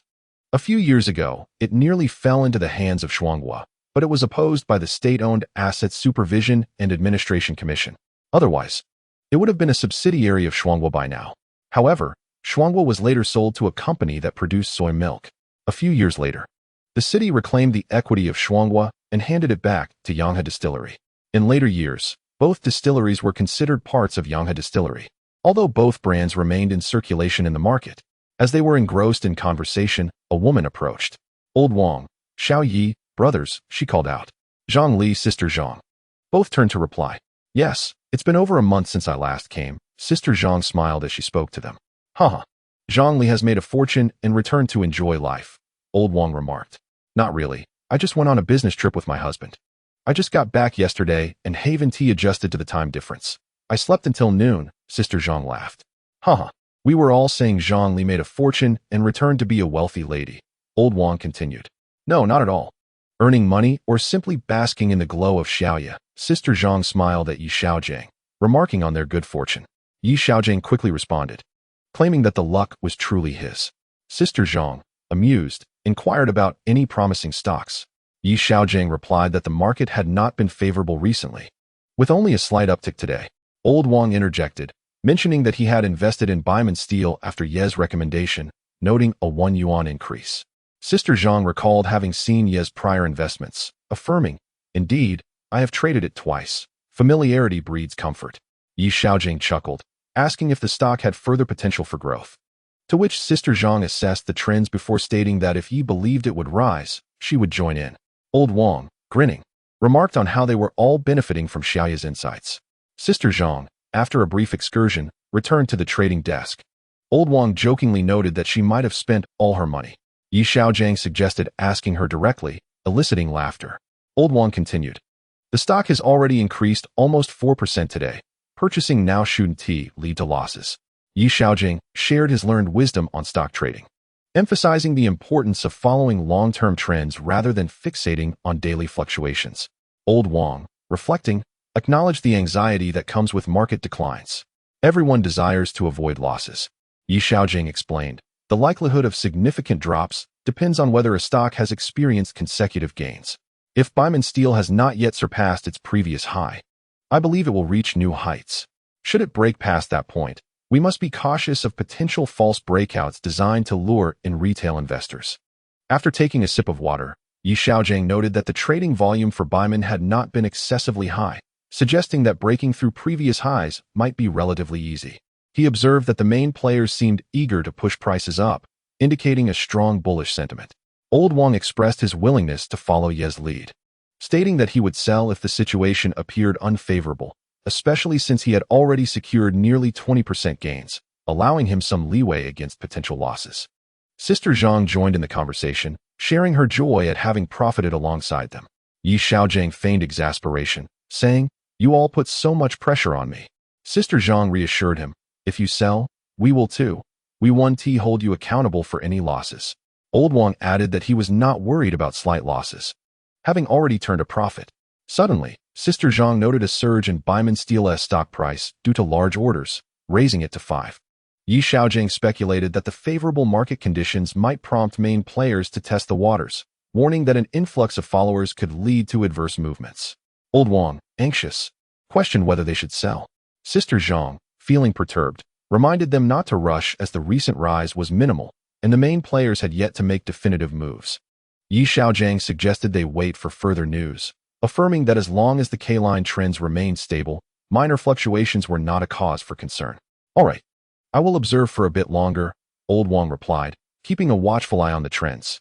Until the market closed, the stock price remained consistently above 5 points. There was a slight surge at the end, closing at 621, successfully surpassing the 85 mark, and it was merely 12 cents shy of its previous high. Chapter 61, Finalizing the Agency. The market has witnessed 3 consecutive days of gains. Baiman took the lead, soaring to a new high and swiftly reaching 9 yuan.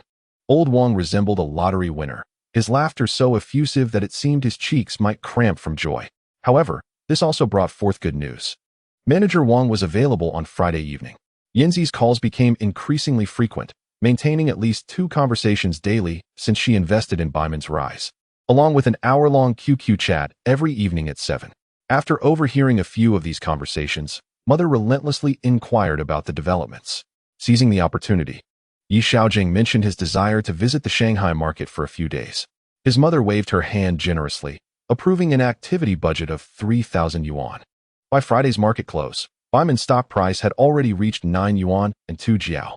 Old Wang joyfully exclaimed that he would foot the bill for the evening. It took Yi Xiaogang several attempts to persuade him to agree that this time, he would cover the cost, as it was Yi Xiaogang who had invited manager Wang for discussions. The two arrived early at a Huaiyang cuisine restaurant. By 5:30, they had placed their orders and chatted casually. It wasn't until 10 minutes past 6 that manager Wang burst in, apologizing profusely for his tardiness due to his busy schedule. "We just arrived," Yi Xiaogang replied. "No worries," he quickly reassured him, rising to offer his seat. "I'll sit here," Wang Chong said, pulling out a chair. "I've submitted the application to the company. Jiangdong District has been allocated a section." Yi Xiaogang was somewhat familiar with Jiangdong District, having lived there in a previous life. "Which area does it cover?" he inquired. from the junction with Jiankong District to the pedestrian street. The pedestrian street is included as well, Manager Wang explained. 34 is also acceptable. It's quite bustling there. With many restaurants, Xiaogang reflected on the area's actual situation. Indeed, if it weren't for General Zhang struggling with funds last week, he wouldn't have let Wang Chong go, Wang Chong lamented. All right, I'll give it a try. If it goes well, allocate more areas to me, Xiaogang smiled. Sure, those two businesses are barely surviving. If it weren't for the difficulty in finding successors, I'd want to replace them entirely, Manager Wang chuckled. Haha. If I do well, I'll take them all, Xiaogang replied with a grin. Currently, Xiaogang was reluctant to utilize too much of his funds, knowing that the wholesale industry is one of steady income rather than rapid exponential growth. He still held two stocks that had doubled. The investment and returns in wholesale cannot compare to those in doubling stocks. Haha, don't rush, bossy. Take your time. Start small. And as you become familiar with the industry, you can expand, Wang Chong laughed. Haha, yes, that's my thought as well, Xiaogang agreed with a smile. Let me know when you have time. I'll bring the market manager to check out your storefront. Is your place ready? Wang Chong chuckled. Oh, I'm still working on it. It's a long-term endeavor. It must at least look presentable. The old storefront wasn't suitable. So I'm planning to expand a bit, Xiaogang mused. In truth, Xiaogang hadn't secured the storefront yet, and the warehouse situation was even more uncertain. However, with money in hand, these tasks could be completed swiftly, perhaps within a day. All right, once it's ready, let me know. I'll bring the agency contract over. And we can sign it on-site, Wang Chong smiled. Okay, I'll expedite the process, Xiaogang assured him. Good. I went to urge the waiter for the dishes. While we sipped our drinks, Xiaogang called over a server to expedite the meal. It turned out that General Manager Zhang intended for Yi to consume the entire inventory. Well, I'll handle it. It counts towards your tasks for this year, Wang Chong stated. Sure, absolutely, came the reply. I understand the rules. Xiaogang interjected. Indeed, having you, Yi, who is well acquainted with our business, saves us a great deal of trouble. Some newly opened agents refused to accept the stock from previous distributors, leading to chaos in the factory's sales. The market hasn't stabilized for 6 months, Manager Wang chuckled. Rest assured, I know how to manage it. Xiaogang replied with a smile. Haha, dealing with you, Yi, is always straightforward. Come, let us toast, Manager Wang raised his glass. Unsurprisingly, Xiaogang ended up drinking too much once again. On the way back, he received a call from Yanzi, who scolded him for not being online at 7, making her wait for over an hour. She demanded an explanation for his absence from the chat. It took Xiaogang 20 minutes to concoct 4 or 5 excuses to appease the young lady. Only after assuring her that he would definitely visit the Shanghai market next week did Yanzi's fury transform into delight. After hanging up, Xiaogang's thoughts drifted to the wife who once called him a rogue. Sigh. Would he ever be able to win her back in this lifetime? Chapter 62. The shopfront matters as per his memories from the past life. Baiman would reach its historical peak only in the middle of next month. This was the moment to reap profits. Selling stocks now to withdraw 300,000 for wholesale would be unwise, as the price still had over a 20% potential increase to reach its zenith. With 300,000, he could earn at least 60,000, which would require selling 4 or 5 batches of liquor to achieve. Just calculating, he might not even break even this year. He needed to devise a plan to postpone until the 10th of next month and sell the stocks at 11, then withdraw the funds. Upon returning home, amidst his mother's admonishments about his drinking, he revealed his intention to withdraw money for wholesale. His mother did not hesitate, inquiring when he needed the funds, and she largely consented to Xiaogang's withdrawal of 300,000 from the account. She then asked how much he currently possessed, to which Xiaogang evasively replied, claiming he had made a slight profit. His mother still held a fair amount of trust in his stock trading abilities and did not press further about his total. She merely cautioned him to be careful. If the stocks fell, he should sell to minimize losses. Xiaogang contemplated that next month his account would surpass 2 million. Even after withdrawing 300,000, he would still have over 2 million. By the time his mother accompanied him to the securities company to withdraw the funds, she would be fully aware of the situation. Xiaogang thought to himself, feeling quite pleased. On Saturday morning, Xiaogang visited the large market and compared between 2 shop fronts. Ultimately, he settled on a spacious shop on the first floor.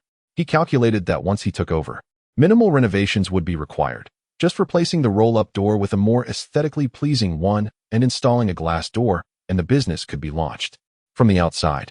The interior tiles were relatively new and would not need changing. The location was also quite convenient, with an 80 square meter open space in front for stock preparation and easy loading of goods.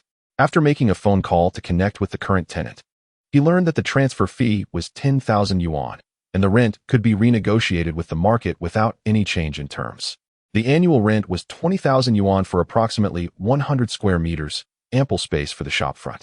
They scheduled a time to discuss further, and Xiaogang felt satisfied with the progress made that day, especially since the former tenant had a warehouse of about 200 square meters outside the market, conveniently located within a kilometer for stock storage. Xiaogang felt that everything was in place, merely awaiting the passage of time for the stocks to rise. He made a phone call to Yinzi, confirming their discussion regarding opening a U.S. stock account next Wednesday in the Shanghai market. Xiaogang was basking in a sense of triumph, fully satisfied with his circumstances, save for the persistent misunderstanding from his wife, which troubled him greatly. He was merely a petty rogue, now transformed into a rogue with a wife.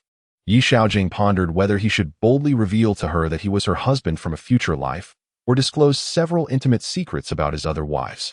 He was uncertain if his wife would believe him or consider him a voyeur of private matters and promptly report him to the authorities. Upon returning home for lunch, he discussed his upcoming trip to Shanghai with his mother. Without hesitation, she handed him 3,000 yuan, suggesting that he could use it to secure Yinzi if necessary, leaving Xiaogang feeling embarrassed and eager to escape. If Yinzi were to hear this, she might very well blacklist him on QQ. Upon entering his room and powering on his computer, he found Yinzi was not online. He browsed through stock software, unable to recall any recently emerged bull stocks. However, Matai had gone public, with an opening price of 27, currently fluctuating around 30. The first stock he had purchased in his past life had plummeted nearly 30. Shares that once cost over 26 yuan were now merely worth 19. He anticipated a surge to 28 next year, but it mirrored a stock he remembered doubling, prompting him to decisively abandon it. Observing the rising stocks reminded him that next year, all would likely return to their starting points, with 9 out of 10 stocks suffering a severe decline, some plummeting by as much as 90%. The allure of the investment market lay in its cycles of rise and fall, where some rejoiced while others lamented, akin to a drug that ensnares one within its grasp. Chapter 63. Fortune favors me. On Monday, Bayman failed to outperform the market, albeit it was still slightly in the green, rising only 5 cents, not reaching a full point, while the market had surged by 148. Old Wang anxiously paced, scrutinizing the K-line chart, repeatedly questioning why there was no continuation of the recent upward momentum. Xiaogang, parched from explaining, could only resort to the excuse that no stock could possibly rise every day. By midday, it had risen just 2 cents, causing Old Wang to sulk as he stepped out for lunch. However, Zhang Jie remained optimistic, reveling in her gains of over 10 points and cheerfully engaging with others in casual conversation. As the afternoon market opened, the price plummeted to yesterday's closing line, then rebounded to hover near a single point. Observing the slight increase, Old Wang's mood lifted significantly, allowing him to converse with others. Unlike the morning when he seemed to act as though others owed him money. Bayman, hasn't he risen much today? Is it due for a correction? Old Wang inquired after finally locating Xiaogang. Stocks that surge daily are not far from offloading. Do you prefer a gradual rise or a significant surge followed by a sharp decline? Xiaogang replied with a grin. Haha, I hope for daily increases. Old Wang chuckled. Such aspirations can easily provoke jealousy. Xiaogang laughed. Indeed, jealousy is better than being the subject of ridicule.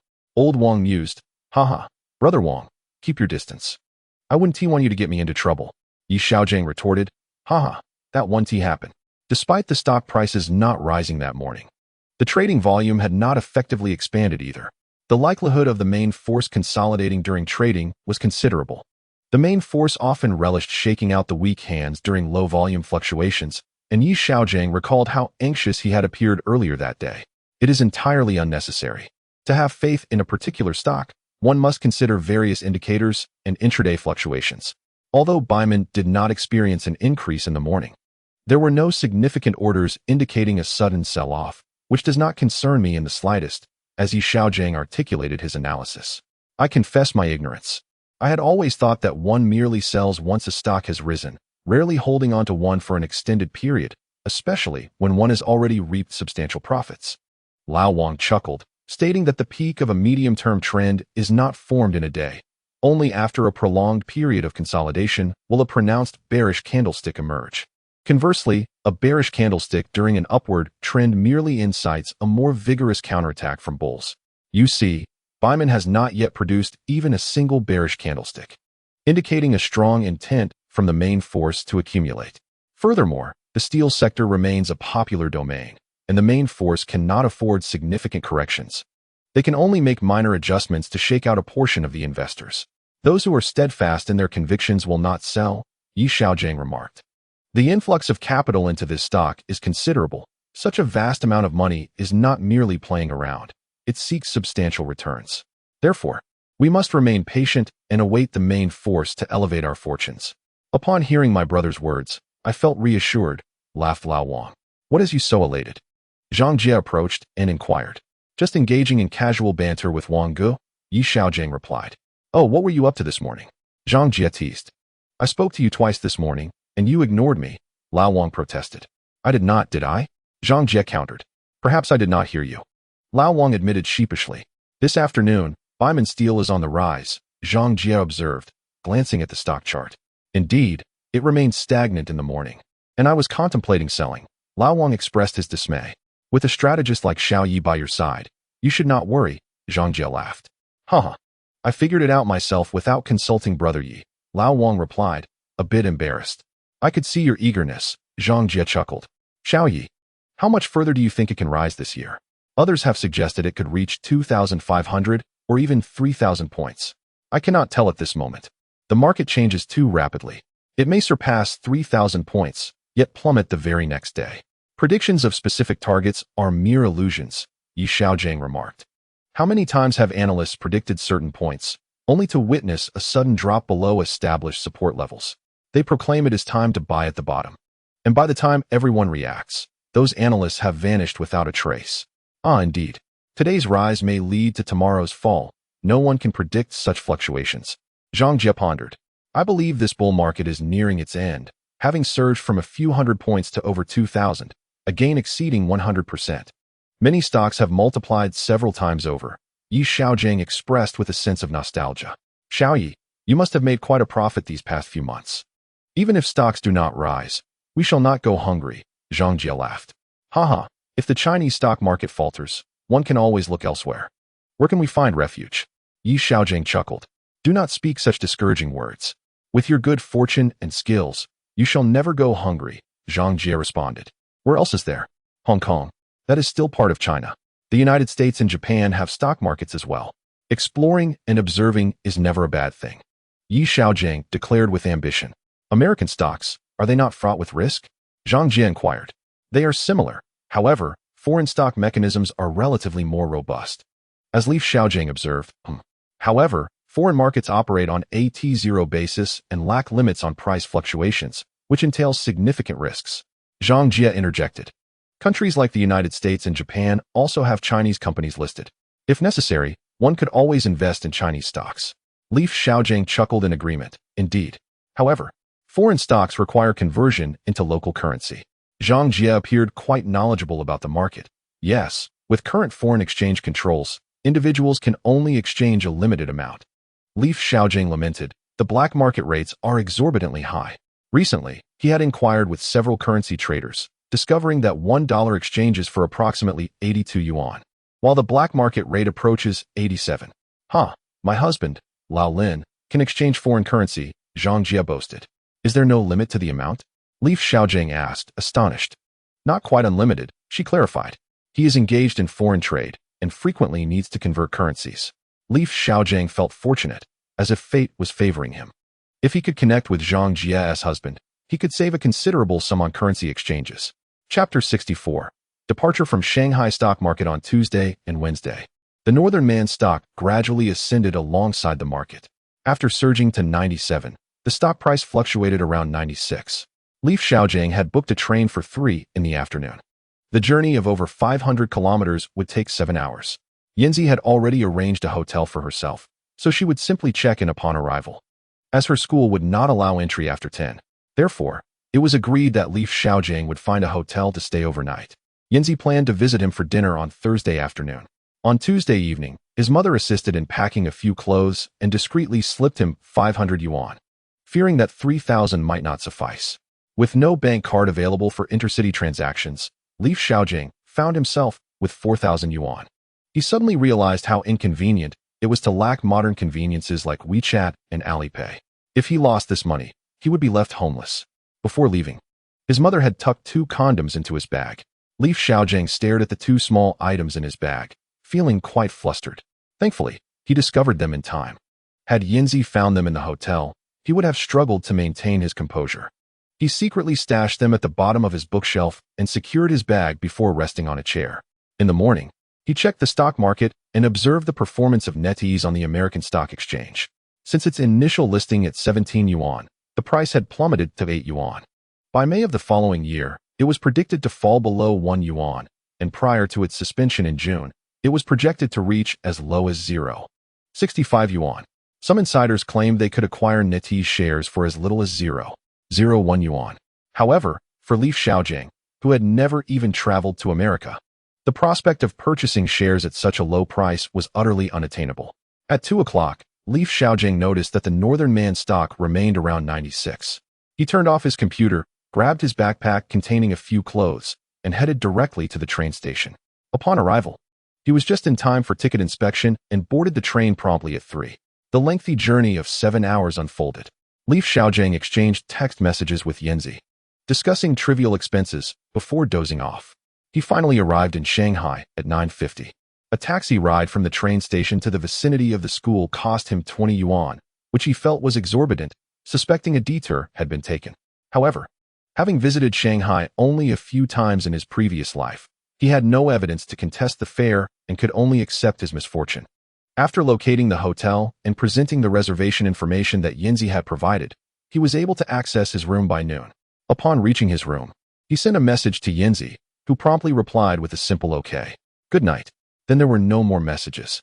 Xiaogang had already taken a shower and gone to bed around 1 o'clock. The next morning, around 7, Yinzi, a lazy morning person, responded, which Xiaogang saw when he woke up close to 10. After replying that he had gotten up, he ventured out for a stroll. The vicinity of the hotel was Nanjing Road, and wandering along it gave Xiaogang a sensation of having returned 20 years into the past. A bustling metropolis is indeed a metropolis, having developed at least 2 decades ahead of other cities. Of course, at that time, the areas surrounding the Shanghai market still resembled rural areas. At noon, Yinzi called to inquire about his meal and explained that she had a main class in the afternoon, which she could not skip and could only come out after school. In his previous life, although Xiaogang had never attended university, he had watched university life on television. As long as there were no main classes, skipping classes and leaving early was quite common. After grabbing a quick bite on Nanjing Road, he returned to the hotel for a nap. Without a computer to check stock prices, Xiaogang found himself utterly bored. After a brief slumber, it was already 2 o'clock. Lao Wang also lacked a mobile phone, making it impossible to inquire about the stock market. While there were securities companies in the Shanghai market, Xiaogang did not know the way without navigation. He lay in bed, idly waiting for Yinzi to message him after school. He mused how delightful it would be to have a smartphone at that moment to play games or watch videos. Unfortunately, the mobile phones of that time were still dominated by Nokia, full of features but devoid of intelligence. Checking the time, it was already 2:40. If he went to an internet CAF now, he would only have time for an hour of play. Xiaogang lay there, reluctant to move. After a prolonged internal struggle, he finally received a message from Yinzi, informing him that she would arrive at the hotel entrance in 10 minutes and requested him to come down. Chapter 65. Yinzi's classmate, Vivian. When Xiaogang reached downstairs, Yinzi was already standing in the lobby, staring at him intently. He hurried over. Wasn't it supposed to be 10 minutes? It hasn't been that long. With a smile, Xiaogang said, Humph, I arrived when I sent the message. Giving you time to get ready, Yinzi laughed. Oh, had I known, I would have taken a shower first. It's been a few days, and I'm feeling itchy. Xiaogang teased. Yikes, how filthy. Yinzi retorted playfully. Haha, where are you taking me to explore today? Xiaogang inquired with a smile. Hold on a moment. I brought a classmate along, Yinzi said, beckoning to a blonde girl sitting on a sofa in the lobby and a Chinese boy. Come here. Hello. Xiaogang greeted the pair. Hi, I'm the girl, she responded. Hello, I'm Su Yanyan's classmate. My name is Xiaogang, the boy said, extending his hand towards Yi Xiaogang. Hello, nice to meet you. I'm Yi Xiaogang, he replied, shaking Xiaogang's hand. Hee, they are all my classmates, international students. Their dormitory is right next to mine, Yinzi introduced. This is our class representative. We bumped into each other on the way, and they're locals. So they can show us around. A local from Shanghai. Could he be Yinzi's husband from the past life? Yi Xiaogang glanced at Xiaogang, who stood at 1.8 meters tall, and aside from a few youthful blemishes, he was quite handsome and seemed to match well with Yinzi. Perhaps this foreign girl could assist him in opening a U.S. stock account. This is my first time in Shanghai as well. It would be wonderful if Zhao could guide us around, Yi Xiaogang said with a smile. Yes, it's best for you out-of-towners to have us locals show you around. Zhao replied. Xiaogang casually remarked that the people of Shanghai have always looked down upon those from other cities. As time progressed, apart from the residents of Beijing, everyone else seemed to hail from the countryside. In his previous life, Yi Xiaogang had encountered several Shanghai bosses, each one arrogant and high-minded. Oh, thank you. Yi Xiaogang replied with a nonchalant smile, fully aware of Shanghai's exclusionary tendencies, so he dismissed the term outsider with a chuckle. The foreign girl playfully tugged at Yinzi, whispering and occasionally glancing at Yi Xiaogang, leading to bursts of laughter between them. It seemed the foreign girl had a decent grasp of Chinese, as their conversation was entirely in the language. Xiaogang, let us stroll along Nanjing Road, and then head to the Bund, Yinzi suggested, turning to him. Isn't Nanjing Road just ahead? The Bund is right there. We should visit Nanjing Road first and go to the Bund after dark. Xiaogang proposed after a moment's reflection. Sounds good. I've been in Shanghai for over a year and haven't properly explored it, he added with a laugh. Let us go, Xiaogang said, turning to lead the way out of the hotel. Yi Xiaogang waited for Yinzi and the foreign girl to approach the door before following suit. Brother Gongzi, after shopping, let us have a meal and discuss opening an account. I've already spoken with Vivian about it. Now we just need a photocopy of your ID, Yinzi said as she turned to Yi Xiaogang. Oh, that's wonderful. We can talk about it during dinner, Yi Xiaogang replied with a smile. Although the foreign girl could speak some basic Chinese, she seemed limited in her vocabulary, as Yinzi and Xiaogang often conversed with Yi Xiaogang. Xiaogang had only exchanged a few words with him in the hotel and hadn't spoken to him during their shopping excursion. The group spent approximately 2 hours strolling along Nanjing Road, which still featured 4 lanes of traffic, with rows of specialty shops lining either side, reminiscent of the pedestrian street near Yi Xiaogang's home in his previous life. However, prior to his rebirth, Nanjing Road had undergone significant transformation, becoming even more prosperous. Despite accompanying the others, Yi Xiaogang didn't purchase any clothing. Xiaogang bought a jacket, while the 2 girls indulged in several purchases. Yinzi boasted of her stock market gains, expressing a sense of accomplishment in spending her own earnings, leading her to spend around 500 to 600 yuan. When Yi Xiaogang attempted to pay, Yinzi swiftly stopped him, eliciting a fit of giggles from the foreign girl. After their shopping spree, Xiaogang suggested dining on Western cuisine, which was met with strong opposition from Vivian, who insisted on Chinese food. Ultimately, they compromised on hot pot, to which Yi Xiaogang voiced no objections. Indeed, it has been said that no problem cannot be resolved with a meal of hot pot. If one meal is insufficient, then 2 will suffice. In Chapter 66, Xiaogang's hostility was palpable. The process of opening a U.S. bank account, which seemed quite troublesome in Yi Xiaogang's imagination, was effortlessly resolved with a single phone call from Vivian. All Yi Xiaogang needed to do was provide a photocopy of his ID, which she would fax to the United States. In return, the American side would issue a letter of recommendation, enabling him to obtain a passport at the embassy, after which he could fax that as well to complete the process. Yi Xiaogang sighed in relief, knowing that once the bank account was established, opening a securities account would be straightforward. He simply needed to wire the funds, and the transaction would be processed within a few working days. Had it not been for Xiaogang's mocking remarks about whether he had enough funds to invest in U.S. stocks, which dampened his spirits, Yi Xiaogang would have felt quite pleased that day. Yinzi, irritated by Xiaogan's comments, spoke little throughout the meal. The American girl, struggling with her Chinese, also contributed minimally to the conversation, apart from expressing her delight in the lamb dishes and requesting additional servings. Yi Xiaogang felt somewhat out of place, as he was not well acquainted with the 2 individuals beside him. With Yinzi remaining silent, He found it difficult to engage in conversation. The table was dominated by Xiaogang, who incessantly extolled his sense of superiority. Do you know? I reside in Puxi, which has been far more developed than Pudong for the past decade. Currently, apart from Beijing, our city is the finest. My family possesses 2 apartments. Do you know the current price per square meter? It is 1,800, significantly more expensive than the houses you people from outside pay, Zhao Zhengong boasted. Su Yanyan, how much is housing per square meter in your area? Zhao Zhengong inquired of Yanzi. I'm not entirely sure. It seems to be around 1,000. Yanzi replied. Haha, the price of houses in our city will only increase. In a few years, we will undoubtedly surpass you by a wide margin. Zhao Zhengong declared with pride. Yi Xiaojing, have you purchased a house? He continued. My family owns a home, so there is no need for us to buy. Yi Xiaojing replied candidly. Houses in your area aren't worth much. An apartment in Puxi costs over 100,000, Zhao Zhengong remarked. Oh, 100,000 isn't exorbitant, but I believe Pudong is developing even better, Yi Xiaojing mused, knowing that in just 2 years, Pudong's rapid advancement would see housing prices soar past 100,000 per square meter. He couldn't help but reflect on the crushing reality of real estate prices for those born in the 80s. Pudong? It has only been in the last 2 years that it has flourished. However, I still think Puxi is the more prosperous area, Zhao Zhengong asserted, feeling a sense of pride for living in what he deemed the most developed part of the city. Oh, I'm merely speaking casually. This is my first visit, and I'm still not well informed, Yi Xiaojing replied, uninterested in further conversation. Oh, which university do you attend?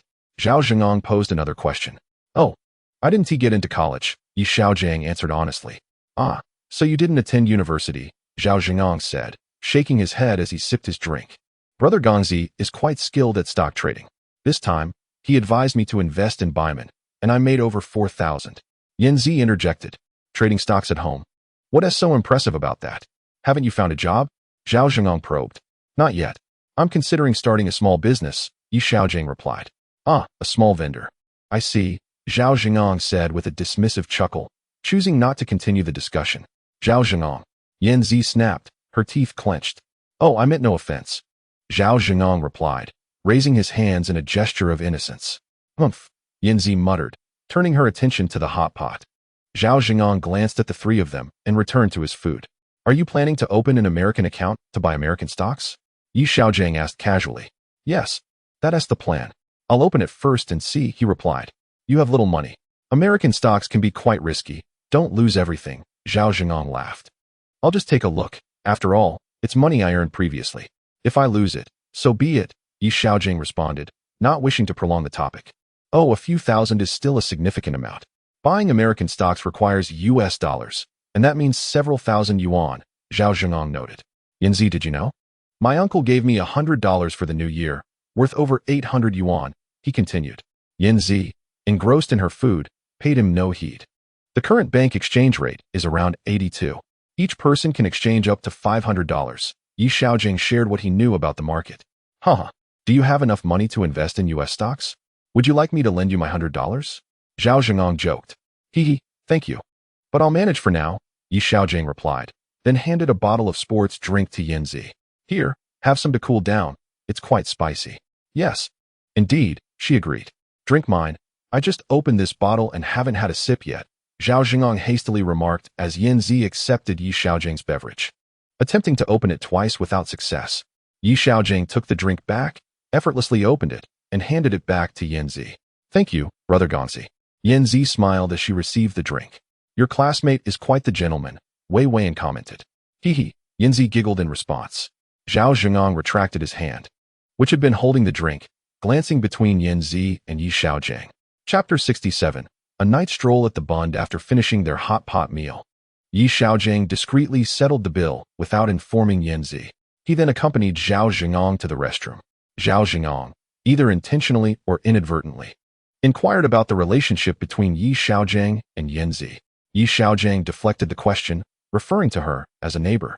Brother Gongzi, why did you pay? I was supposed to treat Yanzi, she remarked upon seeing the 2 return. Haha, how could I let a girl pay when dining together? Yi Xiaojing chuckled. Indeed. How can we let the lady pay? Zhao Zhengong echoed. Yanzi glanced at Zhao Zhengong, but remained silent. Let's head to the Bund. I've wanted to go for ages, Wei Weian suggested. I want to go too. Let us hurry and take a look.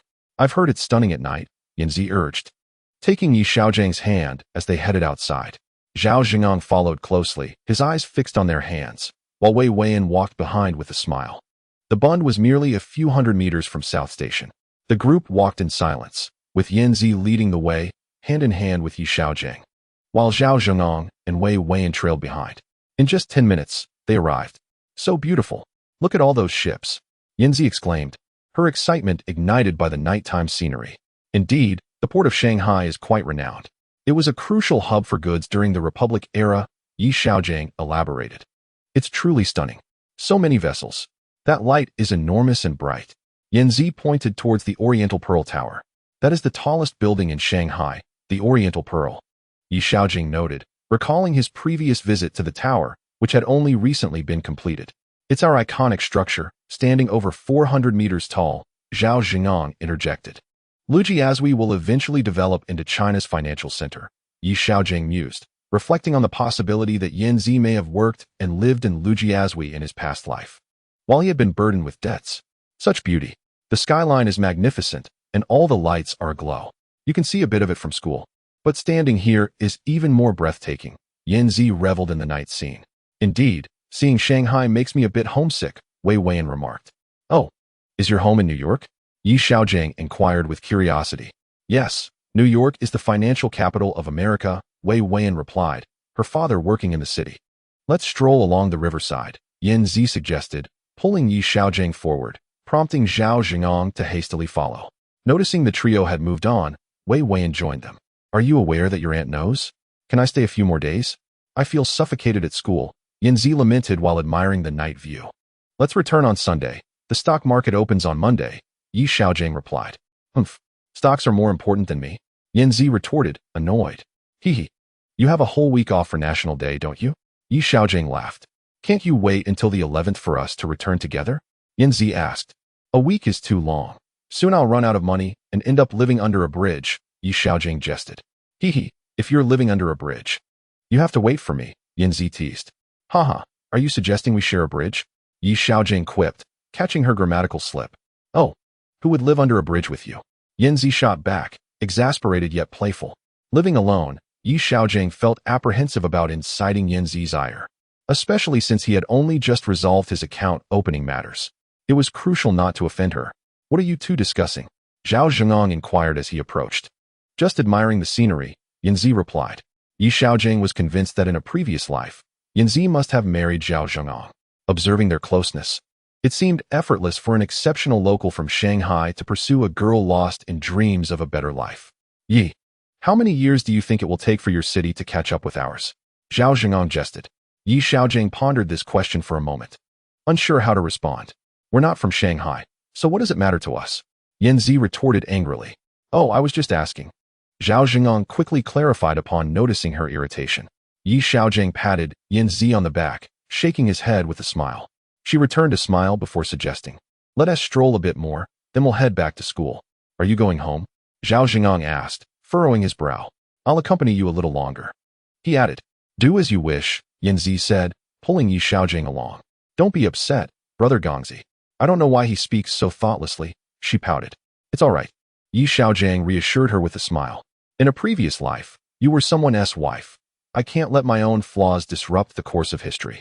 I still wish to make amends for my past shortcomings towards my parents and spouse in this life. Chapter 68.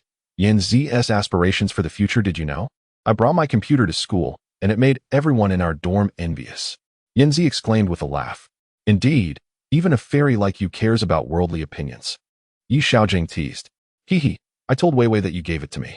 She asked if you liked me, Yanzi said, blushing. Who wouldn't like someone as beautiful as you? Zhao Zhengong certainly seems quite fond of you, Yi Xiaozhang remarked. Not at all. I used to think he was decent. But today he is rather annoying, Yanzi responded, vexed. Really? I never intended to alter the course of history. I wonder how it would have affected me if you hadn't married in Shanghai, Yi Xiaozhang mused. I think he is quite good-looking, tall, and talented, he added. Humph. I don't care how handsome he is, Yanzi replied indignantly. Your school must have many admirers, right? Yi Xiaozhang conjectured. They're all filled with unrealistic thoughts. Yanzi remarked. Anyone who can get into a prestigious university is impressive, Yi Xiaogang noted. Humph. They're not mature at all, Yanzi countered. Oh, as if you're so mature, Yi Xiaogang chuckled. Well, I feel your thoughts are far more mature than theirs. You understand so much, Yanzi said with a smile. I'm just speaking nonsense. If I knew so much, I would have gotten into university, Yi Xiaogang defended himself. Sometimes, I feel you're much older than me. More aware and knowledgeable about the world than we are, Yanzi observed. Perhaps I inadvertently reveal some insights from my past life. Leading this young girl to have misconceptions, she continued. Like when you advised against investing in tech stocks. Look how they VE plummeted. Our classmates have suffered significant losses. Yanzi laughed. I too noticed how much tech stocks surged last year. If they were to rise again today, it would be absurd. Besides, the tech bubble abroad has already formed and is fermenting. Foreign tech stocks have been adjusting since the beginning of this year. I pondered that domestic technology stocks might also undergo adjustments. Yi Xiaogang remarked. Indeed, our teacher mentioned before the new year that technology still has room for development. Even our teacher is keeping an eye on tech stocks. I believe Brother Gongzi is more astute than our instructor. Yanzi chuckled. Don't let anyone hear you. Your teachers are all financial experts. If you claim someone who hasn't even attended university is brilliant, others would surely find it laughable. Yi Xiaogang replied, somewhat speechless, hee. The Baiman steel you advised me to purchase has made our classmates envious. Yanzi laughed. Alas, I merely stumbled upon it like a blind cat finding a dead mouse. Yi Xiaogang, still at a loss for words, said, by the way, during the National Day holiday, you should come to my house. I've informed my family about your gift of the computer. They wish to meet you. Yanzi blushed. Meet me? You often saw me when you rented from my family. Yi Xiaogang, puzzled, replied, you silly girl. With that, Yanzi turned and walked ahead. Could it be that this girl truly has feelings for me? I must find a way to dissuade her from such notions. My girlfriend is still waiting for me. Yi Xiaogang thought, feeling a slight headache. However, it would not be appropriate to express disinterest at this moment, especially since she had just assisted him with his American account issues. Perhaps I should wait and clarify things before the National Day holiday, he thought. Yi Xiaogang glanced at Yanzi, who had run ahead and was now waiting for him. Zhao Zhengong attempted to overtake him to approach Yanzi. Yanzi gazed at Yi Xiaogang with wide eyes. Yi Xiaogang, with a sense of resignation, quickened his pace towards Yanzi. And the two disregarded Zhao Zhengong as they continued to admire the lanterns, leaving Wei Wei and far behind. Yi Xiaogang tugged at Yanzi and pointed towards Wei Weian, prompting them to return and approach her. There is a saying in China, prioritize affection over friendship. Does Su Yinyan know this? Wei Weian inquired, smiling. This little foreigner seems to be quite knowledgeable, Yanzi exclaimed, rushing over to playfully hit Wei Weian turned and ran away, with Yanzi in pursuit. What is your relationship with Su Yinyan? Zhao Zhengong approached and asked. Oh, we were quite close during school. I would consider her a good friend, Yi Xiaogang replied. Zhao Zhengong continued. Su Yinyan performs exceptionally well academically, and I believe she has the potential to remain in the Shanghai market. You should keep your distance from her. His tone was rather blunt.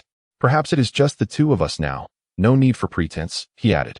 Yi Xiaogang remained silent, raising his gaze to Zhao Zhengong. If you intend to stay in the Shanghai market, returning would hinder Su Yinyan's progress, Zhao Zhengong stated. And what of it?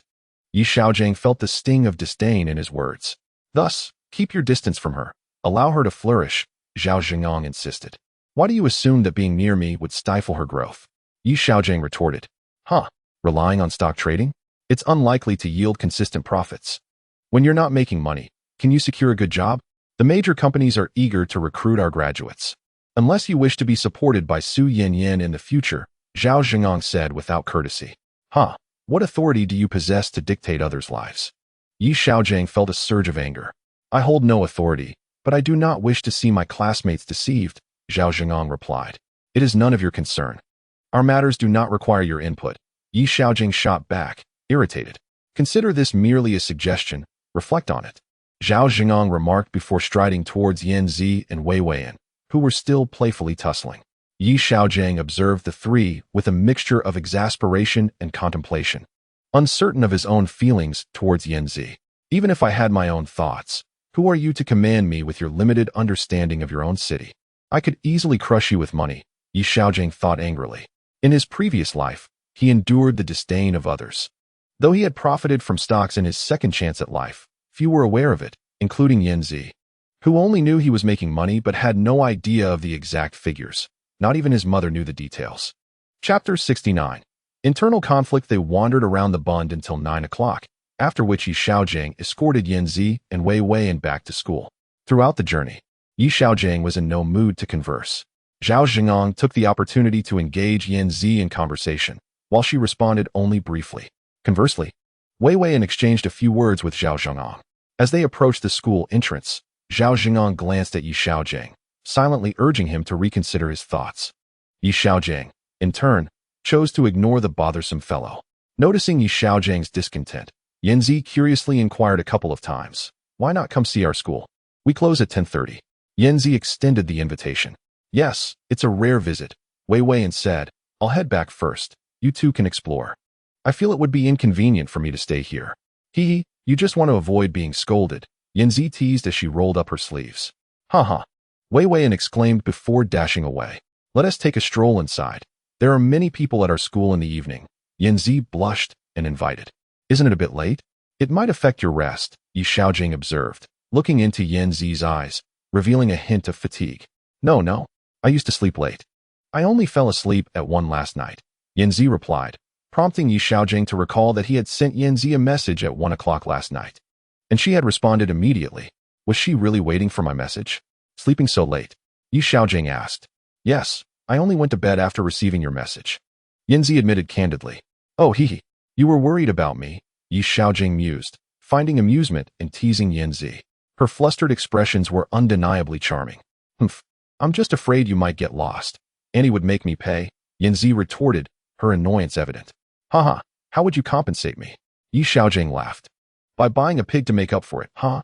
Yanzi exclaimed, suddenly bursting into laughter before running ahead. "Haha, dare you call me a pig? Just wait until I catch you." Xiaogang chased after her. After a playful exchange, they found themselves at the edge of the playground, surrounded by trees. "We can't go back. There are people dating inside," Yanzi giggled, glancing at the small trees. "Haha, let's see if there are any action movies," Xiaogang quipped without thinking. "What action movies? The trees don't even have a television," Yanzi asked with curiosity. Upon hearing this, Xiaogang felt a flush of embarrassment. Today's girls are truly innocent. If it were 20 years later, they would have seen all sorts of small films. It was amusing that Yanzi couldn't grasp the obvious implication of his words. Then let's continue walking and show me your school.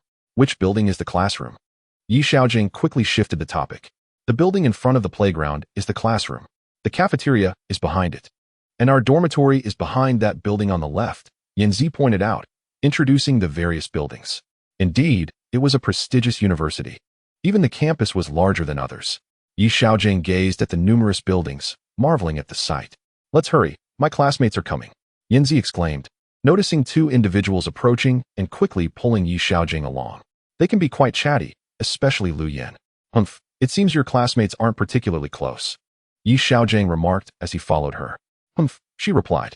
Yan, a resident of the capital, possessed a certain pride, and her words often carried a harsh tone.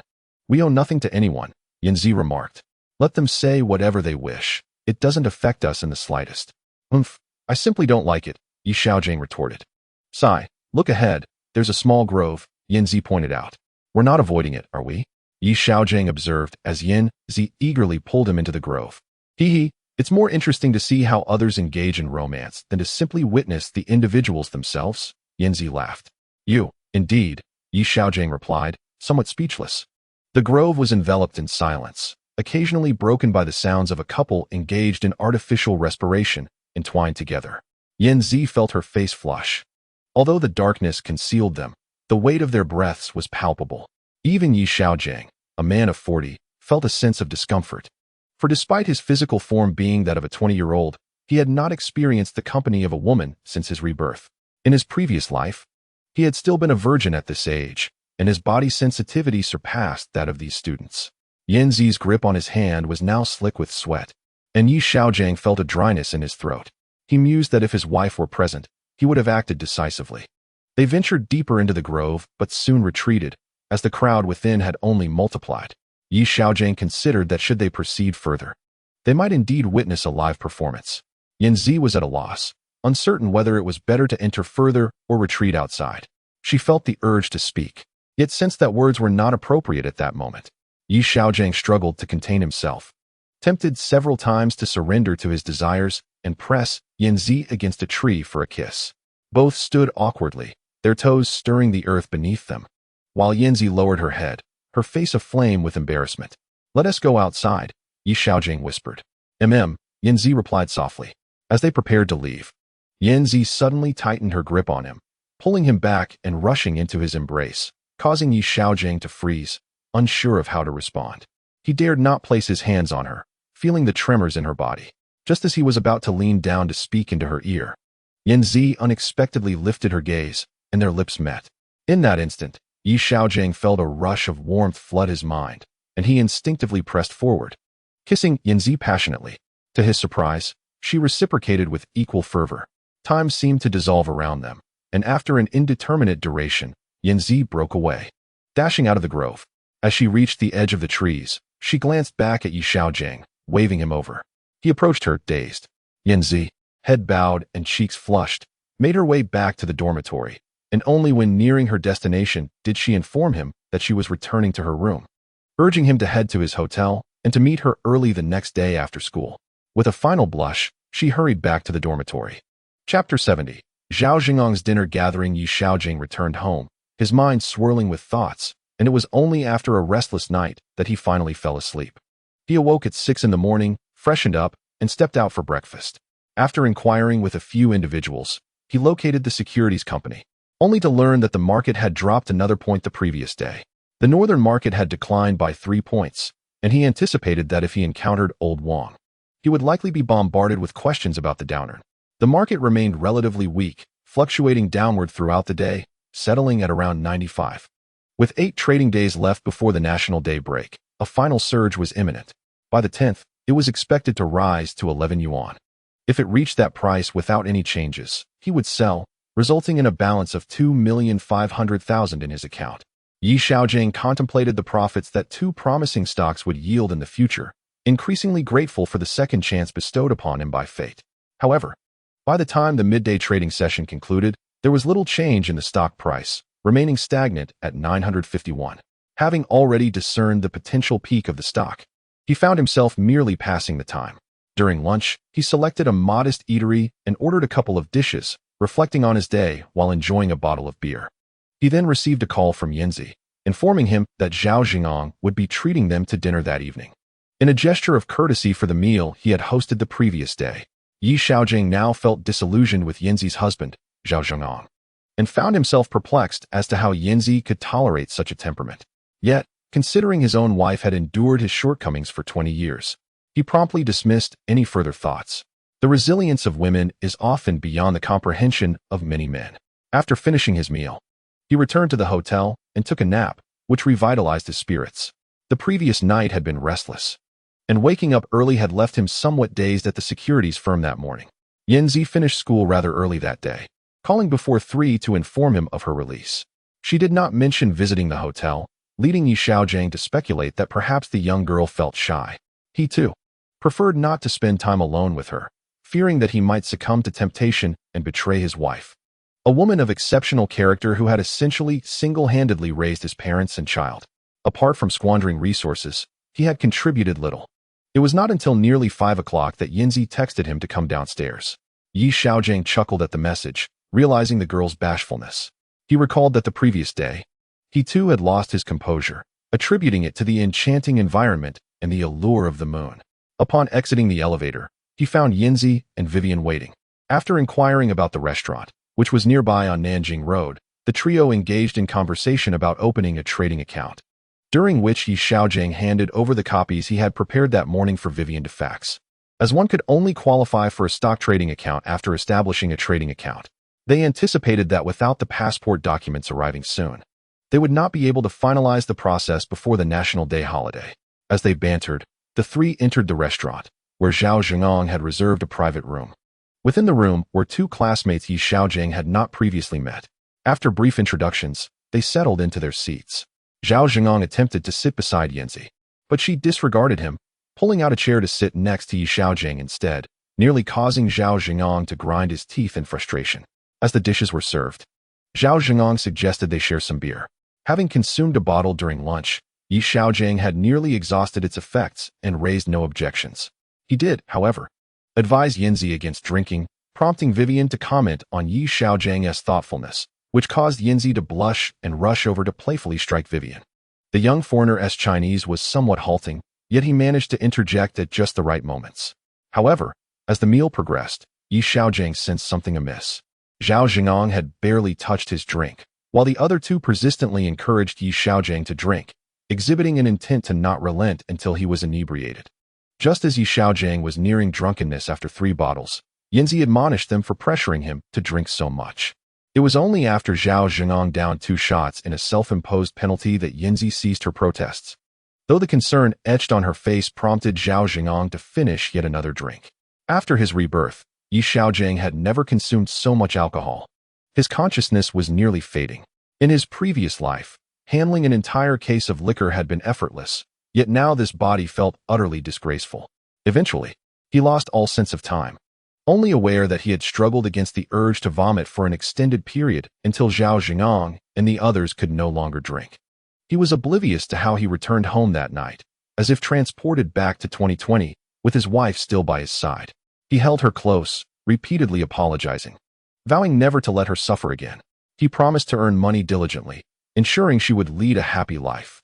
Initially, his wife resisted for a moment, but after Xiaogang repeatedly assured her of his undying love, she ceased her struggles, and he seemed to drift into a dreamy slumber. Upon awakening the next morning, a pounding headache assailed him. As he opened his eyes, he realized he was holding someone. Sitting up abruptly, he beheld the bare back of a woman, Yanzi. She was unclothed. Startled by Xiaogang's sudden movement, Yanzi awoke, looked up at him, and immediately buried her face in the blanket. "You're awake," she whispered. "Why are you here?" Xiaogang asked, glancing at his own nakedness. You wouldn't let me leave yesterday," Yanzi replied softly. Xiaogang's gaze fell upon her neck, which was flushed pink. What on earth happened? He thought. That is, I drank too much, he lamented. You called me your wife and promised to treat me well for a lifetime, insisting I wouldn't suffer, Yanzi said, peeking out from the blanket. I was drunk. I'm truly sorry, Xiaogang admitted. I know. I'm not angry. Just keep your word, she replied quietly. What did I say? He inquired. You said you would treat me well for life and begged me not to leave you. You promised to earn money while I stay at home and laugh. She recalled with a smile. You even mentioned being good to our son, who said I would bear you a son. Xiaogang wanted to clarify that he was referring to his wife and son from his past life, but under the current circumstances, he couldn't reveal his rebirth. His thoughts had indeed been consumed by memories of his former wife and son. Brother Gangzi, I know you care for me. I willingly participated yesterday, Yanzi murmured, burying her head back into the covers. Xiaogang attempted to rise, but was reminded of his lack of clothing, leaving them both ensconced in silence. Heaven, do not jest with me, he pondered. His rebirth was meant to rectify the regrets of his parents and wife from the past. Yet here, he was with Yanzi. Surely, his parents would be pleased, but what of his wife, who had endured 2 decades of hardship? He had not committed any heinous acts. So why the drastic shift in circumstances? Yanzi, her head buried in the covers, perhaps struggling to breathe, lifted her gaze to Xiaogang and nestled closer to him, resting her head on his shoulder with a gentle laugh. This girl is so innocent, he mused, contemplating that she likely had never even held a boy's hand at school. The actions they had taken together were far from the fleeting encounters of the modern world. Today's girls still held more traditional values, as did his future wife. After squandering 2 decades, his wife remained steadfastly by his side. Had it not been for the insurmountable debts that burdened me, I would not have been compelled to relinquish the last vestige of my home and endure the agony of divorce, although I have now found a means of earning. The unfortunate circumstances between Yanzi and myself cannot simply be disregarded. Oh, my poor wife, what thoughts occupy your mind?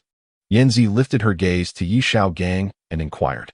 I haven't pondered anything, he replied with a hint of resignation. I should have known better than to drink. Are you regretting it? Yanzi asked, her voice tinged with sorrow. I have no regrets, he asserted, but I regret causing you pain at this moment. You still have your studies ahead of you. In a moment of clarity, he continued, truly, look at me, a high school student, currently unemployed. If you do not disdain me, how could I entertain other thoughts? Brother Gangzi, Yanzi called softly, resting her head upon his shoulder. Let us go to my home during the National Day holiday, she suggested. Given the current circumstances, harsh words seemed unwarranted, and Yi Xiaogang's mind felt muddled. My stomach hurts, Yanzi remarked. What's the matter? Yi Xiaogang responded quickly. It's your fault, she retorted, blushing as she playfully slapped him. Are you attempting to murder your husband? He jested, resigned to their situation. One step at a time, he thought. Perhaps after a year, she might find someone better suited. In a previous life, his wife had regretted her choice when a civil servant pursued her, yet he had somehow prevailed. With a huff, she tightened her embrace around him. Yi Xiaogang instinctively reacted, grinning as he leaned in closer. Chapter 72. The Wrath of Zhao Zhengang. After much pleading from Yanzi, Yi Xiaogang hastily concluded their encounter. He had intended to invite her for a romantic bath, but she had playfully kicked him out of the bathroom. What are you doing? Yanzi inquired as she emerged from her shower, stepping lightly into the room and noticing Yi Xiaogang folding the sheets. Oh, nothing. Just putting the sheets away, he replied with a mischievous grin. Why are you folding the sheets? She questioned, intrigued. Well, there are impressions, he continued, his grin widening as he waved a neatly folded sheet. Oh, you scoundrel! Yanzi exclaimed, realizing what he intended, and prepared to snatch the sheet from him. What's mine is mine, he declared playfully. You cannot take it from me. Hurry, give it to me, she urged. No, I shall keep it for my collection, he teased, delighting in his playful banter. How did I never notice your mischievous side before? She pondered, finally conceding defeat in her attempt to reclaim the sheet. Yi Xiaogang, satisfied, tucked the sheet into his backpack. I shall tell your mother of your mischief, she threatened, but her spirit had waned. I'm off to shower now, and then we shall dine out. I'm quite hungry, he said before slipping into the bathroom. After finishing, they frolicked in the room for a while before heading out, only to find that it was nearly 11 o'clock. Upon exiting the elevator, they spotted Zhao Zhengang and Wei Wei waiting in the lobby. You two, what are you doing? Zhao Zhengang glared as they stepped out of the elevator, pointing accusingly. What do you mean by you, I, and him? Yanzi frowned. He came to the dormitory earlier, insisting on finding you. I told him you weren't there, Wei Wei explained. Did you spend the night together? Although Zhao Zhengang had seen it, he still hoped for a miracle. Indeed, I slept here just yesterday. What's the matter? Yanzi retorted. What business is it of yours? He's just a high school student. Why should he matter? Zhao Zhengang replied. I like him, and that's enough. What does it have to do with you? Yanzi's face flushed with anger. Zhao Zhengang, stamping his foot, was at a loss for words. I'm going to have dinner with Yanzi. Do you have something to do or not? Yi Xiaogang observed that it was unwise to quarrel in the lobby. Vivian, come dine with us, he said to the foreign girl. Yes, let us go eat. Ignore him, Yanzi fumed. I haven't eaten. All right, Vivian replied. You are being utterly unloving, Zhao Zhengang exclaimed anxiously. What are you to me that you can dictate my actions?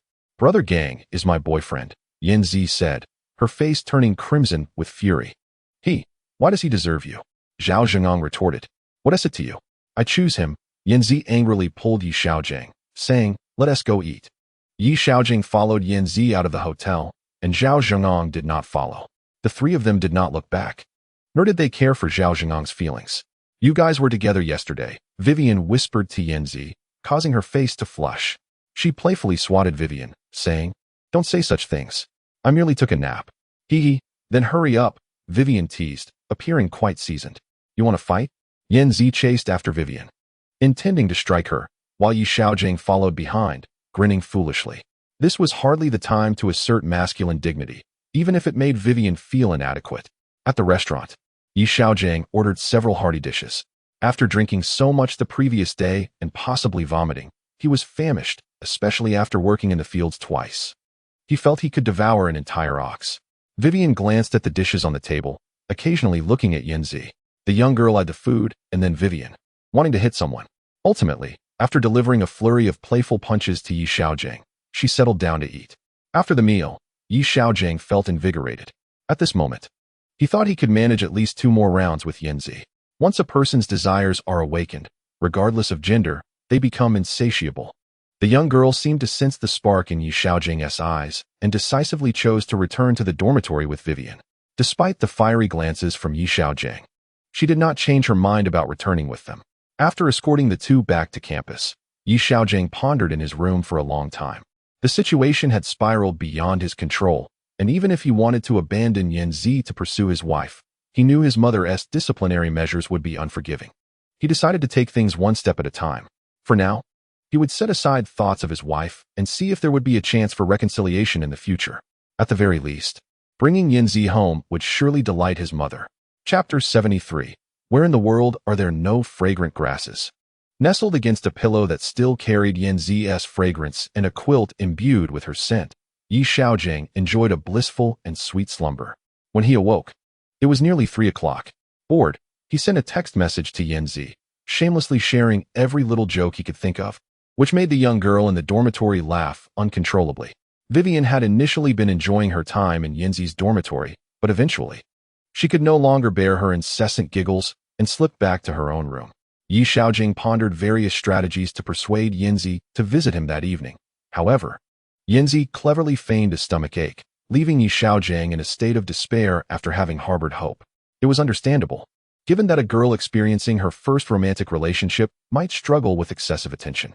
The incessant texting had become utterly exhausting. Xiaogang's fingers were nearly sore from pressing the buttons, prompting him to rise for a brief respite when he heard a knock at the door. Upon opening it, he found Zhao Zhengong standing there. "How did you find my room?" Xiaogang inquired. "Could you return Su Yanyan to me? I truly like her," Zhao Zhengong replied. "Return her to you? How is she yours?" Xiaogang retorted, at a loss for words. "I know. I have always liked her. But I never had the courage to tell her," Zhao Zhengong admitted, lowering his gaze. "Come in," Xiaogang said, considering that it was impolite to continue speaking at the door. "Yanzi is my girlfriend now. Do you think she can simply be passed back and forth?" He stated with a serious expression. "I understand, but I am certain that I like her more than you do," Zhao Zhengong countered. "I like her too," Xiaogang replied, feeling exasperated. "She is undoubtedly more promising with me," Zhao Zhengong suggested, contemplating his advantages over Xiaogang. "Why do you assume I lack promise?" Xiaogang retorted. "I know you are good, but I am local to Shanghai. After graduation, Su Yanyan can remain here and develop her career, which would certainly be better than returning to her hometown." Zhao Zhengong articulated his advantages. "Alas, your intentions are commendable, but have you considered Yanzi's perspective? Setting aside her career prospects in Shanghai, does she even wish to remain here?" Xiaogang queried, reflecting on Yanzi's past life, where she thrived in Shanghai. "I believe she would choose to stay in Shanghai. The knowledge we acquire here offers superior opportunities," Zhao Zhengong proclaimed, evidently having considered this at home. "Why must it be within the confines of our country? I could send her to America, where the prospects are even brighter," Xiaogang chuckled. "To America? Do you have the funds to send her there?" Zhao Zhengong became defensive. "Do not concern yourself with my financial situation regarding sending her to America. Remaining in Shanghai is not necessarily the best choice," Xiaogang responded. "I possess 20 years of forward-thinking experience. I could easily reduce you to tears with my insights. Yet I truly like her," Zhao Zhengong blurted out, at a loss for words. "I like her too. She likes me as well. Can't you see that? Why should your affection mean I have to relinquish her to you?" Xiaogang replied, incredulous. I Zhao Zhengong faltered, struggling to find words. The advantages he had envisioned at home seemed to evaporate under Xiaogang's persuasive words, leaving him anxious and scratching his head. There are countless women in the world. Why obsess over one who does not reciprocate your feelings? They say there are plenty of fish in the sea. Why must one pine for a single flower?" Xiaogang recited leisurely, echoing an ancient poem. "I am just," Zhao Zhengong stammered, flustered. "Listen, my friend, we are of similar age. The infatuations that blossom in school are rarely enduring. Each year, how many couples graduate, and how many actually remain together? Even if I were to concede Yanzi to you, what guarantees do you have that you two would last?" Xiaogang continued to enlighten Zhao Zhengong, expressing that in their previous life, they had indeed reached a conclusion together. At least he had not heard of their separation prior to his rebirth. "I doubt I would ever part ways with her," Zhao Zhengong insisted. Do you truly believe in what you are saying?" Xiaogang inquired. "Yet, from morning until now, my thoughts have been consumed by Su Yanyan," Zhao Zhengong confessed. "Well, this is akin to a cherished toy from your childhood suddenly being snatched away. You feel a sense of injustice. But did you truly treasure that toy while it was in your possession?" Xiaogang chuckled. I am uncertain." Zhao Zhengong felt as though his thoughts were lagging behind his words. "Come on, you are a top student from a prestigious university. Numerous opportunities await you in the future. Perhaps tomorrow, You will encounter a suitable match who fulfills both your desires, Yi Xiaogang remarked with a smile. Do not dwell on it too much. Let us go for a drink, and a good night's sleep will do wonders, he added. I'll think about it, Zhao Zhengong replied. And then Yi Xiaogang led him to a barbecue restaurant. They indulged in drinks from 6 until 9 o'clock. Upon returning home, Yi Xiaogang received a call from Yanzi, who inquired why he had not responded to her messages. Yi Xiaogang did not mention Zhao Zhengong, but simply stated that he had gone out for dinner without his phone. He then cheekily shared a few risque jokes, causing the young lady to shyly end the call. Chapter 74. Oriental Pearl Tower awakened from a stupor by a phone call. Yanzi invited Yi Xiaogang to accompany her for a stroll. After some contemplation, he decided to revisit the Oriental Pearl Tower. Although he had been there in his previous life, the city's development had not yet reached its later heights, offering a chance to behold a different vista. Yanzi leapt for joy, announcing their arrival in 20 minutes and urging Yi Xiaogang, the lazy one, to hasten his preparations. 20 minutes later, as he prepared to descend the elevator, the young lady had yet to arrive. After a prolonged wait of half an hour, Yanzi finally appeared with Wei Wei and another young lady. Seeing her evidently made-up appearance, Yi Xiaogang felt a surge of emotion. Women often strive to present their most splendid selves before those they admire, just as Yanzi did now, with her meticulously drawn eyebrows, powder, and lipstick. They hailed a taxi to head towards the Oriental Pearl Tower. Although Yanzi intended to walk, which would take merely 30 minutes, Yi Xiaogang generously declared that he would not quibble over the fare, only to receive a playful reprimand from Yanzi. Yi Xiaogang took the initiative to purchase 4 tickets at the ticket booth, leaving the other 2 young ladies somewhat embarrassed. Yanzi, upon witnessing this, merely smiled with her eyes narrowing into slits of delight. There was quite a crowd ascending the tower, and after 2 groups, it was finally their turn. Standing atop the Pearl Tower, Yi Xiaogang experienced a sense of returning to his former life. Aside from a few unfinished skyscrapers, the view was reminiscent of what he had seen in the past, though the harbor was less bustling. In 2000, the shipping industry was in a downturn, not experiencing a significant surge until 2006. The stock of the shipping industry, a 50-fold growth in Yi Xiaogangs memory, had only begun to rise in that year. Yanzi nestled against Yi Xiaogang, observing the vessels passing by and pointing out the minuscule pedestrians, giggling at how small they appeared. Your husband must have invested heavily to pursue you, one female classmate teased Yanzi. A computer worth more than 10,000 just as a gift. He secretly bought it because he noticed my fondness, and I had no idea, said Yanzi proudly. Ah, how romantic. You still managed to create surprises, the elegant woman remarked. Otherwise, how could you win the affection of our campus belle? Vivian laughed. Haha, you are the belle. Every time you attend class, those few boys are bustling around you. Yanzi smiled at Vivian. Indeed, I see Hu Xiaojun nearly drooling every time he gazes at you, she added with a laugh. Vivian and Yanzi chuckled together. By the way, I have faxed back your ID photocopy. It should arrive in a couple of days. You need to expedite your passport application, Vivian advised. Yes, I'll take care of that after the National Day holiday, Yi Xiaogang replied. He figured that if he mentioned wanting to return early, Yanzi would not agree, and it would be inappropriate to leave now. It was better to wait for the holiday to return with Yanzi, otherwise, Old Wang would start inquiring about the storefront and warehouse again. The stock price would only rise by 11 yuan on the 10th of next month. Selling his stocks would provide the funds necessary to rent the storefront and warehouse. He could also let them believe he was busy with the renovation of the storefront in the Shanghai market. Are you going back with me after the National Day holiday? Yanzi inquired, smiling at the mention of the passport. Yes, if I rush back now, I wouldn't enjoy the holiday anyway, Yi Xiaogang remarked, gazing at the radiant beauty.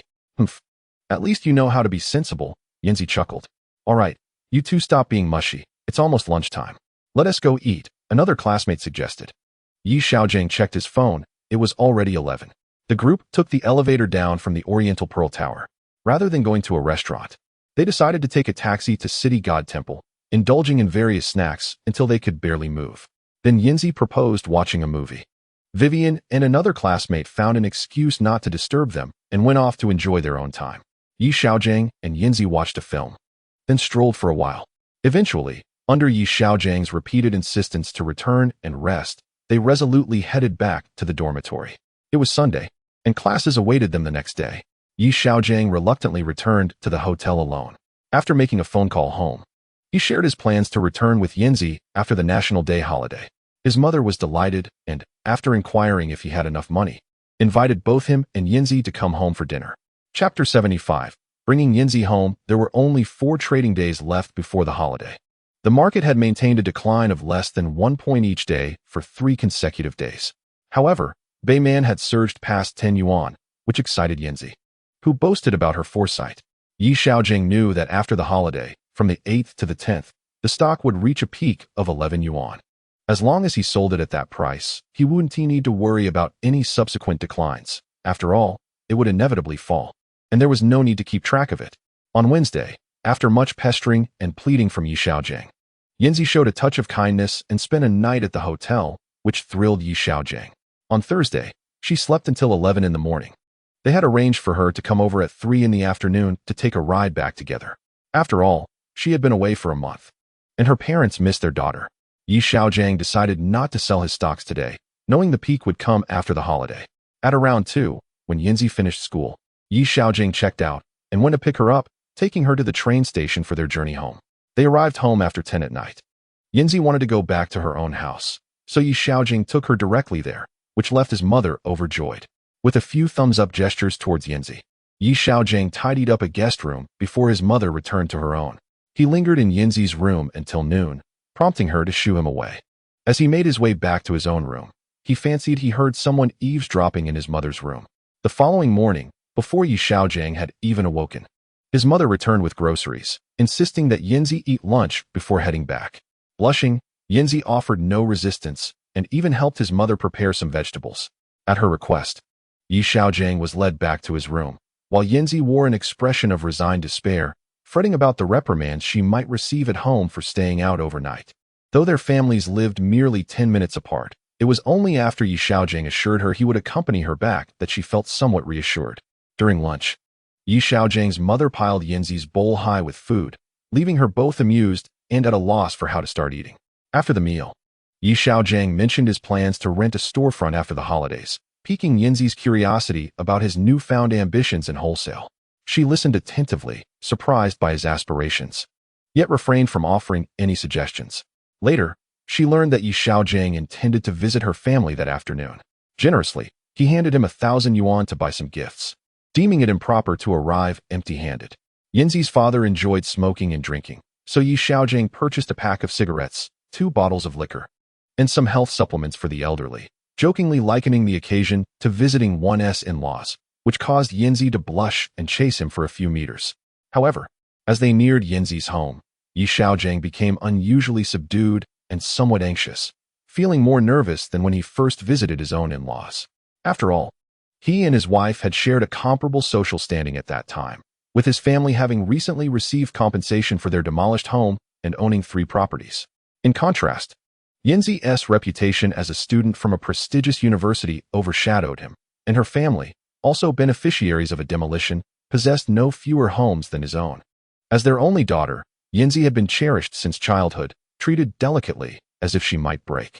Yinzi, observing Yi Xiaogang's serious demeanor, teased him about his thick skin and how even he had moments of trepidation. He gritted his teeth, vowing to take his future father-in-law out for drinks, determined to get him tipsy enough to perform the monkey fist. A few playful slaps and a kick from Yinzi silenced him. Fortunately, when they arrived at Yinzi's home that afternoon, her parents were out.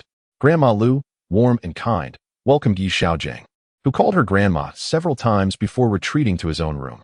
Yinzi then guided him to her room, where they perused her childhood photographs, noting how adorable she had been as a child and how her charm had only blossomed with age.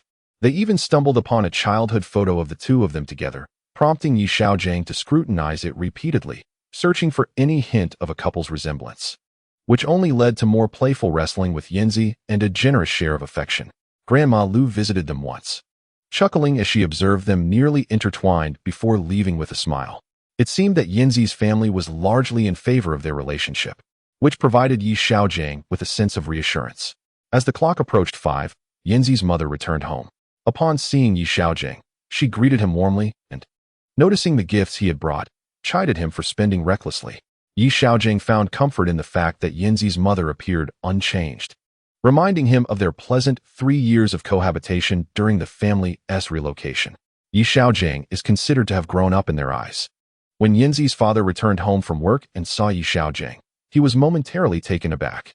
During dinner, he poured a glass of wine for Yi Xiaogang, inviting him to share a drink. As Yi Xiaogang sipped the wine, he glanced at Yinzi and made a playful gesture, causing her to stifle a laugh, prompting her to discreetly kick him under the table. The meal was enjoyed harmoniously. After dining, Yinzi and her mother began to tidy up the table, while her father, the elder Su, took a moment to smoke a cigarette and observe Yi Xiaogang. Xiaogang, please come here for a moment, Yinzi's father, Comrade Su, instructed. Yi Xiaogang looked towards the kitchen, noticing that Yinzi had not emerged. Complying, he followed Su into the study. Please, have a seat. Comrade Su gestured for Yi Xiaogang to sit down. Thank you, uncle. Is there something you wish to discuss? Yi Xiaogang inquired. Well, it's nothing significant. Recently, you gifted my Yinzi a computer, and your aunt and I believe it was rather extravagant, Uncle Su stated, rising to retrieve an envelope from the cabinet. Oh, it's nothing. It's just that Yinzi liked it. It wasn't that expensive, Yi Xiaogang quickly replied. Huh, over 10,000 yuan is hardly trivial. Uncle Su remarked as he handed the envelope to Yi Xiaogang. This is for the computer, please accept it. I cannot accept this. I already gave it to her. How could I take money for it? Yi Xiaogang protested, declining the envelope. Take it. Although you are currently friends, such a valuable gift cannot simply be accepted without acknowledgement. Uncle Su insisted. You are not working at the moment, and when you earn money in the future, you can buy her something else. We will not interfere. No. That money for the computer was also earned by me, Yi Xiaogang insisted. Oh, it's also your earnings? I heard from my mother that you've been trading stocks. But stock trading isn't a long-term solution. You should find a job. Yinzi is about to graduate, and without a job, we cannot entrust her to you. Uncle Su said, our families have known each other for many years. We should not let the affairs of the younger generation affect our relationship. Don't you agree? Yes, indeed. However, I have made some profits from stocks, and I am also considering starting a small business. I need to earn more than what a job offers. Yi Xiaogang replied earnestly. Oh, starting a business. Many are venturing into this field now, but not everyone is making a profit. Many are still incurring losses, Uncle Su pondered. Yes, business has its ups and downs, but with the state vigorously promoting a market economy, the number of entrepreneurs will increase. Currently, many businesses are still state-owned. But once the market no longer requires state intervention, there will be considerable profits to be made. Yi Xiaogang shared his insights from future experiences. Well, you've grown quite articulate after not speaking with you for a few years, Uncle Su chuckled. Hee, it's nothing. I also read the newspapers, Yi Xiaogang smiled. I do not demand much from you, but I have one request. Do not let my daughter suffer, Uncle Su said with a serious tone. Certainly. I assure you I will not. Yi Xiaogang stood up to affirm. Sit down. First and foremost, you need to have something to do. Originally, I intended for you to find a job, but it seems you have your own aspirations. Regardless of your pursuits, you must be self-sufficient. Even though we all received compensation from the relocation, it is not sustainable to live off past earnings, Uncle Su advised. Uncle, rest assured, I will not sit idly at home living off my past. I believe my father would not approve of that either, Yi Xiaogang replied. Noticing that Yinzi's father was no longer stern and had begun to smile. Well, what business do you intend to pursue? Uncle Su pondered before inquiring. I am preparing to venture into the liquor industry. The agency rights have already been negotiated. By the National Day holiday, I will secure a storefront and warehouse. And I can begin stocking after the holiday, Yi Xiaogang replied earnestly. Liquor, you say? As the weather turns cooler, that seems quite feasible. However, liquor does not sell well year-round. Summer sales are rather poor, Uncle Su mused. Indeed, but during summer, we can offer beer. Let us focus on establishing the liquor business first, and afterward, we can consider adding a beer brand to ensure a steady flow of income throughout the year. Yi Xiaogang shared his thoughts. Yes, beer could work. It's not easy to drink liquor in the summer, Uncle Su remarked, resonating with the sentiment. Exactly. This year, we will start with liquor, and next year, we can explore other beer brands. After all, the Chinese have a drinking culture that spans thousands of years, Yi Xiaogang chuckled. Ah, that sounds promising. Had I known you had such plans, I wouldn't have been so anxious at home with your aunt, Uncle Su smiled. Well, I hadn't had the opportunity to visit before, Yi Xiaogang replied with a grin. I heard you've been doing well in stock trading. You've made quite a profit, haven't you? Uncle Su inquired. Yes, I've made some gains. The funds for opening the store come from my earnings, Yi Xiaogang responded. Oh, opening a store requires a substantial amount. Doesn't it? Uncle Su asked, his eyes widening.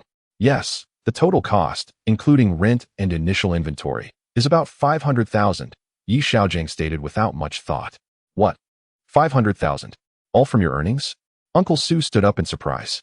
Yes, otherwise, how could my family afford such an amount? You are not quite aware of my family's situation. Yi Xiaogang thought it prudent to be honest, especially since he had recently become intimate with Uncle Su's daughter, hoping to ease their concerns about entrusting her to him. Chapter 77, 100 yuan per gene. Not bad, Xiaogang. I didn't realize you had it in you. No wonder old Yi isn't worried about you being unemployed, Uncle Su remarked before settling back down. Luck has favored me a bit, Yi Xiaogang chuckled. To earn 500,000 is no mere stroke of luck, Uncle Su countered. During the new year, Yanzi mentioned that their school plans to open stock accounts. She asked for 10,000 yuan, claiming she had incurred significant losses. That's not true. I've since turned a profit, Yi Xiaogang interjected quickly. Indeed. She mentioned losing several thousand during the holidays. Uncle Su said, puzzled. There were no losses. I advised her to invest in a stock I purchased. And now she has recouped her losses, Yi Xiaogang explained. Did she invest in the same stock as you? Uncle Su pondered for a moment. Yes.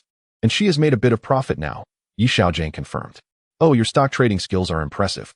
But if you become a liquor agent, you won't have time to trade stocks, will you? Uncle Su queried. Not necessarily. I can simply acquire a computer to monitor the market trends and trade from the storefront, Yi Xiaogang suggested. Running a storefront while trading stocks. Can you manage that? Uncle Su asked, concerned.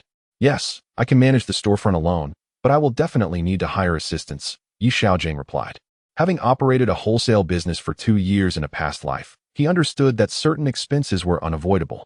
While he could handle negotiations, logistics, and deliveries required additional manpower. Otherwise, he would exhaust himself without making any profit. Hiring someone will incur further expenses, Uncle Su thought. Reflecting on the costs involved in running a wholesale business and the current wage demands for workers, unsure of how profitable it would be. The profit margins in the liquor business are still promising. I calculated it, and after covering expenses, there remains a decent profit to be made, Yi Xiaogang assured him. At least I am certain that earning is far more lucrative than job hunting, Yi Xiaogang remarked. Oh, I am not entirely familiar with the matter. If you believe it is appropriate, then so be it. After all, the essence remains. My daughter must not be wronged in this affair. As for your matters, we shall refrain from expressing approval, for we have yet to reach the stage of descent, Uncle Su interjected. Indeed, it is settled. Yanzi will graduate in 3 years. Let us see if I can generate income during this period, Yi Xiaogang chuckled. How much you earn is solely your business. My family will not require anything from you. Just ensure that my daughter does not endure any distress, Uncle Su replied with a smile. Very well, very well. Now, let us step out and watch some television, Uncle Su said, rising to escort Yi Xiaogang out. I will take my leave then. Uncle, you carry on with your tasks. Yi Xiaogang sighed with relief and swiftly exited the room. Hey, what were you doing in my father's room? Yanzi asked at the door, seemingly searching for herself. Oh, discussing the matter of the bride price with your father, Yi Xiaogang replied, feigning seriousness. Huh, who said I would marry you? Yanzi laughed. Delaying marriage now would be too late. We have already reached an agreement, Yi Xiaogang jested. Yanzi widened her eyes in disbelief as Yi Xiaogang raised a finger. 100 yuan per gene. My dear wife, you must lose weight.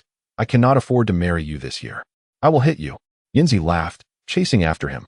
Humph, what a silly girl. Surely, my father-in-law did not overhear us standing at the door, Uncle Su commented, shaking his head before returning to his room. Yanzi stuck out her tongue and made a face before darting back to her own room, with Yi Xiaogang following suit. Humph, why did you come in? Yanzi glared at him. Hee, I came to weigh how heavy you are. I need to prepare money for the journey home, Yi Xiaogang replied, as he embraced Yanzi. Haha, you are dreadful. You are the one selling by the gene, Yanzi teased. Hee, tomorrow I shall visit the market to look at storefronts. Would you accompany me? Yi Xiaogang asked. Renting a storefront? Are you truly planning to sell liquor? Yanzi inquired. Indeed, I have already made arrangements. The proprietress must inspect the premises as well. Yi Xiaogang smiled. Hee, I am not the proprietress, Yanzi chuckled. Then you aspire to become the boss's wife, Yi Xiaogang quipped, gazing at Yanzi's abdomen with a grin. Yanzi, meeting his gaze, looked down at her belly and exclaimed, Oh, you rogue. What are you staring at? Hee, I am admiring the future proprietress, Yi Xiaogang replied. As they exchanged light-hearted banter. After a while, Yinzi's mother finished tidying the kitchen, glanced at the two with a smile, and returned to her own room. Xiaogang lingered at Yinzi's home until after 7, only informing her parents of his departure when he decided to return. Yinzi, coaxed and cajoled by Xiaogang, was persuaded to return to her own home. After a firm refusal from Yinzi, he escorted her back. Ultimately, he returned home alone, the clock striking 9:30. Upon his return, his mother inquired with concern about his visit to Yinzi's house, pleased to learn that he had informed her family about becoming a distributor for white liquor. She deemed this arrangement quite favorable, considering both families were only children and had maintained a cordial relationship. With Yinzi's family expressing no objections, his mother felt reassured that Yinzi would indeed be a suitable daughter-in-law, and she joyfully returned to her room. Finally, Xiaogang found the opportunity to open his computer and check the market trends of diamond steel. Thankfully, there were some changes in his affairs, and the stock trends mirrored those of his past life. His plan for prosperity remained unchanged, and he resolved to let everything else unfold as it may. If fate sought to play tricks on him, so be it. He must not be allowed to find joy, otherwise, there might come a day when he would revert to his former self, leaving behind not even a mere shell to resurrect. Chapter 78. All is ready, awaiting only time. Every holiday is a torment for stock investors, who cling to various fantasies while eagerly awaiting the end of the break. In recent days, Xiaogang has primarily focused on finalizing the warehouse and storefront. Contracts have been signed for both, with an agreement to make payment by the 15th of this month. He took Yinzi to view the property and briefly outlined his future plans, including how to cleverly persuade his mother-in-law to reduce the bride price for marrying off her daughter, which left Yinzi feeling both amused and exasperated. Since their relationship underwent a significant transformation, Xiaogang has become increasingly outrageous, speaking in a whimsical manner. Although at times irritating, his words bring him a peculiar joy. During the National Day holiday, the two were inseparable, but he had to return home each night, and no amount of coaxing would change that. Even as Xiaogang grew anxious, pulling at his hair in frustration, she remained steadfast. Yinzi departed on the morning train of October 7th. And although Xiaogang drove her to the station, he found himself wishing he could accompany her to the Shanghai market, especially since he was eager to sell Bayman steel after the holiday. This surge of unexpressed anticipation was indeed a source of distress. Just before boarding, Xiaogang mentioned to Yinzi that Bayman steel might surge to 11 yuan, suggesting she sell at that price, as a significant rise would likely be followed by a correction. Yinzi wholeheartedly agreed, having developed a blind admiration for him. She would not voice any dissent even if he told her to sell at the market's opening the next day. On the 8th, the 7-day National Day holiday concluded, and the market continued its pre-holiday reversal trend, remaining buoyant throughout the day. The market rose by 2, with Bayman closing at 10.32, an increase of nearly 30 cents per share. Lao Wang arrived before 9, brimming with excitement, enthusiastically proclaiming the merits of Bayman and its potential for further gains. Hearing this made Xiaogang anxious. However, some fellow investors were so captivated by his words that they nearly rushed to fill their portfolios. Brother Yi, where did you go before the National Day? Wang Chong has inquired several times about visiting your storefront. Is everything ready on your end? Lao Wang seized the opportunity to ask Xiaogang. Almost. It should be ready by the 20th at the latest, Xiaogang replied. In reality, he had only paid a deposit, and the keys to the property were still with the previous tenant. Ah, I see, Wang Chong said, growing impatient.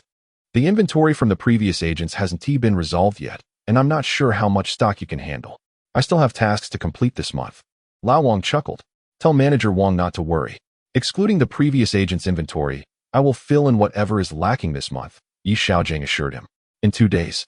When I sell Bayman, I should have around 2.5 million, from which I can withdraw 30,000. The previous agent's inventory is only a few tens of thousands, and I can order an additional 100,000 worth of stock, which will suffice. The assigned area by manager Wang isn't particularly large, and with the weather just beginning to cool, 100,000 for one variety should be ample. However, I can't just sell one type of liquor. Isn't your sugar and liquor company the agent for several brands? Could you procure some other brands for me? I can't solely sell one kind of liquor. Xiaogang mused, recalling that Lao Wang's company was state-owned and held several white liquor brands. Certainly, our sales manager has been fretting about not being able to sell stock. Let me know what you need, and I'll arrange a meeting for you tomorrow, Lao Wang responded. Thank you, Brother Wang. You've been a tremendous help. Yi Xiaogang replied with a laugh. Wherever it may be, following Brother Yi and purchasing stocks has certainly brought me great fortune.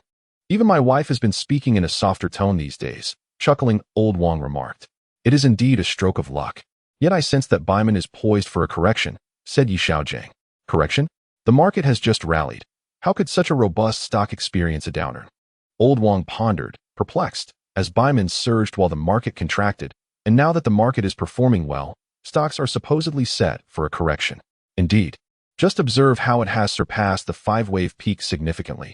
Yi Xiaogang gestured towards the Baiman steel candlestick chart. You see, the 5-wave peak hovers around 96. It has completely detached from the upper boundary of the wave, suggesting a potential intention to inflate and offload. Yi Xiaogang pointed out the chart to old Wang. It truly appears so. Offloading after inflation? The steel sector is currently a favored stock, old Wang remarked after glancing at the situation. It may be favored now. Yet no sector can remain in vogue indefinitely. Several sectors have already appreciated in recent days, and they could easily supplant the steel sector. Yi Xiaogang opened the Shanghai Composite Index chart, indicating the rising sectors of the day. What shall we do then? Should we sell now? Old Wang inquired urgently. Not today. Let us observe for a couple more days. It might happen tomorrow or even next week, Yi Xiaogang suggested. All right, I shall heed Brother Ye's advice. When you decide to sell, please inform me, old Wang replied. Certainly, I will notify you before I sell, Yi Xiaogang assured him. In truth, Yi Xiaogang anticipated that in 2 days, the stock would soar beyond 11 yuan, but he couldn't recall the exact figure. He only remembered it would exceed 11 yuan, but not surpass 1150. Chapter 79. Mother believes her son is a money-making phenomenon. On the 10th, Baiman surged to 11 yuan within half an hour of trading. Yi Xiaogang placed an order at 10 yuan. By 10:30, he checked and found that it had all been executed, totaling a balance of 2.54 million. He then urged old Wang to sell as well. Sister Zhang was absent today. However, she visited the securities company yesterday, and he mentioned to her that he might sell today. Not seeing her, he decided to leave it be, as others should manage their own accounts. Last night, Yanzi called and reminded her to place the sell order today, as she would be attending classes and likely wouldn't have time for trading. After completing the transaction, he browsed through the stock software and noted that the doubling stock would be listed in 2 months. The market conditions were still favorable, yet it hadn't reached 2,000 points. Recalling that the market surged past 2,200 points before commencing its decline, he considered that there was still half a year left. Tomorrow, he would instruct his mother to withdraw 300,000, leaving them with 2 million. In 2 months, it would be ideal to earn an additional 300,000. And with 2 doubling stocks, the capital could reach 10 million. Converted to USD, that would amount to 1.2 million. Currently, NetEase has reached 8 yuan. And there are only 7 months until next year's low of 0.65. Acquiring over 1 million shares could potentially yield billions in a few years. In 2005, billions were a sight Yi Xiaogang had only seen during a tomb visit. Old Wang sold Baiman and checked his account, reveling in a profit exceeding 40,000 yuan. So elated that he nearly embraced Yi Xiaogang with an exuberant kiss. He insisted that Yi Xiaogang find another promising stock to continue their profitable venture. Recalling, there weren't many strong stocks left. He opened the volume ratio rankings, added them to his watch list, and filtered out those with gains exceeding 5 and those below 1. He selected 3 stocks, drawing from his past experience in stock trading, and ultimately chose Fubon shares at 15 yuan each, with Yi Xiaogang gradually investing 2 million. By the time of the midday closing, only 2/3 of the shares had been traded. I mentioned to old Wang to temper his purchases, as this particular stock left no impression on my memory. However, all the indicators aligned with my stock selection criteria. During lunch, I called Yanzi to inquire if the stocks had been sold. 5 minutes later, Yanzi excitedly reported that everything had been sold, yielding a profit of several thousand. Generously, she suggested that Yi Xiaogang go to the Shanghai market, as she intended to pamper him for a week, which indeed made Yi Xiaogang momentarily intrigued. Subsequently, I instructed Yanzi to acquire some shares of Fubon, seriously expressing my own desire to be pampered as well. In the afternoon, the market surged briefly, but by 2 o'clock, the price slowly returned to 15 yuan. Before 2:30, all 140,000 shares were traded, amounting to over 1 million. Such concentrated investment in a single stock carries considerable risk. Yet Yi Xiaogang had not yet discovered a more promising opportunity and decided to hold on to it for the time being, with the intention of selling a portion when a better opportunity arose. By closing, the stock price settled at 15.13, netting a profit of over 10,000 yuan. Yi Xiaogang felt as though money had fallen from the sky, recalling a time when borrowing a mere 1,000 yuan had been impossible. Upon returning home, he mentioned to his mother during dinner that he planned to withdraw some money the following day. His mother readily agreed, considering her son lacked a stable job. Although he engaged in stock trading daily, many still viewed it as an unorthodox profession. "How much do you have now? Didn't you say you had over 1 million a few days ago?" she asked. "I haven't lost anything, made a bit," Yi Xiaogang replied with a mysterious smile. His mother, observing his grin, curiously inquired about the amount. "Just over 100,000, he replied with a laugh. "How much? Is it over 1 million in your account now? That's a lot," she exclaimed in surprise. "Hee hee, you'll see tomorrow. I've made over 100,000 again. Now it's more than 200,000, Yi Xiaogang boasted. His mother gasped in disbelief, staring at him as though he were a marvel. 200,000? His father was equally startled, speechless. "Today, I sold for just over 2.5 million, Yi Xiaogang clarified. 2 million, his mother murmured. At that moment, 2 million seemed as unimaginable as hearing of China's football team winning the World Cup in the future. Just days ago, having 10,000 was considered wealthy. The notion of being a millionaire felt distant from their reality. "You earn 2 million? His father finally responded, coming back to his senses. "Yes, you'll find out tomorrow," Yi Xiaogang assured him. His mother gazed at him, suddenly with tears in her eyes. "My son has made it. He truly is capable," she said, shedding tears of joy. Yi Xiaogang felt a pang in his heart, recalling how his mother used to look at him with guilt whenever she learned he was in debt, regretting having encouraged him to invest in stocks. "Oh, Mom, why are you crying now that I've made money?" He quickly comforted her. "Does Yanzi know?" his mother asked, as Yanzi had come to occupy a position in her heart akin to that of a prospective daughter-in-law. She wished to share the joyous news with Yanzi, hoping it would prompt her to come over sooner. "I haven't told her yet. Let's keep it under wraps for now. After all, it would be rather inappropriate for relatives to come asking for loans now that they are aware of the substantial profits. It is a dilemma, to lend and risk complications, or to refuse and offend." "I understand," Yi Xiaogang replied. His mother wiped away her tears and said, "I will go to withdraw the money for you tomorrow." With hearts brimming with joy, Yi Xiaogang's parents finished their meal. He felt that this was the atmosphere that a normal family should possess, an overwhelming sense of happiness. Chapter 80, Yinxia Trading. As the market opened in the morning, the Shanghai Composite Index continued its upward trend, marking a fifth consecutive day of gains. This surge dispelled the gloomy atmosphere that had lingered before the holiday, resulting in a vibrant market. Fubang shares rose by 2, though it was not particularly remarkable amid the general rally. Nonetheless, this increase brought joy to Old Wang, who exuberantly praised his brother's stock-picking prowess. After informing him that the storefront renovation was nearing completion, Old Wang assured him that he would secure the lowest possible wholesale price for liquor before the opening, ensuring Yi Xiaogang could profit from the sales. At 2:30 in the afternoon, Yi Xiaojing's mother came by to confirm that the account indeed held 2,500,000. Tears nearly welled up again. She proceeded to the counter to withdraw the money. Yi Xiaogang presented the prepared bank card at the counter, which could be directly transferred to his account the following day. His mother lingered after completing the transaction, staying with Yi Xiaogang until market close. She beamed with pride at the day's profits, praising her son's capabilities. Upon returning home, she made a special effort to prepare several extra dishes, and his father was equally delighted.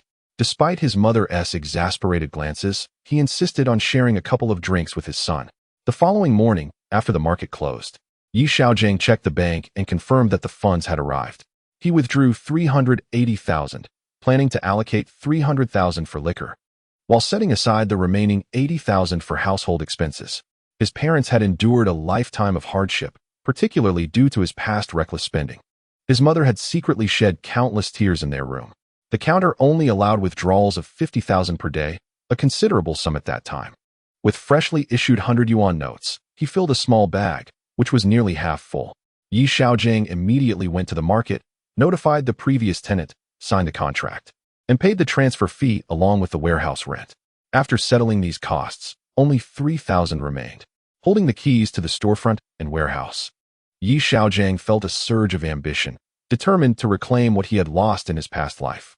The previous tenant had taken the business license, so Xiaogang took the rental agreement and his identification to the Industrial and Commercial Bureau to apply for a new license. While selecting a name, several he considered were already taken, including Gangzi Wholesale and Xiaoyi Trading. After some contemplation, he thought of the two most significant women in his life, Fa Xia and Yanzi. Fa Yin was also unavailable. Eventually, he settled on Yinxia Trading, and to his surprise, it was approved. If Yanzi were to learn of this, she might find it amusing. As for the name Xia, he pondered how to explain it. On his way home, he pondered for quite some time and eventually searched for a poem containing the words Yinxia on his computer. The swallow flies in, heralding the richness of spring. The rosy glow of dawn ascends. The meaning was delightful. The return of the swallow surely signified the blossoming of spring, and the rising sun could be interpreted as his career gradually reaching its zenith. Lost in such reverie, he suddenly thought of the warmth of spring and immediately recalled Yanzi. Youth certainly has its advantages, unlike 2 decades hence, when even having aspirations might necessitate frequent pauses. Unable to resist, he dialed Yanzi's number. She had just finished classes and was in the dormitory checking stock prices. Since acquiring shares in Fubon, the young girl's obsession with wealth has grown increasingly fervent. During a 1-hour conversation, 40 minutes were devoted to discussing stocks, incessantly boasting about her profits, which left her classmates envious. A few of her deeply invested peers even contemplated seeking her guidance. After playfully teasing Yanzi, she whimsically suggested that Xiaogang spend a few days in the Shanghai market. Xiaogang, gritting his teeth, managed to soothe Yanzi's concerns, assuring her that he would not return unless she came back. Eventually, he disclosed the matter regarding the business license. Upon hearing about Yexia, Yanzi was perplexed and insisted that Xiaogang explain the meaning of Xia. In response, Xiaogang recited a poem with careful modulation, which Yanzi pondered deeply, finding it resonant with his yearning for her and his aspirations for career advancement. Reluctantly, she allowed him to pass this test. Her heart swelled with joy, transforming her initial anger into delight.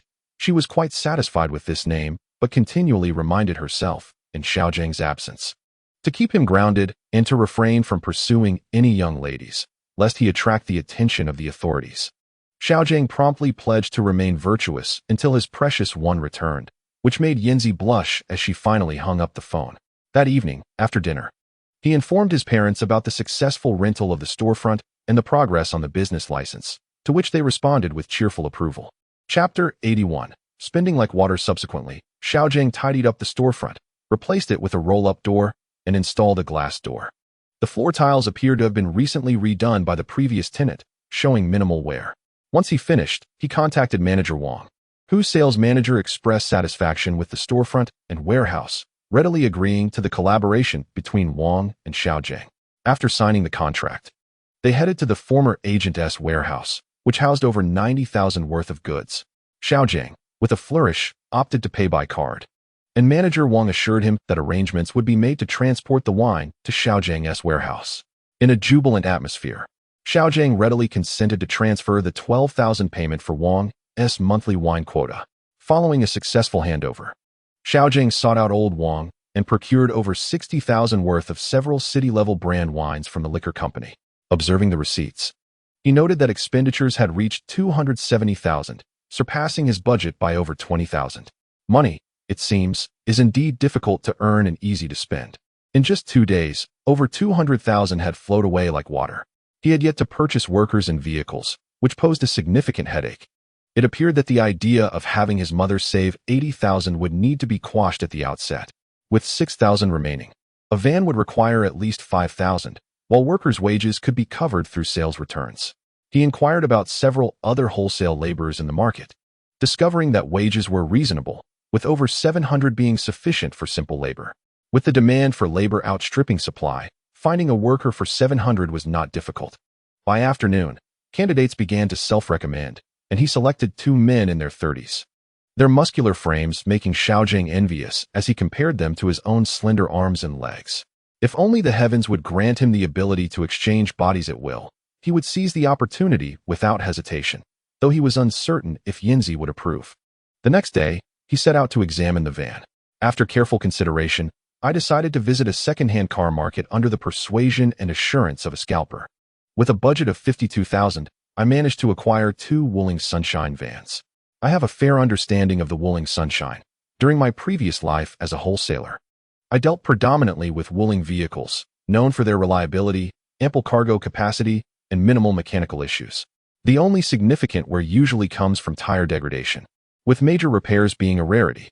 Upon returning, I enlisted the help of 2 delivery drivers through a small worker-s introduction, agreeing to a monthly wage of 900. I couldn't help but marvel at how favorable the current prices are for embarking on a new venture. In my previous life in wholesale, driver salaries were nearing 3,000, with workers earning at least 2,000, and many were reluctant to work. After discussing with my parents, I settled on October 18th as the opening date. I contemplated the significance of this date and decided to inform Yanzi. Upon hearing the news, she immediately expressed her desire to book a ticket home. I checked the calendar. It was a Tuesday, and quickly reassured her that her education should take precedence. I promised that her position as the boss's wife would always be reserved for her. Eventually, she reluctantly agreed, albeit with a mix of indignation and joy. Yanzi then mentioned the recent surge in the stock of Fubang. I had been preoccupied with hiring workers and purchasing vehicles. Thus, I had not monitored the market throughout the day. Under Yanzi's persistent prodding, I opened my computer to review the day's trading performance. The morning session saw a slight dip, but the market quickly rebounded within 10 minutes, finishing the day in the green. At 2:20 p.m., there was a surge that briefly pushed the stock above 5 before it retreated, concluding the day at 317. Yanzi eagerly inquired whether the stock could continue its upward trajectory, as she had shared her investment with several close classmates. They had all purchased shares, and she threatened that if her reputation as a stock savant were tarnished, I would have to endure a year of celibacy as punishment. I analyzed the trading volume and the subsequent dip, contemplating that there was still potential for further gains. I explained that the day's fluctuations were likely a tactic for the main players to gauge selling pressure, given that there were no significant sell-offs following the rise. I assured her that it was safe to hold on to the stock, promising not to tarnish her reputation. Satisfied, Yanzi ended the call, but not before reminding me to maintain my integrity and to refrain from any indiscretions, lest I be dubbed Xiaogang. Chapter 82. Preparations complete. The next day, Manager Wang arrived with sales personnel from the distillery, distributing tasks among the team. The sales representatives listened joyfully to the supervisor's briefing and left to pursue orders, relieved by the assurance of no longer facing shortages. Their previous agency had struggled financially, often leading to delays in order fulfillment, which significantly impacted their earnings. Now, with a new agency boasting ample funds and stock, they could confidently pursue sales, and observing their enthusiasm, I felt no concerns about my current inventory. In the afternoon, Old Wang delivered all the liquor I had ordered from the sugar and liquor company. The storefront was nearly overflowing, with a half-load still needing to be unloaded from the warehouse by 5 o'clock. I also procured several of the currently popular beverages from agents in the market. Yanxia Trading was thus fully prepared for operations. Yi Xiaogang wished to capture a few photographs to share with Yanzi on QQ later that evening. Yet his mobile phone regrettably lacked a camera function, compelling him to abandon the idea. Today's earnings were quite satisfactory. Despite the limited variety in the storefront, several small shops, influenced by the Yanghe Daku agency, came to procure goods. He sold nearly 1,000 yuan worth of merchandise throughout the day. Yi Xiaogang intended to present today's earnings to his mother to lift her spirits. Upon returning home, he promptly accessed his computer to examine the movements of Fubang for the day. He felt it imperative to stay informed. Otherwise, if Yanzi were to inquire about it later, he would still be caught off guard as he had been the previous day. The young girl likely wouldn't allow him to approach her for a month. To ensure his own happiness, he needed to remain vigilant against Yanzi's scrutiny. The stock market opened high today, but soon faltered, turning negative after 10 o'clock. There was no significant increase throughout the day. Fubang initially surged to 123, then briefly climbed to 2, only for the overall market to gradually diminish its gains. By 1:30 in the afternoon, it had also turned negative. The turnover rate had contracted by approximately 2 compared to yesterday, resulting in a drop of 164, roughly 20 cents. Nonetheless, it closed above the 5-day moving average, and no indicators had shown signs of reversing downward. After reviewing the day's transactions, Yi Xiaogang noted that, despite the decline, the ratio of internal to external trading remained favorable, with external transactions dominating. The main players appeared reluctant to sell. As he contemplated the stock's trajectory, He imagined what it would be like if his capital reached 2.5 million before the listing of the doubling stock, bringing him closer to his goal of 10 million. He reflected on how he had already made remarkable progress since his previous life, where he had estimated 6 million prior to the market's downturn. At 7 o'clock, as expected, Yanzi called. Upon answering, her first inquiry was about the lack of increase in Fubong's stock. She had observed it in the red since her lunch break, having intended to purchase a jacket today after contemplating it for several days, only to discover that the price had dropped in the afternoon.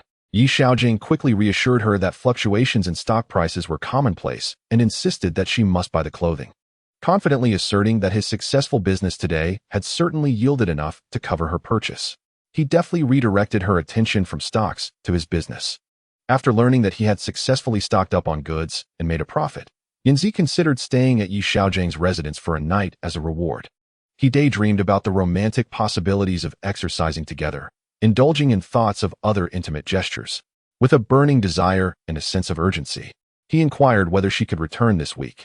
However, the mischievous girl firmly stated that due to heavy study obligations, her schedule was set for the end of the month. Xiaogang glanced at the calendar, noting there were still 13 days left, and reluctantly acquiesced, feeling dejected. After Yanzi expressed her satisfaction, she agreed to consider returning a week earlier, which provided Xiaogang with a sliver of comfort. They continued their conversation, and Yanzi mentioned that her parents were also interested in visiting during the opening. Xiaogang surmised that she had likely informed them of the timing. It would be permissible for them to come, especially since the store was now filled to three-quarters capacity. His small desk had been relocated to the entrance. Initially, Xiaogang had contemplated moving his home computer there, but upon inspection in the afternoon, he realized there was simply no space. The desk was cluttered, making it impossible to accommodate the computer. He could only wait until he sold some goods to free up space for a larger desk that could hold the computer. Distracted by thoughts of the computer, Xiaogang took approximately a minute to respond to Yanzi's mention of her parents visiting the store, which caused her considerable annoyance. Xiaogang spent nearly 10 minutes soothing his feelings and assured himself that he had no intention of preventing his beloved father-in-law from attending the grand opening. He pondered how to ensure that his father-in-law would leave with a sense of satisfaction. He barely managed to turn the little girl's anger into joy, scolding her for being shameless, asserting that no one had agreed to marry her. In Chapter 83, Doubts of the Future Mother-in-Law, for 3 consecutive days, buoyed by the enthusiastic repurchase orders from the sales staff, the store's daily revenue reached 3,000 to 4,000 yuan. Coupled with the sporadic wholesale orders collected at the store and the significant incentive of increased wages for workers after Xiaogang guaranteed profits, the daily gross revenue was approximately 1,000 yuan. Xiaogang merely handled sales orders and negotiated prices with the shop owners who came to collect goods, leaving the tasks of shipping and receiving to the workers, who hardly required his involvement. At times, out of sheer boredom, he contemplated returning home to check stock market updates on his computer. When he shared the store's sales performance with his mother, she could hardly contain her joy. Although she did not publicly praise him, the variety and quantity of meals she prepared had dramatically improved. Ever since she learned about his stock market profits exceeding 2 million yuan, she ceased all inquiries regarding his investments. Convinced that Xiaogang's stock gains were an undeniable reality, each revelation a startling delight that left her untroubled by the prospect of losses. At 7 o'clock, during the scheduled program, the communication segment, bombarded by a series of favorable developments, left Yanzi utterly immersed in her thoughts. She began to worry whether Xiaogang might change his affections. After all, the stock price of Fubong had risen steadily for 3 days, save for a 1% drop previously, now soaring to 16 yuan. Finally, when Xiaogang's repeated reassurances failed to alleviate her concerns, he vowed unwavering loyalty, saying that should he ever stray, he would prefer to transform into the real Lord Yi, which made the little girl shyly transition from worry to joy.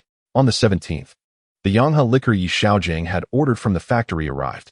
The storefront could not accommodate it, so it was all unloaded into the warehouse, which was nearly filled to capacity, leaving only a narrow passage for access.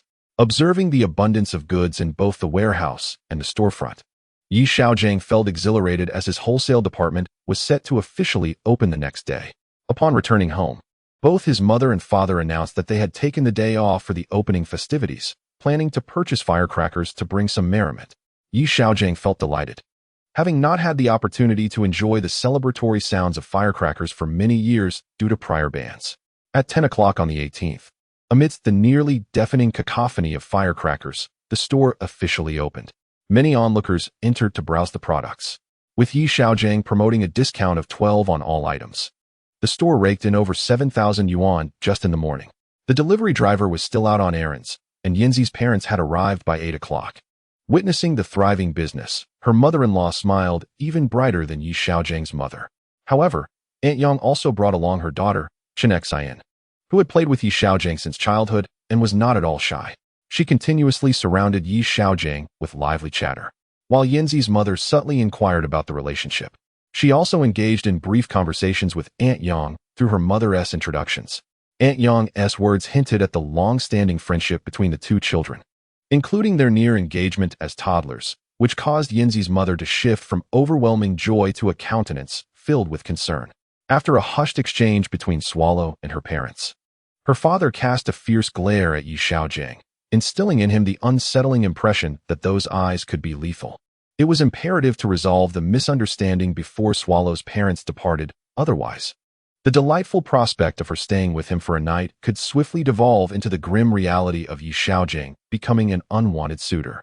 He deliberately created distance from Xian, and after 2 hours of a cat-and-mouse game, his mother-in-law began to suspect that her son-in-law harbored indifference toward the Yang family's daughter, which elicited a flicker of a smile from her.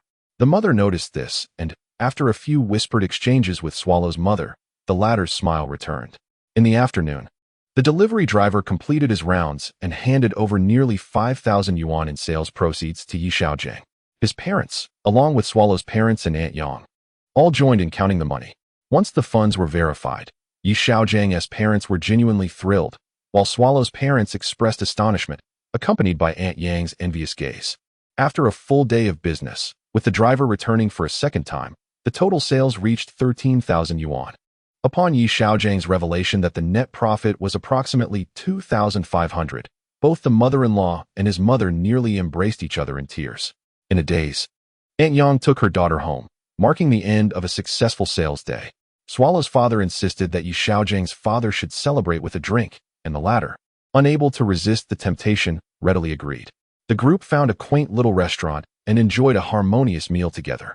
During the meal, Swallow's mother continuously praised Xiaogang for his capabilities and promising future, which delighted Xiaogan's mother and made her feel that Swallow was indeed a celestial being who had fortuitously come into their lives, igniting a fervent desire for her son to marry her immediately. Chapter 84. Xiaogang, await my return for your purification.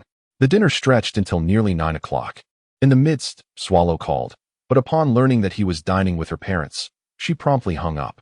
Swallow's parents felt as if their own cabbage had been uprooted by a pig. Her mother lamented that her daughter rarely called in a week. Upon returning home, Swallow immediately returned the call, gently inquiring about the day's business and her parents' impressions. After which she warmly commended Xiaogang and suggested she could return a week earlier, this Friday, nearly causing Xiaogang to leap for joy. Amidst Swallow's triumphant laughter, the topic of stocks arose.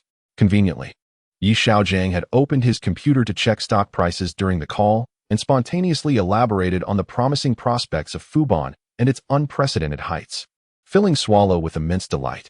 Although the profits might not be substantial, the exhilarating sensation of earning was something all stock traders could truly understand. The following day, the store's sales lacked the fervor of the previous day, yet still brought in over 2,000 yuan. Orders from several sales staff amounted to around 7,000. Thus far, Xiaogang had nearly 40,000 yuan in revenue, and he anticipated collecting the wine order payments by the end of the next month. Bored, he contemplated moving his computer to a different table to trade stocks in the store. Though he was not required to handle deliveries personally, his presence was indispensable, as he had no one he could trust to manage the store in his absence. During the daytime trading hours, without stocks to monitor, he felt an inexplicable void, especially since the stocks he had purchased were not the soaring ones he remembered and could plummet at any moment. In the event of a downturn, one could simply liquidate their holdings. Should misfortune befall Yanzi, it would undoubtedly diminish the quality of life this year. Before the market closes in the afternoon, sales have exceeded 10,000, yielding a profit of approximately 2,000. At this moment, I find myself indifferent to this income. However, sharing this news with my mother might bring her some joy. Maintaining a cheerful disposition, Yi Xiaogang returned home and revealed the fact of his earnings to his mother, whose expression was one of both comfort and excitement. After this exchange, Yi Xiaogang retreated to his room, where he meticulously reviewed the day's performance of Fubon. Today, it rose by 1 point, while the broader market fell by 4, effectively resulting in a flat performance. Fubon opened steady in the morning and oscillated throughout the day, maintaining its position at yesterday's closing price until the midday break. In the afternoon, a wave of decline saw the stock price drop to 2, before stabilizing and gradually ascending. By 2:30, it surged to 25 before retracing to 1 and closing up by 8 cents. Yi Xiaogang scrutinized the day's transaction details, noting a lack of significant buy or sell orders. Although the previous pullback from 19 to stabilize at 15 did not indicate strong momentum, the alignment of volume and price suggested a promising potential to challenge the previous high of 19. With the stock currently just above 17, he felt secure holding on to it. Yi Xiaogang contemplated the evening's routine inspection by Yanzi and prepared a speech, striving for a life of happiness come Friday. After dinner, Yi Xiaogang returned to his room, anticipating a call from the queen. By 7 o'clock, the phone remained silent. Logging onto his computer to check QQ yielded no online presence either. Perhaps she was out shopping? Since Yanzi returned to school, she had consistently called at 7 each evening. As the clock approached 8, and still no call from Yanzi, he could no longer resist and made the call. After several rings, just as Yi Xiaogang was about to hang up, Yanzi picked up the phone, her voice filled with indignation. "Why are you calling me? Why not your little wife?" "Little wife? I have no such thing," Yi Xiaogang replied in bewilderment. Yanzi, with a playful tone, retorted, "That childhood friend we grew up with? Ah, that was merely a playmate from years past. I haven't seen her in ages." Yi Xiaogang hurriedly explained. "Humph, my mother said you were quite close." Yanzi responded with a hint of jealousy. "Not at all. I was overwhelmed with work yesterday. There was no time for such intimacy," Yi Xiaogang insisted. "Well, just remember what you said. When I return, I will ensure you are thoroughly examined. To prevent you from trailing after young girls," Yanzi teased. "Please, don't. That would be utterly unjust," Yi Xiaogang protested. "Humph. I will be back the day after tomorrow. I've already purchased my ticket. Look forward to it," Yanzi threatened playfully. "The servant will certainly be prepared for your inspection," Yi Xiaogang chuckled. "Humph. Who is going to inspect me? Perhaps I should prepare to be a father-in-law," Yanzi joked, making Yi Xiaogang laugh. "Well, the day after tomorrow. We shall see how I perform," Yi Xiaogang responded with a mischievous grin. "Humph, you rogue," Yanzi replied, seemingly flustered by her own imagination. "I will come to fetch you the day after tomorrow," Yi Xiaogang stated. "Yes, the train arrives around 3, but it may take until 10. I haven't mentioned it to my family, so please don't let it slip," Yanzi cautioned. "Understood. I shall keep my word," Yi Xiaogang replied with a smile. "Good. Rest well then. I am weary and shall take my leave," Yanzi concluded, her mood evidently lifted. "At your service," Yi Xiaogang said, and with that, they ended the call. The girl likely felt quite upset today, as she did not inquire about the stock market. Reminiscing about last Friday, Yi Xiaogang was filled with excitement. Chapter 85. Xiangzi faced a setback. Today's business was rather dismal. On Thursday, there were few customers coming to purchase goods. Yi Xiaogang managed to sell just over 700 yuan in the morning, which amounted to a mere dozen boxes of inexpensive white liquor, each costing around 40 to 50 yuan. He was almost bored to the point of dozing off. Nevertheless, the sales orders from the sales representatives were satisfactory, totaling around 8,000 yuan. The two drivers completed their deliveries by noon. The table was cluttered with a pile of cash, with several hundred yuan notes standing out prominently amidst the small denominations of 10 and 5 yuan, with very few 50s. As Yi Xiaogang sorted through the money, he cursed Ma Huating and Jack Ma, wondering what those two were up to and urging them to expedite the launch of Alipay and WeChat Pay. His hands were nearly cramping from counting the cash. Suddenly, a voice interrupted him. Looking up, he saw Xiangzi and Wang Lulu standing at the door. "Xiangzi, you work here?" Xiangzi inquired. "No, I just opened this," Yi Xiaogang casually replied. "You started this?" Xiangzi exclaimed. Yi Xiaogang glanced at Xiangzi, but remained silent. Running such a large wholesale operation with so much stock must require quite a sum, Xiangzi continued. Several 100,000, Yi Xiaogang responded. "Several 100,000? Where did you get that much money?" Xiangzi asked, astonished. "From home," Yi Xiaogang thought to himself, not wanting to disclose his stock market profits. Your family has that much? Xiangzi pressed on, still incredulous. Haha, I borrowed a bit, Xiaogang said while continuing to count the cash. Is all of this from selling goods? Xiangzi asked, eyeing the pile of money. Yes, from this morning's sales. I'm just counting it now, Xiaogang replied. You sold this much in just one morning? Xiangzi looked at the money in disbelief. Yes, the value of the liquor is high, Xiaogang continued to count. You must be making quite a profit, Xiangzi remarked.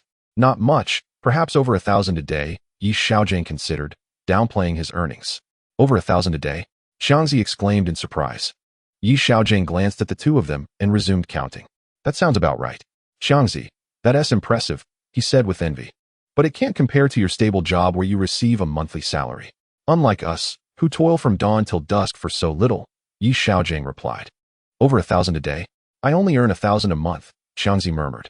Haha, I'm not sure what to say, Xiaogang replied, feeling that the two had disrupted his counting, causing him to miscount twice. What made you decide to sell liquor? I never heard you mention this before. Xiangzi continued to chatter. I saw someone doing it while working and thought I'd give it a try. Xiaogang offered a casual excuse. Xiangzi, let us go. We still need to buy some things. I have to get back to work this afternoon, Wang Lulu said, glancing at Xiaogang and then at the money on the table. Oh, okay. You get busy then. I'll take a look around, Xiangzi said, his eyes still fixed on the pile of cash. Sure, Xiaogang replied without lifting his head, continuing to count. Once he heard the two leave through the door, Xiaogang felt a sense of tranquility wash over him as he resumed his task. It took nearly half an hour to organize the amount of cash. He looked up at the door, finding it empty. Reflecting on Xiangzi, he felt that the connection between them had diminished significantly and shook his head. Brewing a cup of tea, he found himself missing the girl, suddenly realizing it had been quite a while since he had thought about his wife from his previous life. Unable to restrain himself, he cursed himself for being a scoundrel. In his previous life, he had begun to indulge in tea after turning 30. Now, as he sipped his tea, he found it rather bitter. His youthful palate still struggled to appreciate the nuances of tea leaves. In a bygone era, he found comfort in large tea leaves that cost only a few dozen. Yet now, even the expensive Longjing costing several hundred felt unpalatably bitter. In memory of the half a pound of Longjing he had purchased for himself, he observed a moment of silence. The afternoon market continued to languish, mirroring the morning's desolation. As the evening approached, just before closing, he managed to tally over 10,000 in sales, resulting in a profit of nearly 2,000. At least when his parents inquired, he could provide them with some reassurance. After dinner, Yanzi conducted her customary inspection. Today, her mood was buoyant. Perhaps she would soon return home, as she had refrained from mentioning the topic of celibacy. As Yanzi worried about the implications of staying at Xiaojiang's house, he entertained the notion of booking a room elsewhere for the night. After all, it had been nearly a month since they had seen each other, and making too much noise could alert his mother. He was indifferent to the consequences, but Yanzi, being rather sensitive, would certainly find it unbearable. For the sake of their happiness, he broached the subject of staying at a hotel, which sparked a flurry of complaints from Yanzi. Ultimately, under Xiaojiang's persistent persuasion, she reluctantly acquiesced. With a triumphant grin, he reveled in his success, his language becoming increasingly audacious, and he managed to end the call without her inquiring about stocks. Chapter 86. The father-in-law sees him checking into a hotel on Friday. Yanzi returned. Xiaogang was filled with excitement, especially with the increase in customers at the shop. By the time they closed in the afternoon, including the deliveries, he had accumulated over 14,000 yuan. However, he felt little joy in the profits. His mind was preoccupied with the thought of Yanzi's return and the possibility of exploring new positions. Despite his past transgressions, he had always maintained good health and seldom felt the need to rest. After closing, instead of heading home, he went directly to a nearby budget hotel and booked a room with a king-sized bed. Once inside, he tested the bed's sturdiness, his lascivious expression growing more decadent. He yearned for Yanzi to arrive immediately for an impromptu rendezvous. After indulging in his fantasies for a while, he checked the time. It was nearly dinner. He exited the hotel, and just as he stepped outside, an older gentleman approached him. Xiaojing, what are you doing here? Yanzi's father asked, eyeing him curiously as he emerged from the hotel. Oh, it's not what you think. I have a relative coming, and I booked a room for him, Xiaogang replied. Thinking quickly, your relative? Don't you have guest rooms at home? Yanzi's father inquired. Well, two families came, and there isn't enough space. One is staying with us, and the other at the hotel, Xiaogang fabricated. Oh, relatives are visiting? Yinzi's father seemed skeptical. Yes, from my mother's hometown. They're here for a couple of days. Xiaogang felt a bead of sweat forming. Oh, is that so? Yinzi's father continued. Yes. My uncle's family. Xiaogang felt increasingly uneasy. Oh, really? Then I'll come by your house tomorrow. It's been a while since I had a drink with your dad. Yinzi's father scrutinized Xiaogang and then glanced at the hotel. Fortunately, Xiaogang was alone, and despite some doubts, he did not dwell on them. Sure. I'll let my dad know, Xiaogang replied. All right, you should head back now, Yinzi's father concluded. Have you eaten yet? Inquired Yinzi's father. No, not yet. I'm heading back to eat soon, replied Xiaogang, seizing the opportunity to depart. Yinzi's father observed Xiaogang for a moment before glancing at the hotel and then walking away. Xiaogang turned back to watch Yinzi's father retreating homeward. After some contemplation, he realized he had no clever plan. Regardless, he decided to take things step by step, as long as Yinzi remained unsuspecting. Worst case, he would admit his mistake tomorrow at Yinzi's home for leading her into the hotel. Perhaps it would be best to discuss it with Yinzi in the morning, so as not to spoil the joyous mood of the evening. With a shameless thought, Xiaogang finished his dinner in a state of anxiety. He informed his mother that he was visiting a classmate and might not return, which raised no suspicion, as he had been quite diligent lately, having earned a considerable sum without falling into bad habits. As the clock approached 8, Xiaogang stealthily slipped out of the house, waiting anxiously at the bus station for 2 hours. Just as he was about to wear a groove into the ground, Yinzi finally appeared. The young girl seemed excited and, upon seeing Xiaogang, rushed over to embrace him. Holding her close, Xiaogan's only desire was to return to the hotel swiftly, dismissing any thoughts of his father's earlier discovery. If trouble were to come, it would be tomorrow's concern. As soon as Yinzi suggested taking a cab back, Xiaogang extinguished that notion with his decisive action. Half an hour later, he ushered Yinzi into the hotel. Eager and somewhat impatient, he was met with resistance as Yinzi playfully escaped and locked him out of the bathroom, taking her time to emerge. Just before Xiaogang was driven to madness, she was finally pushed into the bathroom, the door secured behind her. After resolving his personal matters in 2 minutes, he emerged to sweep Yinzi into bed. Don't move. My family has called me several times on the way. I couldn't answer, fearing they'd hear the train, Yinzi said as she wriggled free from his embrace. Oh, they called you? Xiaogang responded. Is your father going to report me? Surely he has more faith in me than that. Yes, several times. I even turned my phone off. If they knew I hadn't returned, I'd be in big trouble, Yinzi lamented. Don't tell them. Come here and let me hold you, Xiaogang insisted. Let us just get through today first. I'll take responsibility tomorrow. All right, let us not discuss it. Yinzi replied playfully. Oh, be careful. You're pulling my hair. Still trying to escape? Xiaogang teased. Chapter 87. The Tri-Party Review in the morning. Yinzi woke Xiaogang and suggested she accompany him to the store to help out. It would be easier to explain later if they returned in the afternoon, as returning in the morning might raise suspicions, especially since she had never traveled overnight by train before. Xiaogang gazed at her lovely face, unable to resist the urge to seize her once more. After Yinzi slipped away into the bathroom, refusing to come out, he quelled his desires. Once Yinzi emerged, looking polished and ready, Xiaogang begrudgingly retreated to the bathroom for a shower. Afterward, they checked out and headed to the market. It was Saturday, and business was thriving. The store sold over 100 boxes that day, with 2 drivers delivering 5 loads of goods to fulfill the sales orders. The revenue approached 20,000. With Yinzi assisting in counting the mountain of change, displaying no signs of complaint. Meanwhile, Xiaogang went to brew a cup of tea, watching as Yinzi diligently counted the money. Ignoring the countless disdainful glances from Swallow, he comfortably sipped his tea while directing the workers to sort and dispatch goods. As the door was about to close, Swallow, after counting the day's earnings of over 20,000 twice, rewarded him with a kiss. Yet, Xiaogang was not satisfied. As he leaned in, intending to double his efforts, Swallow deftly evaded him. After closing, the two returned home, with Swallow wishing to go directly back. However, Xiaogang, mindful of his mother's frequent mentions of Swallow, insisted they have dinner together first. Of course, he casually brought up the topic of continuing their hotel rendezvous, only to be silenced by Swallow's threat to inform her family, successfully compelling the guilt-ridden Xiaogang to remain quiet. After a long day's work, He had yet to disclose to Swallow that his father had seen him at the hotel. The more he pondered, the more he felt it prudent to avoid meeting her tomorrow. After all, if the young lady became truly enraged, he could unwittingly find himself in an absurd predicament. Upon arriving home, his mother's eyes lit up at the sight of Swallow, and she angrily pointed at Xiaogang, demanding to know why he hadn't informed her of Swallow's visit.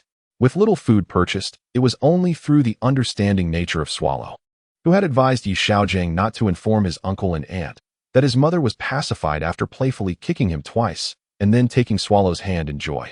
Who truly is your son? You might as well have Swallow be your daughter, Xiaogang grumbled. Humph, if Swallow were my daughter, I wouldn't let you through the door, his mother retorted, still slightly miffed. You're so kind, Auntie, Swallow replied with a smile. Oh, I want to run away from home. I've lost my standing, Xiaogang continued, feigning grievance. Then hurry and leave. Don't disrupt our meal, his mother chuckled. Then I'll eat first before I go, Xiaogang quipped with a grin. Swallow, come. Dinner is ready, his mother called, leading Swallow to the table. As Xiaogang settled in, there was a knock at the door. He opened it to reveal the two people he least wished to see, his future in-laws. Swallow, you've returned, exclaimed his future mother-in-law, sharp-eyed and immediately spotting her daughter. Oh, Dad, Mom, Swallow gasped, standing up in alarm. Why didn't you come home first? When did you return? They both questioned in unison. I just got off the train. Brother Gang came to pick me up, Swallow stammered, fibbing, her cheeks flushing. Noticing her daughter's embarrassment, the future mother-in-law scrutinized her. You just got back today? Xiaogang wanted to bury his face in his hands. Swallow had retained her childhood habit of blushing when lying for over a decade. Is there a relative visiting at your place, Xiaogang? Swallow's father glanced towards the dining table, which only held Xiaogang's family and Swallow. What relative? Xiaogang's father inquired. Xiaogang, didn't you say a relative was visiting yesterday? Uncle Su directed his gaze at Xiaogang. Ah, that relative left today. Xiaogang felt his mind go blank. What relative left today? When did they arrive? His mother asked, equally confused. Xiaogang felt tears welling up. He glanced at Swallow, whose complexion shifted from red to pale. Xiaogang, who did you book a hotel room for yesterday? Uncle Su asked sternly, studying Xiaogang with seriousness. Ah, a hotel? Swallow gasped, covering her mouth in shock. Xiaogang, speak up. Uncle Su seemed on the verge of anger. I wanted to stay alone, Xiaogang stammered, at a loss for words. You? By yourself? His future mother-in-law voiced what everyone else was thinking, aside from Swallow. With a woeful expression, Xiaogang was left speechless, feeling as though both his parents and himself were utterly outmatched. Yesterday, Xiaogang, you didn't return and stayed at a hotel. Mother continued to exhibit her instinctual tendencies. Yanzi, show me your train ticket. The astute mother-in-law had a sudden realization. Ah, my train ticket. I can't find it. Yanzi exclaimed in fright. If you haven't looked for it, how can it be lost? When exactly are you coming back? Yanzi's mother inquired. It seemed that Xiaogang's mother also grasped the situation, observing Yanzi's pale face before glancing at Xiaogang.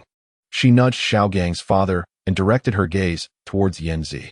Come, sit down, she urged, sensing the signal as if she had gleaned some understanding. Uncle Su appeared to be aware as well, approaching to sit down and eyeing his daughter. You, mother-in-law, also perceived something, joining them and not forgetting to add a remark. Xiaogang hurried to the kitchen to fetch 2 sets of chopsticks. Uncle, you haven't eaten yet. Let's have a meal together, he said, taking a seat beside Yanzi. What happened? Yanzi glared at Xiaogang, whispering through clenched teeth. I wanted to tell you this morning, but I got busy and forgot, Xiaogang shamelessly replied. Are you trying to kill me? Yanzi retorted angrily. Come. Let us have a drink. It's been a while since we last drank together, Xiaogang's father remarked, looking at Yanzi's parents. He quickly took out a bottle of liquor, opened it, and poured a glass for Yanzi's father. Yanzi's mother shot several glares at her daughter, who, frightened, kept her head down during the meal. Xiaogang and Yanzi finished their meal at lightning speed, with Xiaogang leading the way, not even wiping his mouth. I'm full, you all take your time, he said before slipping out. Yanzi followed suit, not bothering to greet anyone, and they reconvened in Xiaogang's room. Chapter 88. Let us get engaged first. What is going on? Yanzi asked, her face ashen in the room. Hee. It's just that after I booked the room yesterday, I ran into your father, Xiaogang replied with a cheeky grin. Are you trying to kill me? Why didn't you say anything yesterday? What am I supposed to do now? Yanzi's complexion paled further, on the verge of tears. Xiaogang glanced at the door and hugged Yanzi tightly. It's all right. We were together yesterday. They already know about our relationship. I'll just marry you directly. You've doomed me. I'm still in school. Yanzi's eyes brimmed with tears. Don't cry, don't cry. I'll go admit my mistakes right away, at worst. Your father will just give me a beating, Xiaogang hastily reassured her. Oh no, don't go. Yanzi urged anxiously. As long as we are well. You marrying me is inevitable. It doesn't matter if they know, Xiaogang comforted her. I haven't graduated yet. You've ruined my life. Yanzi's tears began to flow. Xiaogang gritted his teeth and stood up. You go tell your father that I want to marry you. Yanzi grabbed Xiaogang. Do you dare? Then stop crying, Xiaogang replied, sitting back down. They must know. Just now, my mother looked at me with a terrifying gaze. Yanzi was still apprehensive. I thought her gaze towards me was quite pleasant. Mother-in-law seemed more and more satisfied with her son-in-law, Xiaogang pondered, hoping to ease Yanzi's tears. Bah, who's satisfied with you? Yanzi snapped. Hee, she must be satisfied. I nearly saw drool coming out, Xiaogang chuckled. Yanzi considered this and felt Xiaogang was being absurd, and she began to hit him repeatedly. You are the one drooling. Hee. Who was it that kept drinking my saliva yesterday? Xiaogang displayed his rogue tendencies. You scoundrel! Yanzi exclaimed, lunging at Xiaogang to strike him. The two individuals engaged in playful banter for a while, alleviating the tense atmosphere. At the dining table, the four remained relatively silent. After the two men finished 3 cups of drink, a camaraderie blossomed between them. What do you think of my daughter, Yanzi? The mother-in-law could not restrain herself from asking. Her daughter had already been through enough, and in this era, people still place considerable importance on chastity. We have no objections. I quite like Xiao Yanzi, she added, with the mother of Yanzi immediately expressing her agreement. Yes, my daughter is still young and has yet to graduate. If she behaves inappropriately, please let me know, and I shall discipline her, Yanzi's mother remarked. No, Yanzi is both sensible and obedient, and she is quite beautiful. We can't help but like her. The mother laughed. It seems they have a good relationship. We have no objections, Yanzi's mother continued. We have no objections, the mother quickly reiterated. Ah, the girl has grown. She cannot be held back, Yanzi's father sighed. Our families are so close. We can arrange a house near both our homes for their wedding. It will be convenient for both sides. Upon hearing this, the mother became even more delighted and eagerly replied, yes. But they are still young and have to wait a few years. Besides, Yanzi has not yet graduated, Yanzi's mother sighed. It's all right. We will keep an eye on Xiaogang. He would never do anything to hurt Yanzi, the mother hurriedly reassured. We have watched Xiaogang grow up. We trust his character, Yanzi's father remarked, his words carrying weight as he emphasized the importance of character. Indeed. He has always been well-behaved, the mother reflected, wishing to cover her face at the thought. Xiaogang is now in business and has achieved some success. We are quite supportive of their relationship. However, they are still young. What do you think about letting them get engaged? Yanzi's mother suggested. Engagement sounds good. Let us proceed with that, the mother hurriedly agreed. Well then, let us ask for their opinions shortly. Lao Yi, you haven't finished your drink, Yanzi's father noted. All right, I'll finish it, he replied with a chuckle, feeling pleased at the thought of engagement as he drained his cup. After the meal, they called the two individuals from the room. The mother-in-law, still simmering, glared at Yanzi, who had her head bowed nearly to her chest. We just discussed that you two are not children anymore. However, Yanzi, you have yet to graduate. We are preparing to confirm your engagement, and after Yanzi graduates, we will decide on the wedding date, Yanzi's father stated. Engagement? Yanzi exclaimed in surprise. Yes. What is your opinion? The father-in-law asked, gritting his teeth, the emphasis on opinion almost audible. I have no objections, Yanzi stammered, her head still bowed. I have no objections, Xiaogang declared loudly. Upon hearing Xiaojiang's response, Yanzi's father nodded with a sense of relief. Well, since there are no objections, let us move to your room and discuss further, Yanzi's father continued. All right, they both responded in unison, rising to leave the room in a hurried manner. Behind them, the father-in-law's pained voice echoed. Chapter 89. Don't worry about school, my dear, I'll handle the financial matters. Once back in their room, Yanzi continued to fume, while Xiaogang shamelessly called her wife repeatedly, causing her to feel both angry and embarrassed. After he had called her wife a dozen times, she resigned herself to it, finally giving in during his 5th embrace. The two then opened the computer to observe the stock market trends, with Xiaogang analyzing the movements of Fubon. After embellishing the story with some fabrications, The young girl became so bewildered that she completely forgot about confronting Xiaogang regarding the hotel room. They then engaged in a conversation about Baijiu, feeling optimistic about the future. Just as he was reveling in his joy, Yinzi's parents called her home after dinner. Her face turned pale immediately, and with her head bowed, she followed her parents as they departed. Yinzi's mother went to Xiaojiang's room, and after confirming that they had indeed stayed together the previous night and inquiring about safety, she returned to her own room, satisfied. Xiaojiang, too, refrained from calling Yinzi that evening, sitting in front of the computer, waiting to see if she would come online on QQ. However, as 10 o'clock approached and fatigue overwhelmed him, he fell asleep, still without a message from her. In the morning, he received a text, "Come pick me up at my house." It was from Yinzi. Today, she was returning to school. Did that mean she was leaving early? Xiaojiang dared not ponder further. He arrived at Yinzi's house shortly after 7 o'clock. Yinzi did not even allow him to enter the door, calling out to her family, "I'm going to play at Brother Ganzi's store for a bit before heading to school," and dragged Xiaojiang outside. "Hey, what did your father say yesterday?" Xiaojiang asked, noticing that the little girl seemed upset. "What else could he say?" "They know I stayed at the hotel with you," Yinzi replied angrily. "Well, since you are my wife now, it doesn't matter if they know," Xiaojiang retorted shamelessly. "Ugh, had I known I wouldn't have come back. Now that I'm back, I'm a married woman. My classmates will surely laugh at me," Yinzi lamented. "It's better that they know, so that those people, like Zhao Zhengong, don't get any ideas," Xiaojiang thought, recalling Zhao Zhengong's expression when he had visited his room. "Humph, there are many suitors," Yinzi exclaimed indignantly. "Let those people stay away from you. After all, you have a husband now," Xiaojiang chuckled. "Oh, you're incorrigible," Yinzi said, exasperated, and attempted to hit him, prompting Xiaojiang to flee. They playfully chased each other, arriving at the store in just 10 minutes. It was Sunday, and even more customers came to the store to restock than the previous day. By midday, they had sold over 60 to 70 boxes. The drivers returned after delivering the goods. After counting the earnings, they had nearly 11,000.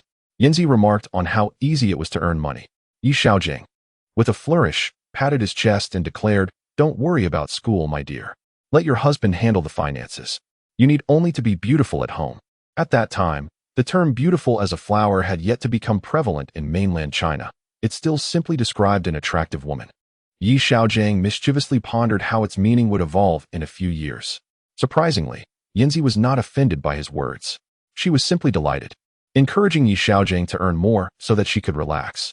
He imagined her reclining lazily, making a lewd expression that prompted Yinzi to grab a ledger and chase after him. Yinzi's train was at 1:30 in the afternoon, and her father, being considerate, planned to come by around 12:30 to see her off. Seizing the opportunity, Xiaojiang insisted on accompanying them, much to her father's reluctance. Yinzi readily agreed, pulling Xiaojiang's hand as they ran out. It seemed she truly feared being alone with her father. The young girl was quite bashful. Once outside, and in the car, Yinzi continuously praised Xiaojiang for his cleverness. By having her father watch the store, she could showcase Xiaojiang's ability to earn money while also avoiding any awkwardness of being alone with her father. Xiaojiang gazed at the flower-like girl, his heart racing with excitement. Desiring to accompany Swallow to the Shanghai market, Swallow, aware of Xiaojiang's predicament of being unable to leave the shop, boldly declared her intention to purchase tickets immediately. This declaration left Xiaojiang feeling frustrated and regretful about his decision to open the store. Swallow, laughing like a fox that has just pilfered honey, only intensified Xiaojiang's longing. Ultimately, before boarding, he relinquished his struggles and embraced her for 10 minutes. In Chapter 90, the father-in-law expressed great satisfaction with himself. On the way back, a message from Xiaoyan arrived, and they exchanged nearly 10 messages before Xiaojiang finally reached the store.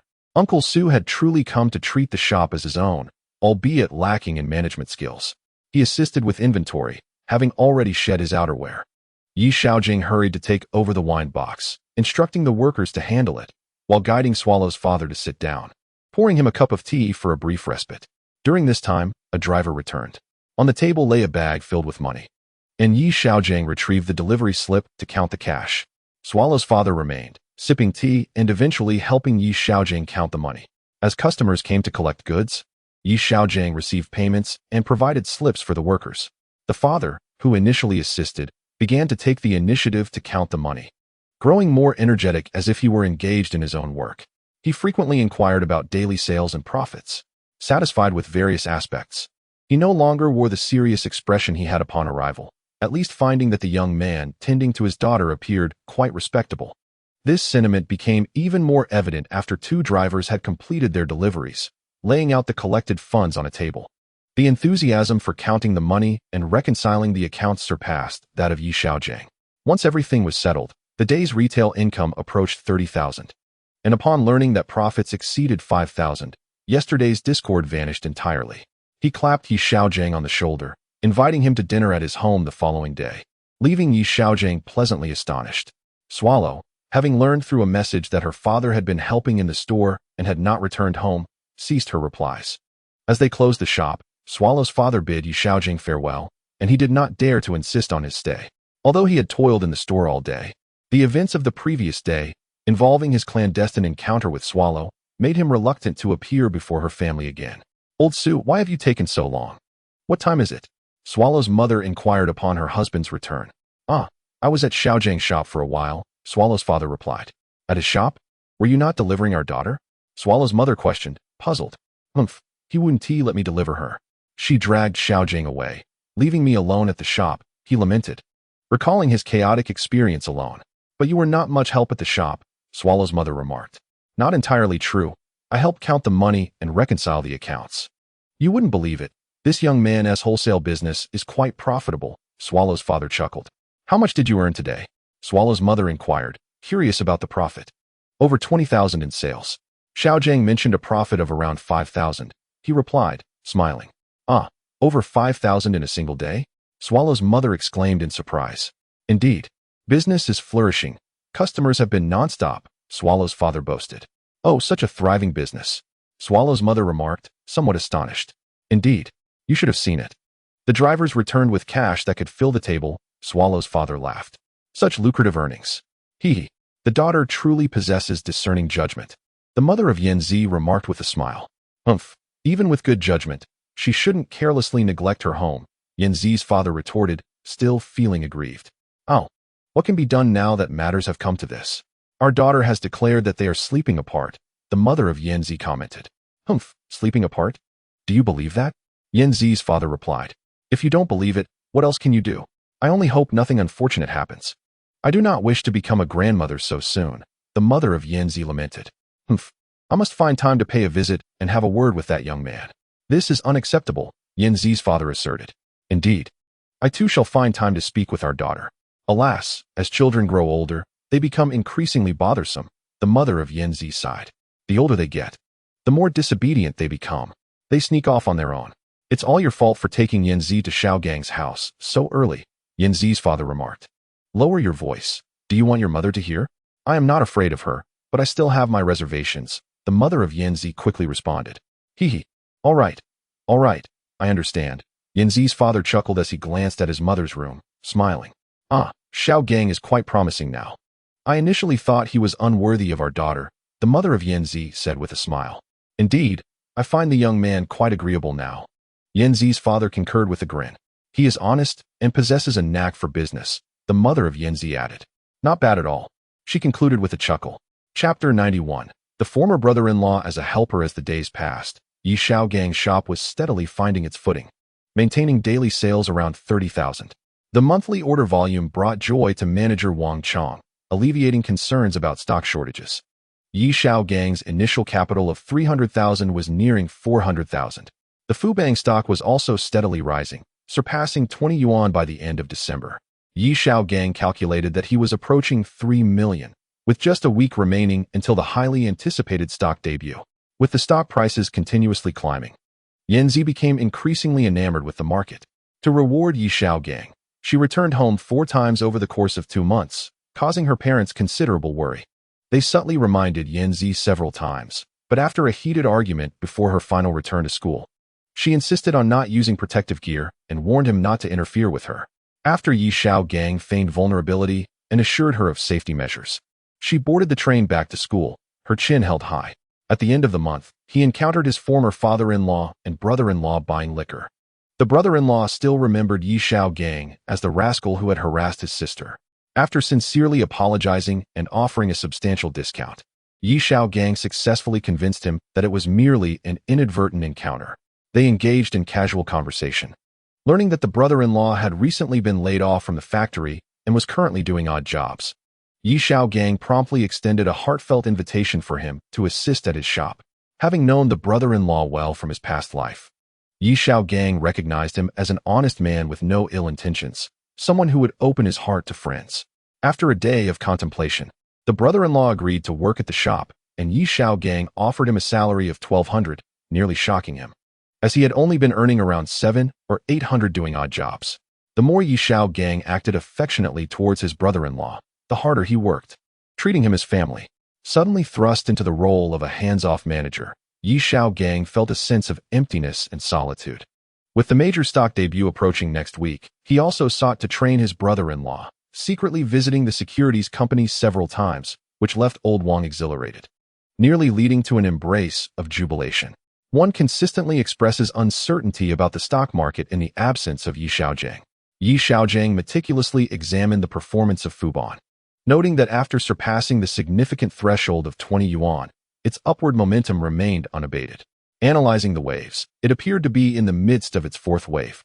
It had breached the previous high point just yesterday. Following the trend line, Yi Xiaogang estimated it might ascend to around 23 yuan. However, he remained uncertain whether it would surge directly next week before a correction or experience a brief pullback prior to another rise, as he only had a week left to sell. A 10% increase paled in comparison to the prospect of doubling his investment. After analyzing Fubon's trajectory, old Wang solidified his confidence in holding the stock, expressing considerable satisfaction with the target price of 23. It felt as if bundles of cash were drifting toward him. During Yi Xiaojiang's absence, Sister Zhang also visited the securities company. After hearing old Wang had purchased Fubon, she decided to buy some shares as well, but sold them after it surpassed the previous high of 19 yuan.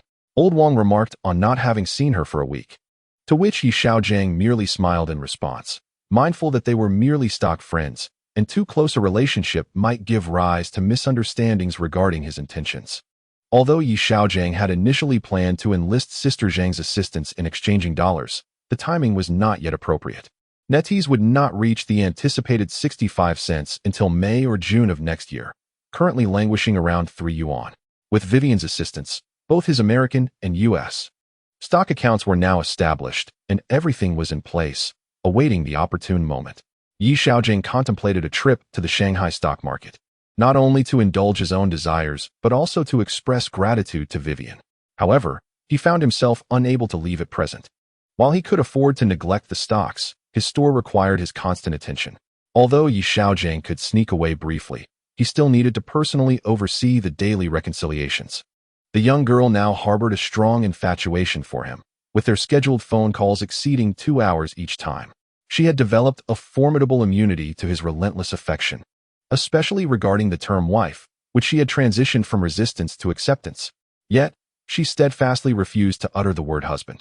Even during their last encounter, Yi Xiaojiang had intentionally provoked her during their third round of sparring, only to find her resolutely enduring the challenge. During their evening conversation, Yi Xiaojiang hinted that he could sell Fubon next week, to which Yinzi raised no objections, only requesting advance notice. In class, he was unable to use a computer, instead boasting of his rising prestige among classmates as the stock price soared to new heights, further fueled by Yi Xiaojiang's intentional flattery, which nearly persuaded the young girl to agree to return that weekend. Chapter 92, Wanhua Company, Limited. Tomorrow marks the listing of Wanhua Company, Limited, a leading chemical enterprise in Shandong, which has long been a darling of the stock market. From its initial tens of millions of shares to the astronomical multiples of its capital before Yi Xiaojiang's rebirth, its stock price had soared above 100 yuan. The market outlook was decidedly optimistic, with an issue price of 8 yuan. Yi Xiaojiang anticipated an opening at 28 yuan upon listing. The lowest point was 275 yuan, yet it closed at 29 yuan on its first day. Today, Yi Xiaojiang sold Fubon at 218 yuan, now holding funds amounting to 3,140,000. This stock had yielded over 1 million in profits for him, and Yi Xiaojiang could not help but feel grateful for his 20 years of stock trading experience. Although he had faced numerous losses throughout his life, he had accumulated some knowledge in stock selection. Yet, in his previous life, he had sometimes been overly greedy, maintaining a full position during a bull market, only to suffer significant losses when the market transitioned from bullish to bearish, ultimately leaving him with nothing. After selling Fubon, he did not inform Xiaogang. With the market still on an upward trajectory and the assistance of his brother-in-law, he found himself with ample leisure time during the day to observe the stock market at the brokerage firm, only needing to return in the evening to reconcile accounts and count money. During a fixed phone call, Xiaogang informed Yanzi that Fubon could be sold the following day. He contemplated taking Yanzi to purchase Wanhua shares, knowing that only by delighting the young girl could he make unreasonable demands. However, the girl had started to delve into stocks as well, and watching the favorable trend of Fubon made her a bit reluctant. Several questions nearly left Xiaogang at a loss for explanations, particularly regarding why he would sell a rising stock to invest in a newly listed one. He was compelled to employ the various tactics used by stock analysts in his past life to persuade retail investors, highlighting the promising prospects outlined in Wanhua's prospectus, which led the girl to tentatively trust his judgment. Indeed, being a talent from a prestigious university's finance department made her difficult to deceive. As he wiped his brow, Xiaogang mused that he would need to be cautious in his conversations with Yanzi. The tricks that worked on Xiaogang were entirely ineffective with her. Fortunately, the prospectuses of many companies are inherently suspect of exaggeration, with many claiming imminent entry into the Fortune 500, only to report losses shortly thereafter. Xiaogang had once fallen victim to the hype surrounding Storm movie in 2015, buying in at 300, only to watch the stock plummet soon after, leading to significant financial losses that left him indebted to the brokerage firm. At 9:25 a.m., during the collective auction, the opening price was set at 28 yuan, and Xiaogang placed half of his holdings at 276 and 275. With his total capital, he could purchase over 100,000 shares, a sum that only a few super investors could wield in 2001, aside from the main forces. A single large order might influence the operations of the new leading players. And having distanced himself from the trajectory of his past life, he could not afford to disrupt the stock market. Since his rebirth, his primary source of income still lay within the stock market. Brother Yi, what brings you here today? Fubon is performing well, up a couple of points. Do you think it will hit 23 yuan? Xiaogang inquired from behind Xiaogang. Let's see. This company has promising development prospects. We'll observe its performance today. Xiaogang replied. After all, Xiaogang was heavily invested in Fubon, and once he had wanted to sell, Xiaogang had inadvertently seen his holdings, over 8,000 shares with only a few hundred yuan left. Oh, new stocks carry risks. Fubon is safer. I think it will hit 23 without issue, Xiaogang remarked, shaking his head at Wanhua Chemical. Indeed, but I believe this company has a decent performance since its recent listing. Let's see how it fares today. Xiaogang casually responded. Oh, I will go check on Fubon. It would be wonderful if it could reach 23 today, Xiaogang said before heading to another computer. After the market opened, Wanhua stock surged to 28.58 before quickly retreating to 27.5. Xiaogang abandoned his computer and rushed to the trading desk to input his account information, confirming the transactions. Indeed, everything had executed successfully, 112,000 shares. A wave of relief washed over him as he noted that the trading machine now displayed a profit of 14,000 yuan. The price has reached 2,863. Xiaogang could not recall the trading situation of that day, only remembering that the closing price was 2,933. He sent a text to Yanzi inquiring whether Fubon had sold. There was no reply. Around 10:30, Yanzi responded, confirming that Fubon had indeed sold. Xiaogang hurriedly informed Yanzi of Wanhua's stock code, urging her to purchase at the current price. Yanzi promptly hung up the phone, presumably to place an order by telephone. Back in the year 2000, home trading software was not yet available, and buying or selling stocks could only be done at trading halls or via telephone transactions. Half an hour later, Yanzi called back, joyfully announcing that she had made the purchase, although the price was quite high, 28.76 for 1,000 shares. However, the price had already dropped to 2,852, resulting in a loss of over 200 yuan within mere minutes. Xiaogang assured her that there would be no losses today, joking that if there were, he would immediately take a train to Shanghai to face the consequences. Yanzi playfully remarked that if he did not come, he was a little dog, and then abruptly ended the call, leaving Xiaogangs playful banter unutilized. Chapter 93, Objective achieved. Preparing to sell after its listing, Wanhua shares soared, consistently breaking through the thresholds of 30, 40, and 50. There was a growing clamor in the market that it would surpass the 100 yuan mark, exceeding the 126 yuan of Yian shares. Xiaogang refrained from disclosing his purchase of Wanhua shares to others. After advising Old Wang to sell, when Wanhua broke through 23 yuan with diminishing transaction volumes, Old Wang repeatedly inquired about which stock Xiaogang intended to buy. Xiaogang deflected with excuses about being too busy with recent batch sales, leaving Old Wang regretting having introduced Wang Chong to Xiaogang. Since purchasing Wanhua shares, Yanzi's admiration for Xiaogang had reached new heights, obediently following his every word, save for her insistence on returning to a hotel room with him. She envisioned Wanhua shares surpassing 100, hoping to use the profits to daze her father. Following Wanhua's early announcement of its annual report forecast, Yanzi's affection for Xiaogang had entirely shifted to Wanhua shares. Their daily conversations revolved solely around Wanhua, making Xiaogang feel utterly forsaken. Finally, in the several trading days leading up to the new year, Wanhua's stock price reached 63 yuan. Xiaogang recalled that after Wanhua surged to 64 yuan, it entered a period of consolidation. After the new year, the annual report was released, announcing a 10-for-10 stock split.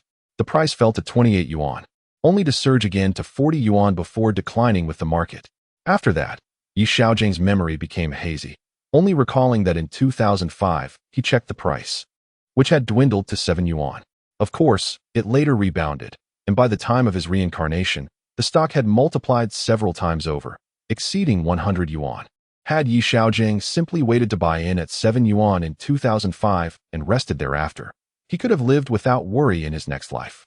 However, given that fate had granted him a second chance, he decided not to merely maximize profits, but to seize a few significant opportunities, ensuring at least a spot among the world's wealthiest. Let us sell Wanhua tomorrow, he resolved, sensing it was nearing its peak. Xiaogang actively called Yanzi. Sell? With the price rising so well, you want to sell now? Yanzi could hardly believe it. Yes, with the new year approaching, we cannot predict the market conditions afterward. It's wise to secure the profits now. Real money is what counts, Xiaogang justified. Why sell now? Didn't we say it would reach 100? Yanzi was reluctant. Hey, just fall in love with me. Don't develop feelings for stocks, Xiaogang chuckled. A great figure once famously proclaimed that one should not form emotional attachments to stocks. It is likely that Yanzi has encountered this wisdom during her studies. However, with such a promising upward trend, should she not wait a moment longer?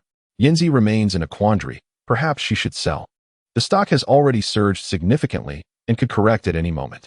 Xiaogang remarked that the company's annual report forecasts an impressive 60% increase in earnings this year. Yanzi read aloud the information she had gathered. The price is already quite elevated, with net assets at merely 5 yuan while the share price exceeds 60. Even with a 60% rise in earnings this year, it is still insufficient to justify this stock price. Recently, Xiaogang has diligently read several books on finance. If he does not continue to educate himself, he fears he may soon be unable to deceive this clever girl. As Yanzi acquires more financial knowledge at university, Xiaogang increasingly feels his own lack of understanding in the presence of these gifted students. This often leaves him at a loss for words during their discussions on stocks, compelling him to divert the conversation with less than honorable topics to maintain his composure. All right, you have more experience in the stock market than I do. I'll defer to your judgment. If it rises further, just wait and see, Yanzi contemplated, believing that securing her profits is a sound strategy. After all, the stock has more than doubled, and her account now holds nearly 50,000 yuan.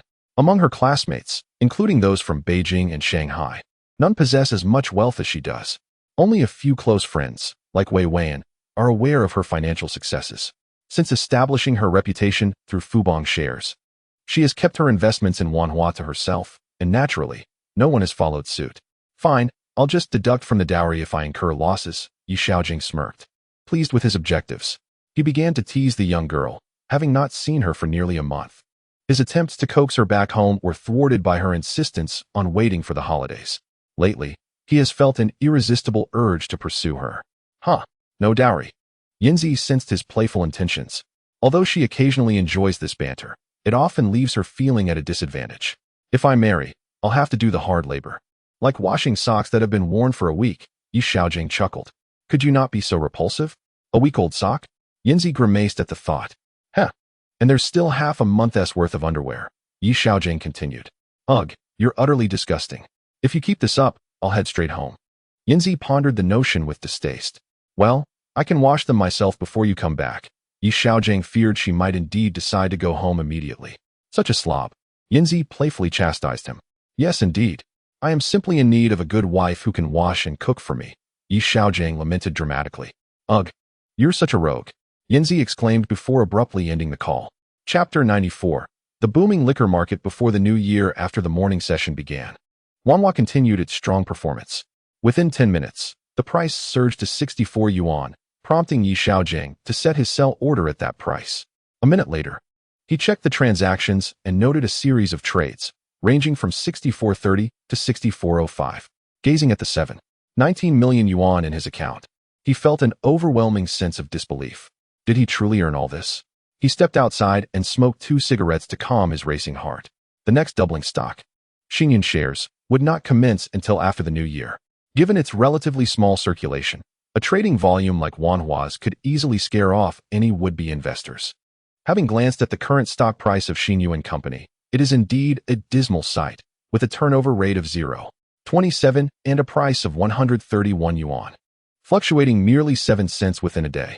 Without the benefit of past memories, I would not dare to invest. It is best not to mention this stock to Yinzi, as even a casual justification for purchasing could lead to a half-hour waste of time on the phone.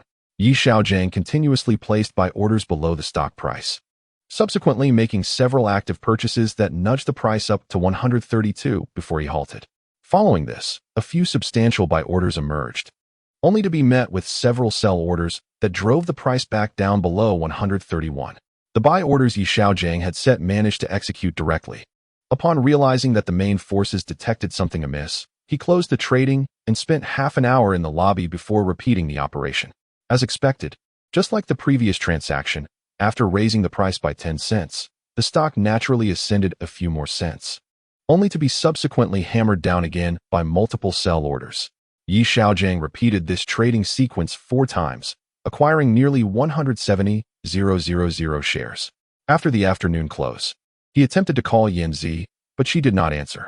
Just as he approached the storefront, Yinzi returned his call, informing him that Wanhua had been sold off at the predetermined price of 64 yuan set before the morning opening, which was indeed above today's closing price of 53.54 yuan, much to her delight. She cheerfully suggested that if the closing price did not exceed 64 yuan before the new year, she might consider sharing a hotel room with Yi Xiaogang to excite him. Recalling that Wanhua's closing price had never surpassed 64 yuan, he discovered upon arrival at the shop that it was bustling with customers. Upon inquiry, his former brother-in-law remarked that it had been a hectic day, with not only the liquor store patrons, but also many holiday shoppers purchasing alcohol. The store alone had sold nearly 200 cases of white liquor, with other brands totaling close to 100 cases. Absurdly, they had not even managed to collect all the payments, stuffing 2 snakeskin bags under the desk filled with cash. One bag contained the delivery payments from the driver, while the other held the sales proceeds yet to be counted. Yi Xiaogang had to call his parents to come and assist him. He then sat at the desk, pouring out the money to tally it.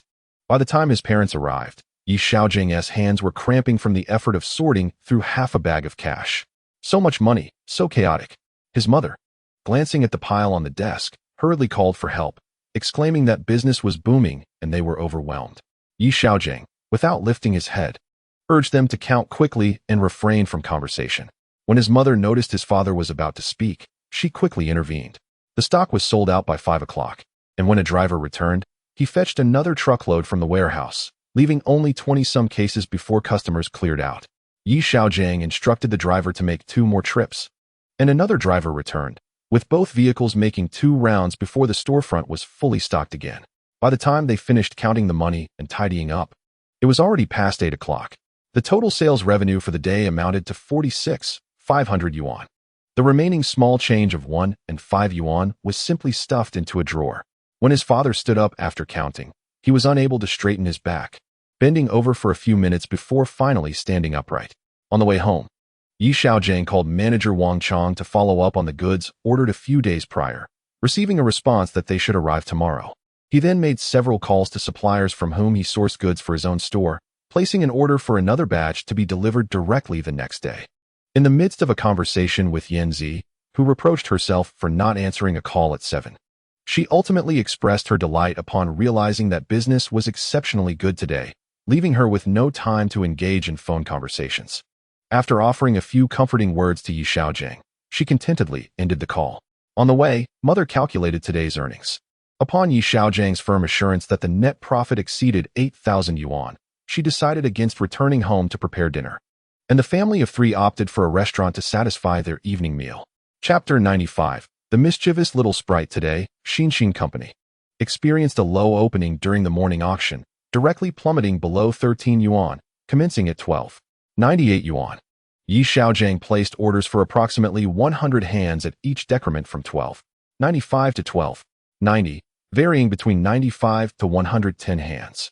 Following the market's lead, the stock continued to decline, breaching 12.90 yuan within 5 minutes.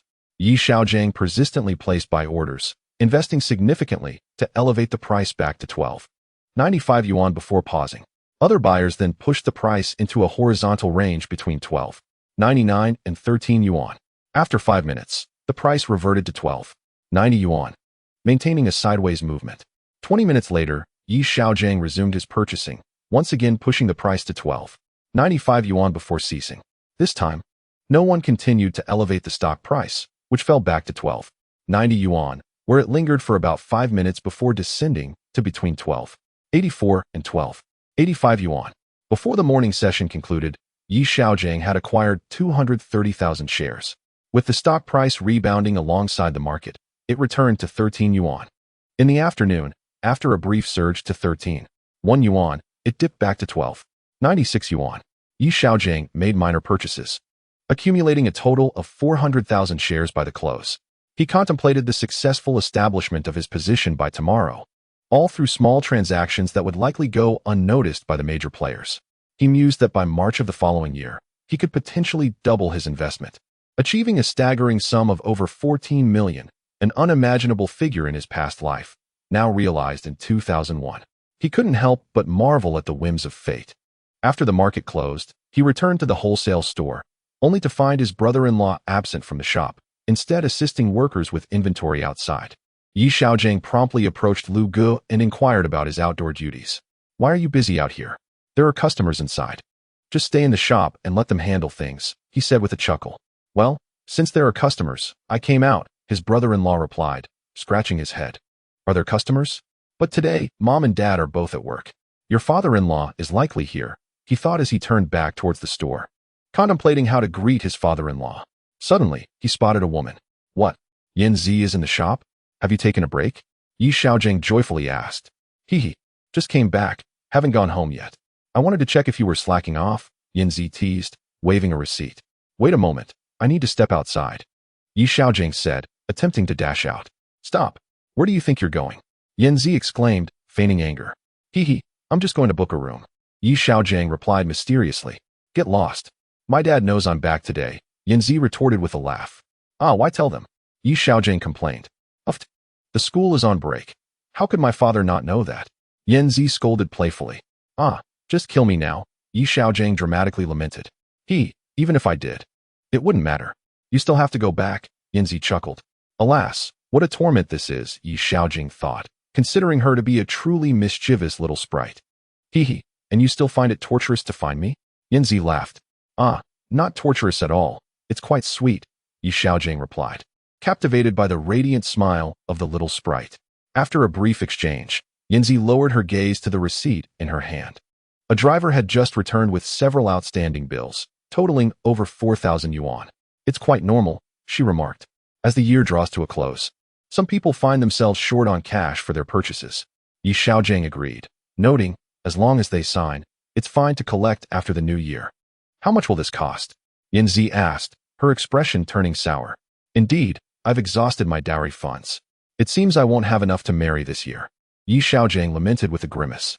"Haha, not a chance. I refuse to marry you," Yanzi retorted, irritated. "Well, my mother is quite eager," Xiaogang chuckled, attempting to lighten the mood. "Why not come over for dinner tonight?" "I can't. I've promised my mother I'd return home for dinner," Yanzi replied with a smile. "Don't you fear my father?" Yi Xiaogang inquired. Yanzi laughed. If your father dares to strike me, I will retaliate against his daughter. Yi Xiaogang, grinning mischievously, replied. His daughter is me. Do you dare to hit me? Yanzi paused, contemplating, before rising as if to strike him. Haha, committing familial murder. Yi Xiaogang joked. Just then, Yanzi's brother-in-law entered, witnessing their playful banter and considering retreating. However, upon noticing Yanzi's sudden composure, she resumed her seat and studied a receipt. Yi Xiaogang called out to her brother-in-law, who then checked the distribution list before they both exited to gather supplies. Chapter 96. Understanding mother. They toiled until 6 o'clock, counting the cash and closing up for the day. Yi Xiaogang graciously carried Yanzi's suitcase, escorting her home, where her mother was present. As Yi Xiaogang prepared to leave, Yanzi's mother insisted on accompanying him, eventually yielding to his coaxing to join them for dinner. A phone call to his mother resulted in a scolding for his tardiness before she abruptly hung up. They encountered Yanzi's mother at the community entrance, who, with a bag of marinated delicacies and an eye roll, happily took Yanzi's hand as they strolled home, leaving Yi Xiaogang to follow in their wake, feeling rather invisible. The dinner table was adorned with an array of 8 marinated dishes alongside 2 stir-fried ones, all enjoyed amidst laughter that completely disregarded Yi Xiaogang's presence. He felt more like a guest in his own home. The tenant vacated the apartment before the new year, leaving it empty, Yanzi's mother announced, producing a set of keys for Yi Xiaogang. What's this for? He asked, puzzled. His mother glanced at Yanzi, casting a knowing look at Yi Xiaogang, who immediately understood her implication. She truly was his mother. Yanzi looked at the keys, her cheeks flushing as she seemed to grasp the situation. Oh, it would be a waste for it to remain empty. I'll check tomorrow to see if it needs cleaning, Yi Xiaogang remarked with a smile. Yanzi, blushing and silent, received an intense gaze from her mother, who appeared ready to devour the charming girl. How was business today? Yanzi's mother inquired, redirecting the conversation upon noticing the success of the day. Quite good indeed. I owe it all to Yanzi's assistance. Otherwise, I would have been overwhelmed, Yi Xiaogang complimented, seizing the moment to flatter her. Yanzi glanced at him, noting how relaxed her elder had become since they had collaborated on the order. Well, we can't let her do all the work. You should take on more responsibilities to protect her from exhaustion, her mother advised, pleased with the day's outcome. Understood. Just leaving my mouth to do the talking, Yi Xiaogang replied with a grin. Mother playfully chided. Brother Gang is quite busy, so I merely assisted in checking the outstanding orders. Yanzi, in a modest tone, replied. Humph, don't speak on his behalf. I know my son well enough. Mother, puzzled by her own strong opinions, wondered aloud. Yi Xiaogang, unable to comprehend, chuckled. Really, it's all his busyness. Yanzi laughed. Next time you return, make sure to call Annie first. This lad is rather unreliable, Mother remarked, chuckling afterward. It's merely that he didn't call in advance. Besides, I'm not certain I can bring her back for a meal. Eh? All right, Yanzi said, glancing at Yi Xiaogang with a smile. Hey, Mom, I am your son. Just as Yi Xiaogang prepared to protest, his mother silenced him with a disdainful look, prompting him to close his mouth. After returning to their room, they exchanged a few words before Yanzi expressed her desire to head back. On the way home, Yi Xiaogang, refusing to relent, dragged Yanzi to the vacant house. Upon opening the door, he exclaimed, Long live Mother! A new bed adorned with fresh bedding awaited them. The cleanliness of the space was immaculate. Although the decor was modest, it was bright and tidy. Upon seeing the new bed at the entrance, Yanzi hesitated to enter the room and swiftly turned to flee, prompting Yi Xiaogang to chase after her with fervor. He caught up to her just before her home. Was this girl trained in long-distance running at school? After pulling Yanzi back at the entrance, they chatted for a moment, and she mused about taking her mother to see if anything needed to be added. Alarmed, Yi Xiaogang quickly intervened. If her mother were to see the large bed, he'd likely be regarded as a thief during future visits, facing strict surveillance, and he could forget about spending time alone with her daughter during this winter break. Chapter 97. Completion of stock acquisition. After fulfilling the morning delivery orders, Yi Xiaogang observed that the store was relatively empty. Arriving at the securities company by 9 o'clock, he occupied a computer to review the market trends. He surmised that as the year drew to a close, large fluctuations were unlikely. In 2 days, Xin Yuan had purchased 400,000 shares, leaving him with approximately 2 million available for investment. He anticipated being able to buy everything today. To his surprise, the collective bidding opened 2 points higher. However, From 915 to 925, the market remained in the red. At 925, a single order of 1,500 hands set the price at 1,316 yuan, while buy orders lingered at 1286, creating a gap of nearly 30 cents. Was this the main force seizing the opportunity? Xiaogang disregarded the price increase and promptly input a buy order at 1285, placing approximately 100 hands at every increment. Indeed, after the market opened, red numbers disappeared entirely. Within half an hour, after a few dozens of trades, the price dropped below 1285, stabilizing around 1282. Xiaogang made small purchases, and by noon, all 2 million on his account had been traded, with an average price hovering around 1285, leaving him with just over 1,000 yuan in balance and a total of 554,300 shares. With the trade complete, Xiaogang exhaled a sigh of relief.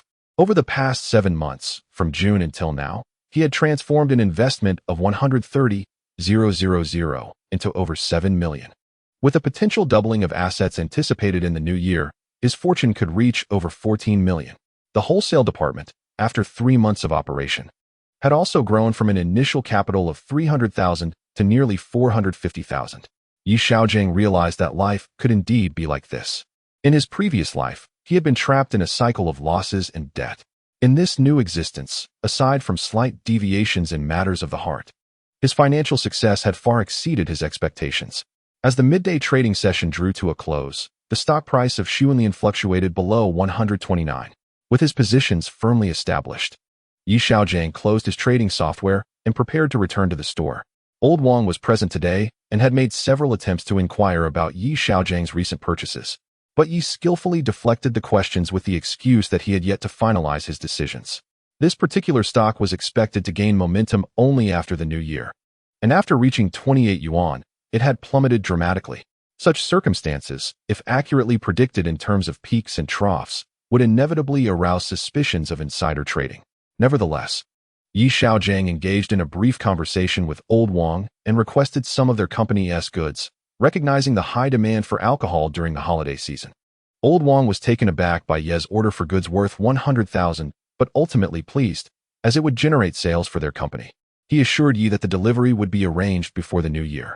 In the afternoon, Xiaogang returned directly to the store, deeming a visit to the brokerage unnecessary as he had only 1,000 yuan left. He planned to await the stock's anticipated surge after the new year. Just then, he received a call from the distillery informing him that the last 2 shipments would arrive before the holiday. Upon entering the store, he found Yinzi had already arrived.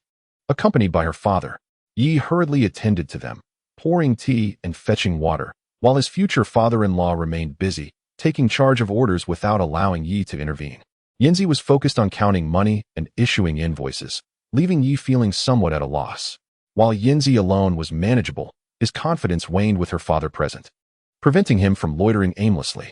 He attempted to assist with the goods, but his father-in-law, clutching the inventory list, firmly dismissed him. Ultimately, he found himself helping his future brother-in-law carry goods at the entrance. After 5 o'clock, noticing the store was less crowded, Yinzi's father suggested they head home. And Xiaogang felt a surge of relief as he slipped back into the store to catch his breath. He had never worked as hard as he had today, moving over 100 boxes of wine, each weighing several pounds. The energy to tease Yinzi had completely evaporated. Yinzi, amused by his exhausted state, laughed heartily. When the delivery driver returned to hand over the payment and outstanding invoices to Yinzi, they completed their tally just as it approached 7 o'clock. Once he regained his strength, a new idea sparked in his mind. He called home to say he would eat out before returning, and he coaxed Yinzi into calling home to announce she would not be returning for dinner. Yinzi quickly grasped his intentions and firmly refused, but ultimately succumbed to his persistent persuasion and reluctantly accompanied him back to his empty house. It must be said that Ye's mother was quite considerate. Upon entering the room, Yinzi casually opened a drawer, only to discover 2 small packages that left her feeling both embarrassed and indignant. Chapter 98. Yinzi wants to acknowledge her ex-wife as a sister. Tomorrow marks New Year's Eve, and the store buzzed with activity today, bustling with merchants and patrons alike. Xiaogang received instructions early in the morning that his father-in-law would be helping in the store. After bringing 2 people to the shop, his brother-in-law also brought along his sister to lend a hand. Yi was momentarily stunned, standing at the entrance as though struck by lightning. and it was only a gentle push from Yanzi that jolted him back to reality.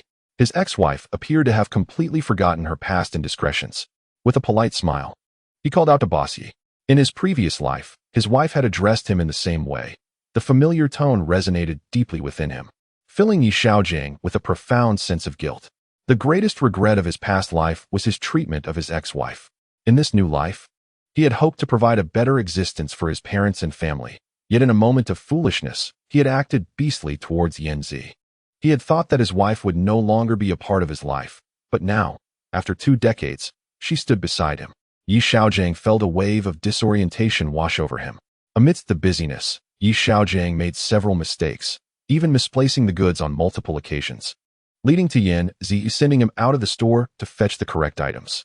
Interestingly, Yanzi and his ex-wife got along quite well, sharing laughter as one processed orders while the other handled payments, leaving Yi Xiaogang feeling utterly bewildered. Was fate playing a cruel joke on him? Especially with the new year approaching?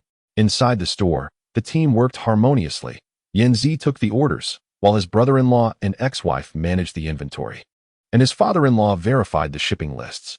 Yi Xiaogang observed as they diligently tackled the tasks, leaving the workers exclaiming they might soon be out of jobs. Business was thriving that day, with a steady stream of customers from morning until after 6 in the evening. The 4 of them collaborated seamlessly, efficiently handling orders and payments. His father-in-law, pleased with the neatly stacked cash, no longer regarded Yi Xiaogang with the same sternness. In the afternoon, he even invited Yi Xiaogang in for a drink of water. All day long, Yi Xiaogang refrained from speaking, fearful that he might inadvertently call his ex-wife Xiaoxia. 20 years of habit could not be easily discarded. The mere mention of Xiaoxia might cause the store's sign to fall. Haha, little Lu is quite a gem. I just had her call me sister, Yanzi proudly announced as she stepped out for a moment. Sister? Yi Xiaogang responded, utterly perplexed. Yes, she is younger than me. So she is my sister now, Yanzi gleefully replied. Yi Xiaogang covered his face, wishing to remain silent. After Yanzi returned to the store, it was fortunate that after 5 o'clock, most of the customers had left. Only then did Yi Xiaogang feel a sense of relief. He slumped into a chair, neglecting to count the money, feigning indifference under the barrage of Yanzi's disapproving glares. Once the accounts were settled, Yi Xiaogang generously distributed 500 yuan as a holiday bonus to each worker, giving his brother-in-law an additional 300, rounding it to a total of 800. His brother-in-law expressed heartfelt thanks, completely devoid of the animosity he had held towards Yi Xiaogang in his previous life. Thinking to give Yanzi some money as a token of gratitude for her assistance, he was met with a few more eye rolls. After which Yanzi pushed the bag of money back to Yi Xiaogang, asserting that the money belonged to her, and he merely had custody of it. Yi Xiaogang promptly agreed, assuring her that henceforth, his beloved wife would be in charge. This made the young lady beam with joy as she followed Yi Xiaogang back to the vacant house. When they returned, Yanzi's father invited Yi Xiaogang inside, expressing a desire for their families to celebrate the new year together. The young lady quickly scurried back to her room. Yi Xiaogang readily agreed to discuss it with his parents, promising they would celebrate the new year together. After sharing the news with his family, his mother enthusiastically supported the idea, while his father had already retrieved a bottle of Maotai, determined to celebrate until inebriation. Yi Xiaogang handed the bag of money to his mother, explaining that the funds from the previous days had already been deposited in the bank. And with the bank closed today and holidays tomorrow, he intended for her to use the money for the New Year celebrations. Today, I received approximately 42,000 yuan in payment. In my previous life, I was perpetually in debt, spending every New Year's Eve repaying what I owed. I had never experienced the luxury of freely spending tens of thousands. Observing my mother's content smile as she held the money stirred my emotions. Although fate enjoys playing tricks, this reincarnation has been particularly generous. Chapter 99. The engagement banquet on New Year's Eve. New Year's Eve is the most significant holiday for every Chinese family. Households rise early to set off firecrackers, hang spring couplets, and prepare a variety of delicacies. The Yin family gathered at 7 o'clock, with my mother, Yan's mother, and Grandma Lu busily preparing the feast.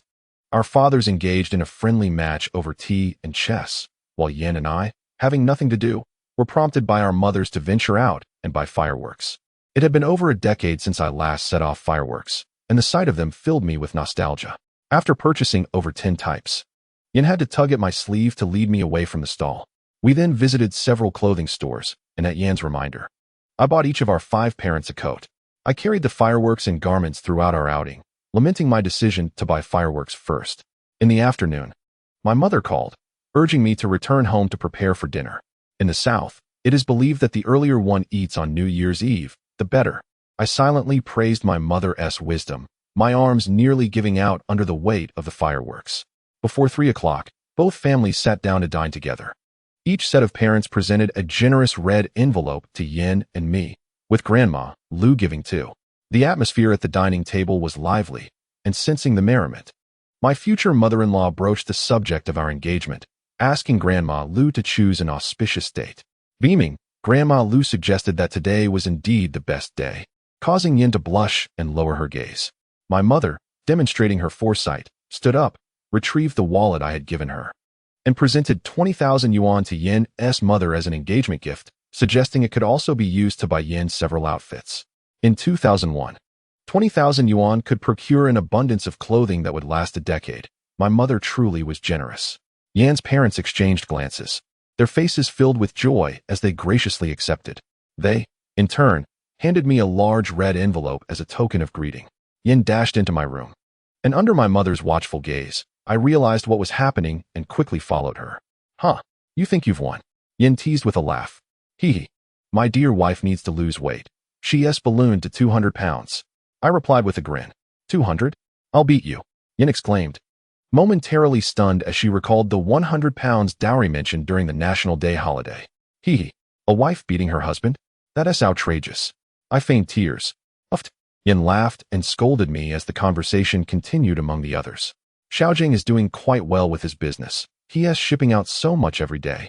Yan's father remarked, having lent a hand for a few days, thus speaking with authority. Indeed, earlier this year, we were worried about his job prospects. Who would have thought that by giving him a stock account, he earned over 2 million in just 6 months? My mother boasted. Over 2 million? Yan's mother exclaimed. I didn't mention it, but he already had over 2 million when he was in wholesale business. The tens of thousands were also earned from stocks, my mother clarified. Are you saying Xiaogang made over 2 million from trading stocks? Yan's mother inquired further. Yes, when I gave him the account, he only had 130,000. A month later, he had already made over 800,000. The mother proudly declared, look how much our Yinzi has earned. Yinzi's mother murmured. This boy has shown promise since childhood. Yinzi's father chuckled in agreement, while Yinzi's mother cast a sidelong glance at her husband and rolled her eyes playfully. We certainly didn't expect Xiaogang to excel at stock trading, she added with a smile. Yinzi's parents exchanged glances before turning their attention to Grandma Lu, their faces brimming with excitement. Indeed, he is remarkably capable, Yinzi's mother remarked. Hee hee, the mother laughed. If our Yinzi misbehaves in the future, don't indulge her. Alas, we've spoiled this girl since she was little. Yinzi's mother chuckled. Not at all. I truly adore Yinzi. She's been quite accommodating to our Xiaogang. Laughter erupted among them, and the meal eased the worries of the parents, suffusing the atmosphere with warmth. After the meal, Yinzi's family bid farewell and prepared to leave. Yi Xiaogang escorted them to the door, and the prospective father-in-law glanced at his daughter before looking back at Yi Xiaogang. You can stay a while longer, he suggested. Yinzi's mother remained silent. All right, I'll take Yinzi back later, Yi Xiaogang replied excitedly. The father-in-law shot a knowing look at Yi Xiaogang and shook his head, then called for his wife, and the three departed. Yi Xiaogang, holding Yinzi's hand, chose not to return home. After lingering in the hallway of his building for 10 minutes, he felt it was time to invite the young lady back to their rendezvous. He cleverly coaxed her into his cozy little nook, discarding any precautions under the pretext of their engagement, and that night, neither returned home. Chapter 100. The mother-in-law discovers the cozy nook. During the new year, Yi Xiaogang shamelessly accompanied Yinzi as they visited several relatives. As the relatives praised Yinzi's beauty, her mother swelled with pride, treating Yinzi with the affection of a family member. Yinzi, perhaps having heard her parents speak of her 2 million yuan fortune, exerted control over Yi Xiaogang's actions, scarcely leaving his side despite her prestigious university status. Yi Xiaogang, of course, was elated, and for several days they enjoyed a tender and romantic atmosphere in the empty house. After visiting a few relatives alone, Yinzi's parents lamented that their daughter seemed to have run off with a pig since their first encounter on the first day of the new year. It was now the 6th day, and they had not seen her at all. Their phone calls reached only Xiaogang at the relatives' homes. Although their daughter had just become engaged, it felt as if she had already moved far away, with only her voice heard but not her presence.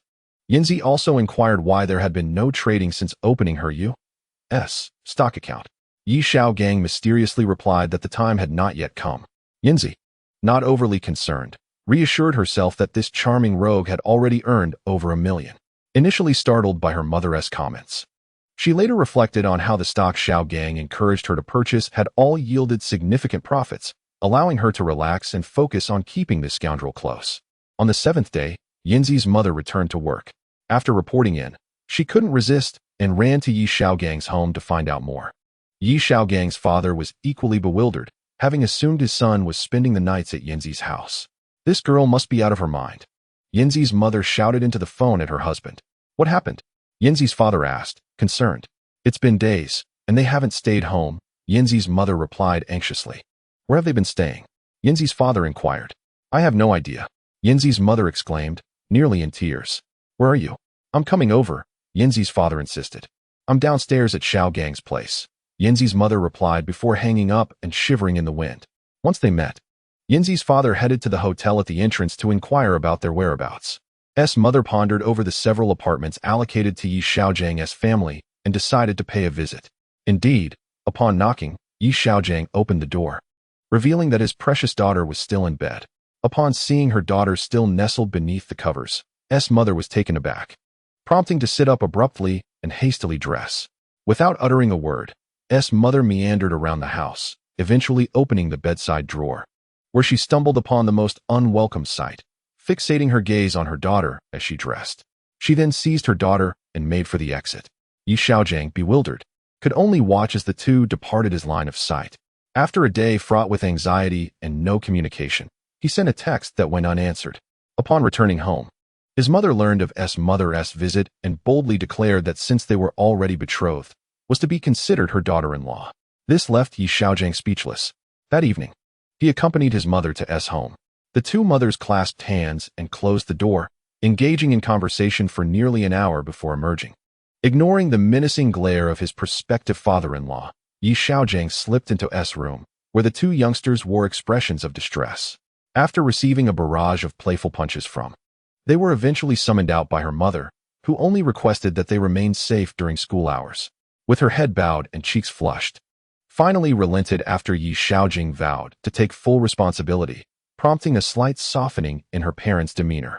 Once back in their room, observed Yi Xiaogang's smug expression, which nearly brought her to tears. It took a solid half-hour of coaxing from him for her spirits to brighten.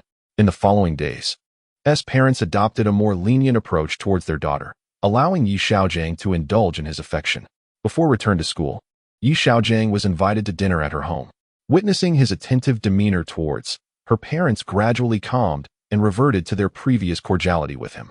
As the market reopened after the new year, business thrived. At the festive dinner table, wine was a staple. S. parents lent a helping hand for 2 days, observing the consistent success of the business, and began introducing Yi Xiaogang as their son-in-law to others. The joy from S. parents regarding this newfound status was palpable. Under Yi Xiaogang's persistent charm, found the term husband less awkward than before. Yi Xiaogang felt that this was what true living entailed. His past existence could only be described as mere survival. Aside from having a different wife, he could only hope to atone for his feelings of guilt in the future. On the 8th day of the Lunar New Year, as the stock market reopened, inquired about his recent investments. Yi Xiaogang sensed that discussing the matter would likely meet with her disapproval, thus opting to avoid any potential complications. Although now possessed a sum of 40 to 50,000 yuan, Yi Xiaogang deemed that the burden of trouble outweighed the financial gain. So he merely stated that the market was unfavorable and he had not made any trades, leaving the young girl to ponder a little further. Chapter 101. Blue and white porcelain holidays always seem to pass swiftly.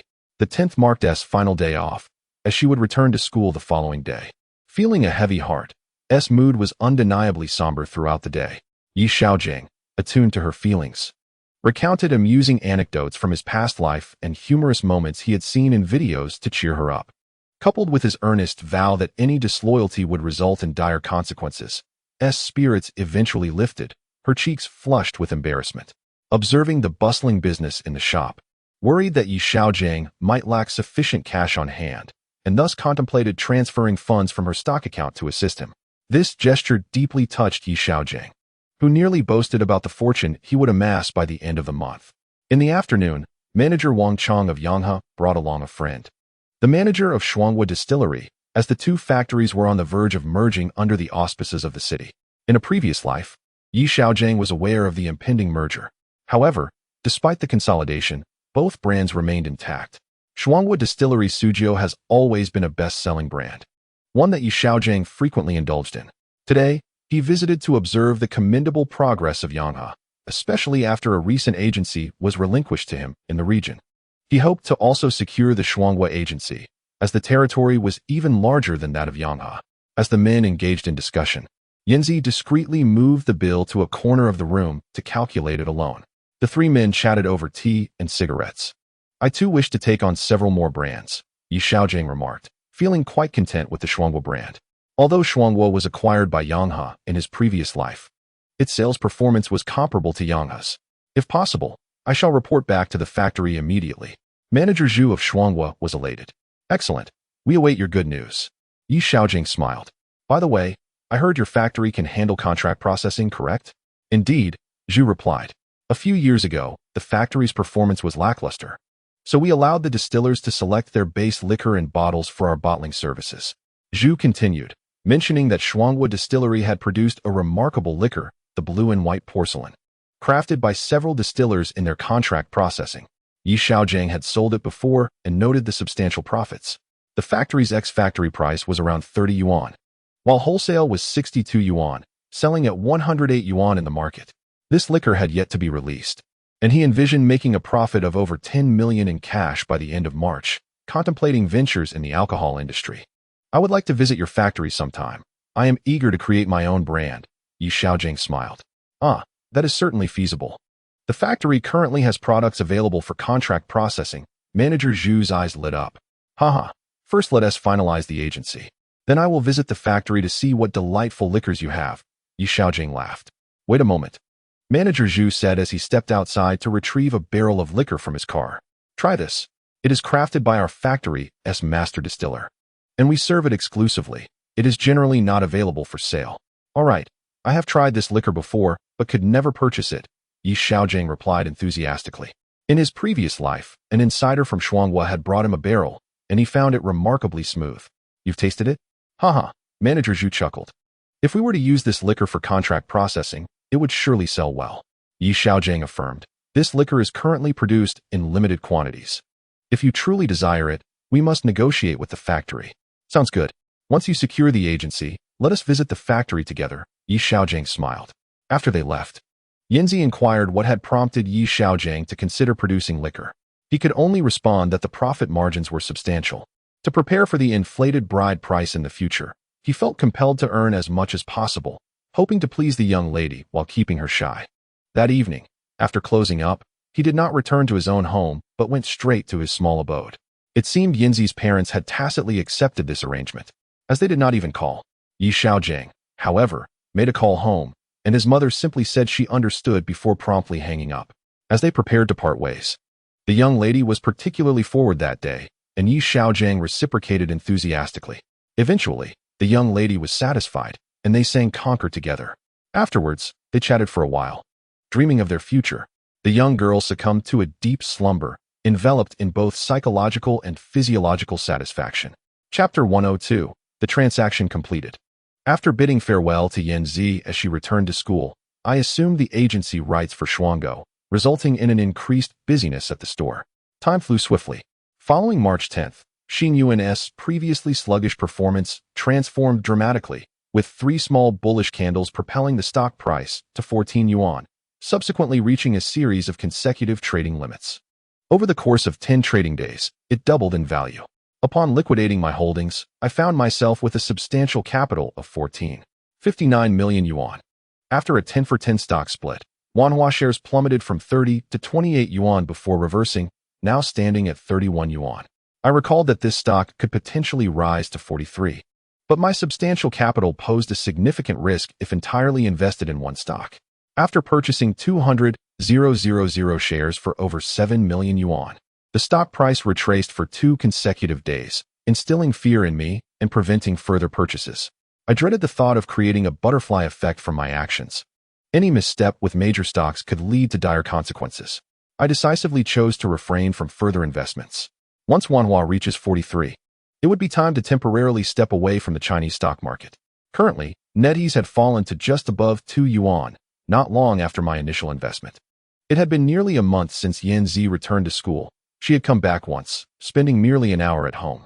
Her mother glared at us as we exited the house together. Next month, I would venture to the Shanghai market. My English proficiency remained at a high school level.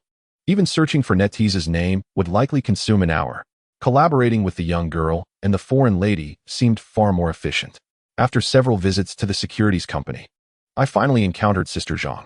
Upon mentioning my desire to exchange dollars, she expressed the need to consult her husband. Given that exchanging over $100,000 exceeded her husband's company's financial capacity. Without my guidance, Old Wang engaged in speculative trading within the stock market. Although the favorable market conditions prevented losses, he lamented to me about the meager profits. I had kept my acquisition of Xin Yuan a secret. No one was aware.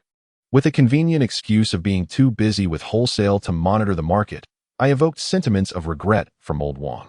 There was promising news regarding Xiaogang's blue and white porcelain, as the factory aimed to launch this wine, with an initial production target of at least 1 million units. Initially, Manager Zhu had perceived financing as a significant challenge, but upon my assurance that funding would not be an issue, everyone rejoiced. We agreed to visit the winery in early April for tastings and bottle selection. The wholesale department was currently thriving, with assets nearing 500,000 yuan. Yanzi's parents and my own frequently assisted at the wholesale department, observing the prosperous business, which brought joy to all involved. My brother-in-law was tirelessly busy at the store, and I raised his salary by 300 yuan. I could no longer witness the venomous expressions directed at me from my past life. My ex-wife had helped out at the store once, and I nearly called her Xiao Xiao by mistake. However, during a meal, I placed spicy dishes in front of her, startling her into silence for quite some time. At the end of the month, Sister Zhang conveyed that she could assist in exchanging dollars. I was so elated that I nearly embraced her, which prompted laughter from her for several days. After the Qingming festival, Wanhua surged to 43. After selling my shares, I spent several days explaining the situation to my mother. When she reviewed my account, she was so astonished that her legs trembled upon returning home. Realizing my extraordinary stock trading skills, she saved 500,000 yuan and allocated the remaining 16 million to me. After confirming the exchange amount with Sister Zhang, a total of $1.4 million was exchanged. The remaining 4 million was retained by Xiaogang, who intends to strengthen his liquor business over the next 4 years. Upon learning that $1.4 million would be transferred to the account, Yanzi immediately called. Is it really $1.4 million? Indeed, it has just been exchanged, and it can be deposited into the account this afternoon. How could there be so much money? Is your husband a stock market genius? Darling, you are truly impressive. In what aspect? Hee, in every aspect. Are you really coming to the Shanghai market next week? Really? I originally planned to return this week. Then we can go back together when you return. I want tea. I'll wait for you to come next week. Hee. All right, I'll go on Monday. Okay, I'll wait for you. Chapter 103. Returning to the Shanghai market after successfully exchanging the dollars and confirming with Yanzi and Vivian that the money had arrived in the American account. Xiaogang informed his parents about his trip to the Shanghai market. His mother prepared a large bag of snacks for Yanzi, which Xiaogang lamented were readily available in Shanghai, yet was heartlessly ignored by his mother, who insisted he must bring them. He mentioned to his future in-laws that he would be in Shanghai for a few days, and the couple was fully supportive of their daughter and Xiaogan's relationship, only wishing for his safe travels. Arriving in Shanghai around 6 in the afternoon on Monday, Yanzi had already booked a room for them. Xiaogang took a taxi directly to the hotel, where Yanzi and Vivian were waiting in the room. Hee, did you miss me? Xiaogang laughed as Yanzi rushed into his embrace. Hey, did you even need to ask? Yanzi replied with a smile, as Xiaogang held Yanzi, inhaling her enchanting fragrance. He felt a rush of emotions. Ahem, they turned to find Vivian awkwardly standing nearby. By the way, Xiaogang, the money has been transferred to the bank account. Do you need to transfer it to the stock account? Vivian inquired. Yes, please. Can it be done on the computer? Xiaogang asked. Certainly. Or my father can assist you, Vivian responded. That seems too troublesome. Xiaogang expressed his gratitude. Haha, who asked you to be Yinzi's boyfriend? Vivian teased. Hee. You are riding on my coattails, Yinzi chimed in. Indeed, my darling is the best, Xiaogang replied, then leaned down to whisper in Yinzi's ear, tonight. I'll see if I'm as impressive. I'm going back to school tonight. Yinzi blushed and murmured. Haha, you can't escape. Vivian observed the two whispering to each other, feeling somewhat out of place. By the way, Xiaogang, what stocks do you wish to buy? Vivian asked. Currently, NetEase is facing continuous losses, and the market sentiment is quite pessimistic. The stock price is nearing $1. However, NetEase is expected to turn a profit with its wireless business in the latter half of this year, although this information is still considered insider knowledge, and few have confidence in NetEase's future. I believe that Chinese concept stocks like NetEase are worth considering, Xiaogang stated. NetEase. Oh, I'll look into it. Vivian replied, seeming unfamiliar with stocks. Yinzi was only knowledgeable about Chinese stocks and had no insight into foreign stocks. How many days will you be staying here? Yinzi asked. Let us see how things progress. A few extra days won't be an issue. Old Lou at the shop can manage, Xiaogang said, looking at Yinzi's cheerful face, which was held tightly in his embrace. Really? Yinzi exclaimed joyfully. Ahem, if there's nothing else, I'll take my leave now. Tomorrow. Bring your laptop for the transfer, Vivian said, feeling restless. Let us go out for a meal, suggested Xiaogang. All right, let us indulge in hot pot. Yinzi chimed in with a smile. Vivian's eyes lit up. She adored hot pot and had longed for the company of classmates on several occasions to enjoy it. Well, who could resist my adorable little one? Xiaogang chuckled. Upon hearing adorable, Yinzi's face flushed as she glanced at Vivian, who was also smiling at her, prompting her to playfully hit Xiaogang. The trio playfully bantered as they entered the hot pot restaurant. Last time, they had an awkward meal with Xiaogang present. But today it was just the three of them. Vivian and Yinzi shared a close bond, and amid their laughter, Vivian grew more familiar with Xiaogang. Moreover, Vivian's proficiency in Chinese made their communication seamless. Noticing Vivian's fondness for lamb, Xiaogang ordered several extra plates, eliciting a grateful gaze from her. Meanwhile, Yinzi was entirely focused on Xiaogang, her eyes nearly squinting with pride at her financially successful partner. After learning that Xiaogang had over $1 million, she calculated it to be more than 10 million yuan. When she called her mother to share the news, her mother was speechless for a minute, further fueling Yinzi's pride. The conversation ended with her mother admonishing her to keep Xiaogang close. After their hot pot feast, Vivian prepared to return to school. Yinzi was reluctant to part ways. After they escorted Vivian back, Yinzi also intended to leave, but Xiaogang insisted she stay. Yinzi hesitated, finding it difficult to leave him. They strolled around the schoolyard, and as they approached a cluster of trees, Xiaogang pulled her in, ignoring her playful protests. Nestled among the trees, they shared a tender moment. Yinzi inquired about his wealth, to which Xiaogang replied that he had invested wisely in several stocks, reaping significant gains. Overjoyed, Yinzi was caught off guard when Xiaogang seized the moment to kiss her, only releasing her when she felt dizzy. Eventually, she found herself drowsily led to a hotel. The joy of their reunion enveloped them, and they became inseparable. Yinzi wholeheartedly devoted herself to Xiaogang, convinced that he was the one for her. His words resonated with her, and they collapsed in exhaustion, falling asleep in each other's arms without even showering. During the night, Vivian attempted to call Yinzi twice, but she was oblivious. When Xiaogang awoke the next morning, Yinzi had already gone to school. He chuckled, realizing he hadn't even noticed when she left. She'll probably tease me for being oblivious again, he thought, drifting back to sleep for a while. By noon, he had a light meal before receiving a call from Yinzi. Brother Gang, are you planning to buy NetEase? She asked. Yes. I'll make the purchase once the funds are available, he replied with a smile. Vivian told me this morning that NetEase has been incurring losses and is facing delisting. I checked, and they have been in the red since last year, he continued. Yinzi sighed. How can I explain this? NetEase just ventured into the 3G wireless business this year. They've been suspended due to undisclosed reports and won't resume trading until January next year. It's tough to convince anyone in finance right now. Currently, NetEase is still relying on its portal site for profits. But the number of internet users in China is insufficient to sustain the company's profitability. However, with the increasing number of internet users in China, the prospects for profitability appear quite optimistic.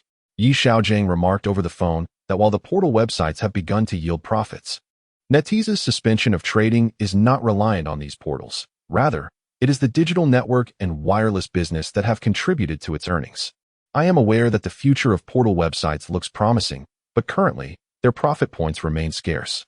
The stock price of NetEase is nearing a drop below 1 yuan, and there is a substantial risk of suspension or delisting. Yanzi expressed her concerns, highlighting the significant analysis conducted on NetEase earlier that morning. I trust in NetEase's potential within such a vast market in China. Temporary losses do not reflect the future value of the company, Xiaogang patiently explained.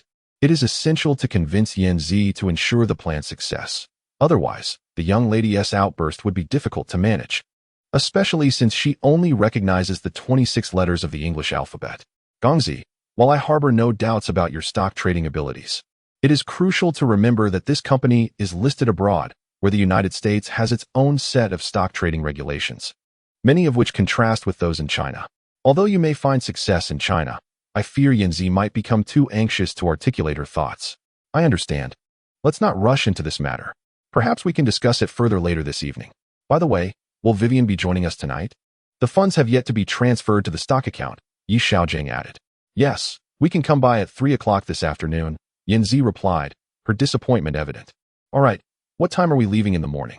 You didn't wake me up, Xiaogang attempted to lighten the mood. Humph, you sleep like a pig. I was late for school, Yanzi retorted. Haha, bring an alarm clock for tomorrow morning, Xiaogang laughed. Humph, back in the dormitory. The big rogue wouldn't let me sleep, Yanzi said, laughing as well. Hee hee, we'll talk when you arrive. Xiaogang imagined Yanzi's expression. Fine. Please reconsider this stock. There are so many options available. Why this one? Yanzi inquired. Let us discuss it when we meet. Xiaogang concluded the call and hurried out of the hotel to find an internet CAF to research wireless and 3G developments. In the CAF, he discovered all wireless business developments since 2000, including the rise of portal websites and the launch of mobile internet. On December 12, 2000, People's Daily Online, Xinhua News Agency, and others were granted permission to publish news, becoming key news websites with such licensing. These developments greatly favor portal websites, and NetEase has established collaborations with these sites.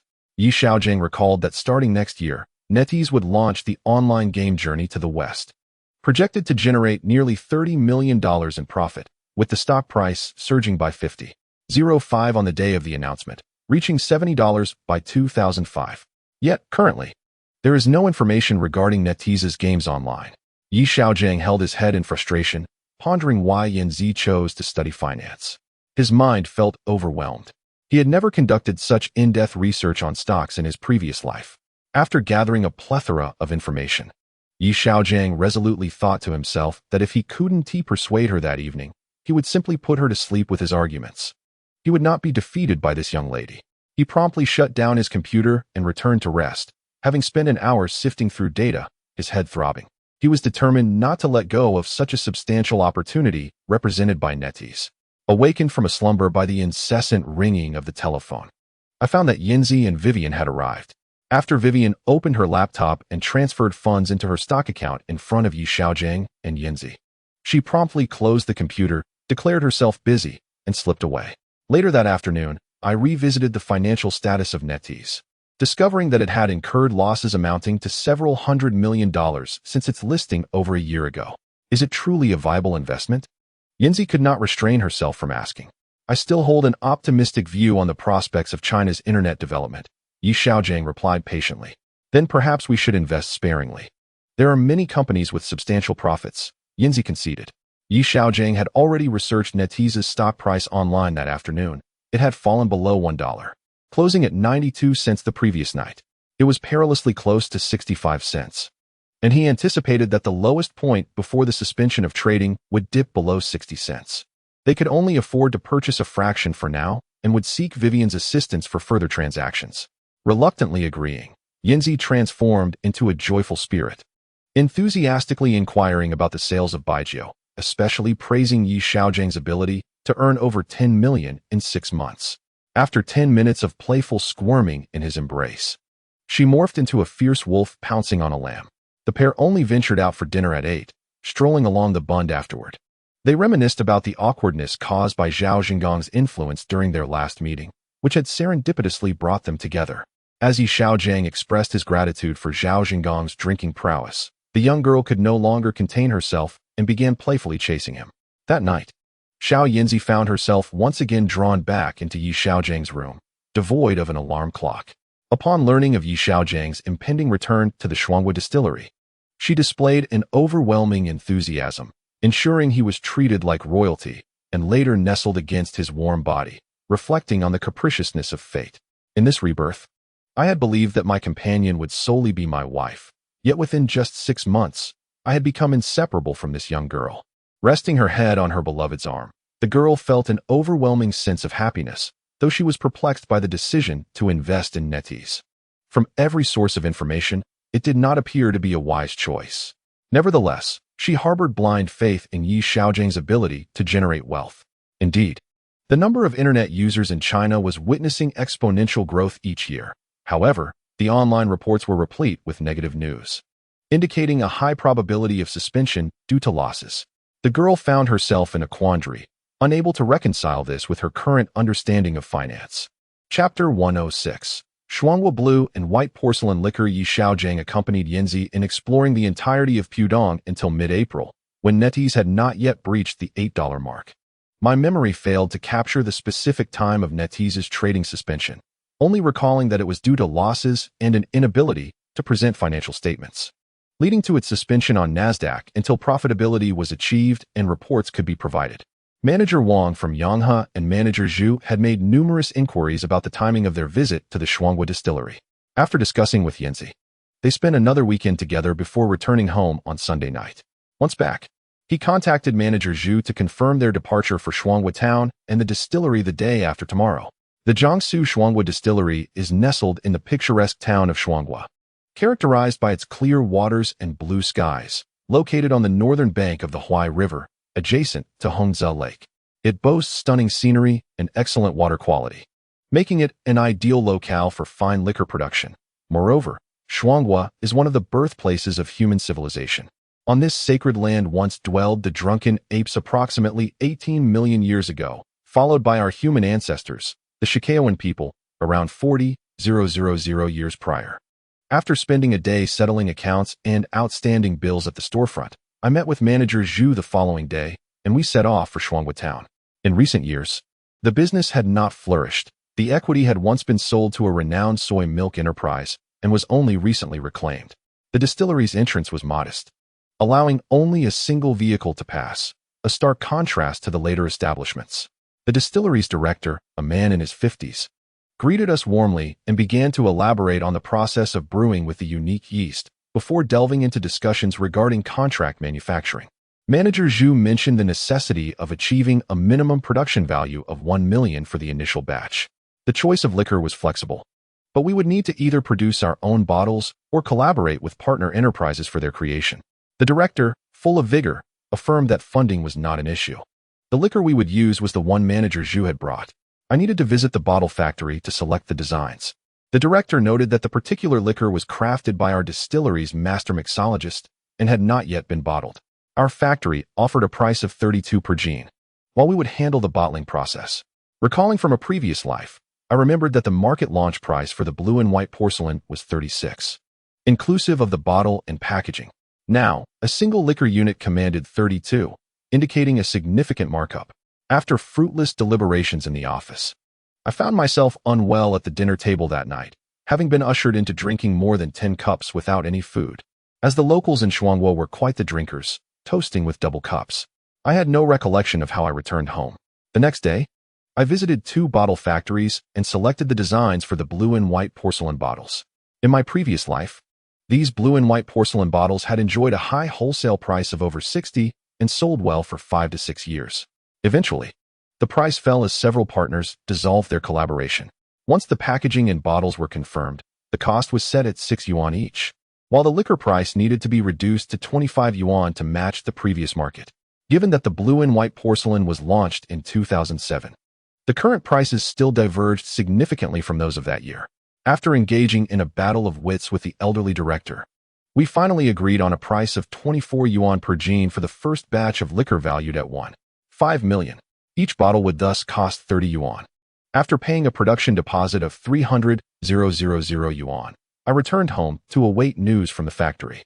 I tentatively set the wholesale price at 60 yuan, incorporating a scratch card incentive of 3 to 5 yuan per bottle, entirely emulating the marketing strategies of the past, particularly those of Yanghe. As the Yanghe Haijilan had yet to emerge, having only debuted in July of that year. Upon my return, I recruited several salespersons to prepare for the launch of the first batch of blue and white porcelain liquor. Manager Zhu expressed concerns about the initial order volume, given that 10,000 cases amounted to over 3 million yuan, a significant sum that represented several years of profit for the distillery. By the end of April, the distillery informed us that the first batch of blue and white porcelain liquor had been bottled and was ready for pickup. Chapter 107. The Liquor's Poor Sales. The sales team had completed their training, and the eager salespeople were poised to enter the market. However, for an entire week, I had not authorized the sale of the first batch of blue and white porcelain liquor stored in the warehouse. The team grew anxious, repeatedly consulting my brother-in-law. I reassured them not to worry, it was not yet time. Just as they were on the brink of resigning, I announced that we would commence citywide distribution the following day, reminding each salesperson to prepare accordingly. As long as one agrees to purchase cases of goods, each case will contain a scratch card worth 10 yuan, which can be deducted from the payment for the next order. Those who decline the purchase may place 2 bottles in their store free of charge, with invoices issued at wholesale prices. If any bottles remain unsold after 3 months, one will be given away for free. Once the liquor was introduced by the salesperson, it primarily occupied the shelves in its original packaging. However, sales remained dismal for the subsequent fortnight. The salesperson, witnessing the untouched blue and white porcelain bottles in the stores, began to contemplate withdrawing from this endeavor. The brother-in-law, distressed by the warehouse overflowing with stock, took it upon himself to take several cases home and distribute them to nearby shops. Yanzi's parents, upon learning that Xiaogang had imported thousands of cases of liquor, visited the storefront thrice within a week to assess sales performance. Everyone was on the brink of despair, with Xiaogang being the least perturbed. He would leisurely stroll through the store each day before returning home to check his stocks. His mother, frustrated, contemplated urging her son to sell the liquor. In his previous life, Xiaogang was aware that the sales of Haijilan only began to flourish after initial distribution, gradually gaining momentum by August. Now, with June nearly over, any hope for a booming sales scene appeared unattainable. What weighed most heavily on his mind was the fluctuating stock price of NetEase, which had plummeted to 8 yuan and then surprisingly rebounded to 9 yuan, leaving him quite disheartened.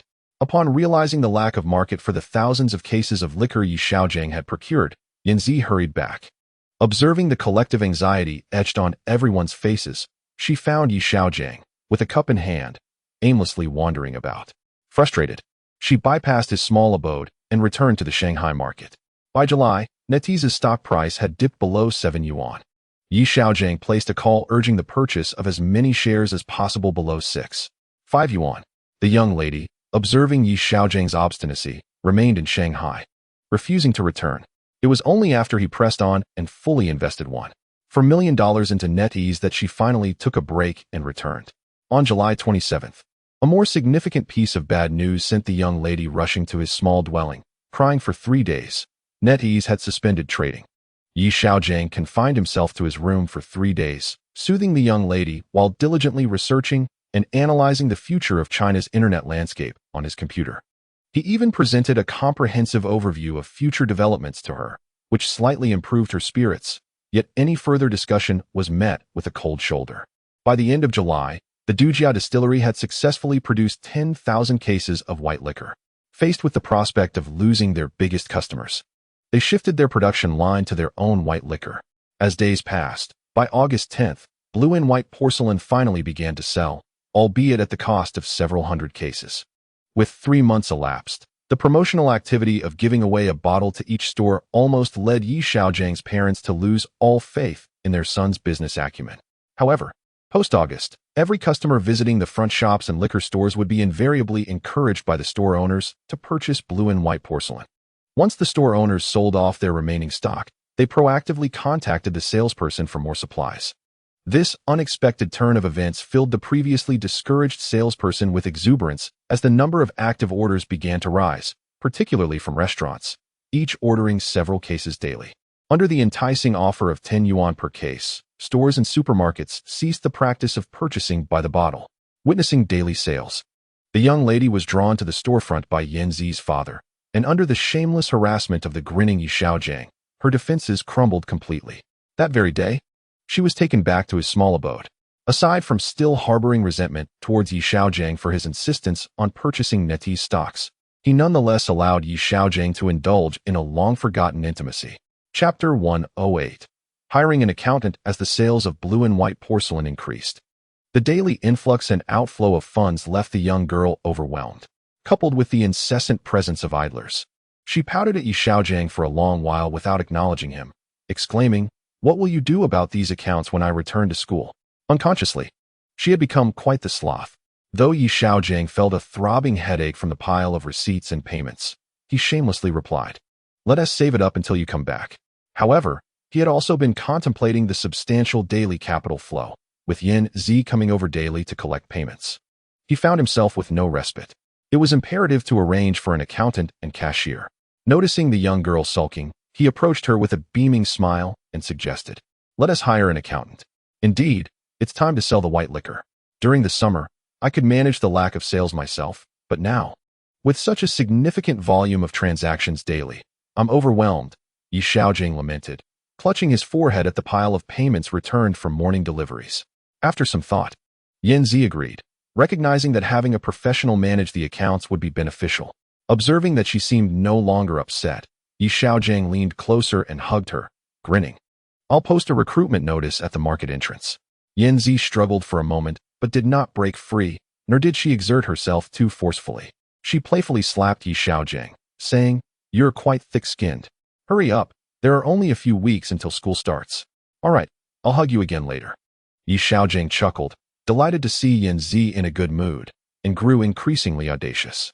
Yan Zi playfully pushed him a few times, but when she realized she could not budge him, her irritation dissipated. "Did you know? Lu's sister just graduated in accounting. How about we invite her to try?" Xiaogang was startled and immediately released her, standing up and exclaiming, "Lu's sister? Although my ex-wife graduated from a finance school, she never worked as an accountant. Why such a strong reaction? Lu's sister even calls me sister. It's not like you've never met her. You even followed her once," Yan Zi teased. Xiaogang was momentarily dumbfounded. Half a year ago, he would have wholeheartedly welcomed his ex-wife to his side, but now, with his relationship with Yan Zi as it stood, how could he possibly arrange for his ex-wife to be nearby? The accounts are quite disorganized. She just graduated and might not be suitable, Xiaogang pondered aloud. "I can handle it, and if I can manage it with a finance degree, surely she can do it with an accounting degree. Besides, I'm here these days to supervise," Yan Zi reasoned, growing more convinced of her suggestion. "Otherwise, who will manage the accounts after I leave?" With limited options, Xiaogang sat on a chair, contemplating solutions. "I'll ask Lu to see if his sister has found a job yet," Yan Zi said, preparing to seek out her uncle. But wait, his ex-wife had found her job in mid-September, and it wasn't even an accounting position. Had his presence altered her life trajectory? "Boss, my sister hasn't found a job yet. She studied accounting, and the boss lady said she needs to hire one. Can I bring her over tomorrow?" Came the voice of his brother-in-law from outside the door. Xiaogang glanced at his brother-in-law entering, unable to refuse, especially since Yan Zi followed closely behind. "All right, bring her over tomorrow for a look.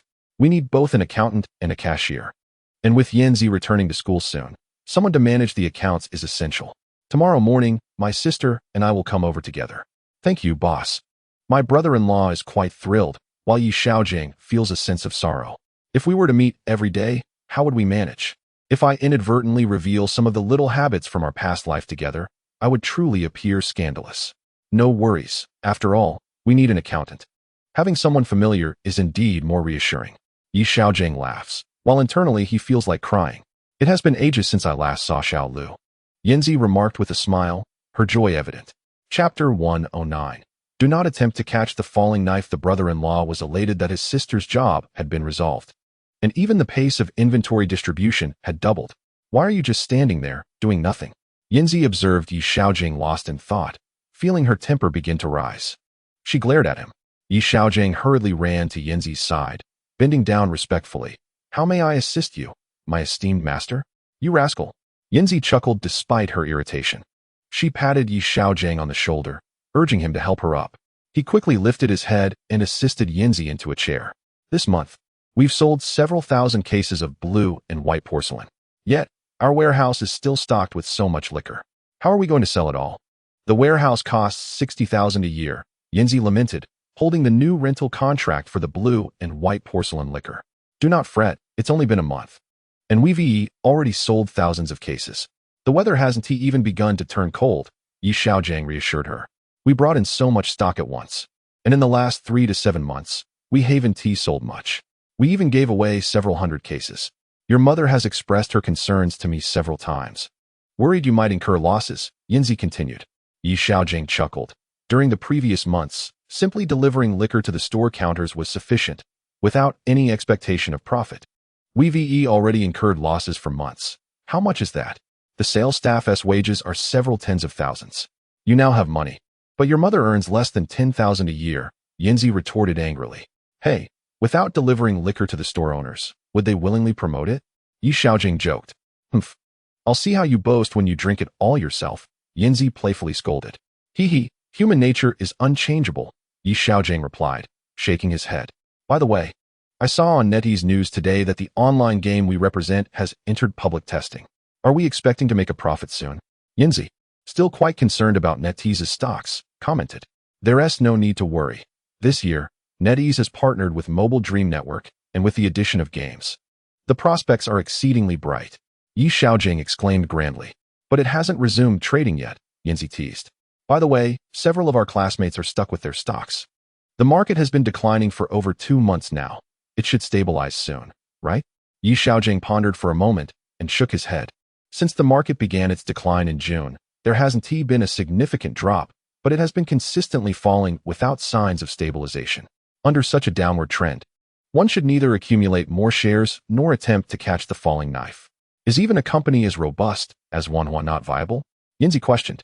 The market's previous exuberance had led the young lady to firmly believe in its rise. Little did she know that after Yi Xiaogang advised her to sell, it never went above 63 again.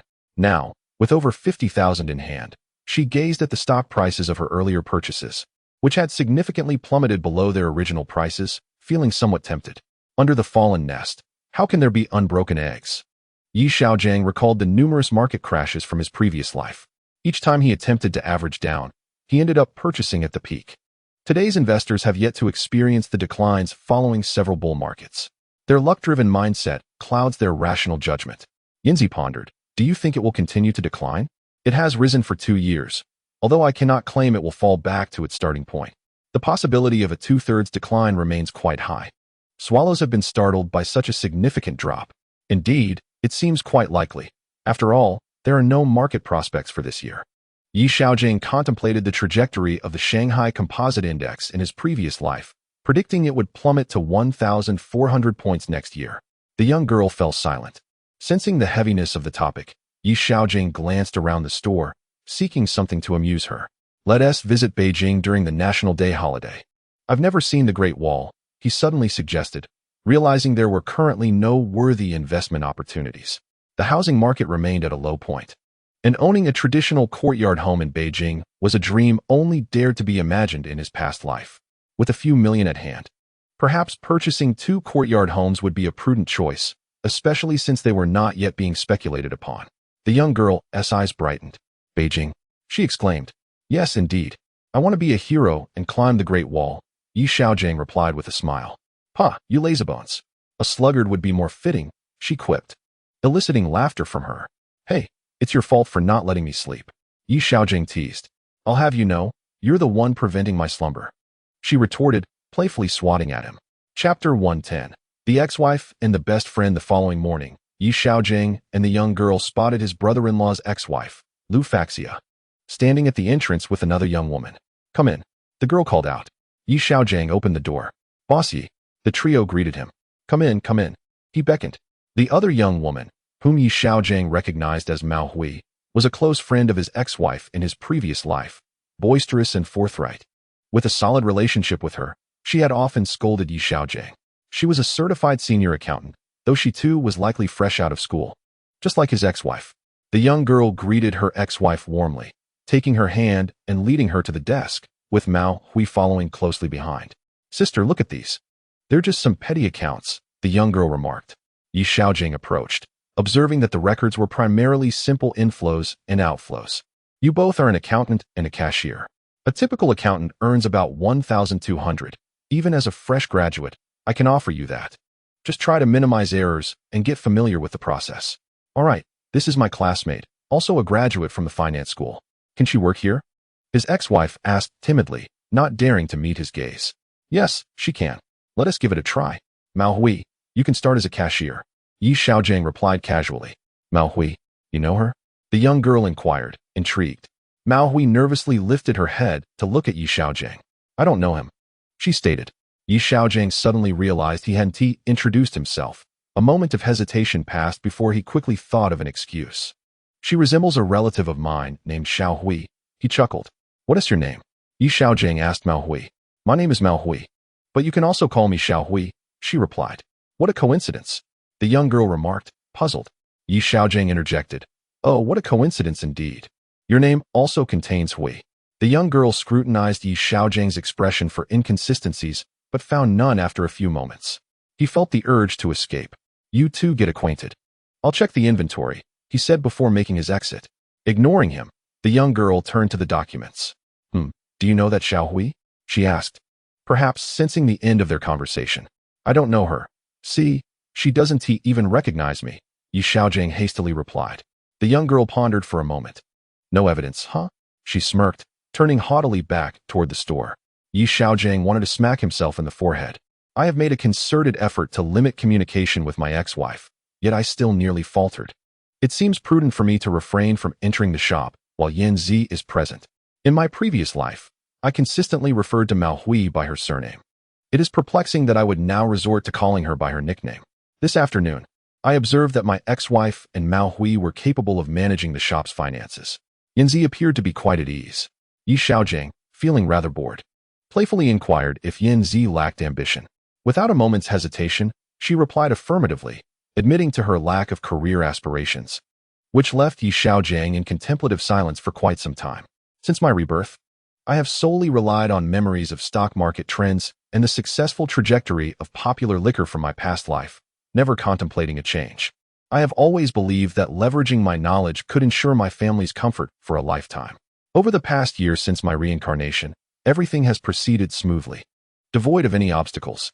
Yet, will my future unfold in a monotonous manner akin to my previous existence? After all, the circumstances of my former wife have already diverged from what they once were." Noticing Yi Xiaogangs silence, Yan Zi quickly reassured him, "I was merely jesting. You've earned so much money. My mother frequently praises your success at home." Yi Xiaogang glanced at her, gently patting her hand that rested on his arm, and smiled. "I am fine. I was just contemplating." He had never concerned himself with the Yanghe Shuanggo agency, with 2 warehouses filled with Qinghua porcelain. He had never considered how to expedite their sale, while the others in his family were increasingly anxious. Though there was no risk of financial loss, he feared that a life of ease would erode his ambition. "What do you wish to pursue after graduation?" Yi Xiaogang pondered, directing the question toward the visibly anxious Yan Zi. "Me? I will certainly engage in something I am passionate about," she mused about her future. "I envision myself in financial investment. Isn't working at a bank preferable?" Yi Xiaogang queried. "Stable salary and high pay?" "Absolutely not." Yan Zi pouted. "A job with no challenges holds no appeal." The next day at 8 o'clock, upon the arrival of the sales team, Yi Xiaogang inquired about the previous day's sales figures. The sales representatives, boasting a total of 700 to 800 boxes sold, found themselves met with his incredulity. With a city population of millions, 700 to 800 boxes means that even 1,000 individuals would struggle to obtain a single bottle. "Starting today, we are implementing a buy 5, get 1 free promotion. The market penetration must exceed 90%. Exceeding targets will yield rewards. Failure to meet objectives within 3 months will result in automatic termination," Yi Xiaogang noted, tapping his desk to emphasize his point. "Buy 5, get 1 free? Really?" The team could begin promoting it today, with thousands of boxes in the warehouse. "In months, we haven't even sold 2,000 boxes," Yi Xiaogang lamented, regretting the wasted time due to his previous inaction. Once you understand, get online and expedite the clearance of our inventory. Understood. Having experienced the explosive success of the former village chief Qin Chi and Zhang Xiaobai, Yi Xiaogang recognized the opportunity at hand. With no products to present yet, he questioned why he would let such a chance slip through his fingers. The marketing strategies for these types of liquor were ingrained in his memory from his past life. Hello, Director Chun. This is Yi Xiaogang. Ah, Mr. Yi. Hello. Do you still require the production of Qinghua porcelain? Director Chen's cheerful voice resonated through the phone. We are always prepared. There is still stock of Qinghua porcelain. I am calling to discuss the production of a lower-end liquor, retailing at around 10 yuan. I will visit the factory soon, Yi Xiaogang stated. The quality of the wine and its promotion must be meticulously managed by the factory. This visit is essential. The lower-end options are available. Please inform me in advance of your arrival so that I can organize a welcome ceremony, chuckled Director Chen over the phone. All right. That should be around the end of this month, replied Yi Xiaogang. As long as the swallows head off to school before September, I will be busy once they depart. Very well, we look forward to your esteemed presence, Director Chen responded, chuckling. After concluding the call, Yi Xiaogang noticed that Yanzi, who had been lost in thought since morning, appeared quite perplexed. Approaching her, she asked, "What is wrong with you today?" With a smile, Yi Xiaogang replied, "Earning money and marrying a wife." "Pa, I have never judged you for being poor," Yanzi retorted, her cheeks flushing at his teasing. Yi Xiaogang glanced at the blushing Yanzi and then at his ex-wife, who was engrossed in her calculations. He prepared to embrace Yanzi, but she swiftly pushed him away and darted back to her desk. Throughout the day, Yi Xiaogang proactively assisted with inventory and order placement, astonishing the three women present. Yanzi even reached out to touch Yi Xiaogang's forehead and then her own, checking for fever. This left Yi Xiaogang both amused and exasperated. In the afternoon, the sales staff gradually returned. After summing up the orders provided by the sales team, Yanzi exclaimed, 1,338 boxes. Haha, we can clear out the warehouse within half a month. Yi Xiaogang patted her head, laughing, it's only the first day of the event. Such high numbers are to be expected. After a few days, the orders will taper off. Ah, hee, then we'll sell out within a month. Yanzi responded cheerfully, whispering close to Yi Xiaogang's ear. Can we really earn hundreds of thousands? Not quite, Yi Xiaogang replied. The costs of promotional tickets and giveaways must be deducted. Even so, that's still substantial. Yanzi said, beaming. Indeed, only a dynamic market can create more opportunities, Yi Xiaogang remarked, while his ex-wife and Mao Hui gazed at him in admiration. Yanzi squinted her eyes, reflecting on the fact that Qinghua porcelain was a nationally recognized product in a previous life. Now, it seemed that even within a single city, there was an oversupply. What a waste of a second chance, Yi Xiaogang thought, feeling as though he was squandering time. In the afternoon, after the driver returned from making deliveries, Yi Xiaogang sought out two more drivers to inquire if they could recommend any acquaintances, as he needed to expand the vehicle fleet. Yanzi, elated by Yi Xiaogang's transformation, felt a pang of excitement as she prepared to leave for school. She took the initiative once again that night. Chapter 112. A return to the Shuanggo factory for 4 consecutive days. The orders for Qinghua porcelain exceeded 400 boxes. As Yanzi prepared to leave for school in the city of Hu, her spirits waned as the opening day approached. It was not until Yi Xiaogang assured her that he would visit Hu whenever possible that her mood slightly lifted. On the 31st, after a heart-wrenching farewell, little Yanzi boarded the train to Hu, while Yi Xiaogang took a long-distance bus to Shuanggo town. That afternoon, he arrived directly at the Shuanggo distillery. Upon arrival, Director Chen warmly clasped his hand and ushered him into the office to inquire about his requirements for the wine. After catching his breath, Yi Xiaogang stated, I need a wine priced under 15 yuan, and the quality does not have to be exceptional, as this price point caters to consumers of lower-end wines. Then why bother with production? Our factory already has wines in that price range, Director Chen replied, promptly presenting several sample bottles. I require them to be repackaged with a new name. Yi Xiaogang smiled as he picked up a bottle of wine, glancing at Director Chen, who returned the smile. Since the packaging was to be redone, it indeed required a fresh production run. After all, the bottles in hand were already filled, and it was impossible to pour them out and refill according to new specifications. The wine needed to have a delightful taste. I have already designed the outer packaging, and each bottle will contain a prize. Yi Xiaogang presented the design packaging to Director Chen, who examined the image and remarked, Brotherly Good. What a lovely name. It is not overly complicated and can easily be printed by our factory. There are no further requirements. Yi Xiaogang pondered for a moment. You can print the promotional posters here, right? Yes, they can be sent along with the goods, Director Chen replied. But the content of the promotional poster is also designed by you? After a moment's reflection, Yi Xiaogang said, let me introduce my ideas. The printing house can handle the design. Sounds good. I'll take you to see the wine samples so you can make a selection. However, our factory has regulations regarding the first batch of contract manufacturing. It's 40,000, Director Chen stated. That's negotiable. Perhaps it will be a bit more, Yi Xiaogang suggested. Oh, haha, Yi boss, you're quite ambitious. Director Chen chuckled, realizing that the initial order might exceed 40,000. Approximately, when can it be out of the factory? Yi Xiaogang contemplated, knowing the peak season had begun. Time was of the essence, as he had already squandered too much of it. Once the wine samples were selected, the printing and packaging could proceed concurrently with the production and bottling.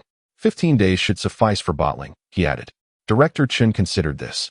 Since Yi Xiaogang had mentioned the possibility of exceeding the initial order of 40,000, he decided to extend the timeline by 5 days, which originally could have been completed in 10.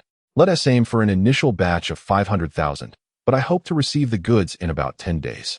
Yi Xiaogang suggested. Absolutely. With some overtime, we can manage that, Director Chen replied with a grin. Then it's settled. Here's to a pleasant collaboration. Yi Xiaogang exclaimed as he stood up and extended his hand. Director Chen grasped his hand firmly. To a delightful partnership. Haha. Come. I will take you to the workshop to observe the samples. After an evening of revelry, Yi Xiaogang awoke the next morning still feeling somewhat dazed. However, the progress made brought him joy. He visited the printing and packaging factory, and when he mentioned inserting cash directly into the wine bottles, everyone was astonished. Although the denominations were merely 1, 5, and 10 yuan, it was a novel approach to place money directly within the bottles. Later that evening, he received a call from Yanzi. The young lady was on the verge of tears, lamenting that he hadn't called her on the first day after their separation. Deeming it quite heartless, Yi Xiaogang had to spend half an hour soothing her, and only after showering her with sweet words did she end the call. Her cheeks flushed with satisfaction. After finalizing the poster designs and reviewing the packaging, Yi Xiaogang returned home with a sense of reassurance. Chapter 113.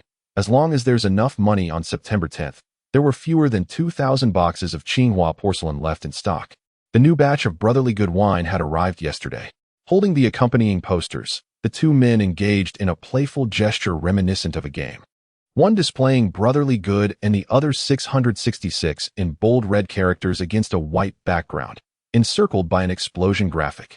Today, while running the production line, they brought the posters along to ensure every store was informed about the new agency wine. It was set to launch in 3 days, and within that time frame, the posters needed to be distributed to every store and displayed prominently. I will assign a dedicated person to monitor the market. Those who comply will be rewarded, Yi Xiaogang declared, brimming with enthusiasm as he addressed the sales team. Every bottle indeed contains cash, ranging from 1 to 10 yuan. The store's procurement price is 70 yuan per box, with a promotion of 1 free box for every 10 purchased. Yi Xiaogang observed and explained to several individuals that the workforce would expand, and before the new personnel commenced their duties, he urged everyone to visit more stores. Once the staff is complete, precise routes will be delineated. After concluding his remarks, Yi Xiaogang adjourned the meeting and instructed the sales team to depart immediately. It is indeed a strenuous endeavor for the 8 sales representatives to cover the entire city, primarily because many stores can only be visited once a month, significantly affecting repurchase rates. The 10,000 boxes of Qinghua porcelain are on the verge of selling out, thanks to the compelling 5-for-1 promotion. The price per bottle for Guli Hao is 48 yuan, with the embedded cash cost at 65 yuan. The previous order comprised 20,000 boxes, and production continues at the factory. It is imperative to sell out this initial batch promptly. Father, what brings you here? Yi Xiaogang was calculating his costs and profits in the store when he noticed his parents had arrived. His father surveyed the shop and smiled, saying he finished work early today to take a look. Why didn't you come home yesterday? Yi Xiaogang chuckled, explaining that he had been busy unloading wine until after 9 o'clock and chose not to disturb them, opting instead to sleep in the front building. His mother, noticing the bustling activity in the store, expressed concern, urging him not to overexert himself, as the earnings were sufficient, advising him to be less ambitious. Xiaogang detected his mother's concern and reassured her that he wasn't tired, emphasizing his youth. "Ah, you're not listening. You've brought in so much wine. Is it selling well?" Xiaogang pulled a chair closer for his mother and replied, "The wine is doing well. The cold weather is indeed peak season." "Well, we don't understand business. As long as you believe in it, that's enough," his mother replied with a smile. "It's been over 10 days since Yanzi left. I'm starting to miss her." Xiaogang laughed at his mother's expression, remarking it had only been 10 days, not more. "Oh, haha. I used to see her every day, and now it feels odd not seeing her for 10 days. His mother pondered for a moment and realized it had indeed been just 10 days, smiling unconsciously. "I quite like that girl. Don't make her suffer." "Hey, how could she suffer with your son?" Xiaogang shifted his chair closer to his mother, grinning. His mother playfully nudged him. "You're busy with this and that. You brought in so much wine that isn't selling, and she's mentioned it a few times in front of me. Well, we just came to check on you. Come home early for dinner." Watching his parents walk away, Xiaogang contemplated calling Yanzi, but there was no answer. She was likely in class. With Yanzi absent, he spent the last couple of days with his ex-wife and Mao Hui in the same room, and the familiar feelings were becoming more pronounced. Additionally, since his ex-wife was naturally reserved, their interactions over the past half-month had allowed for a few lighthearted jokes. However, if the humor went too far, Mao Hui would shoot Xiaogang a disapproving look, giving him a sense of returning to a former life. He reminded himself that he merely had a girlfriend, not a spouse, and even joking was met with resistance. Later that evening, after the sales representatives returned, they reported that the posters had been distributed and affixed properly. The sales of Qinghua porcelain had shown a repurchase rate of approximately 1,500 boxes daily.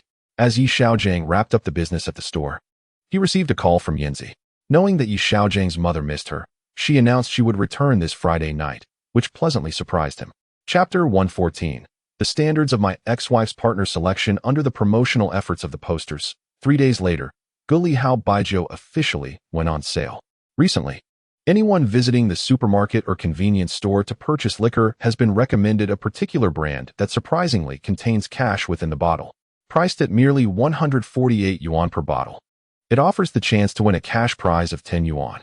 After numerous customers successfully claimed their 10 and 5 yuan prizes, the salesperson's orders began to multiply. In just 15 days, the initial batch of 20,000 boxes was completely sold out. An urgent call was made to the distillery for replenishment, and by the time the new stock arrived, it had already been out of stock for 2 days. The ex-wife of my brother-in-law and Mao Hui gazed at the thick stack of orders with great joy, ceaselessly praising Xiaogang's ingenuity in devising such a remarkable product. The compliments made Xiaogang feel buoyant. "Xiaogang is truly clever. My father now buys a whole box each time," they remarked, also extolling the distillery owner for being fair-minded, as the liquor not only tastes exquisite but also offers monetary rewards. Mao Hui, looking at Xiaogang with admiration, expressed her respect for him, provided he refrained from any shameless teasing. "Indeed, I also brought a box home, and my father praised its quality," my brother-in-law chuckled. "In the future, anyone needing liquor can purchase it at factory prices," Xiaogang said, waving his hand cheerfully to the three in the office. Upon hearing they could acquire it at factory rates, my brother-in-law and Mao Hui immediately showered Xiaogang with flattery. "You're too kind." Xiaogang blushed at the praise, momentarily adopting a humble demeanor. "Thank you, bossy." "Thank you, Xiaogang," the two expressed in unison. As the three shared laughter, Xiaogang suddenly noticed his ex-wife appeared disheartened. "What has caused our accountant Lu to be unhappy?" he inquired. "Don't mind her." A relative introduced her to a suitor, an honest man with a stable job as a civil servant from the Land Bureau. Yet, she is reluctant to pursue it. My brother-in-law replied, visibly annoyed. A civil servant? During a conversation in their previous life, his ex-wife had mentioned a civil servant who pursued her for several months. But she refused him when she had just begun dating Xiaogang. Why is she still unwilling? Xiaogang pondered aloud. After all, civil servants enjoy high salaries and good benefits. Why the hesitation? Seeking an answer, he probed further. Lu Faxia glanced at the three, forcing a wry smile before setting down the documents in her hand.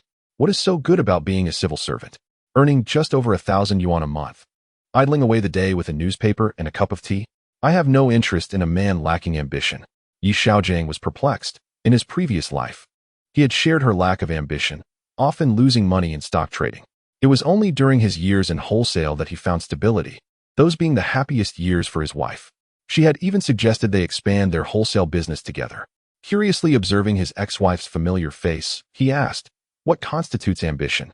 "One must be engaged in business, certainly not someone who merely relies on a fixed salary without any prospects," she replied, her eyes lighting up with a glimmer of hope as she gazed into the distance.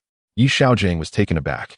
Could it be that she chose him because he had boasted of potential riches from stock trading, thereby captivating her when she had just graduated? But what if you find someone engaged in business who fails miserably and ends up having to sell their home, resorting to renting instead? Xiaogang inquired, reflecting on his own past. At that time, he had only been focused on recovering his investments, making money, and repaying debts. As long as he possesses ambition, I would stand by him and help him rebuild his business. His ex-wife declared passionately, as if it had been preordained, "You, despite the counsel offered, remain obstinate. With such favorable circumstances, stable employment, a home, and a vehicle, do you truly wish to drive your elderly parents to despair?" The brother-in-law expressed his exasperation. "Xia, if you're too good for him, then introduce me to someone," Maui chuckled, playfully patting his ex-wife. "Haha, take him away, lest my mother berate me daily." His ex-wife responded, amused. After 2 decades of shared life, he still failed to grasp his wife's thoughts. Now, he found himself in the role of an outsider, perceiving her true feelings. Xiaogang felt as though he had been a foolish pig in a past life. Chapter 115. Taking Yanzi to Beijing. "Yanzi, over here," Xiaogang called out as he awaited her arrival at the station. Yanzi dashed towards him, leaping into his embrace. You came to pick me up?" He gently patted her head. "I'm here to bring my wife home." You're the best husband." Yanzi had grown accustomed to calling him that, having yielded during the nights when Xiaogang playfully tormented her. "Let us go to your house first. Your mother is almost furious with me. She has been giving me the cold shoulder whenever I help at the store." Xiaogang laughed. Yanzi giggled at his playful antics. At the store? She perused the receipts from the past few days, feeling quite satisfied. Ever since their partnership had been established publicly, the market response had been exceptionally positive, allowing the Xiaogang distillery to dedicate an entire production line to their craft. During dinner at Yanzi's home, her parents were overjoyed to see their daughter return, showering praise upon Xiaogang for being considerate and successful. Listening to her parents, Yanzi's heart bloomed with joy, obediently echoing their sentiments at the table. However, when the evening came to a close, she resolutely followed Xiaogang home, despite her mother's pleas for her to stay. "Let us go to Beijing tomorrow." After they returned home, Xiaogang playfully wrestled with the blissful girl in his arms. Upon hearing his suggestion, Yanzi's interest peaked. "Really? Of course. Didn't I mention it before?" "We're leaving tomorrow," Xiaogang replied, having already purchased the tickets while waiting at the station. He rose, bare-chested, rummaging through his pocket for the tickets. "See, how shameless. You're not even dressed," Yanzi exclaimed, unaccustomed to his cheeky behavior. As if you've never seen it before," he teased, and she buried her head under the covers. Xiaogang leapt on her, laughing. "There's more where that came from. Haha, where do you think you're running off to?" By the afternoon of the second day, they arrived in Beijing, where the throngs of tourists were not yet as overwhelming as they would become in the future. There were hardly any queues to be found. After witnessing the flag-raising ceremony, climbing the Great Wall, and exploring the Forbidden City and Summer Palace, Xiaogang visited several real estate agencies, eager to purchase a Xiaoyuan courtyard house. The property prices in Beijing had soared, reaching an impressive 6,100 per square meter, with Xiaoyuan averaging around 10,000. After viewing several properties, all priced above 3 to 4 million, Yanzi exclaimed, "How outrageous." She meticulously critiqued every aspect, attempting to dissuade Xiaogang from his pursuit of a Xiaoyuan. On the 4th day in Beijing, he received a call from a real estate agent. A client was urgently selling a Xiaoyuan below market price, 480 square meters, for only 4.2 million. Several interested buyers had already emerged. Xiaogang, elated, immediately agreed to take a look, promising to pay in full if it suited his needs. "This is the one. Just a 10-minute walk to Tiananmen. What a prime location."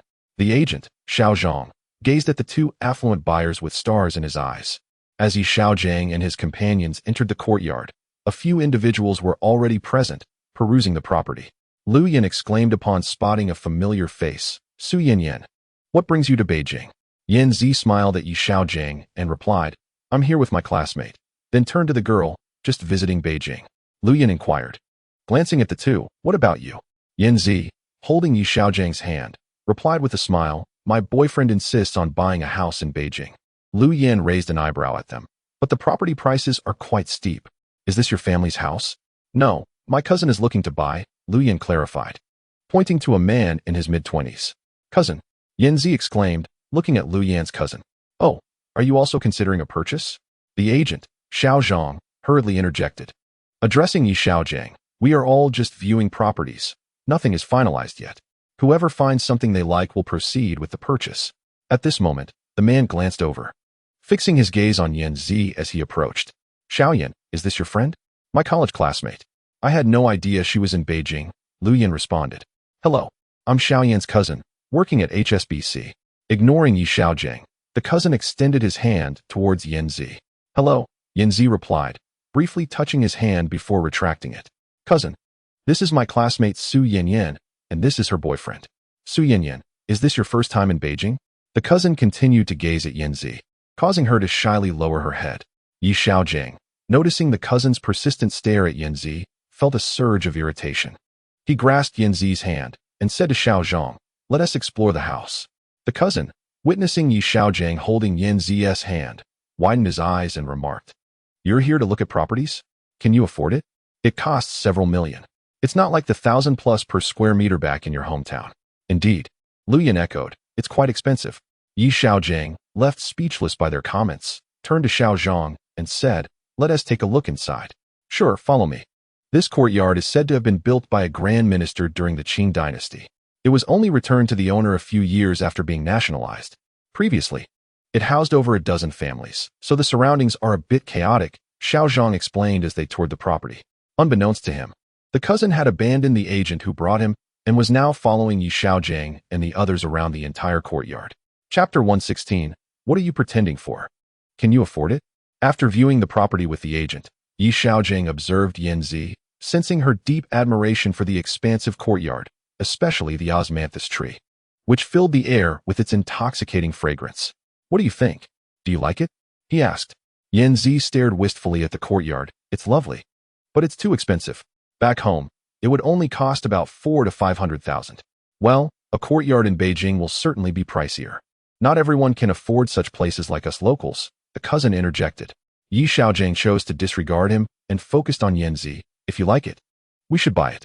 I like it too. We could renovate the house and enjoy tea under the osmanthus tree on summer evenings. Yan Zi hesitated, but it seems too costly. The cousin scoffed. Come on, it's not like you can afford it. Over 4 million? You'd have to sell your entire hometown to gather enough, right? He chuckled, reveling in the attention.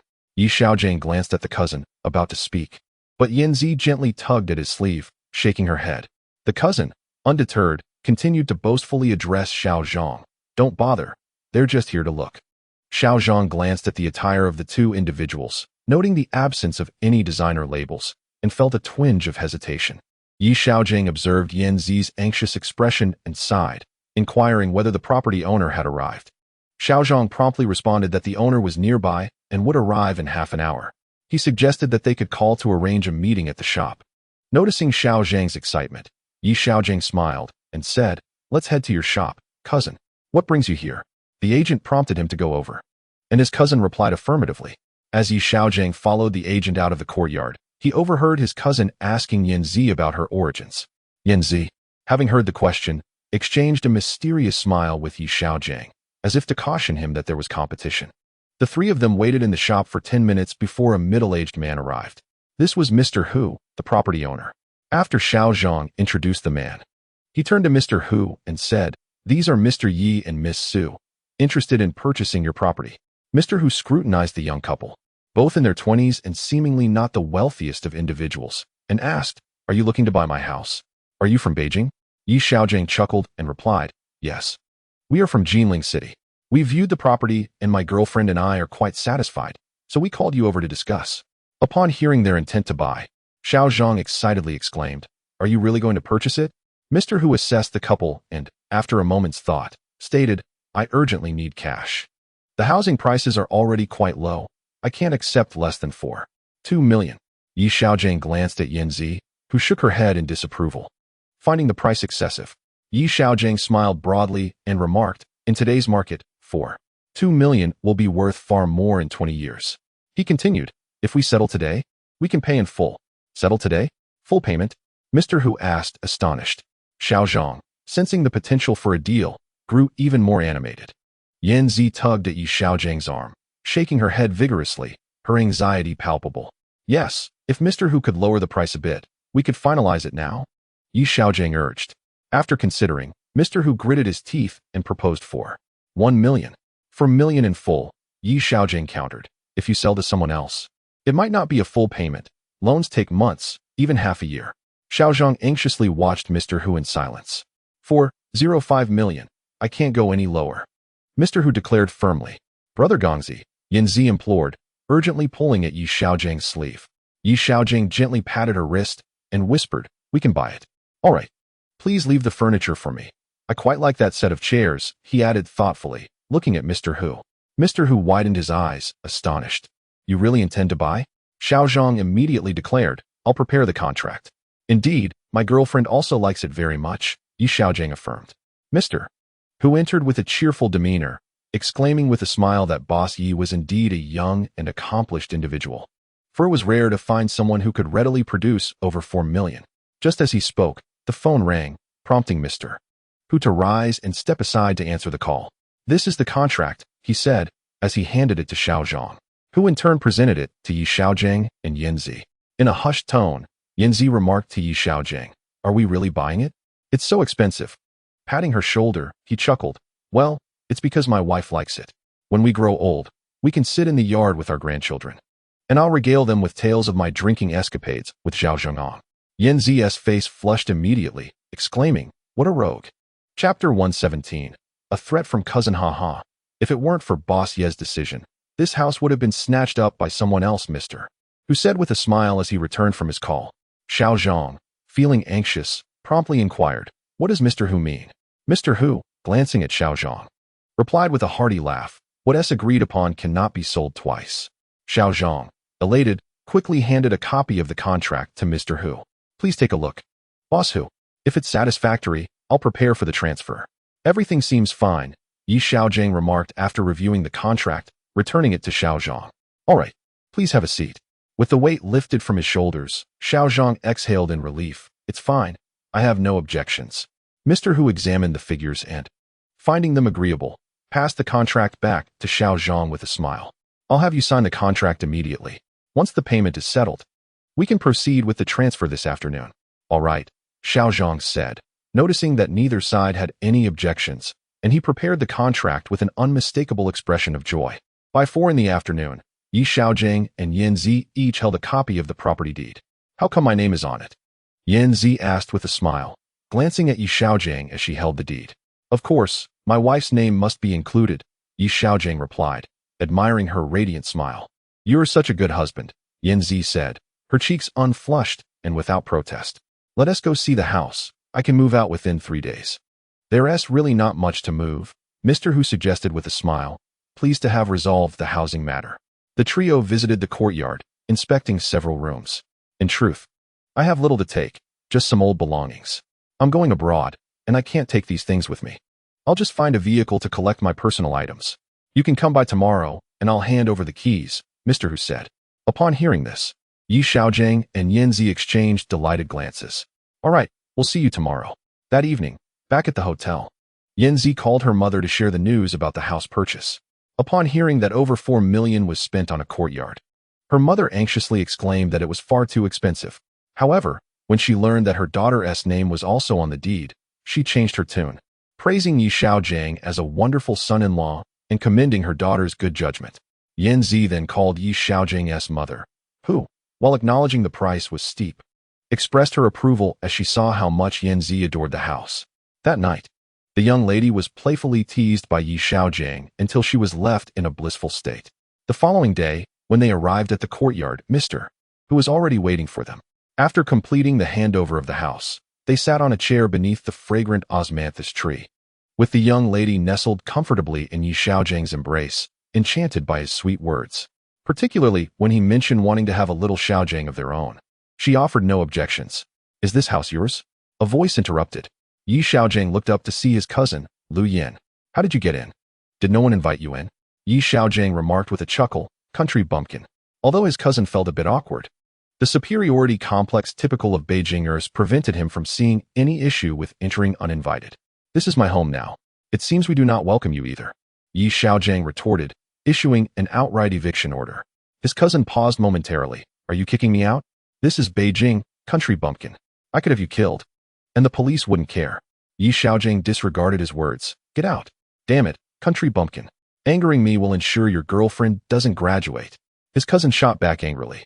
Yi Xiaogang glanced at Yin Zi, who appeared unfazed. You're scaring me. Just leave quickly. We're terrified. Damn it, just wait.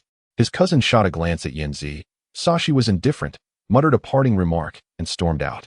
The two exchanged glances, and Yi Xiaogang, slightly anxious, asked, Did that affect you? It's fine. Our school isn't run by him, Yin Zi assured him nonchalantly. Yi Xiaogang recalled a saying from later years, in Beijing. Do not compare to those with power. In Shenzhen, do not compare wealth. What if he truly was a second-generation official? He himself was unperturbed. Once NetEase resumed trading, he would have billions at his disposal. Yet, he could not let Yin Zi's future be jeopardized. After a brief silence, Yin Zi, noticing Yi Xiaogang's furrowed brow, inquired, What's wrong? Nothing much. If worse comes to worst, I'll just work for you, he replied. Yi Xiaogang, disinterested in lingering in the courtyard, decided to leave with her. They planned to visit Hohai that day. With Yin Zi's constant reassurances, they temporarily pushed aside thoughts of his cousin, enjoying a day of fun.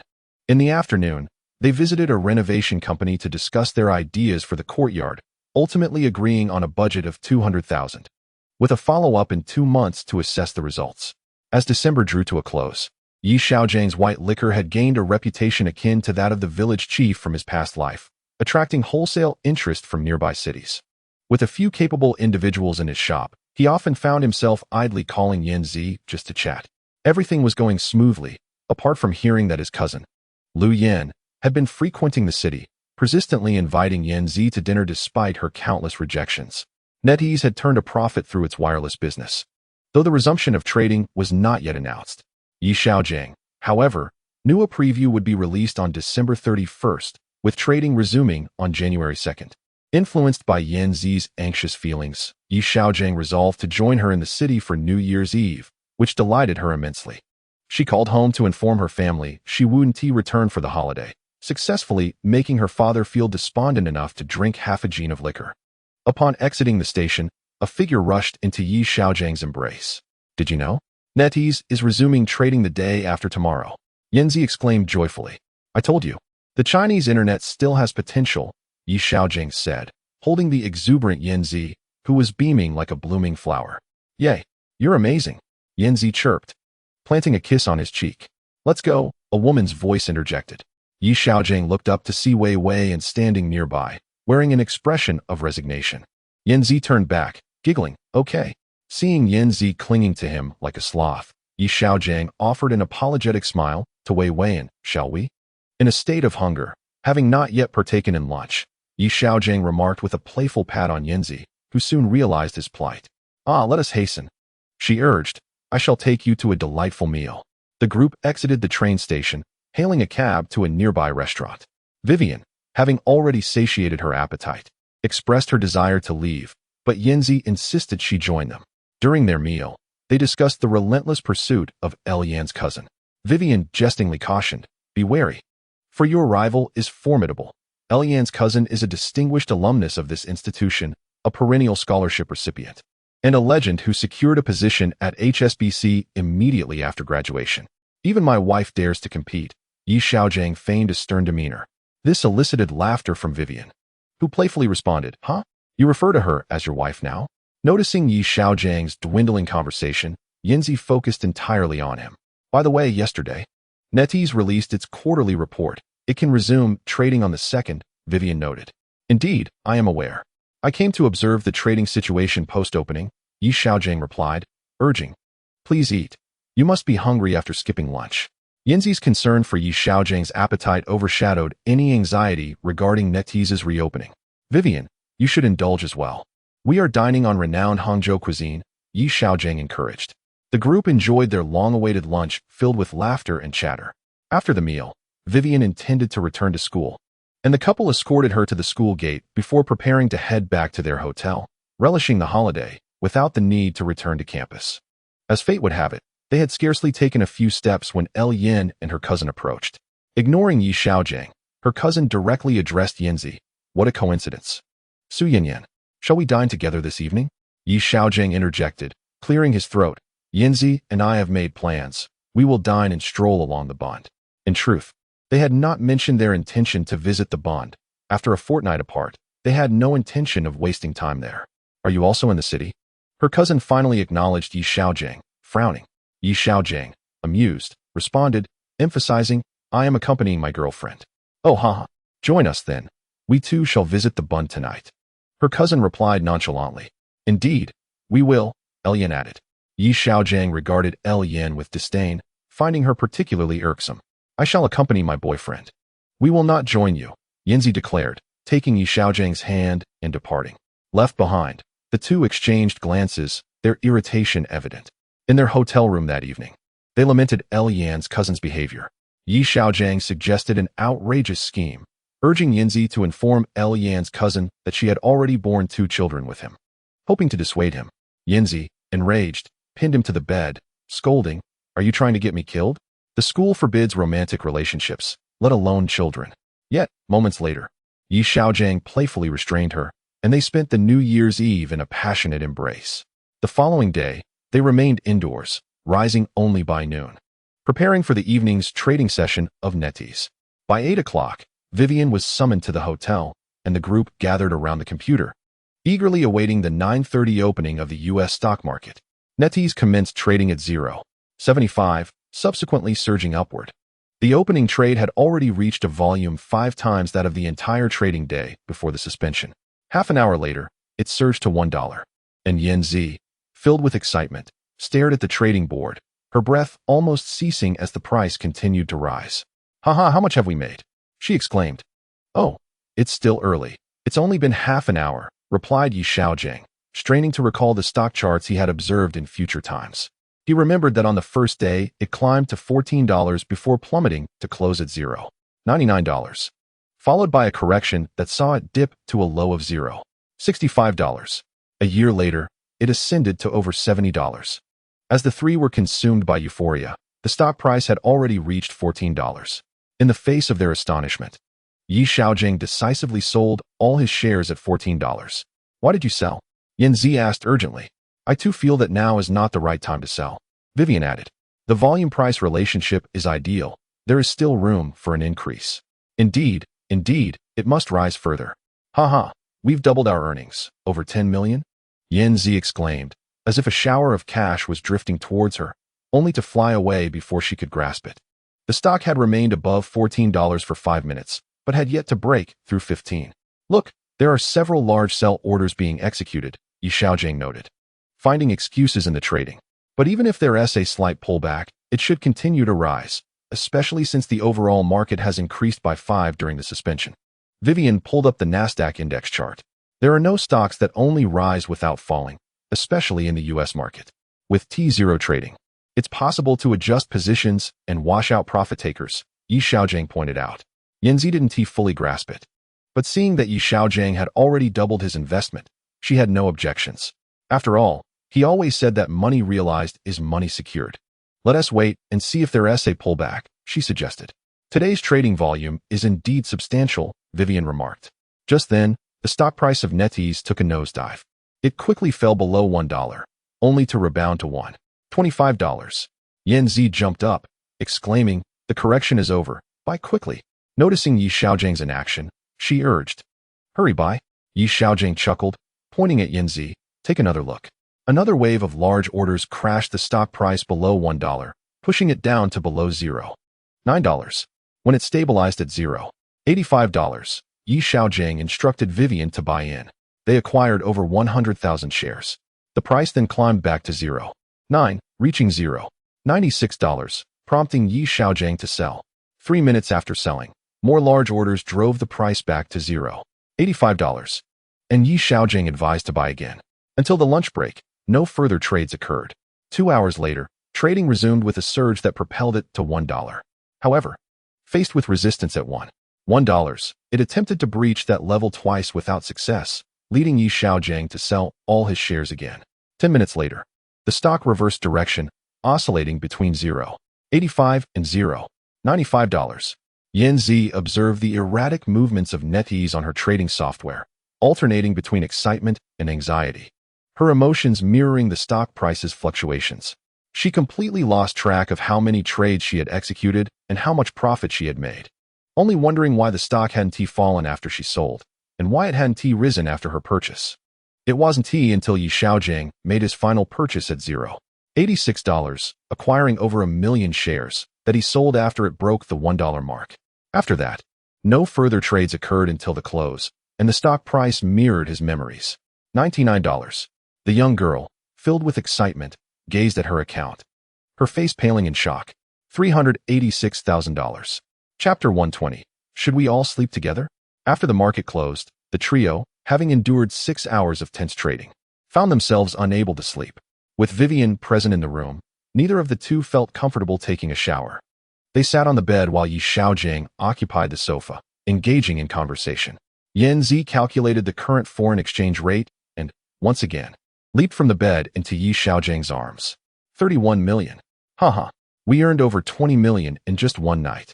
Her voice, slightly hoarse from the evening's trading, made it difficult to articulate the latter part, yet it did not dampen the young girl's exuberance. Mr. Yi, your trading skills are remarkable. Vivian expressed her admiration for Xiaogan's prowess, particularly his decisive selling above 14. Ah, it's nothing, Xiaogang replied modestly. Suddenly, Yanzi jumped onto him, catching him off guard and nearly causing him to cry out in pain. Ah, husband, what's wrong?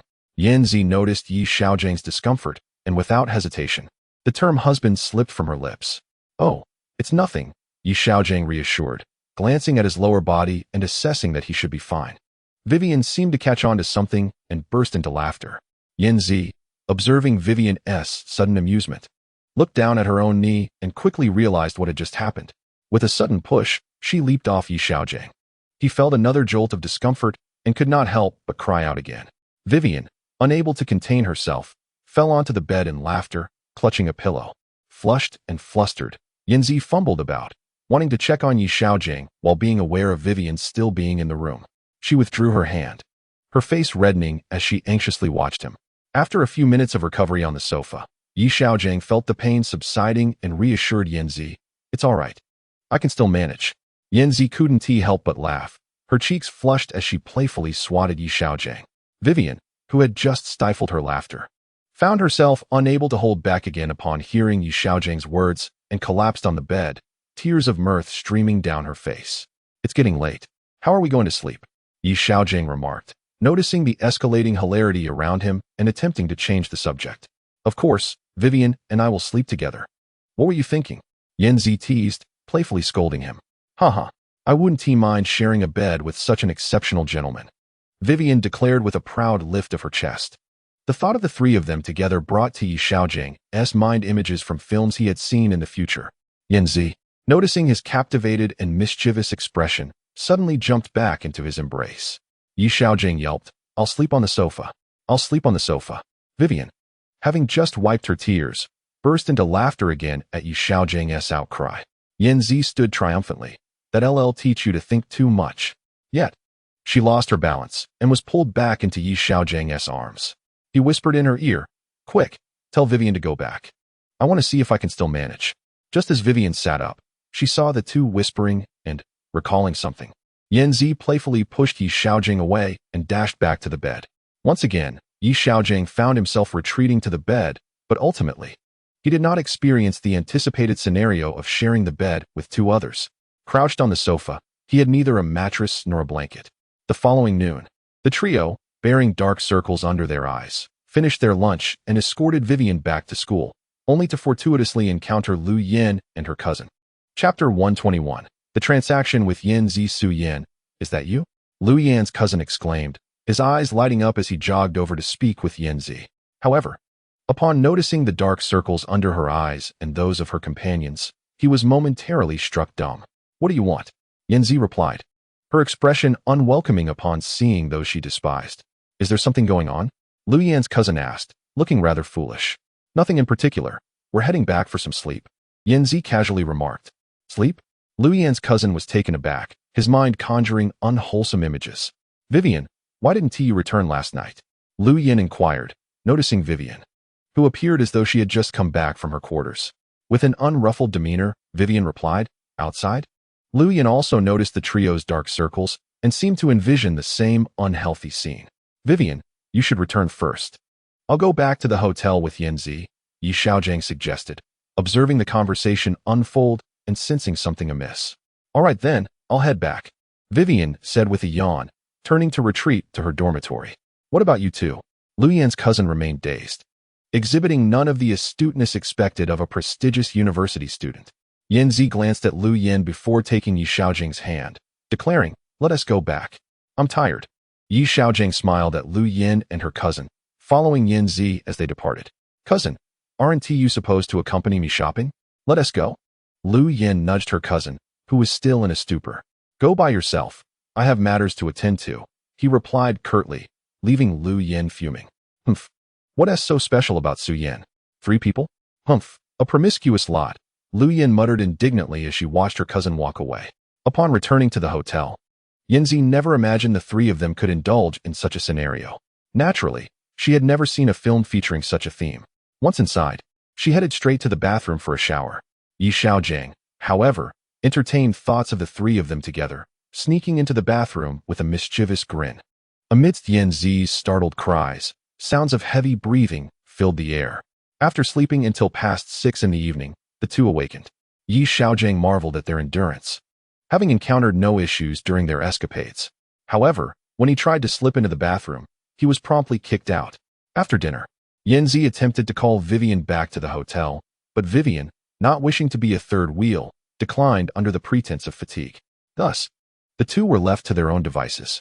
By 9:30, as the U.S. stock market opened, shares began at 0.99, failing to breach the 1 mark before reversing downward, hovering near 0.95 until the lunch break.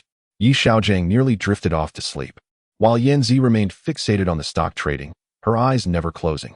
Taking advantage of the lunch break, Yi Xiaogang managed to catch a brief slumber.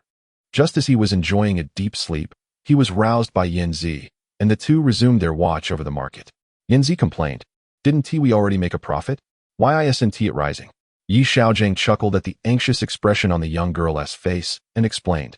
After NetEase reported a loss in its annual earnings post-IPO, major Wall Street institutions have downgraded their ratings to the lowest. All the institutions that invested at the time of the IPO have gradually exited. Now that there is a sudden profit, institutions are also speculating and need to build their positions first. The short-term increase may be minimal. The stock price of NetEase has directly plummeted below $9, stabilizing at 0.86, fluctuating between 0.86 and 0.87, with trading reduced to a transaction every minute, and sometimes even extending to 2 or 3 minutes. Yanzi's enthusiasm waned like still water, gradually diminishing alongside the stagnant price fluctuations. As the market approached closure, she unexpectedly slumbered in Yi Xiaojang's embrace. Reflecting on his past life, Yi Xiaogang recalled that the stock didn't begin to rise again until February.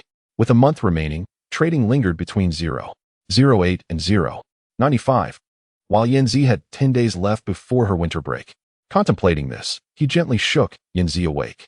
As soon as his hand brushed against her, she jolted upright, her gaze fixed on the computer screen. Ah, the market has closed. There were no trades today, Yi Xiaogang remarked with a smile. Yanzi stared at the closing price of 0.86, and Yi Xiaogang couldn't help but chuckle at the recent trading lethargy. With the new year approaching, he said, I will return home tomorrow. You can manage the stocks in my stead. Buy when it hits $0.8 and sell when it exceeds $0.9. Let my financial powerhouse practice her skills. Yanzi immediately covered her mouth, disbelief etched on her face. Me? I dare not, she exclaimed. It's all right, if you incur losses. Consider it your dowry, Yi Xiaogang replied with a laugh. Memories of his past life indicated that prices would soar above $70, and even purchasing at 0.08 would yield substantial profits. Ah, that much money for me to invest. The young girl hesitated, glancing at the stocks, feeling a flicker of temptation. Haha. If I am unafraid, why should you be? Yi Xiaojing chuckled, lifting Yin Zi into his arms. Encouraged by his reassuring words, Yin Zi became animated, playfully pushing Yi Xiaojing down and unabashedly peeling off his clothing. Chapter 122. I earned $400,000 upon returning home. Yi Xiaojing reviewed the recent sales of liquor. The Qinghua porcelain and Gulihao brands had established themselves as leaders in the mid-range and low-end markets. The shop was bustling with the 3 employees, unable to sit down due to the influx of customers. His ex-wife and Mao Hui had no time during the day to handle accounts, only managing to finalize the day's cash and bills after the customers had left, rarely returning before 9 o'clock. Observing his ex-wife's exhaustion, Yi Xiaojing felt a pang of compassion and decided to increase each person's salary by 500 yuan. He also posted recruitment advertisements at the entrance. His parents and Yin Zi's parents would come to assist after finishing their own work. Although they left each day drenched in sweat, no one complained, as it was a consequence of their daughter choosing this path. Since the decline in Shanghai and Shenzhen stocks in July, there had been no signs of recovery. Old Wang and manager Wang Chong had visited the wholesale department, lamenting that losses had driven their wives to consider divorce. They implored Yi Xiaojing for recommendations on stocks that might rebound. After examining thousands of stocks, he struggled to identify any likely to rise amidst the downturn. Old Wang departed, cursing the stock market for its deceitful nature. Since Yin Zi's departure, she had scarcely slept at night, calling regardless of the hour whenever she purchased stocks. Just as he had begun to rest soundly one night, he received a call informing him that the stocks had been sold. After this happened twice, she ceased calling until the day of her holiday. Meanwhile, rumors circulated at school about her and Wei Weiyan spending the night with a man. Yin Zi's holiday began on the 15th, and that afternoon, she called to inform him that she would arrive home by train early the next morning. Yi Xiaojing readily agreed to go pick her up, his mind buzzing with ideas for new techniques to explore. Before Yi Xiaojing nearly froze to death at the exit, a petite figure dashed into his embrace. Do you know? I made $400,000. Yinzi exclaimed, nestled in Yi Xiaojing's arms, completely oblivious to the gazes of passers-by. Holding Yinzi close, Yi Xiaojing replied, and after a quick glance around, the little girl, with a furtive glance reminiscent of a thief, obediently descended from his embrace and hurried him out to catch a ride home. Upon entering their abode, Yinzi exuberantly pushed Yi Xiaojing down, screaming as she fell in an innovative position he had devised. Haha, do you know? I executed 2 full-margin trades and earned 400,000. That's over 3 million RMB. Yinzi proudly declared after freshening up, causing Vivian to fume. Ha! She hardly speaks to any male classmates at school. The gossip is rampant, Yinzi languidly remarked, her voice dripping with nonchalance. With half-closed eyes, Yi Xiaojing, filled with drowsiness, inquired, did the school investigate? Who spread such rumors? Humph, it must be Lu Yan. She always believed herself to be a Beijing native. Quite full of herself, Yinzi asserted confidently. Hee, do not waste your energy on such petty individuals. It is unworthy. Yi Xiaojing consoled her. Humph, I couldn't care less. A person of integrity need not fear shadows, the little girl replied, nonchalantly turning her head. Indeed, Yi Xiaojing murmured, drowsily.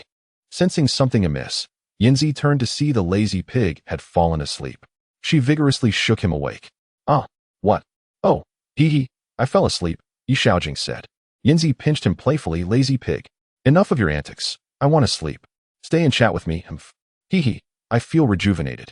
Yi Xiaojing attempted to turn over again, only to be firmly pushed back down by Yinzi. No, I haven't finished. She insisted urgently. Tell me. Buy at 80 cents and sell at 90 cents. Vivian is losing heavily compared to you. Yi Xiaojing managed to turn over once more. Chapter 123. Full margin on NetEase stocks. The white liquor market was bustling before the new year, especially since Yi Xiaojing held prominent brands like Qinghua Porcelain and Gulihao, alongside Shuanggo. Even after hiring 4 additional staff, the pace was relentless, with lunch often merging into dinner. His ex-wife and Mao Hui were able to focus on their accounting tasks, while Yi Xiaojing, under the watchful eyes of parents on both sides, diligently attended to his responsibilities. After earning $400,000, the little girl exhibited unparalleled enthusiasm, sleeping by day and staying up all night. Yet, not a single evening offered her a chance to shine.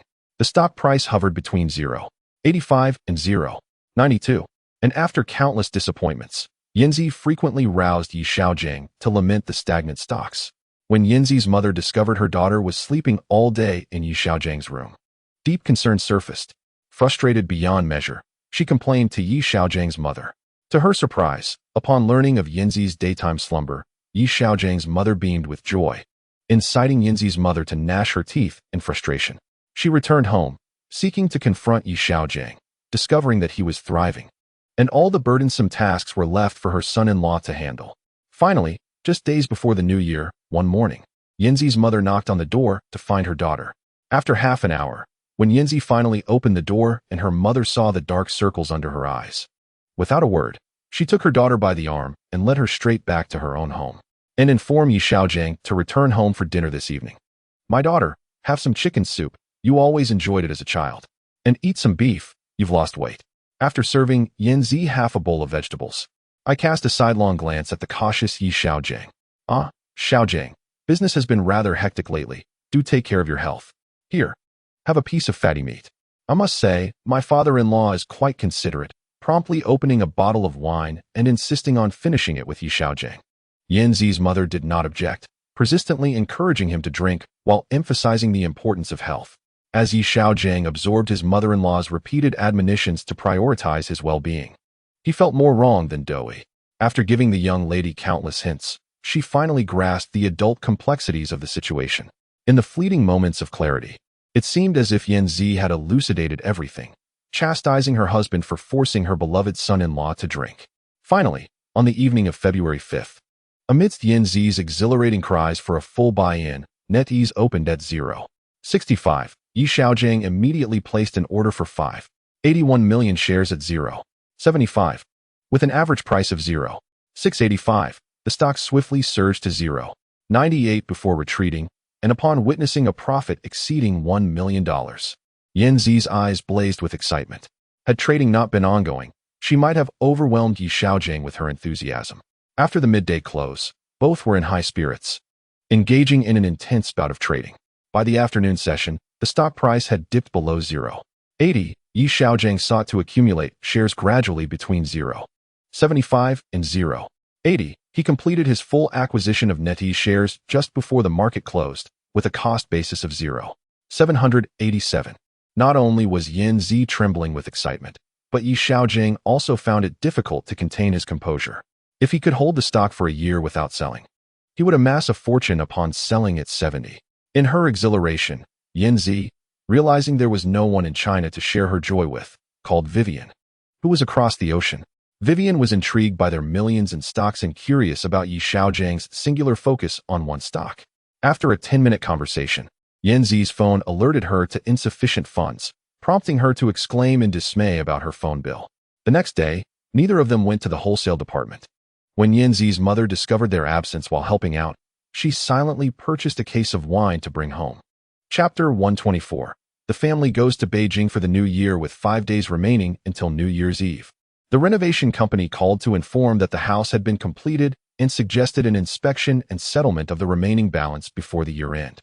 Yinzi's eyes sparkled with excitement at the prospect of seeing the courtyard renovation, eager for Yi Xiaogang to buy tickets and depart immediately.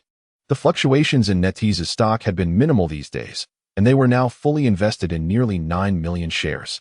Following their purchase, the next evening, her mother had forcibly taken their daughter back home, preventing Yi Xiaogang from trading. After all, over the past few days, his mother-in-law had always found laborious tasks for him, and he would fall asleep as soon as his head hit the pillow at night. Upon returning home after a day's work, Yi Xiaogang saw his mother cooking, while his father, who worked night shifts, had already left for work. "Mom, I'm heading to Beijing tomorrow. The courtyard is finished, and I need to inspect it and pay the remaining balance," Yi Xiaogang said, gnawing on a piece of rib. "Going to Beijing now? Have you bought your ticket? Is it possible to secure tickets now? After the new year, my mother believes that it is highly unlikely to purchase return tickets during the Spring Festival. Let's rent a car and spend the new year in Beijing." Yi Xiaogang suddenly recalled that his mother had never visited Beijing in her entire life, a regret that lingered in their conversations over the past 20 years. "To Beijing," his mother exclaimed in astonishment, her eyes growing increasingly bright. "Indeed, the whole family should go. I will promptly inquire with Yinzi whether she wishes to join us," Yi Xiaogang declared, hastily exiting the house without even finishing his meal. "Slow down," his mother called out, but her son had already vanished from sight. "Yanzi, I am heading to Beijing to celebrate the new year," Yi Xiaogang announced loudly. "You won't be returning for the new year?" Yanzi asked anxiously. "My mother fears she won't be able to purchase tickets, and since she has never been to Beijing, it is a perfect opportunity during the holiday." He mimed the action of going to Beijing with Yanzi, who instantly understood and exclaimed, "I want to go too. That house is mine as well." The two then stealthily turned to glance at Yanzi's mother, who promptly rushed over, exclaiming, "No, no, you cannot go. What about us too? I want to see the renovations." Yanzi feigned a pitiful expression. "I have a share in the house too," she added, causing her mother to pause. After a moment's thought, her mother insisted, "You cannot go during the new year. What is there to see?" Upon hearing her mother's resolute stance, Yi Xiaogang interjected, "My parents are going too, and Yanzi has opinions about the renovations. This trip is primarily for inspecting the work, and the payment needs to be settled before the new year. Then I will ask your father," Yanzi's mother pondered, realizing that Yanzi should indeed go since her name was on the property deed. When Yanzi's father learned that his daughter intended to travel far during the new year, he thundered, "No way. We cannot celebrate the new year without her. She has a stake in the house, and they cannot forego the inspection," her mother argued. "What shall we do? It will be just the two of us at home for the new year. How can we manage?" Yanzi's father remained unconvinced.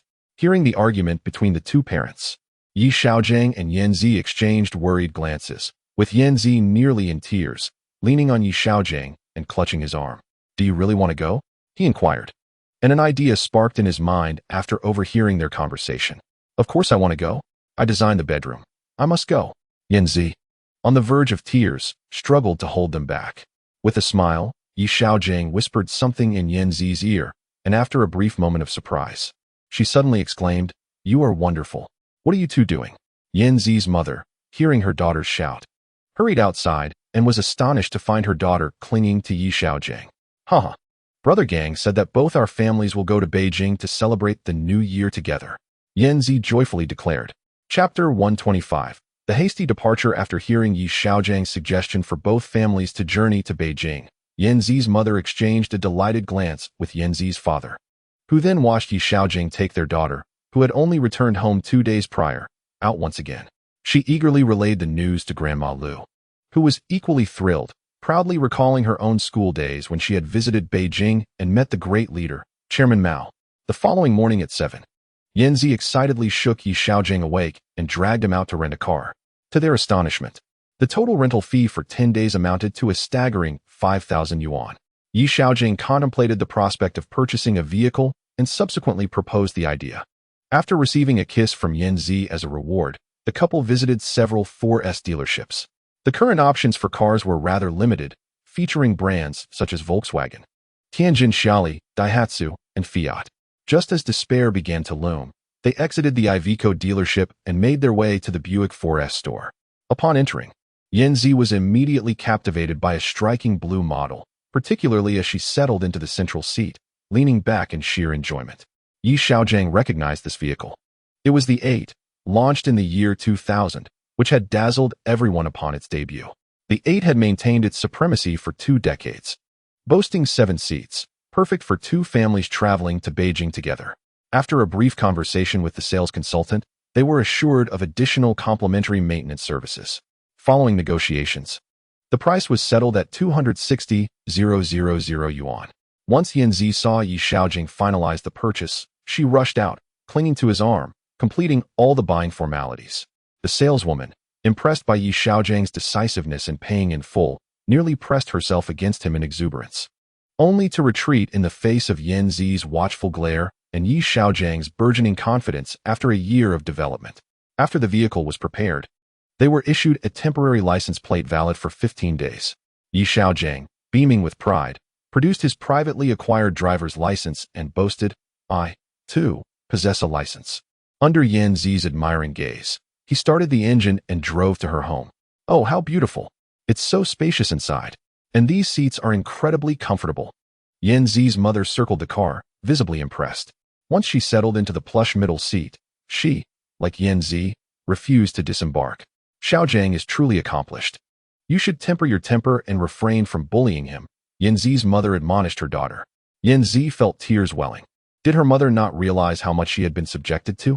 Auntie, we'll drive to Beijing tomorrow. It's perfect for both families to sit together. We'll pack a few clothes tonight and set off in the morning. Under Yanzi's piercing gaze, Xiaogang hastily approached her mother, saying, all right, I'll head back to pack. Yanzi, make sure to prepare a few extra outfits. Upon reflection, Yanzi's mother agreed and called for her daughter to prepare for their return home. All my clothes are at Xiaojiang's place. I can just collect them and return in the morning to meet you, Yanzi said, quickly climbing back into the car as her mother stepped out, her expression one of disapproval.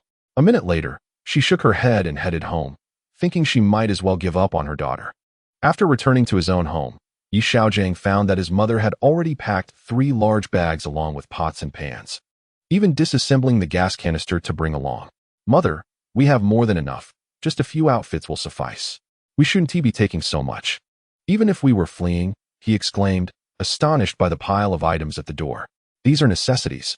And over there are the sausages and meats we pickled last year. We should take them along. They'll be perfect for the new year, his mother pointed out, indicating 2 sacks nearby. After more than an hour of persuading his mother, she finally consented to take just 1 bag of food and reduce the clothing by a box. However, they overlooked the fact that Yanzi's family needed clothing as well.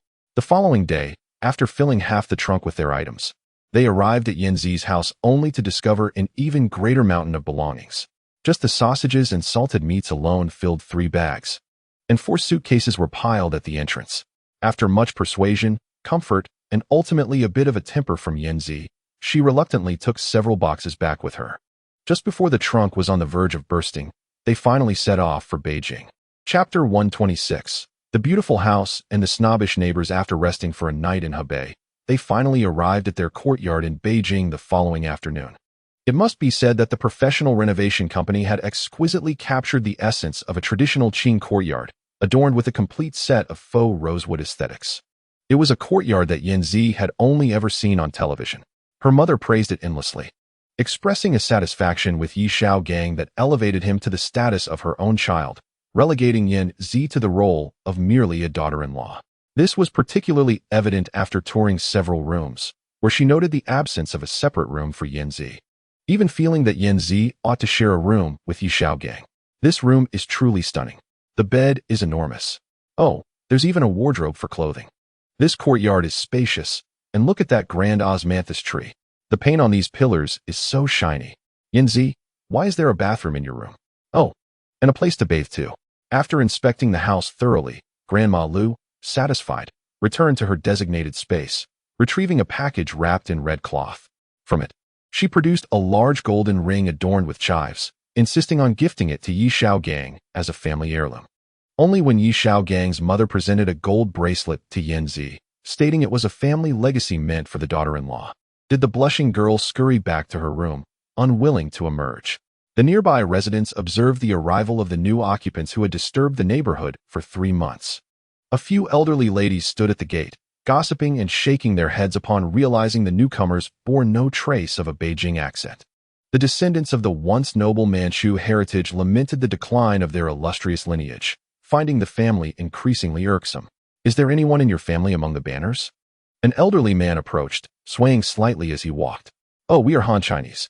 We just purchased the house and plan to stay here for a while, Xiaogang replied, deeming it necessary to extend some politeness, as they would be neighbors in the future. Oh, Han Chinese, the old gentleman chuckled, shaking his head as he turned to leave the courtyard. What did he mean by that? Yanzi, having calmed down in her room, emerged to see the old man speak a few words before departing, her expression filled with confusion. Xiaogang patted her shoulder and reassured her, don't mind him. He probably thinks he is of royal blood. Are they descendants of the 8 banners? Yanzi inquired with curiosity. At least they are Manchu. Xiaogang replied with a smile. Oh, Yanzi did not perceive any superiority in being Manchu. When we came to Beijing back in the day, these people were quite humble. How have they become so snobbish now? Grandma Lu observed the gossiping group with growing irritation. Regardless, let us ignore them. We should tidy up and go out for dinner later. Let us head to Dong Lai Shun for mutton, Xiaogang declared, breaking the somber atmosphere with enthusiasm as he took Yanzi's hand and returned to their room. Hey, what is that on your wrist? It's truly beautiful. Yi Xiaogang exclaimed upon noticing the golden bracelet adorning Yanzi's wrist, feigning surprise. Hee, it symbolizes the mistress of the Yi family, Yanzi proudly replied. Touching the bracelet. Oh, I must find the ring to symbolize my status as the son-in-law of the Lao Su family. Yi Xiaogang joked as he searched for the ring. Haha, you are so shameless. Yanzi laughed at Yi Xiaogang's comical expression. It is imperative that Yanzi's mother does not go out alone to chat with these women. One careless remark could lead to an unpleasant quarrel. Although Yanzi's mother usually handles matters with poise, should she become agitated, even the few family members at home would struggle to contain her temper. Yi Xiaogang felt a slight headache coming on as he rushed to his mother's room, advising her against letting Yanzi's mother venture out alone. In Beijing, one can never truly discern the identities of the people around. Those seemingly idling in the alleys, playing chess, could very well be retired government officials. Despite the ostentation of their home, given Yi Xiaogang's lack of power and influence, it felt akin to a fat sheep wandering amidst wolves. The risks far outweighed the opportunities. After discussing the implications with his mother, she immediately contemplated packing her belongings to return home, but it took considerable persuasion from Yi Xiaogang to dissuade her. I do not provoke others, and others do not provoke me. Chapter 127, A Narrow Path for Enemies, encountering a cousin again in the following days. None of the neighbors visited, which Yi Xiaogang's family found rather pleasant, relishing the tranquility. They spent an exhilarating New Year's Eve together. During the festive days, the parents of both Yi Xiaogang and Yanzi chose to turn a blind eye to the couple's cohabitation, convinced by the reasoning that at least half of the ownership of the pig belonged to their family. None of the elders had previously visited Beijing. Even Grandma Lu had not had the chance to explore the city when she came. After visiting several famous landmarks at a pace of one per day, they began to relax at home from the fourth day, realizing that sightseeing was indeed more exhausting than working. Once it became apparent that the elders were unwilling to go out, Yi Xiaogang and Yanzi took the initiative to drive around, reaching nearly as far as Yanjing. As their time in Beijing was drawing to a close, with their return scheduled for the day after, they concluded their excursion to Hohai when they were abruptly halted by a sports car. A bothersome individual emerged. Lu Yan, the cousin. Country bumpkin, what are you doing in Beijing? Lu Yan boisterously shouted after stepping out of the car. What do you want? Why are you blocking my car? You nearly hit me. Yi Xiaogang retorted angrily, having just managed to brake in time to avoid a collision as Lu Yan's car barreled down the wide street. Hey, how do you drive? Can you afford to pay for the damages if you hit me? Lu Yan arrogantly remarked. Casting a glance at Yanzi, he scoffed. Having previously thought that Yanzi and Wei Wei were merely accompanying Yi Xiaogang for some trifling game, his admiration had morphed into disdain. How could such a beautiful woman be reduced to playing such roles with this country bumpkin? Although he felt a twinge of envy towards Yi Xiaogang, his interest in Yanzi had completely evaporated. He merely sought to vent his frustration towards Yi Xiaogang. Who is this guy? A man in his 20s stepped out of the car, observing Yi Xiaogang and Yanzi, and inquired of his cousin. Just two fools, Lu Yan casually replied. What do you want? Yanzi demanded angrily, her face flushed with indignation, making her all the more alluring. This girl is quite something, the man remarked, his eyes lighting up at the sight of Yanzi. Haha, Li Gu is interested. Just wait until you know what she's really like. You won't be interested anymore. Lu Yan chuckled at the man. Oh, I'm curious, the man replied. I'll tell you soon. Cousin casually remarked. Kid, stay away from Beijing. Be careful, or I might just end you. Yi Xiaogang felt perplexed, asserting that there was no enmity between them. There's no need to flit around before me. Looking ready to bite. It's truly repugnant, he fumed. Wow, this kid's quite bold. A man nearby chuckled, amused that someone dared to insult his cousin. Just a poor fellow who's made a little money in the stock market. Thinking he's on top of the world, his cousin scoffed. Who are you calling a biter? I could make sure you never leave Beijing. Do you believe that? Let us ignore him. We should head home, Yanzi urged, pulling Yi Xiaogangs hand to guide him back to the car. Yi Xiaogang pondered. Having attracted the ire of this mad dog in Beijing was hardly advantageous. Out of my way, will you? He sneered. Upon hearing this, his cousin laughed heartily, and Yi Xiaogang felt a surge of frustration, wanting to charge at him. Gongzi. Yanzi tugged at him, her expression on the verge of tears. Taking a moment to regain his composure, Yi Xiaogang glanced at her concerned face and sighed. Let us go home. I thought he was someone formidable. Turns out he's just a coward. The man smirked, returning to the car. Huh. As if he were anything special, Yi Xiaojang's cousin nonchalantly settled back into his seat, yet didn't he start the engine. Once inside the car, Yi Xiaojang's emotions flared, contemplating ramming the vehicle into that man. Gongzi, let us not engage with them. It's not worth it, Yanzi urged, sensing his agitation. Sighing, he replied, I'm fine, let us head back. Buckling his seatbelt, he steadied himself, realizing that until he became formidable, he must endure, at least to spare his family and loved ones from worry. He silently vowed to grow stronger swiftly. Chapter 128. Sending Yanzi to Shanghai upon returning. Yi Xiaogang remained despondent. Yanzi tried various methods to cheer him up. Seeing her care prompted him to wear a smile in her presence, though it resembled a grimace. It brought her some joy. Despite having earned some money since his rebirth, with NetEase's stock price fluctuating around 1 yuan. Selling it all would yield merely tens of millions. A substantial sum for the average person, but a mere drop in the bucket in the eyes of Beijing's elites. How could he rapidly expand his network and elevate his status? Reflecting on the Rebirth novels he had read in his past life, he noted that every protagonist possessed the skill of miraculous acupuncture, effortlessly attracting provincial and municipal dignitaries. In his previous life, he had only known losses and was perpetually entangled in debt, which had led to the disintegration of his family. Why, he wondered, must his rebirth be so stifling? The highest-ranking official he knew was merely the director of a state-owned winery, a position that barely warranted a glance from the government in Beijing. Yearning to emulate the remarkable figures from those novels, he found himself devoid of a plan. First, I must earn money. I need to amass wealth that compels the elites to take notice, Yi Xiaogang resolved, ultimately vowing to strive tirelessly for financial success, ensuring that those who looked down on him would one day bow before the power of wealth. Since encountering his cousin, several family members had noticed Yi Xiaojang's troubled demeanor. Eventually, through Yanzi, they learned that his brash cousin had been causing unwarranted disturbances. Several individuals shared the sentiment that it would be wise not to offend those in power, considering they were merely common folk. Engaging in a struggle against the affluent offspring of Beijing would be akin to an ant attempting to shake an elephant. Consequently, they refrained from discussing the methods employed by the Beijingers. 2 days later, they packed their belongings and returned to Jinling. Upon their return home, the wholesale store resumed operations, and they managed to settle all matters.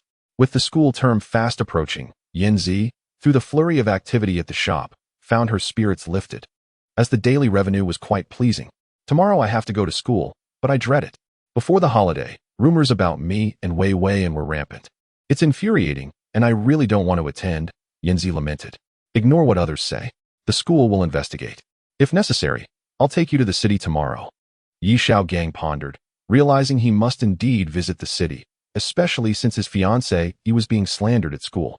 Though the young girl did not voice her distress, it would be unbearable for anyone. Furthermore, Yanzi maintained a respectable reputation among the boys at school. Really? You will take me to school? Haha, you are the best. Yanzi exclaimed, her spirits lifted immediately. Yes, let's pack tonight and depart in the morning, Yi Xiaogang replied with a smile. I will inform my mother that I am taking you to school. That sounds wonderful. I'll call my mother. She will surely be pleased. During the new year, she remarked on my good judgment in choosing a fine husband, Yanzi joyfully declared, rushing to call her mother after planting a kiss on Yi Xiaogang. Of course. My darling has better taste than I do, Yi Xiaogang chuckled. Ah, Shaw, you think I'm the one at a disadvantage? Yanzi teased, her call connecting. Upon hearing Yi Xiaogang's words, she quickly caught on. Hey, Mom. Tomorrow, Brother Gang said he would take me to school. She exclaimed with delight as her mother answered. Yes, yes, I know. Haha, I'll pack my things tonight, she responded, grinning as she walked over. My mom said to drive carefully, she added. Haha, you know my driving skills. I'm as steady as they come, Yi Xiaogang replied proudly. By the way, let's go get the license plates this afternoon. They are due soon, Yanzi reminded him. Since purchasing the car, they had been on holiday, and although the vehicle registration office reopened yesterday, they had been too busy at the shop to handle it. All right, we'll go this afternoon. You should come along and try your luck at securing a good plate number, Yi Xiaogang suggested with a smile. I have good fortune. Watch as luck graces me. Yanzi laughed heartily. Ultimately, they selected a plate number of 0618, which corresponded to their date of June 18th, their blind date, bringing joy to Yanzi as she exclaimed, It's fate. Chapter 129. The angry Wei Wei, and upon arriving in the city, Wei Wei had already returned to school, as there is no spring festival celebrated in America. You finally arrived. I was nearly suffocated from boredom. Only yesterday did some students start coming back, Wei and expressed with frustration. Oh, you bought a car? Haha. And you have a dedicated driver.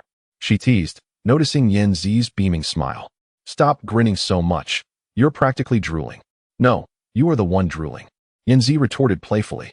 Quickly help me with my luggage. We are going out to eat soon, she said, unable to contain her laughter since their journey to the city began. Did you know that the rumor is still circulating? Just yesterday, I overheard several dorms discussing how Vivian was carrying a small bag, lamenting that Mr. Yi should take less and come again, saying it was nothing, just light. I'll help you all inside. Yi Xiaogang approached, carrying 2 suitcases, stating, you cannot enter the female dormitory. Leave it at the door. Vivian and I will take it in, Yan Zi chimed in, holding a bag of snacks brought from home. Oh, we can't go in, Yi Xiaogang pondered, recalling that entry to the girls' dormitory required registration. It's not much, the 2 of us can manage it.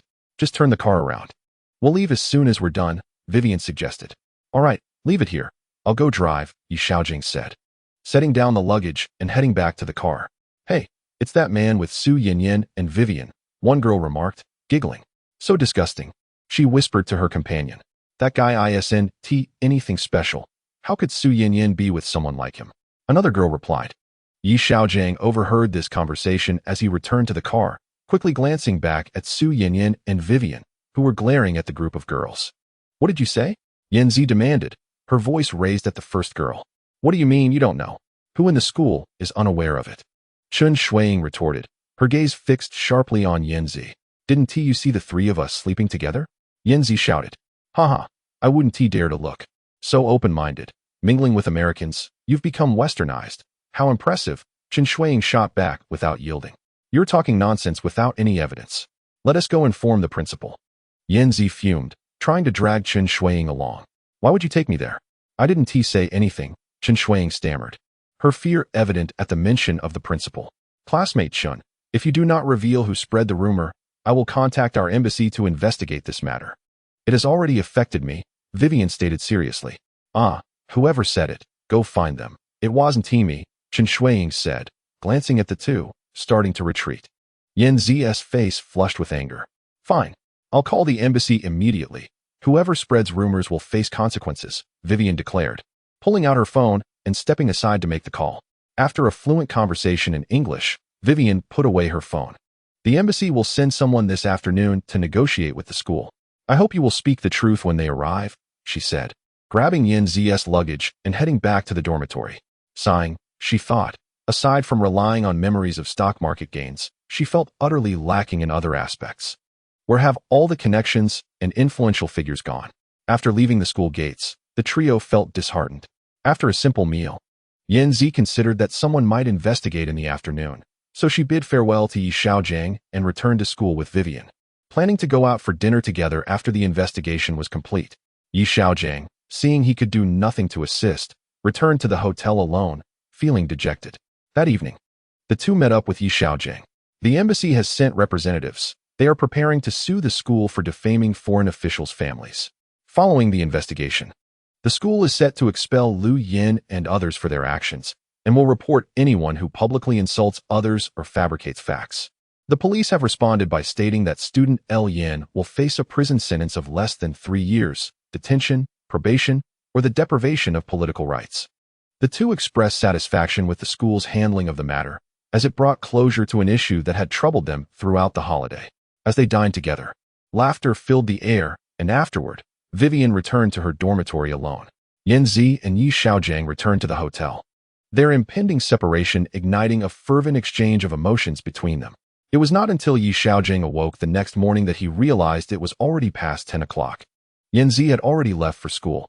Chapter 130. The counterfeit blue and white porcelain. Yi Xiaogang spent 3 days in Shanghai with Yan Zi, during which he seized the opportunity between classes to explore the city with her and Vivian. With a car at their disposal, they whimsically indulged their cravings and desires, embarking on spontaneous adventures, even making a trip to Hangzhou to visit West Lake one afternoon. During these 3 days, Elian's father traveled from Beijing to Shanghai, leveraging connections to successfully negotiate a change in the school's decision from expulsion to disciplinary action with probation. He also compensated Yanzi and Vivian with an undisclosed sum, which Yi Xiaogang did not inquire about, as he regarded it as a trifling amount. Though the young girl expressed her discontent over Elian's lack of expulsion, the matter gradually faded from their conversations amidst laughter. However, it was rumored that Elian showed no remorse regarding the incident, merely expressing some harsh words before refraining from further slander. After all, Vivian, being a foreigner, held a significant weight in the eyes of the police compared to her local counterparts. On the way back, Yi Xiaogang received a phone call from his brother-in-law, who urgently informed him that a type of blue and white porcelain was being sold on the market for just 20 yuan a bottle. He instructed the salesperson to purchase several cases and urged Yi Xiaogang to return promptly to address the situation. This was indeed the case. All vendors previously selling their blue and white porcelain had switched to this new product, leaving them without orders. One salesperson spotted Yi Xiaogang's return and rushed over. Holding a bottle of the counterfeit, Yi Xiaogang examined it. Although its appearance differed, the words blue and white porcelain were identical to those on his own bottles, seemingly copied directly from his packaging. Shuanghe Distillery, Shuanghe Town. Huh, tough luck for you. Yi Xiaogang chuckled as he returned to the shop, retrieving a set of documents from his safe. I won't let this slide, he muttered. Are you sure about suing them? That might be tricky. They have their quality certification, his brother-in-law observed, somewhat perplexed by Yi Xiaogang's demeanor. Huh, don't you know why I delayed the sale of my blue and white porcelain for a week after it arrived? Yi Xiaogang replied, grinning. A week's delay? Yes. We wondered why you didn't sell it as soon as it arrived at the warehouse, his brother-in-law pondered. Hee, I waited a whole year for this wine. Yi Xiaogang continued to laugh without further explanation. Boss, why? You had us all on edge. A salesperson feigned mystery, growing anxious. Huh. I have already registered the trademark for blue and white porcelain. Yi Xiaogang exclaimed joyfully. Ah, a registered trademark? A few individuals exchanged glances, unable to fathom that the low-grade imitation wines of the classic blue and white porcelain and the sea blue were severely impacting the sales of authentic products. In a previous life, Yi Xiaogang had also sold these two counterfeit wines. For over a decade, the two wines coexisted peacefully with the genuine brands, as the Shuanghe and Yanghe distilleries had not registered trademarks for either blue and white porcelain or classic blue. Until Yi Xiaogang was reborn, these two wines were still on the market. Hee, watch me bring this shoddy factory to its knees, Yi Xiaogang chuckled with pride. In the afternoon, Yi Xiaogang went directly to the Industrial and Commercial Bureau to file a report. The next day, all Shuanghe blue and white porcelain products were removed from the market. 2 days later, the Shuanghe distillery was shut down and several executives were detained. 15 days later, the court summoned Yi Xiaogang for mediation. The distillery agreed to pay a fine of 500,000, but Yi Xiaogang refused. In the second mediation, he proposed a fine of 500,000 plus 1 million for the acquisition of the distillery. The distillery declined. In the third mediation, both parties reached an agreement. Yi Xiaogang would pay an additional 1,200,000 to acquire the distillery and would hire the original factory manager to continue overseeing operations. His brother-in-law was appointed as the factory manager. Yanzi was perplexed by the acquisition, believing that the profits from the wine processed at the Shuanghe distillery were already satisfactory, and acquiring a factory without its own brand was not worthwhile. After several unsuccessful attempts at persuasion, she reluctantly agreed to follow Yi Xiaogang's lead. The brother-in-law was astonished by Yi Xiaogangs decision to send him to the distillery, as he was only familiar with logistics and had no knowledge of wine production. However, Yi Xiaogang was resolute, even changing the legal representative of the distillery to his brother-in-law. His ex-wife encouraged the brother-in-law to give it a try. During their time working together, Mao Hui and the brother-in-law maintained a harmonious relationship, further supporting his endeavor. Ultimately, the brother-in-law reluctantly consented to the trial, assured by Yi Xiaogang that he would frequently visit the distillery to oversee matters. After the acquisition, the brother-in-law and Mao Hui noticed that Yi Xiaogang had been acting strangely in recent days. He often spoke to them with an intense fervor, as if about to ignite the darkness.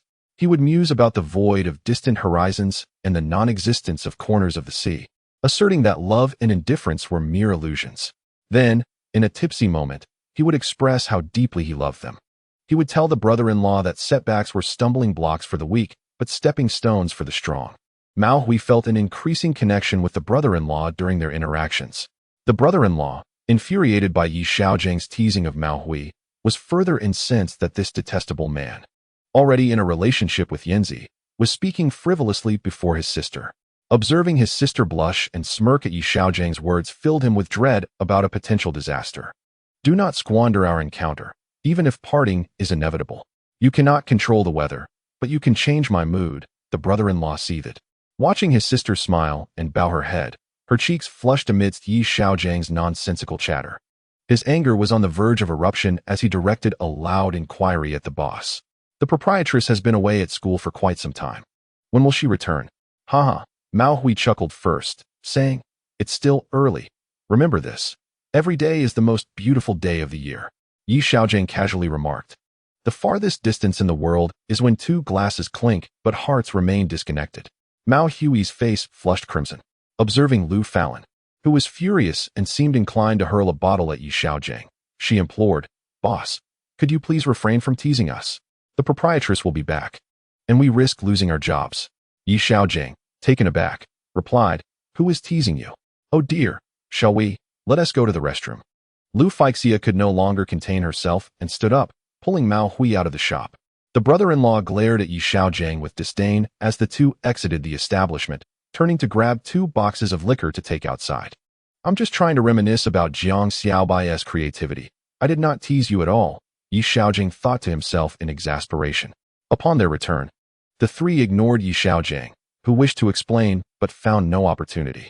He observed his ex-wife attempting to engage him in conversation several times, only to glance at her brother and lower her head to continue with the accounts.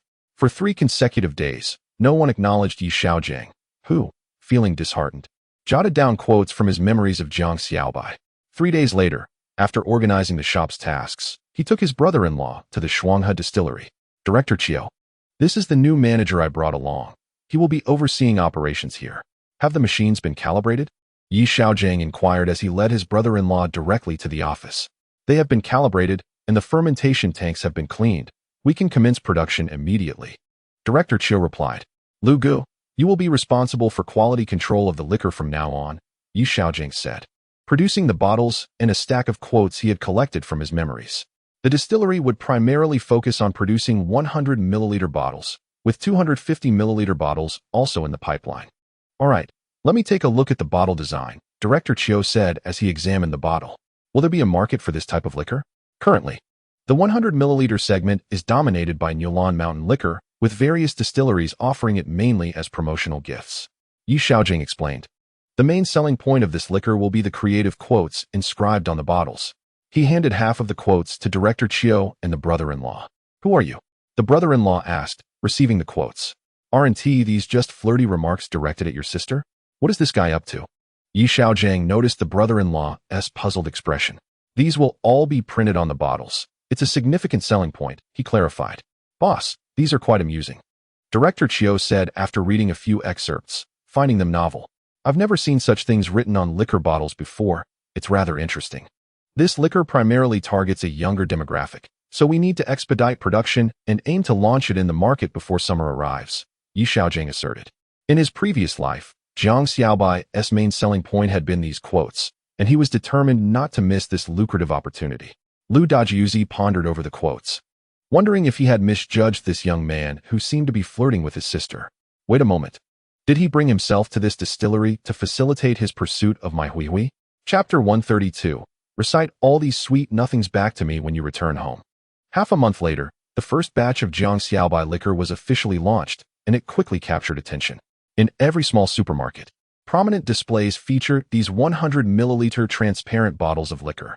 Each time a new shipment arrives, a throng of youthful patrons gathers, eagerly reading aloud the quotes inscribed on each bottle to their girlfriends. They often purchase their favorite quote-laden bottles in bulk, with some even opting to buy an entire case to take home. My brother-in-law has been overwhelmed at the factory, with numerous ordering calls bypassing the sales department and going straight to the factory director's office. The delivery vehicles from the distillery can barely keep up with demand, prompting many clients to wait outside the factory, ready to take their orders as soon as the products are available for dispatch. This frenzy has left Director Qiu in a state of exasperation, lamenting why he wasn't privy to such a lucrative opportunity last year, and regretting having ventured into producing blue and white porcelain, as now the factory seems to belong to others. After 20 days of staying at the distillery, Mao Hui, accompanied by Lu Feijia, visited the factory with Yi Xiaogang, witnessing the bustling activity firsthand. Yi Xiaojiang's demeanor had transformed. The once roguish glint in his eyes was replaced with something more earnest, while Lu Feijia exhibited a familiar gaze reminiscent of their past lives. This juxtaposition brought both joy and embarrassment to Yi Xiaogang. A month later, during a trip to Shanghai to see Yanzi, Yi Xiaogang took several cases of liquor and discussed consignment deals with various wholesalers. On the return journey, several merchants promptly agreed to secure the distribution rights for the region where Jiang Xiaobai was located. The young girl, captivated by the quotes on the bottles, found herself lost in thought, discovering many sentiments that Yi Xiaogang had never shared with her. Spreading from Yanzi's dormitory, these quotes permeated the entire Shanghai University, igniting a fervor among the students. The campus buzzed with excitement as boys endeavored to memorize the quotes while girls took pride in receiving them. Within a week, more than 100 couples formed as a result. In our reality, it is truly wonderful to exist so authentically in certain moments. Friends willing to meet are unbothered by inconvenience and are never too busy. Yi Xiaogang, with a forlorn expression, recited numerous quotes at the bedside, yearning to embrace Yanzi. However, he realized there were still many he had yet to memorize. Yanzi, noting that he had not recited many of the romantic phrases to her, insisted that he continue until she was satisfied before allowing him to touch her. Friends who are willing to meet are unafraid of trouble and never too busy. The most effective way to retaliate against mediocrity is to maintain a pulsating heart. Tomorrow's events will unveil themselves the day after. Listening to a song, thinking of someone, recalling certain matters, and hoping for particular words. My dear, you are the only one I wish to share intoxication with, Yi Xiaogang lamented, suppressing tears. Oh, and me. Just kill me, he exclaimed dramatically, as he seized the moment to pounce on Yanzi, who was reveling in her triumph. Oh dear, you're being so sneaky. Let go of me. Yanzi struggled momentarily before yielding to Yi Xiaojiang's embrace. Hee, Brother Gongzi, how did you come up with these beautiful phrases? She inquired, her eyes sparkling with delight. These are merely the words I wish to express when I think of you, Yi Xiaogang replied shamelessly. Hee, you're so wonderful, Brother Gongzi. She teased, playfully forgetting his name. Let me teach you some more, Yi Xiaogang continued, flipping over. Ah, darling, darling. She giggled. Too late. On Director Chen's desk at the Double Ditch Distillery lay several bottles of Jiang Xiaobai. How did that rascal come up with this idea? Why isn't he producing it at our factory? Has he grown wings? Alas, this is the work of that country bumpkin. Upon hearing Elian mention that this wine was concocted by Su Yanyan, that rustic fellow, Elian's cousin exploded in fury and hurled the bottle out the door. Xiangzi, I hear this wine is being made by Xiaogang, and it's selling quite well. What is the matter? Do you still want him? Damn it. You are my woman. Chapter 133. Distracted Mao Hui Accountant Mao. This salesperson has placed an order for 10 boxes, yet your shipment slip indicates only 1 box? The new dispatcher, Sister Mao, remarked that the amount on this order is incorrect. I only received 5 boxes, so why am I being charged for 10? Shall we? How come this sum is short by over 100? As Yi Xiaogang arrived at the store, he noticed several individuals searching for Mao Hui, each clutching an order slip. Let me recalculate. Upon seeing Yi Xiaogang, Mao Hui hurriedly picked up several slips and bowed her head to verify. What is wrong with her? Yi Xiaogang inquired of Lu Faxia. Just ask her, Lu Faxia replied mysteriously. Shall we? What is the matter? Is there something at home? Yi Xiaogang turned to Mao Hui. It's nothing at all. I just made a mistake in my calculations. I'll fix it right away, Mao Hui quickly assured. Oh, Yi Xiaogang observed Mao Hui's anxious demeanor. What could be troubling her? She had never made mistakes before. He turned back to Lu Faxia. She has been like this since she returned from the factory. Lu Faxia maintained her air of mystery. Return like this? Yi Xiaogang was taken aback. Could it be related to my brother-in-law? That seems unlikely. They had no prior connection in the past. Hello, Director Lu? Haha. Yi Xiaogang pondered for a moment before dialing Lu Fallon. Boss, what is up? I'm swamped. Lu Fallon responded over the phone. Oh, nothing much. Just inquiring why Mao Hui went to the factory and has returned in such a distracted state, Yi Xiaogang asked. There was a brief pause on the line. She wants to come to the winery, but is afraid you might disagree. She wants to go to the winery? There are accountants at the factory. Why would she go? As Yi Xiaogang spoke, He began to sense that something was amiss. Hee, boss, I'm busy, I'll talk to you later. My brother-in-law actually dared to hang up on me. By the way, is it true that you and Xiaowi? Yi Xiaogang leaned closer to Lu Faxia. Lu Faxia immediately blushed. Presumably so. Oh dear, I don't know. Don't get so close to me. Yi Xiaogang jumped back a meter. Really? Hui? Yi Xiaogang turned again to look at Mao Hui, who instantly flushed and shot him a glare. Could it be that I have altered the destinies of the Lu family? In my past life, I found that sister-in-law quite disagreeable. Regardless of my father-in-law and mother-in-law, she even used my brother-in-law's compensation to buy a car for her own brother. The old couple must have wept countless times over this daughter-in-law. If my brother-in-law were to be with Mao Hui, it could indeed be a fortuitous union. Shall we? The winery is in need of a cashier. Do you have any classmates to recommend? Yi Xiaogang asked deliberately. Lu Faxia and Mao Hui both looked up, one astonished and the other curious. I went to Mao Hui without a moment's hesitation and immediately said, "This place is indispensable. We should introduce someone. The distillery requires a month-long stay, with returns only once a month. Your family would surely disapprove." Yi Xiaogang chuckled as he observed the fleeting joy on Mao Hui's face transform into worry. "Oh dear, Xiaogang, please don't tease Xiao Hui," Lu Faxia remarked. Sensing Yi Xiaogang's deliberate jest, Mao Hui, coming to her senses, shot Yi Xiaogang a glare. If there were a compelling reason to convince me, it wouldn't be impossible. Yi Xiaogang believed that after a significant change in her elder brother-in-law, he would want to support their relationship, for even in his previous life. Though his demeanor towards Yi Xiaogang was less than amiable, it was always for his sister's sake.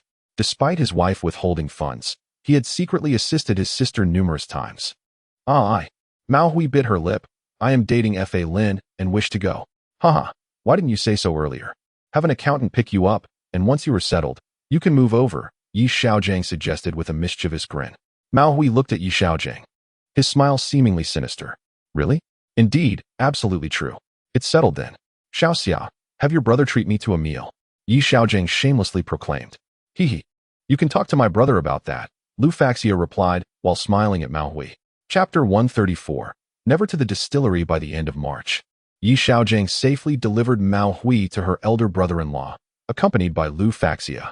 Upon meeting, Lu Fa Lin warmly embraced Mao Hui and exchanged greetings with Yi Xiaogang before taking their luggage and disappearing with Mao Hui for 50 minutes. After half an hour of furious complaints about the village head's incompetence, the elder brother-in-law returned to the office with a buoyant step. Unfazed by the murderous glares from the two, he leisurely poured himself a cup of tea. "I want lobster and lake delicacies," Yi Xiaogang bellowed. "Certainly, the canteen provides."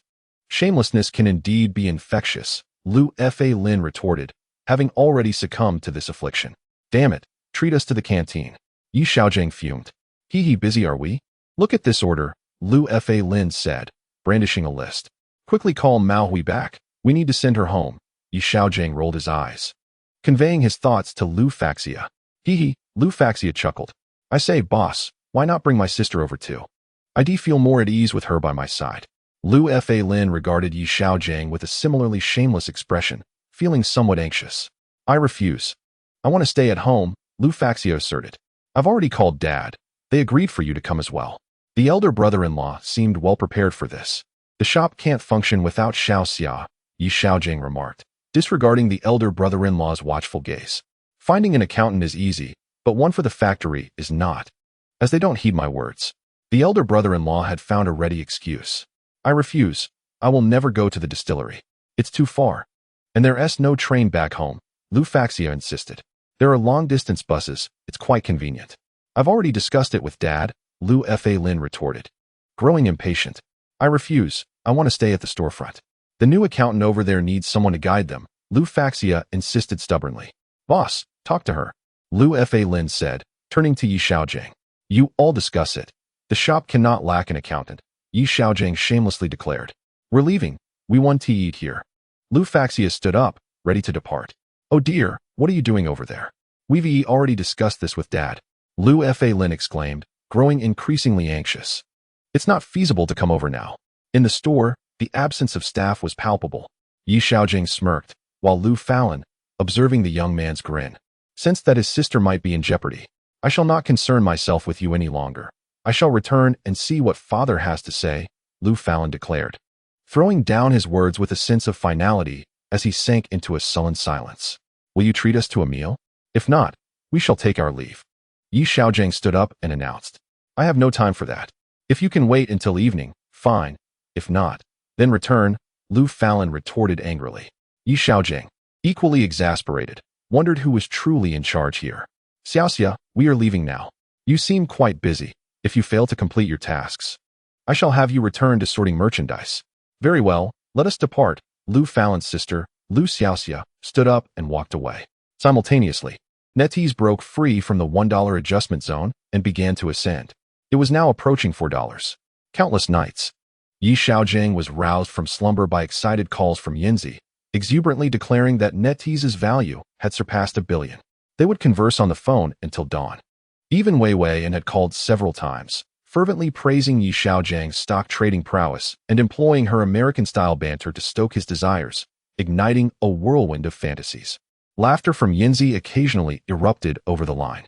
Under the dubious guidance of an unreliable brother-in-law, Jiang Xiaobai's liquor sales surged geometrically each month, claiming the crown from several brands in Yi Xiaogangs' possession.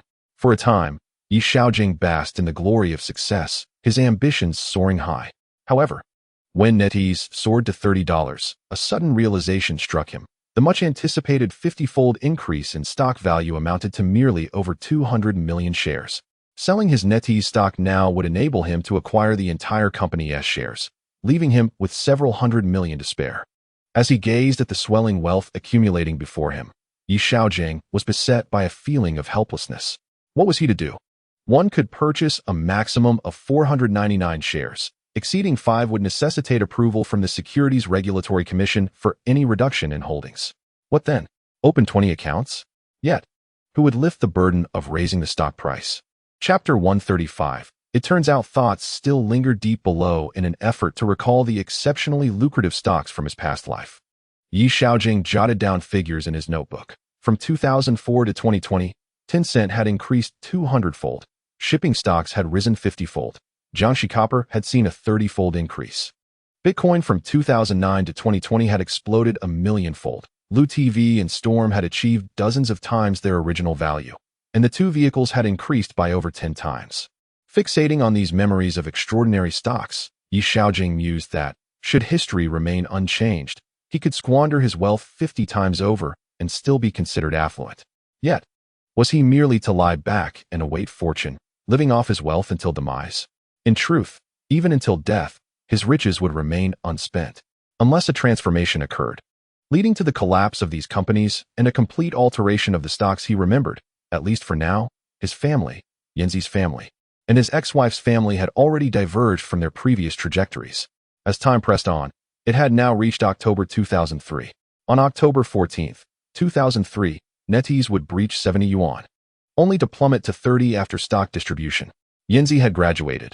Although she now flitted between the storefront and the distillery, she was vocally intent on joining her classmates in a financial firm. In his past life, he had been a hapless player, fretting over money. In this new existence, he had indeed earned wealth, yet the anxieties over money persisted. Should he continue to exploit the opportunities, making institutions work for him? In the event that the main forces become aware of his presence, what if these stocks are abandoned by them? After all, with tens of billions invested in the stock market, it is nearly impossible not to attract the attention of institutional investors. Finally, on the 14th, after selling NetEase at an average price of 695 and converting his total assets to 4.9 billion renminbi based on the exchange rate, Yi Xiaogang found himself engulfed in confusion. The Shanghai Composite Index still struggled at over 1,000 points, and Tencent was on the verge of falling below 1 Hong Kong dollar. Should he continue to invest a portion in each stock, waiting for history to unfold in its unchanging manner? Yinzi and a few university classmates had already made arrangements with a financial institution, preparing to start working there. They reassured Yi Xiaogang that with such wealth, he could comfortably retire, and once they earned as much as he did, they would return to retire. Even their parents' hopes for an early marriage were coldly dismissed. Yinzi's mother nearly resorted to a hunger strike in protest, insisting her daughter stay close to Yi Xiaogang. Yi Xiaogang had several private discussions with Yinzi, and during one conversation, she expressed that after years of study, she was not meant to return home to bear children. but to carve out her own path in the financial market. This company had formidable strength, with an asset scale reaching 3 billion renminbi, enabling them to navigate the financial landscape and achieve great heights alongside their peers. His previous failures in life had led him to drown in the vast sea of finance. But now that he possessed wealth, why couldn't he build his own financial vessel and surf freely with Yanzi? With the memories of financial products from his past life, he could undoubtedly become a key player in the market. It turned out that his assets had already amassed to a level far beyond the ground floor, yet his mindset remained in the depths of the basement, even several levels beneath. In a moment of frustration, Xiaogang slapped himself several times in front of Yanzi, causing her to panic and immediately decide against starting work. Choosing instead to stay by his side, terrified like a drenched little bird, Xiaogang stood up, grasped Yanzi's hand, and exclaimed with fervor, "I want to be the one in charge. I want to take the lead. I want to reap the rewards." After confirming that Xiaogang had not lost his sanity or spoken nonsense, Yanzi reflected on the situation and felt as though she had stumbled upon a rare opportunity. This underachiever, who had not even passed university entrance exams, harbored such grand ambitions. Overwhelmed with emotion, she embraced Xiaogang and wept uncontrollably. The first to burst into the room was her mother, who, upon witnessing the two sobbing in each other's arms, mistakenly assumed they were breaking up and fainted. Chapter 136. Yanxia Investment. When both sets of parents rushed into the room and saw Yanzi's mother collapsed on the floor, they immediately scrambled to lift her onto the bed. After a flurry of pinching and slapping, they managed to revive her just before calling for medical assistance. She cried out, "You can't abandon my daughter. My unfortunate daughter has been with you for so many years." Upon hearing this, Xiaojiang's mother picked up a broom and charged at him. After Xiaogang and Yanzi explained the situation to their mothers, Xiaogang was left covered in broom marks. With Yanzi's enthusiastic clarification, everyone learned that Xiaogang had amassed nearly 5 billion, causing both mothers to faint once again.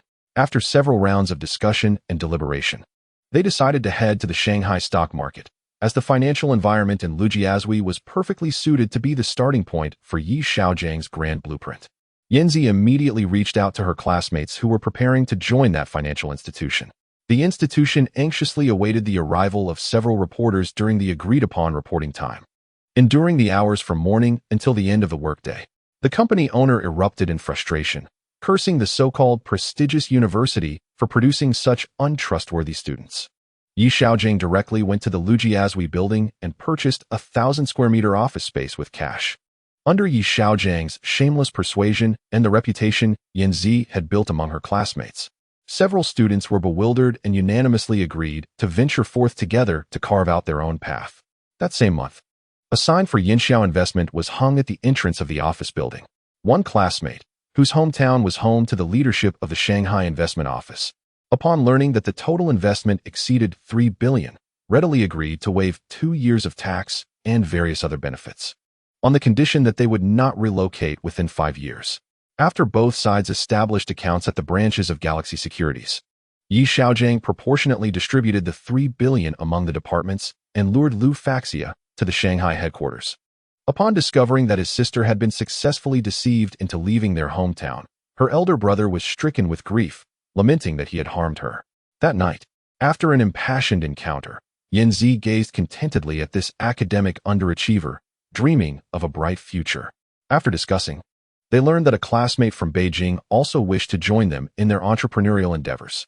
The next day, Xiaogang took Yanzi directly to Beijing, where they purchased 2 courtyards and established another branch, enlisting all reachable classmates except for Yan. Upon hearing this, Yan harbored intense disdain for both Yanzi and the country bumpkin. When her cousin learned that the 2 individuals he had looked down upon had invested 3 billion to start a company, he immediately vowed before Yan that if he did not eliminate these 2, he would castrate himself. In the Shanghai office, after Xiaogang instructed a few individuals to purchase some 10-cent stocks under separate accounts, he meticulously selected a stock that one classmate, upon reviewing, declared to be a scam, simultaneously contemplating withdrawal, Shandong Copper Industry, with 2 years of losses and a semi-annual report indicating a continued loss of 0.02 yuan. The total shares amounted to 1.5 billion, with a net asset value of 1.15 yuan. Last year, the revenue was less than 1 billion, with serious inventory backlog.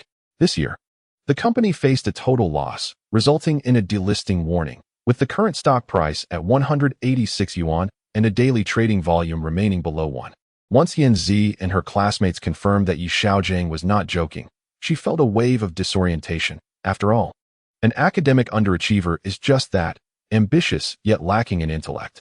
Nevertheless, in the end, after Yi Xiaogang promised to retain 10 billion for rewards and salaries, the group adopted a mindset of trying their luck, treating a dead horse as a living one, and collectively built their positions in both Shanghai and Beijing.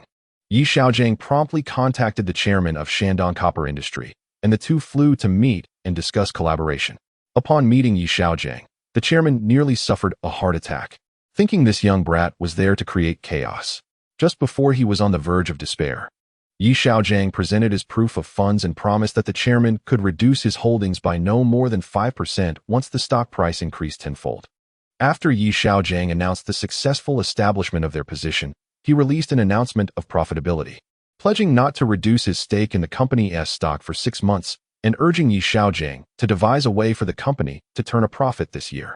Yi Xiaogang readily agreed, and as he listened to their shameless and sordid conversation, Yanzi nearly lost her mind. Could stock prices truly be bought up with money? How could they achieve profitability? Was this truly the pig she had painstakingly selected? Chapter 137. Unfathomable financial maneuvers after departing from Shandong Copper Industry. Yi Xiaogang established a metal products company in the Shanghai market, as well as in Beijing and Jinling. He subsequently recruited several gatekeepers and returned to Shanghai with Yanzi, instructing all employees to acquire over 50 of circulating shares at a price not exceeding 2 yuan, excluding the legal shares held by the chairman. Through various strategies of low selling and high buying, they successfully completed their share accumulation at an average price of 192 yuan. As the countdown to December 31st approached, anxiety loomed. Should Shandong Copper fail to turn a profit this year, it would face special scrutiny from the Securities Regulatory Commission. During the accumulation process, due to excessive share purchases, the stock price remained above 2 yuan for 3 consecutive days. Following an announcement of potential losses from Shandong Copper, the stock price plummeted, opening at its daily limit down. Yet, this effectively allowed Yanxia Investment to acquire several million shares of Shandong Copper below 2 yuan. Beginning December 21st, despite market adjustments, the stock price soared by 36, reaching a closing price of 373 on December 31st, upon which Shandong Copper released a pre-profit announcement, leaving the average university students astonished rather than elated. The company proclaimed a more than 200% increase in net profit from copper product sales in the fourth quarter, with an anticipated annual growth of 300 and projected earnings of 0.03 yuan for 2003. After a high opening on the third day, the stock price hit the daily limit up, with trading volume expanding to 3. However, the market followed suit on the third, with a high opening of 5 that saw no retracement. Within 3 minutes, a flood of buy orders sealed the board until the close. Yan Zi and several students were bewildered, questioning how the company could be profitable, suspecting fraudulent accounting.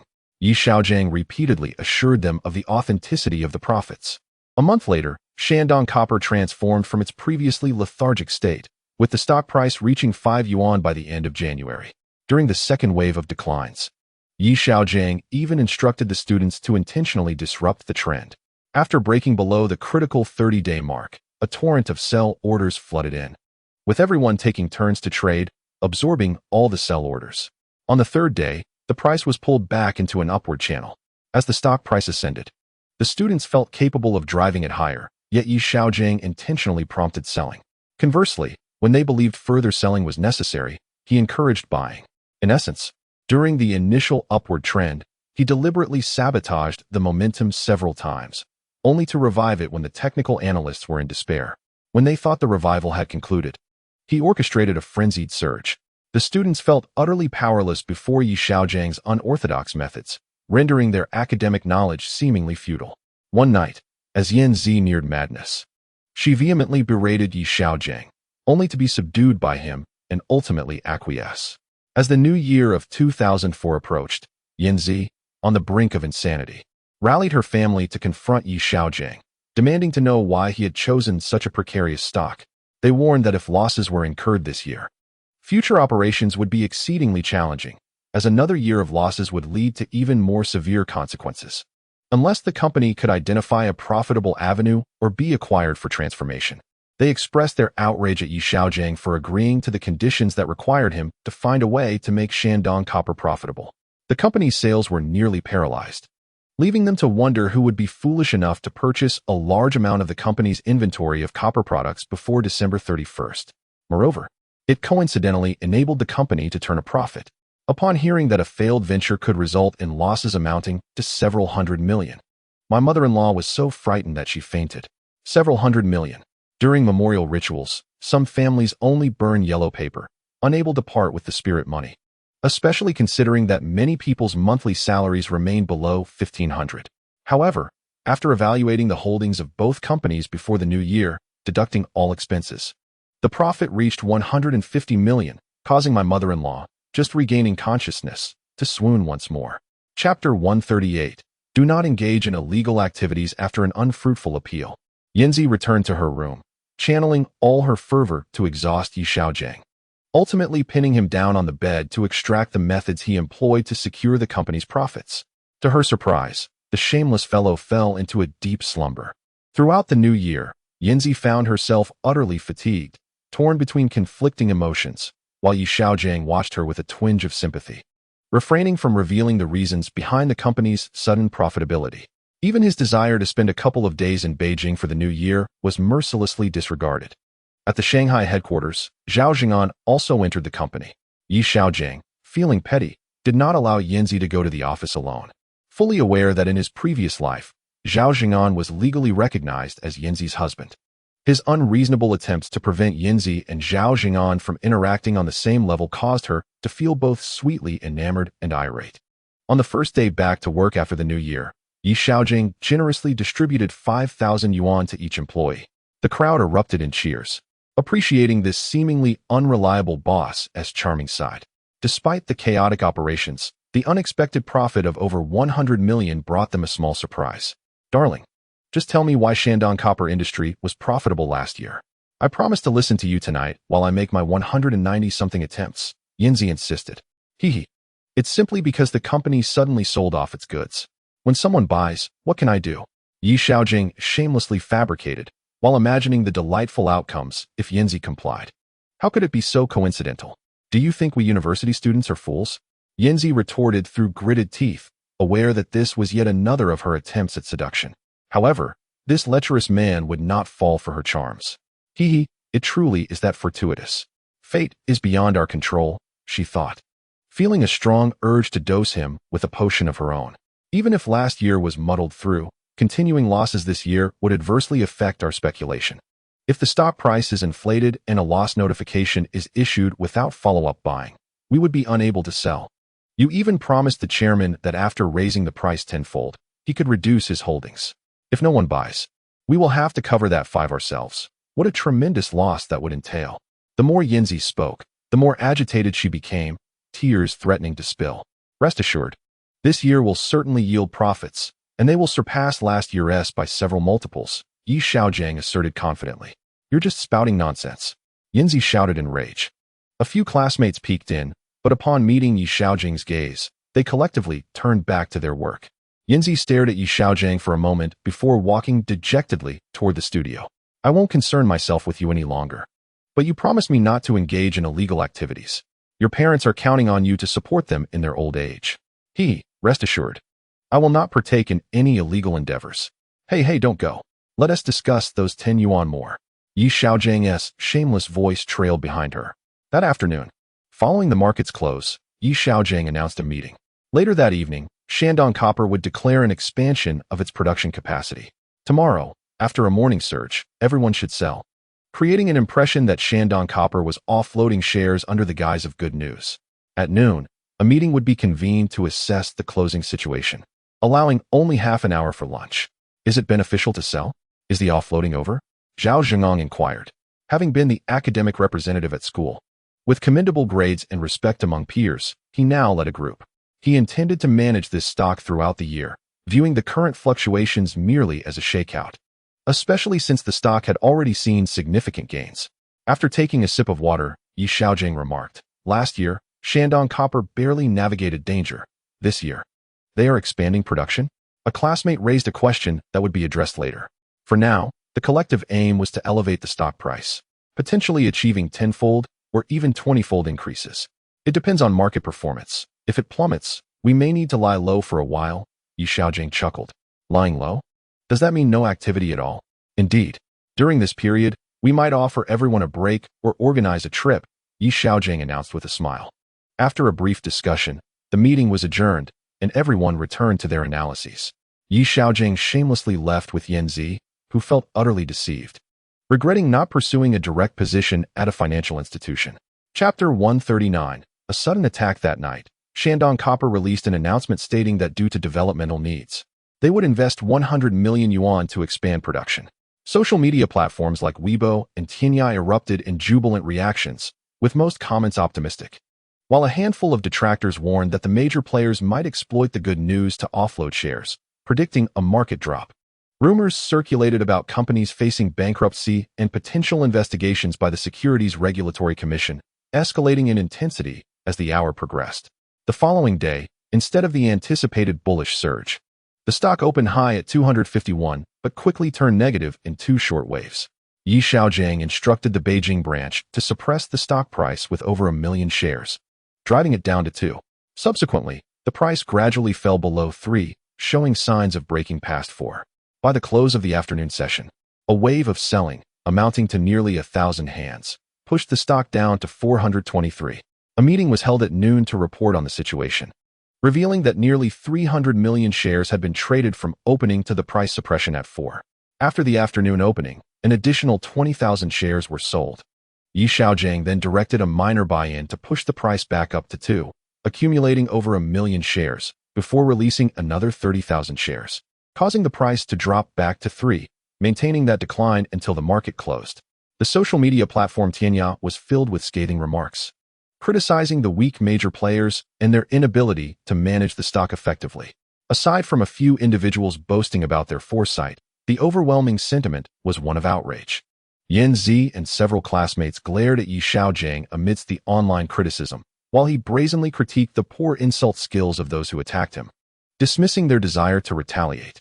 Yanzi covered her face and retreated to the office, remaining hidden until everyone else had concluded their analyses and left.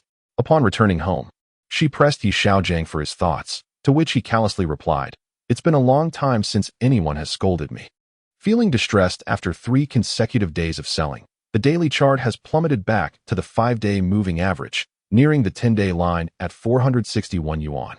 Amidst the cacophony of voices on social media predicting a drop to the 30-day line, which stands at 42 yuan, in the afternoon session, Xiaogang urged everyone to collectively buy in, preparing to elevate the stock price to 478 yuan at the 5-day line. After surging past 478 yuan, peaking at 489 yuan, a flurry of large orders suddenly emerged, propelling the stock price above 5 yuan. While the crowd rejoiced, Xiaogang was left bewildered, watching the stock price soar to its ceiling and remain there until closing. The crowd was ecstatic, with a few girls even rising to dance, while Xiaogang sat in his chair, dazed. This was the fabled Limit Up Death Squad, and the losses were substantial, over 300,000 shares lost. From the earlier sell-off to this moment of attempted recovery, the chairman of Shandong Copper Industry called, praising Xiaogang's decisiveness, although the trajectory differed from their discussion. The sudden surge led the chairman to believe it was a spontaneous decision by Xiaogang in response to a market upturn. Yanzi approached curiously, inquiring whether another team had assisted in the rise. Xiaogang longed to cry on Yanzi's shoulder, having lost tens of thousands. Seeking comfort and affection, he lamented that today's unexpected surge left no opportunity for subtle signals during trading. This was not something Su Mengzhu would orchestrate. Xiaogang felt a surge of anger, questioning who was behind this maneuver. With the recent announcement of expansion, it seemed implausible to fabricate a negative report.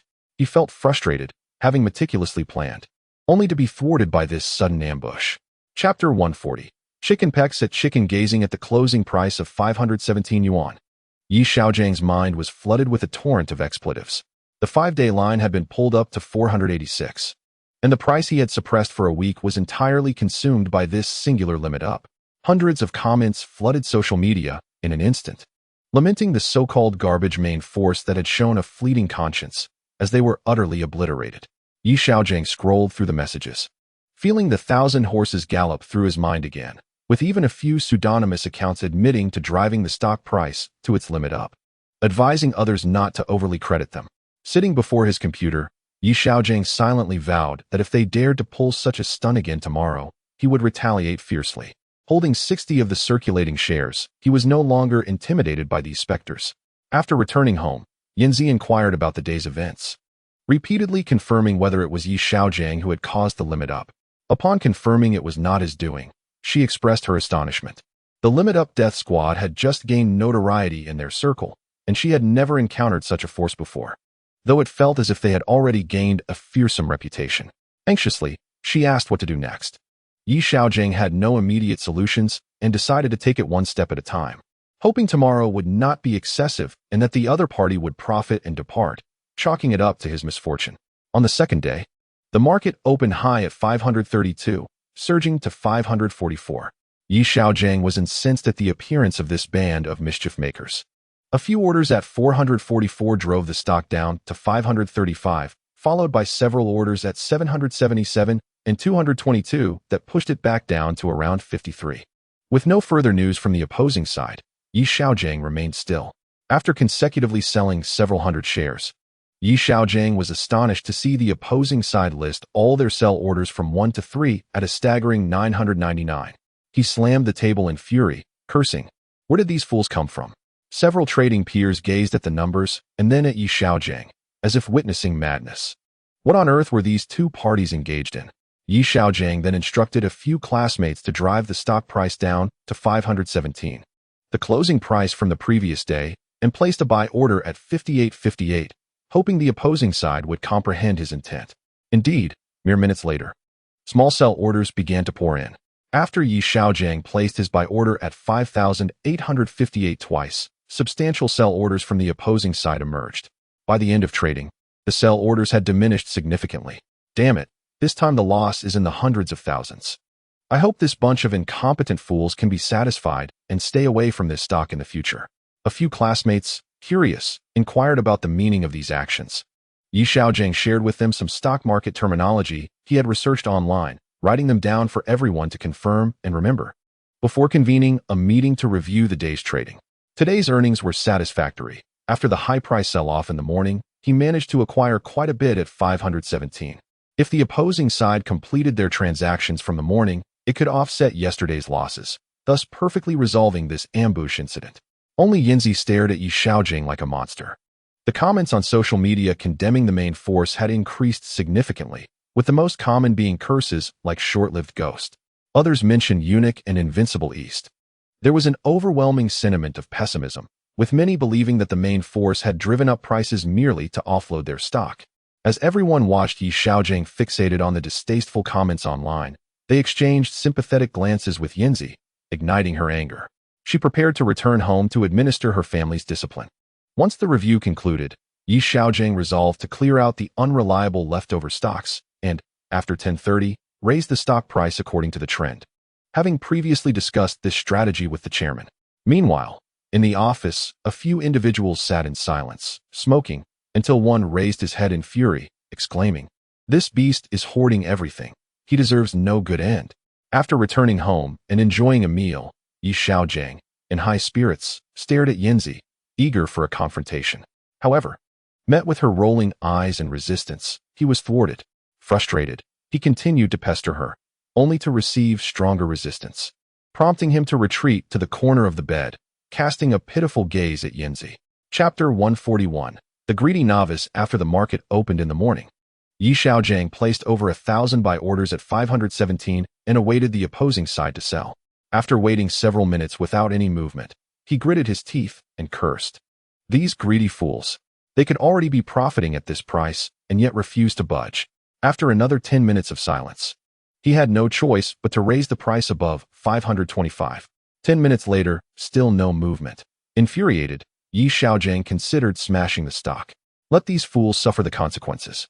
He raised the price to 527, yet still faced only a few scattered sell orders. By 11 o'clock, he had raised the price to 532. But until the market closed for lunch, there were still no sellers. How could people be so greed-driven, unwilling to sell unless the price reached the heights of yesterday's opening? After finishing lunch, Xiaogang, seething with anger during a meeting with his peers, declared, "This is the last chance. At 5:37, if they don't sell, I'll crash the market. I can sustain this for a month, as I have my own funds and no loans. Let us see who can outlast whom." Meanwhile, in another part of the office, a few individuals chatted cheerfully, with one suggesting, "Let it go. Just take the profit and leave." After a moment of silence among several individuals, they decided to leave after the opposing side offered a slight profit. Unable to swallow their pride, Xiaogang raised the price to 537 after the afternoon market opened. He placed a dragging order on the buy side, anxiously watching the transaction volume with gritted teeth. After consecutively placing 2 sell orders of 666, he increased his buy order, prompting a series of sell orders to emerge. Observing the sell orders of 666, everyone recalled that Xiaogang had already communicated the hidden message to them the previous day, signaling that the opposing side had sold off and retreated.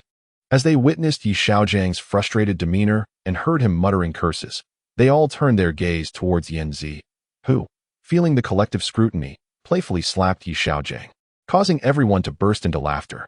Meanwhile, in another office, a few individuals were joyfully chatting. "Haha, we've made a profit. The opposing side has conceded," they exclaimed, exchanging glances filled with optimism about the bullish trend, believing they could capitalize on it again in the future. As Xiaogang noted the sell orders diminishing from substantial to sporadic, he understood that the opposing side had completely exited. He then suppressed the stock price below 53 yuan and held it there for several minutes, allowing everyone to buy in. By the close of trading, the price had risen to 546, somewhat distant from the 5-day moving average. He anticipated a high opening the next day, with a possibility of a pullback to align with the 5-day line or a direct opening at the 5-day line if the broader market opened lower. During the evening review, he emphasized the significance of the hidden messages during trading, urging everyone to remain vigilant regarding speculative funds. He noted that as long as the actions were not excessively aggressive, it was sometimes unavoidable to allow a portion of the profits to slip away, as everyone was in the market to make money. There was no need to offend competitors over others' gains. This time, they had encountered a small speculative fund. If faced with a larger one, the situation would not have been resolved so amicably. He hoped that the notorious speculative funds from his past would not take a piece of him, especially since he still had to provide for Yanzi, his headstrong wife. Curious about the recent trading events, Yanzi bombarded Xiaogang with questions from the office to their room, seizing the opportunity while she was preoccupied with thoughts of the stock market. Xiaogang playfully ambushed her, alleviating the displeasure from the previous day, but was almost brought to tears when she playfully bit his shoulder. With the market closed on Saturday and Sunday, Xiaogang and Yanzi set off for home on Saturday morning. After a busy day at the store, they returned home only to be confronted by his mother-in-law about marriage. His mother arrived shortly thereafter, insisting on grandchildren, asserting that while marriage could be postponed, the arrival of a grandchild was non-negotiable. In a rapid-fire exchange with his mother-in-law, the two quickly retreated to the house, remaining silent until Sunday noon. They stealthily returned to the Shanghai market, and that evening, his mother-in-law called, claiming the upper hand and urging him to return and marry. Yanzi again inquired about their profits, but Xiaogang felt it was not the right time to divulge, leaving her both anxious and curious. Chapter 142. The market declines. I lifted up on Monday. The Shanghai Composite opened at 1631, rising 3 points. An increase of 0.01 was noted, but both buy and sell orders during the pre-market were minimal. Shandong Copper opened at 547 yuan. At 9:30 a.m., trading commenced, and the market climbed to 1634 before sharply descending. It briefly returned to positive territory before another wave of decline turned it negative. Seizing the opportunity, Xiaogang made small sell orders in alignment with the downward trend of the market. As the market fell, the buying volume was minimal, making it easy to dip below 54 yuan, ultimately declining by 1. After 10:30 a.m., the market's decline accelerated. By 11 o'clock a.m., the drop had exceeded 1. Xiaogang believed it was time to create a chart. Small sell orders in the Beijing and Shanghai markets could easily break through 54 and reach 535 yuan. By the time of the midday close, the price had plummeted to 528 yuan, just 9 cents away from the 5-day moving average. As the midday bell rang and everyone finished their meals, A meeting commenced at 12:20. The crowd observed the continuous decline of the stock market and speculated that today might present an opportunity to drive stock prices below the 5-day moving average, thereby acquiring shares at a bargain. However, they were mistaken. Shandong Copper had concluded its correction last month. Had it not been for that opportunistic maneuver, the stock price would likely be on the upswing now. The original plan was to complete this wave of increase over 20 trading days. Yet, with the current situation evolving unexpectedly, the strategy had to adapt. Thus, the afternoon session began with an intent to push the stock price below the 5-day moving average of 519, allowing for substantial purchasing. The expectation was for the market to close flat or even slightly up, as the overall market decline would yield more floating shares.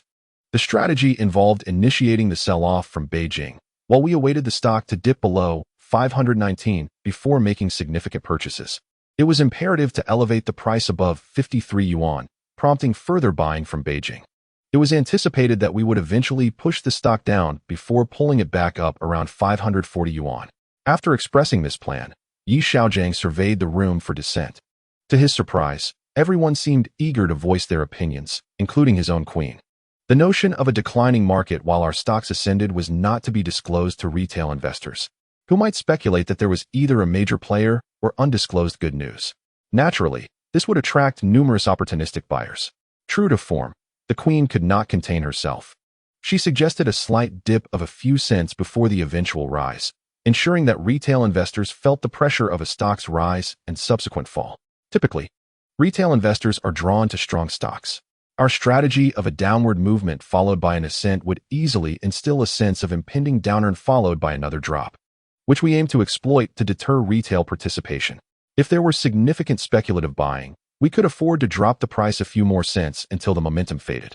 Having shared this, Xiaogang turned to the queen, who wore a smile, before continuing, "I have already informed our contacts in Beijing during lunch. If everyone understands, please prepare for this afternoon's operations." "What if the market reverses and turns positive this afternoon?" Xiaogang interjected. One must commend the youth for their ideas. The market had risen for 3 consecutive days, and the volume had effectively amplified during this morning's decline, yet he still entertained thoughts of a reversal. The academic knowledge imparted in school had yet to be fully integrated into practical application.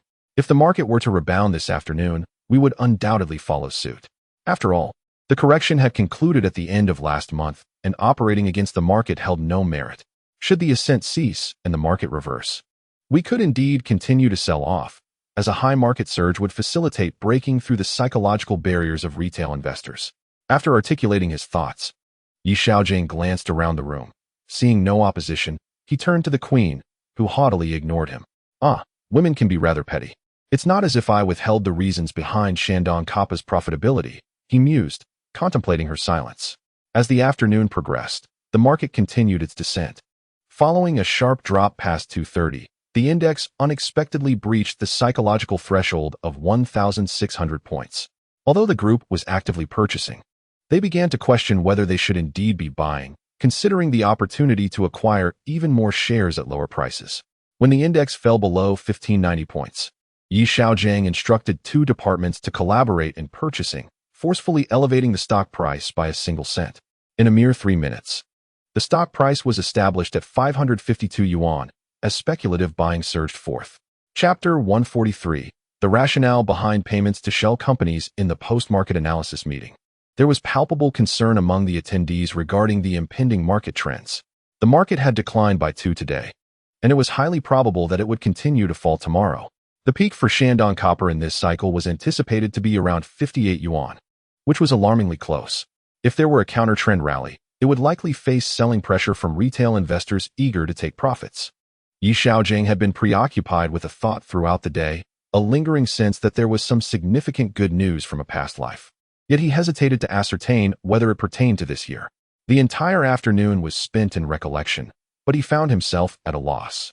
The market had recently surged from 1,340 points in December to 1,600 points now. Could it be that the good news would emerge when the market plummeted to 1,000 points next year? After some discussion, Xiaogang resolved that as long as the market did not experience a substantial decline, he must capitalize on the 58 yuan mark. Naturally, a significant drop would necessitate a different approach, as many stocks had performed admirably over several cycles, only to fall below all support levels during market downturns. However, once the market stabilized, these same stocks would likely surge again. Lu Faxia, since her arrival in the Shanghai market, had little to manage within the company, as the funds were all sitting in accounts, awaiting the end-of-month reconciliation for tax reporting. This left her with ample free time, often being whisked away by the queen for shopping excursions. Observing the two, Xiaogang was reminded of the harmonious outings he had shared with Xiaogang, feeling a twinge of fate's irony as he nearly found himself in a role reversal. Boss Yi, here is the remittance slip for payments to 3 metal companies. Please sign. Lu Faxia presented a document during the meeting. Metal companies? The queen inquired, clearly puzzled. Oh, I'll sign it shortly. There's still time before 5. Xiaogang replied casually. Payments to metal companies? What is going on? The queen, still youthful, questioned in front of the assembly, oblivious to the intricacies of stock operations. Let us discuss it later. For now, let us focus on tomorrow's strategies. Xiaogang deftly redirected the conversation. Yanzi scrutinized Xiaogang with piercing eyes, her gaze intense. If the market opens lower tomorrow, Shandong Copper could open down by 2 while remaining above the 5-day moving average. We can then buy in after the selling pressure amplifies. Xiaogang proposed his strategy. I believe the market might open higher tomorrow. It maintained a drop of only 1 throughout the day, and it wasn't until 2:30 in the afternoon that it took a nosedive. I think we might see a flat or slightly lower opening followed by a rally, Xiaogang suggested. That is indeed a possibility. Xiaogang acknowledged Xiaogang's insight, appreciating the capabilities of this distinguished scholar. He simply wished he wouldn't keep glancing at his queen, as she had been rather displeased with him lately. Thus, I believe we can expect either a flat or a marginally rising opening. If the market opens lower, profit takers may choose to sell, which would facilitate the accumulation of shares at lower levels for a subsequent rally, Xiaogang continued. Does anyone have any thoughts? Xiaogang also found Xiaogang's perspective commendable. I believe both strategies are viable. The key lies in whether the market opens flat or slightly lower, another participant noted. Fan Xiaoping concurred, stating, both plans should be prepared today, allowing us to decide based on tomorrow's opening. Xiaogang agreed with Fan Xiaoping's assertion. Well, does anyone have further opinions? Xiaogang pondered before addressing the group. No, none at all. Very well then. Let us reconvene after reviewing our strategies. Let us discuss any concerns later. Xiaogang observed that Yanzi's expression seemed off and decided to check on her after the meeting. All right, Boss Yi. She responded curtly before heading straight to the office. What is happening? Xiaogang was utterly bewildered. Everything seemed fine just moments ago. Why had the discussion turned so sour? He racked his brain, recalling that he hadn't opposed her suggestions. The complexities of a woman's heart are as unfathomable as the depths of the ocean. Counting the days, he sighed. Happiness was just 2 days away. Let us talk. Why did you transfer funds to those shell companies? As soon as Xiaogang stepped into the office, he was met with the queen's icy tone. He was taken aback by the sudden inquiry at the door.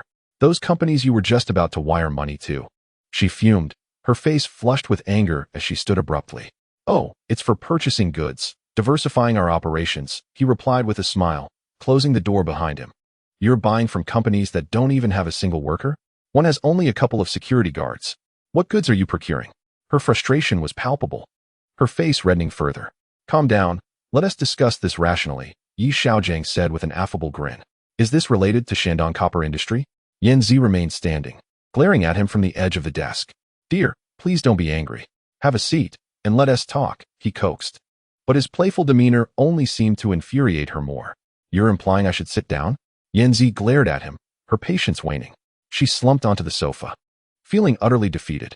Are you purchasing copper for the company? She asked, initially perplexed. After a moment's thought, her eyes widened in realization. Isn't that against the law? Xiaogang maintained his smile. Last year's profits. Did you send someone to buy copper for the company? Yanzi was incredulous. You mean to say you spent tens of millions just to profit? Not entirely. He chuckled, rising to approach the desk and opening the computer. You're tossing tens of millions into the void for profit? Are you continuing this year? She pressed, exasperated. I spent millions speculating on stocks and barely made enough to cover what I lost. Perhaps I chose a fool for a partner, who said tens of millions were just thrown away. Xiaogang grinned mischievously. If it's not wasted, then what? The copper company can't even sell its goods. How do you plan to handle that? Her voice grew louder, as if the entire office could hear her frustration. A few heads turned to glance at the office. Xiaogang stood up and pulled down the roller blinds to shield them from prying eyes before returning to his computer. "Come here and take a look," he beckoned. "I'll listen, but I want he come over," she shot back, glaring at him. "You'll understand once you see," he insisted with a cheeky grin. Humph. Though she feigned resistance, she eventually walked over. "What's this? Futures?" Yanzi recognized the chart as one taught in school. "Look, this is the price for December 16,000. We purchased 40 million at the factory, and now it's risen to 22,050, Xiaogang explained, pointing to the graph as he elaborated for her. "Has it increased?" Yanzi examined it closely, realizing the potential for profit. Indeed, since the copper price adjusted in June of last year, it has remained stable at 16,000 until December when I ordered from the company. 3 months have passed, and the price has surged by 6,000 per ton. At the end of February, it adjusted from 24,000 to 21,800 yuan. I am preparing to place an order with the company to procure their entire annual copper production. This year, the company will undoubtedly turn a profit. Yet, what if prices decline? In the latter half of last year, the company was unable to sell its copper, resulting in significant stockpiling. Yanzi pondered for a moment and remarked, I have long studied the trends in copper prices. This year, the national GDP continues to grow, and the development of construction machinery will undoubtedly require copper. Thus, I believe the price of copper will rise further." Xiaogang chuckled. "You are so certain it will rise?" Yanzi, intrigued, inquired, "If you believe copper prices will increase, why not invest in futures?" "I cannot purchase futures if it means the Shandong Copper Company won't profit," Xiaogang replied with a mischievous grin. "Bah! If copper prices increase and the company sells, how could they possibly not profit?" Yanzi retorted, exasperated. "The key point is that when we visited the company last year, Chairman Wang did not foresee a rise in copper prices, considering that prices had been falling for years. When Shandong Copper first went public, it was a high-performing stock. It only suffered losses after copper prices plummeted." Xiaogang laughed, and as Yanzi scrutinized him, she noticed that his cheeky grin was rather endearing. "Do you truly believe copper prices will rise this year?" "Not just this year. It may continue to rise for several years. Once copper prices increase, will we not be able to sell the copper we purchased at over 10,000 in costs? My only concern is that General Wang might backtrack on the production volume I ordered." "Ha!" Xiaogang laughed heartily. "I must lock the order contract in the safe to prevent him from stealing it." With a playful demeanor, Xiaogang scampered to the safe. Yanzi was amused by his thief-like expression, teasingly saying, "You rogue. You've kept me in the dark so many times, making my year miserable with worry. Tonight, I shall attend to you, ensuring your every desire is met." Xiaogang gazed at the beautiful woman, his eyes squinting with laughter. "Humph, just wait, relatives are coming." After Yanzi cheerfully exited the office, Xiaogang lamented, "My happiness." Chapter 145. How do you know copper prices will rise? After Yanzi left the office, she maintained her joyful spirit, while Xiaogang appeared like a defeated chick, his dejected demeanor amusing yet infuriating her. She strutted proudly before him, and he found himself unable to resist the impulse to run a red light. Later, as they lay in bed, Yanzi, relieved from the burden she had carried for months, remained in high spirits, occasionally bursting into silly laughter. "How do you know copper prices will rise?" she asked, unable to contain her curiosity. "Your husband possesses knowledge of the heavens and the earth," Xiaogang boasted shamelessly. "Humph, I heard someone scored 43 in geography." Yanzi teased with a triumphant grin. "Who told you that?" Xiaogang nearly sprang up. "If one wishes to keep a secret, one must not act in a way that invites discovery." The girl's smug expression grew ever more exaggerated. "That is far too simple. I refuse to waste brainpower on it," Xiaogang brazenly fabricated. "Scoring 36 in English is also something you disdain?" Yanzi laughed heartily, exposing his secret. "Damn it." Xiaogang was rendered speechless with frustration. "It must have been the matriarch at home. Aside from a few classmates, no one else knows. I'll tell your mother someone insulted her." Yanzi chuckled like a sly fox. "Just wait for it. What do relatives have to do with anything?" Xiaogang glared at Yanzi's belly. With a hint of resentment, he remarked, "I enjoy watching Yanzi become increasingly smug. Let us see you revel in your triumph for 7 days." The audacity of it all. Xiaogang, rendered speechless, inquired, "By the way, did you already foresee the rise in copper prices when you chose this mediocre company?" Yanzi asked inquisitively. There was an element of chance involved, considering copper has plummeted for over 3 consecutive years, dropping from 17,000 in 2000 to 11,000 this year, despite several years of growth. The prospects for industrial development are exceedingly optimistic. A rise in copper prices is quite promising, Xiaogang analyzed. So, you selected this company with the belief that if we could just weather the storm of last year, there would be opportunities for growth? Yanzi expressed, astonished. Of course. Your husband is quite brilliant, isn't he? Xiaogang chuckled mischievously. My husband is the best, Yanzi responded, rewarding him with a satisfied peck. Let me have another one. Xiaogang turned, presenting the other side of his face to Yanzi. You rogue, go away. Yanzi laughed, playfully shoving him aside, then continued, so, are you aiming to inflate Shandong copper to 10 times its current value? Not just that, the Shanghai Composite Index has been in decline for several years. There might be a surge in the market. If conditions are favorable, it wouldn't be unreasonable for a small-cap stock priced between 10 to 20 yuan to achieve such a feat, Xiaogang grinned, painting a grand vision. Tenfold increase. We've invested nearly 400 million. Are we expecting to make $1 billion? Yanzi calculated, her eyes widening in surprise. Isn't that impressive? Xiaogang chuckled unabashedly. Though in Yanzi's eyes, he appeared quite charming at that moment. In truth, Xiaogang possessed memories from a previous life, knowing that starting in 2006, the Shanghai Composite would experience a significant surge, skyrocketing from 1,000 points to 6,000. The price of copper would rise from 16,000 to over 85,000 per ton, and Shandong Copper's annual report profits would reach 1 yuan, with a 10-for-10 stock split. Oh dear, my husband is the worst. Why didn't you tell me sooner? I spent the new year worrying that Shandong Copper would be specially managed by the Securities Regulatory Commission. Yanzi suddenly recalled the anxiety he had caused her for months, playfully pinching the softest part of Xiaogang, twisting and writhing in jest, exclaiming, murdering my husband. Xiaogang yelped and leapt away from the bed, clutching the pinched area. Nearly in tears. If you provoke me again, I'll personally brew you some medicine, Yanzi declared triumphantly. I demand household discipline. Don't stand in my way. I must run this red light. Xiaogang shouted, lunging toward Yanzi, but he was unsuccessful and was nearly forced to sleep on the sofa. Chapter 146. A major favor. The following day, as Xiaogang and Yanzi arrived at the company entrance, the atmosphere inside was abuzz with excitement. Upon entering, they found their classmates flushed and animatedly discussing something. Haha, boss. A significant favor has come our way. Xiaogang exclaimed eagerly. Is today the day for the favorable news I remember? Xiaogang pondered. However, the day's good news was characterized by a high opening followed by a decline. After opening slightly higher, the market dipped before recovering with a 2% increase. In his previous life, he had purchased a stock that, during a market downturn, had plummeted by 5 points before rebounding at the end of the day, leaving him too anxious to eat. He opened his computer to check the news regarding the promotion of reforms and stability in the capital market, highlighting key directives. This is it. Today is indeed a splendid opportunity for a washout and a shakeout, he exclaimed, as the index surged to 58 before plummeting. Haha.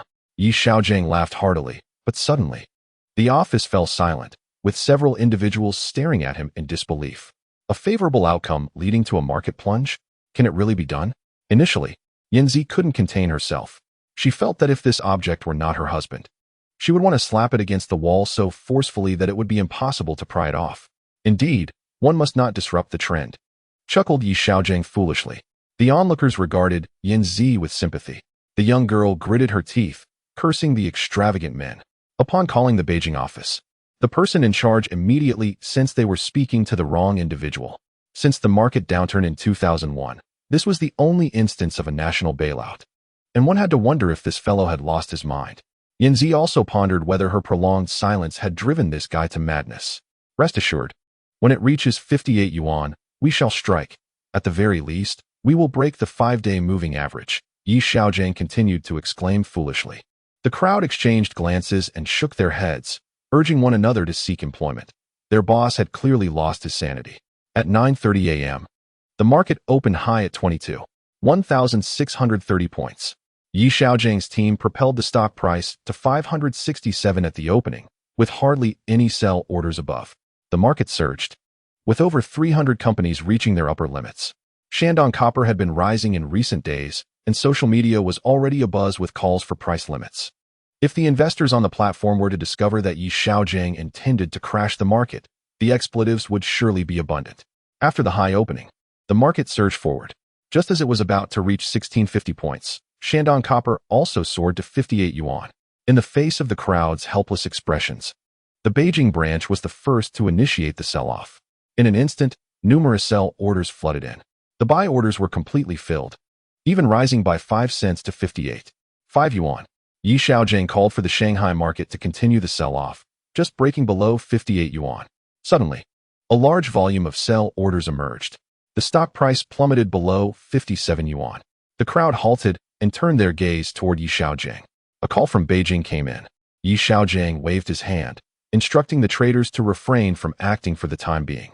Hold off for now. Await further instructions. Xiaogang did not listen to the voice on the phone. He simply uttered a phrase before hanging up. Looking again, the stock price had already dipped below 57 yuan, with a significant sell order at 566, continuing to decline. By 10:30 a.m., it had fallen below 56 yuan. Even more disheartening, the overall market had turned red. The crowd exchanged glances, questioning if this fool was truly a person. Naturally, as the stock price slid to 56 yuan, Xiaogang instructed everyone to continue the sell-off. It effortlessly dropped to 54 yuan. Both sides scrambled for goods, and by the noon market close, the stock price had returned above 56 yuan. The overall market also recovered its losses, closing in the green. The crowd gazed at Xiaogang as if he were a monster. The young girl looked at him with starry eyes. The manipulator was actually profiting from the retail investors' high sells and low buys. This was utterly unprincipled. Where was the trend? What about the principles learned from books? The crowd glanced at their trading accounts. After the morning's sell-off, they had bought in at low prices, increasing their shares by several hundred thousand. Remarkably, their average price had even decreased by over 10 cents. Was this fellow truly a fool? Chapter 147. Instant price limit after lunch. Everyone gathered in the conference room, and this fool suddenly blurted out something that shattered their worldview. The meeting concluded with everyone placing orders at the price limit, effectively sealing the price limit. This individual could not possibly be human. The market had opened high but had since faltered, lingering around 0.5. When the market surged early on, they initiated a sell-off. The market had declined, yet they still placed orders at the price limit. Which physical education teacher had raised this person? All eyes turned to Yanzi, who was biting her silver teeth, glaring at Xiaogang. If it were not for the crowd, one might have lunged forward to seize a piece of flesh. The reason was Yanzi, who growled fiercely through clenched teeth. Nearby, several individuals struggled to suppress their impending laughter. Hee, a call just came from Beijing. Let us see who can seal the deal first to obtain the discounted goods, Xiaogang muttered to himself, entirely disregarding Yanzi's fury. Yanzi shouted, "Ah, the tremors have ceased. After such a thorough cleansing this morning, what are we waiting for?" Xiaogang replied, "The market opens high and surges. You sell at the peak. Will you ever learn to trade stocks?" Yanzi, unable to contain her rage, directed her ire toward Xiaogang, completely forgetting about his substantial profits. The group finally burst into laughter, while Xiaogang remained dazed, like a fool. "Yesterday, you mentioned a potential correction. Now it's hitting the limit up. Is there no strategy?" Yanzi was driven to the brink of madness. Sometimes spontaneity triumphs over strategy, Xiaogang remarked, only to find everyone staring intently at him. This was a classic fool. Which trader would operate without a plan, simply playing as they wished? The group began to entertain thoughts of resigning en masse. "Trust me, the market will rebound this afternoon. After it hits the limit up, there will still be opportunities to grab shares at the peak price. You can sell a portion at the limit up price later." Xiaogang articulated his thoughts. Indeed, after the afternoon session commenced, there would be a unilateral rise, with most stocks regaining their losses from the morning. Many stocks that had broken through would also re-establish their limits. But no one seemed to grasp that after the market dipped, who would follow the trend and buy at the limit up price. Yanzi felt her mind falter. This guy had been agitating her since the previous year. It was time to enforce the family rules. "I sense the market will rise." After all, the favorable news from yesterday was the only one released by the state in the past 3 years. The morning's decline felt like a massive shakeout. Although the drop was steep, individual stocks had low trading volumes, Xiaogang explained, suddenly questioning why he felt the need to justify himself to the others. He was the boss, surrounded by a cohort of rebellious students. That is how it is. Meeting adjourned. Place your buy orders.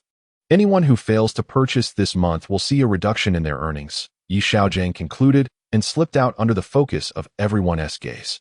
What should we do, Su Yanyan? Should we heed the boss's advice? One asked Yanzi. Let us follow his lead. I'll go find him, Yanzi replied. Rushing toward the office, she shared with Xiaogang. Do you truly believe the market will rebound this afternoon? Upon entering the room, Yanzi felt her confidence wane. Though Xiaogang was often unreliable, he undeniably had a knack for trading. Listening to him, she had made a profit of $40,000 within a fortnight. Yet, there appeared to be no strategy whatsoever, showing no resemblance to the knowledge she had acquired. Indeed, I predict an upward surge this afternoon. Thus, I advised everyone to lock in at the limit up. Once the market rises, we can retract the orders and lower the stock price before the market closes. Initiating adjustments tomorrow, Xiaogang explained. Yanzi, being like family, was privy to certain details in advance. What if there is no following market and the orders are minimal? Yanzi inquired. If there are no orders, we will push the price high again in the morning and then sell off. We cannot disrupt the trend. 58 yuan and 6 yuan mark the peak of this surge. If we do not maintain the chart's integrity, future sales will be troublesome, Xiaogang stated. Pulling Yanzi close and seating her on his lap. The chart is primarily designed for the technically inclined in the market, as it must be visually appealing. Only those who rely on technical analysis will follow suit and make purchases. Upon examining a previously exemplary upward channel chart, one can observe the remarkable standard of the initial waves of increase. However, the final wave reveals a modest ascent from the correction point, accompanied by a significant surge in trading volume. On that day, the price rose by 3, and the following day opened with a 1 increase, only to be followed by a substantial bearish candlestick and a series of declining volumes. Yanzi was left astonished, pondering whether trend analysis wasn't the most crucial aspect of stock evaluation. How had it turned into a bombshell? Chapter 148. Posting on the platform in the afternoon session. A stock surged to its limit in just a second. Shandong Copper, priced at 607 yuan, with a 6-figure buy order. Following the limit up, numerous 3-digit sell orders began to appear. 5 minutes later, as the market recovered to 1, the sell orders dwindled to double digits. Once the market rose by 15, sell orders were reduced to merely 1 or 2 within a minute, while buy orders at the limit up price doubled. The social media platform instantly buzzed with excitement, filled with expressions of gratitude towards the main force, praising their conscience and hailing their prowess. The comments escalated rapidly, with dozens of new layers appearing every minute. A few individuals in the office glanced at the buy orders. The sell orders had shrunk to single digits, while the market steadily ascended, nearing 2. Xiaogang and Yanzi, however, remained bored, fixated on the ever-growing comments on the platform. After perusing several layers, Xiaogang registered an account and commented, Shandong Copper is expanding production. Copper prices are soaring. This year's net profit will exceed 1 yuan. Following his post, dozens of comments appeared, suggesting at least 2 yuan. After a moment's thought, he added, insider information indicates the stock price will consecutively hit limit ups, surpassing 10 yuan. After viewing a few more layers, he remarked that the main force was preparing to elevate the price for unloading, predicting at least 2 limit ups. Yanzi found the comments on social media amusing, but was taken aback by Xiaogang's remarks. Could he not exhibit some decorum? Was he attempting to entice others into following suit? She darted back to check the buy orders before returning to declare that the main force had finished accumulating and was about to initiate a frenzied surge, predicting a continuous rise. Moments later, she rushed back to check the buy orders again, only to cover her face and flee, wishing to disassociate from him. Xiaogang, having posted several comments, was disheartened by the lack of response. He exited the office, urging everyone to register accounts and post before retreating back inside. It took the group a full minute to process his unusual thought process. Under the barrage of dozens of comments from Xiaogang and others, buy orders began to accumulate. After 2 o'clock, a notification was sent to Beijing and the Shanghai market to withdraw buy orders, instructing to retract as many shares as were initially placed.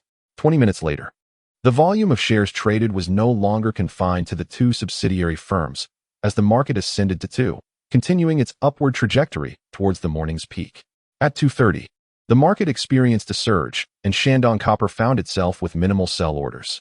Some investors who had purchased in the morning and observed the buy orders for an hour noted that they had not decreased. In fact, they had significantly increased.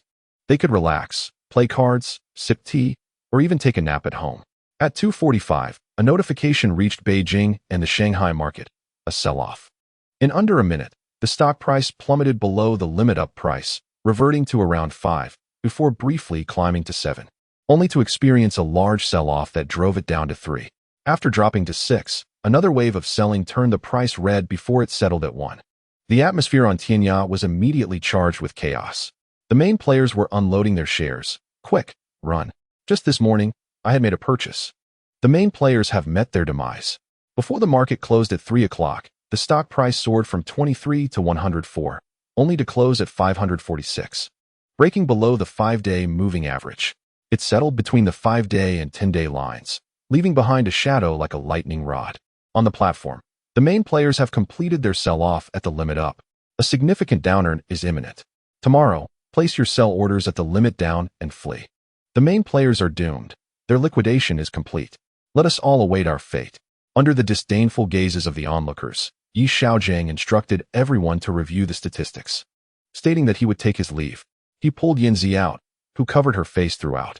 As the group sat together, they reflected on the day's exhilarating events, an early surge followed by a sharp sell-off, buying on the downturn, and a late afternoon surge followed by another sell-off to snatch up bargains.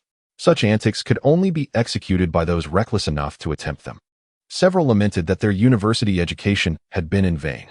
At least the professors would never resort to such unscrupulous tactics as misleading internet users on social platforms. Chapter 149. Limit down and market washout at 8:30 in the morning.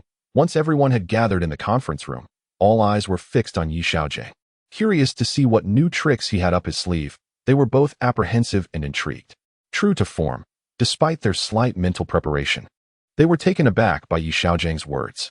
At market open, sell at the limit down prices for Beijing and Shanghai. There's south no need to place all orders. Just list a small portion for each account to ensure it's sealed before 10 o'clock. No other arrangements for now. Just place the orders. Hey, why kick me? The last remark came after Yanzi had kicked him. Yanzi noticed that since her relative had arrived, her temper had grown increasingly volatile, especially when facing Xiaogang. Each day brought strange tasks, selling when the market rose, and pushing for limit up when it fell. Now, it was simply a matter of selling at limit down without regard for the morning's conditions. While they had made money from reckless dealings in the past few days, it was frustrating not to discipline him. Why? Yanzi could not fathom how to express her anger towards him. Why did he not give her any warning on the way here? It was intolerable. By the way, after placing the orders, remember to leave a message on Tianya, stating that the main players are liquidating, Xiaogang said, waving at Yanzi as he exited the conference room to return to his office. What is going on today? Yanzi, suppressing her frustration, gritted her teeth. Just making adjustments, Xiaogang replied with a smile. The market rose significantly yesterday, and placing sell orders at limit down today will allow others to scoop up cheap stocks. Yanzi, flustered, responded, so we need to employ other tactics? Absolutely. Xiaogang said confidently. What else? Yanzi felt as if she must have committed many wrongs in a past life to have encountered this character. Moreover, there was no escape now. At least her mother would not spare her if she tried. After Xiaogang finished speaking, he opened his computer. Yanzi leaned in to take a look and was overwhelmed. On the Tianya forum, there were frantic posts. The main funds of Shandong Copper have collapsed. Liquidate immediately. It's all over for Shandong Copper. The main players are being liquidated by the exchange. Everyone, run. As Yanzi stared at Xiaogan's posts on the platform, she felt an urge to rush at him and bite him. Outside, those quick on their feet finished placing their sell orders and logged onto the Tianya website. Upon witnessing an entire page filled with declarations of escape, one could almost believe them themselves, despite the fact that the boss remained in the office, being mercilessly reprimanded by the future lady boss. After breaking free from the clutches of despair, Xiaogang burst through the office door, shouting for everyone to see, urging them to leave comments, only to be dragged back by Yanzi. In the wake of the overwhelming alerts regarding imminent flight on the forum, investors hastily opened their computers, discovering that Shandong Copper had already hit its daily limit down, with orders of 6 digits looming ominously over them. At 9:30 a.m., the market opened flat but soon turned red, never recovering throughout the day. Shandong Copper opened at the limit down, and the trading orders escalated to 7 digits. There were no successful purchases. Instead, Yesterday's buyers rushed to sell at the limit down price, filling the securities trading hall with exclamations of frustration. By 9:55 a.m., a notification was issued to retract all sell orders in the Beijing and Shanghai markets, instructing traders to prepare accounts that had never executed trades to buy in hopes of a rebound. As the crowd gazed at the prices and quantities on the limit down board, a flicker of understanding passed through them, though it felt surreal. Such a low price of 491 yuan. Surely, this fool must be mad. At 10 o'clock a.m., as large orders were placed, Xiaogang left a message. The main force is saving themselves. Do not be deceived. Hurry and escape. Each trader in the Beijing and Shanghai markets left 2 messages on the forum. The main force is saving themselves. Do not be deceived. They began to buy in bulk, pulling the price up to yesterday's closing price, then continuing to rise for 5 before stabilizing. In the afternoon, the price briefly climbed to 6, only to fall back to 3 by closing time. After the market closed, the attendees calculated their net purchases for the day, over 7 million shares at an average price of 498 yuan. After the meeting, Yanzi asked, "Are you a devil? How could you conceive such a malicious strategy?" Xiaogang gazed into the distance with admiration, stating, "This is a method taught to me by a mentor, known as limit down washing." Unfortunately, before he could elaborate further, he was pulled back into the office by Yanzi. Chapter 150. The girl who loves mathematics. After Xiaogang was dragged out of the conference room by Yanzi, the sounds of his cries transformed into her sharp screams in the distance. Yet this did not affect the room full of people, who remained as wooden figures. Their eyes exchanged glances filled with disbelief. Do you think the boss is truly messing around? One wondered. Can you play around like him and still profit by drawing lines and making waves? How does he accurately predict the market? It's as if the market's fluctuations are orchestrated by him. I always believed that as a university student, I could easily surpass him, but now I feel inferior. It seems the boss is not merely playing whimsically. He possesses a judgment that we lack. Oh, how I envy Sister Yanzi. Enough of that. Let us focus on our work. We shall gradually learn the boss's methods. Indeed, I no longer wish to resign. I want to learn thoroughly here. The boss just mentioned something earlier. What was it called? Limit down washing? I need to remember that. Yanzi sat on Xiaogang's lap, both of them observing the comments on Tianya. Yanzi noticed the remarks were all condemning the main force. Though harsh, how could one not feel a sense of vindication? Damn the main force. I bought at 55 yesterday, and today it hit limit down. I watched thousands of yuan vanish before my very eyes. May the main force meet their demise. Why didn't the bank pressure them to jump? Someone even maliciously commented that the company was absconding. That was my wedding money, my phone bill, my dowry. How did you come up with the idea of inciting panic through online comments? The bright-eyed swallow